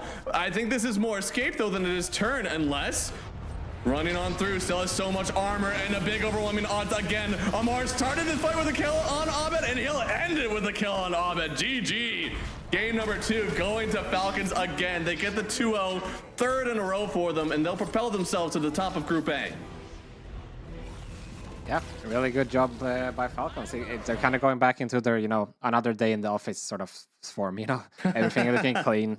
They're executing their strategy. Nothing is uncertain. You know, everything has pure direction, and they are on the same page. No, they're definitely looking like a unit, and there was only really one time where we saw signs of life out from Blacklist, and I did like that they kind of tailored this draft out with the Naga Siren. Unfortunately, the heroes that Falcons had, it felt like they were already assuming that the Naga might come out because they were so well prepared for it, and their team fighting was just insane. Not really a chance for Blacklist to come out, especially, you know, they got the Legion kill, but they just couldn't hold on to that advantage that they had gotten during that, and then they certainly got ran over afterwards. Yeah, I mean, Blacklist, they had a chance in this game. There was some fights that was a bit unnecessarily forced, but even then, I'm not sure if it would have been enough. You know, Falcons, they've got all this aura stacking. They got a great team fight, and as soon as they got, you know, these fights where Malrine is not getting killed instantly, things just look flawless. You know, they get the Lotus Orb up, they get the Pipe up, and it's just smooth sailing from there. Yeah, no, I mean, again, the damage mitigation, I think both games, Falcons did that really well. And I would say, at least in this game number 2, it was better for Blacklist. They had an idea, like they actually had damage to offer in game 1, they just didn't have damage to offer. And they had a bunch of damage mitigation on Falcons, so the double dipping, really. You see this fight, Malrine commits without the roll, and then he obviously he doesn't die, he has backup.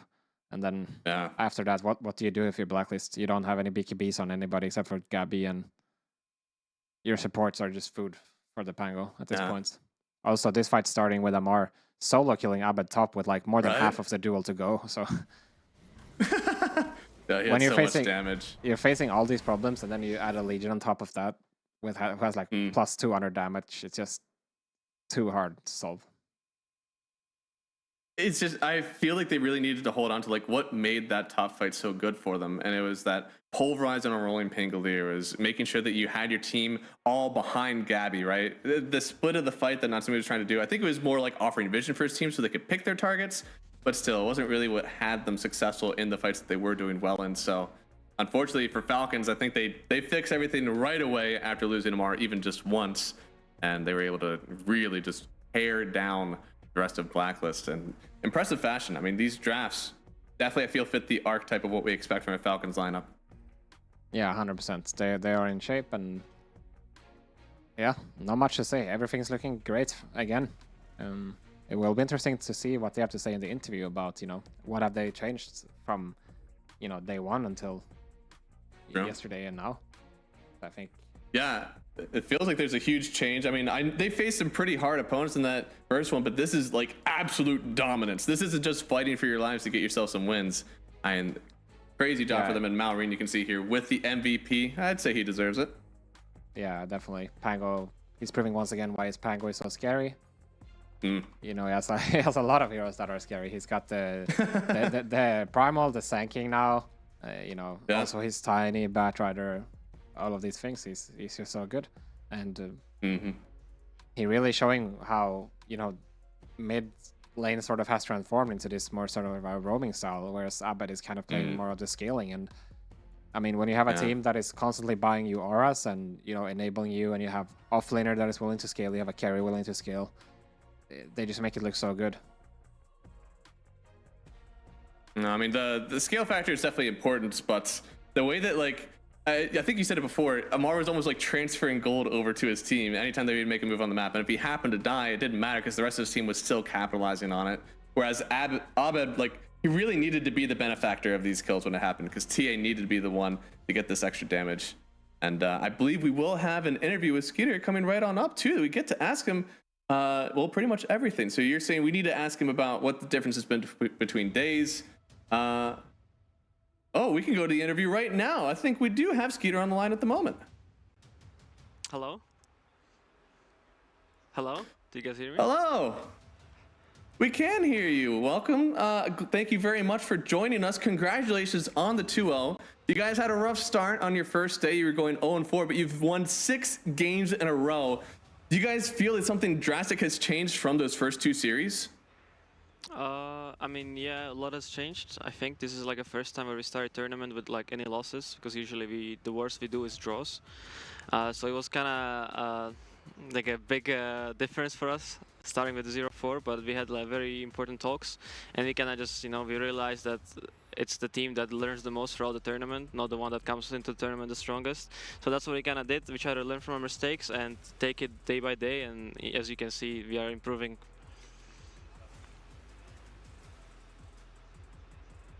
All the time.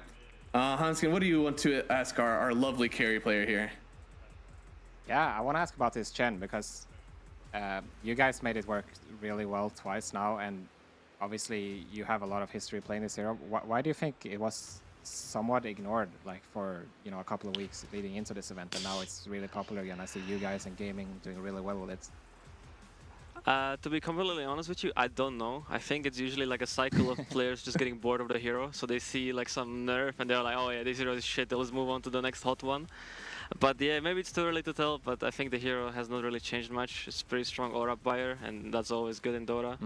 But yeah, we might be wrong, who knows. But for now, I think the hero is pretty good. Sounds good.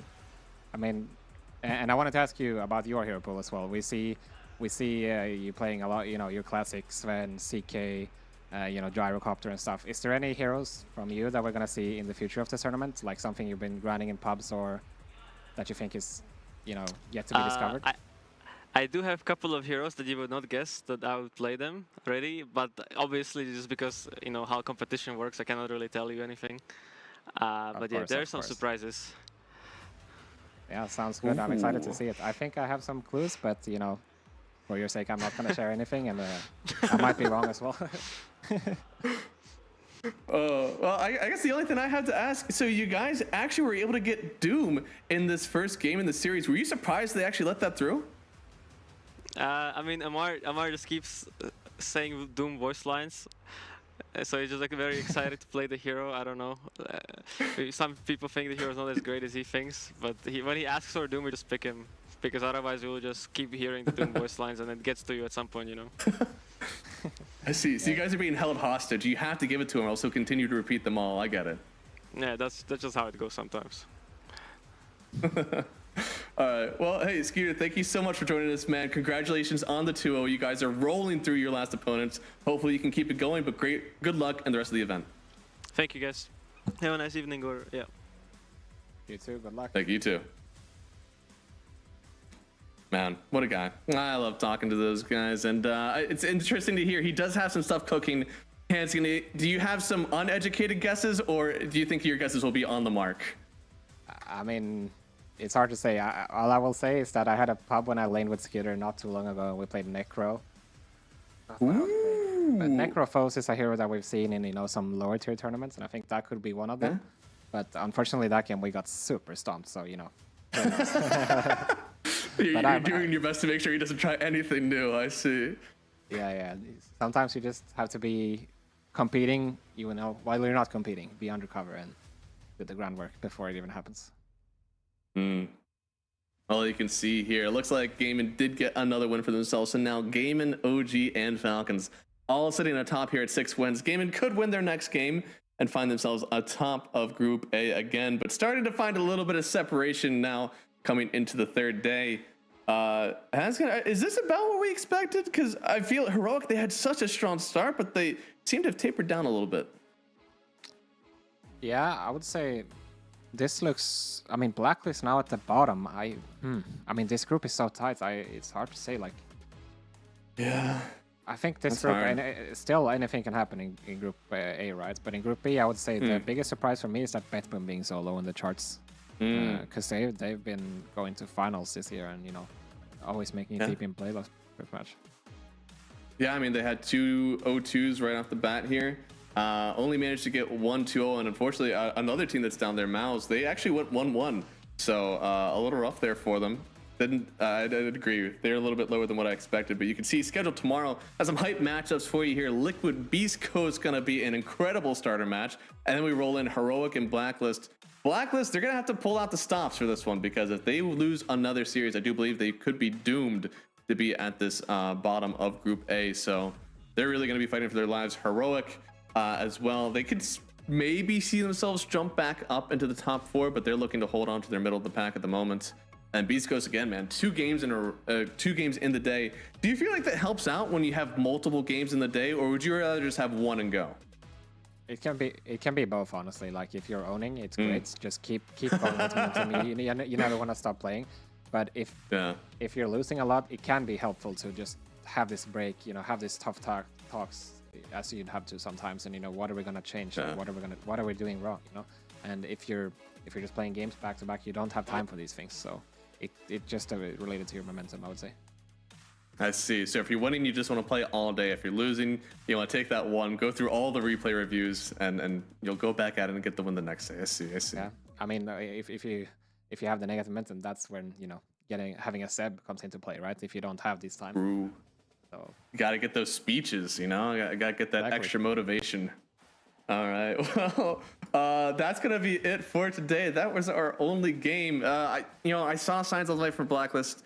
I wish we could have seen more of them, but on the other side, Falcons, this is the team that we expected to show up to the tournament. Even though they did have a rough start, it seems they finally found their footing now.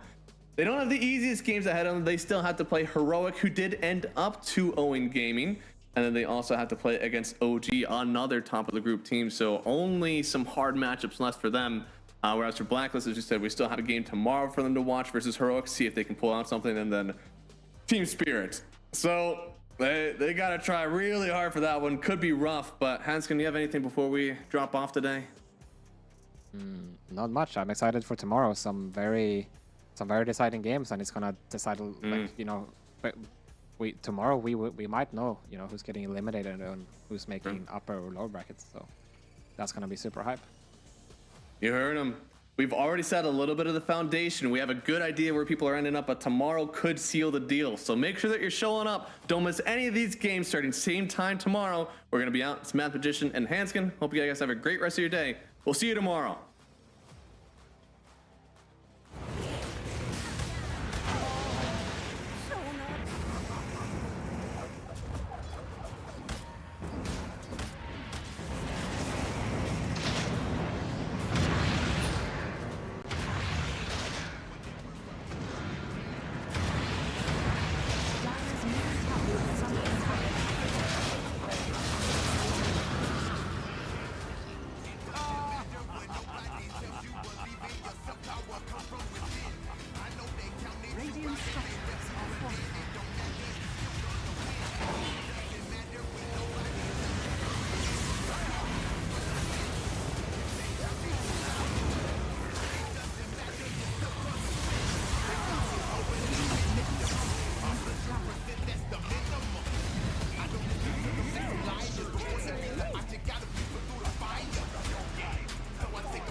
Honor 200 series, the best portrait phone, AI empowered. Studio level, AI portrait camera, 3 hardcore portrait modes. Color, vibrant and classic to capture portraits that truly stand out. AI empowered magic portal.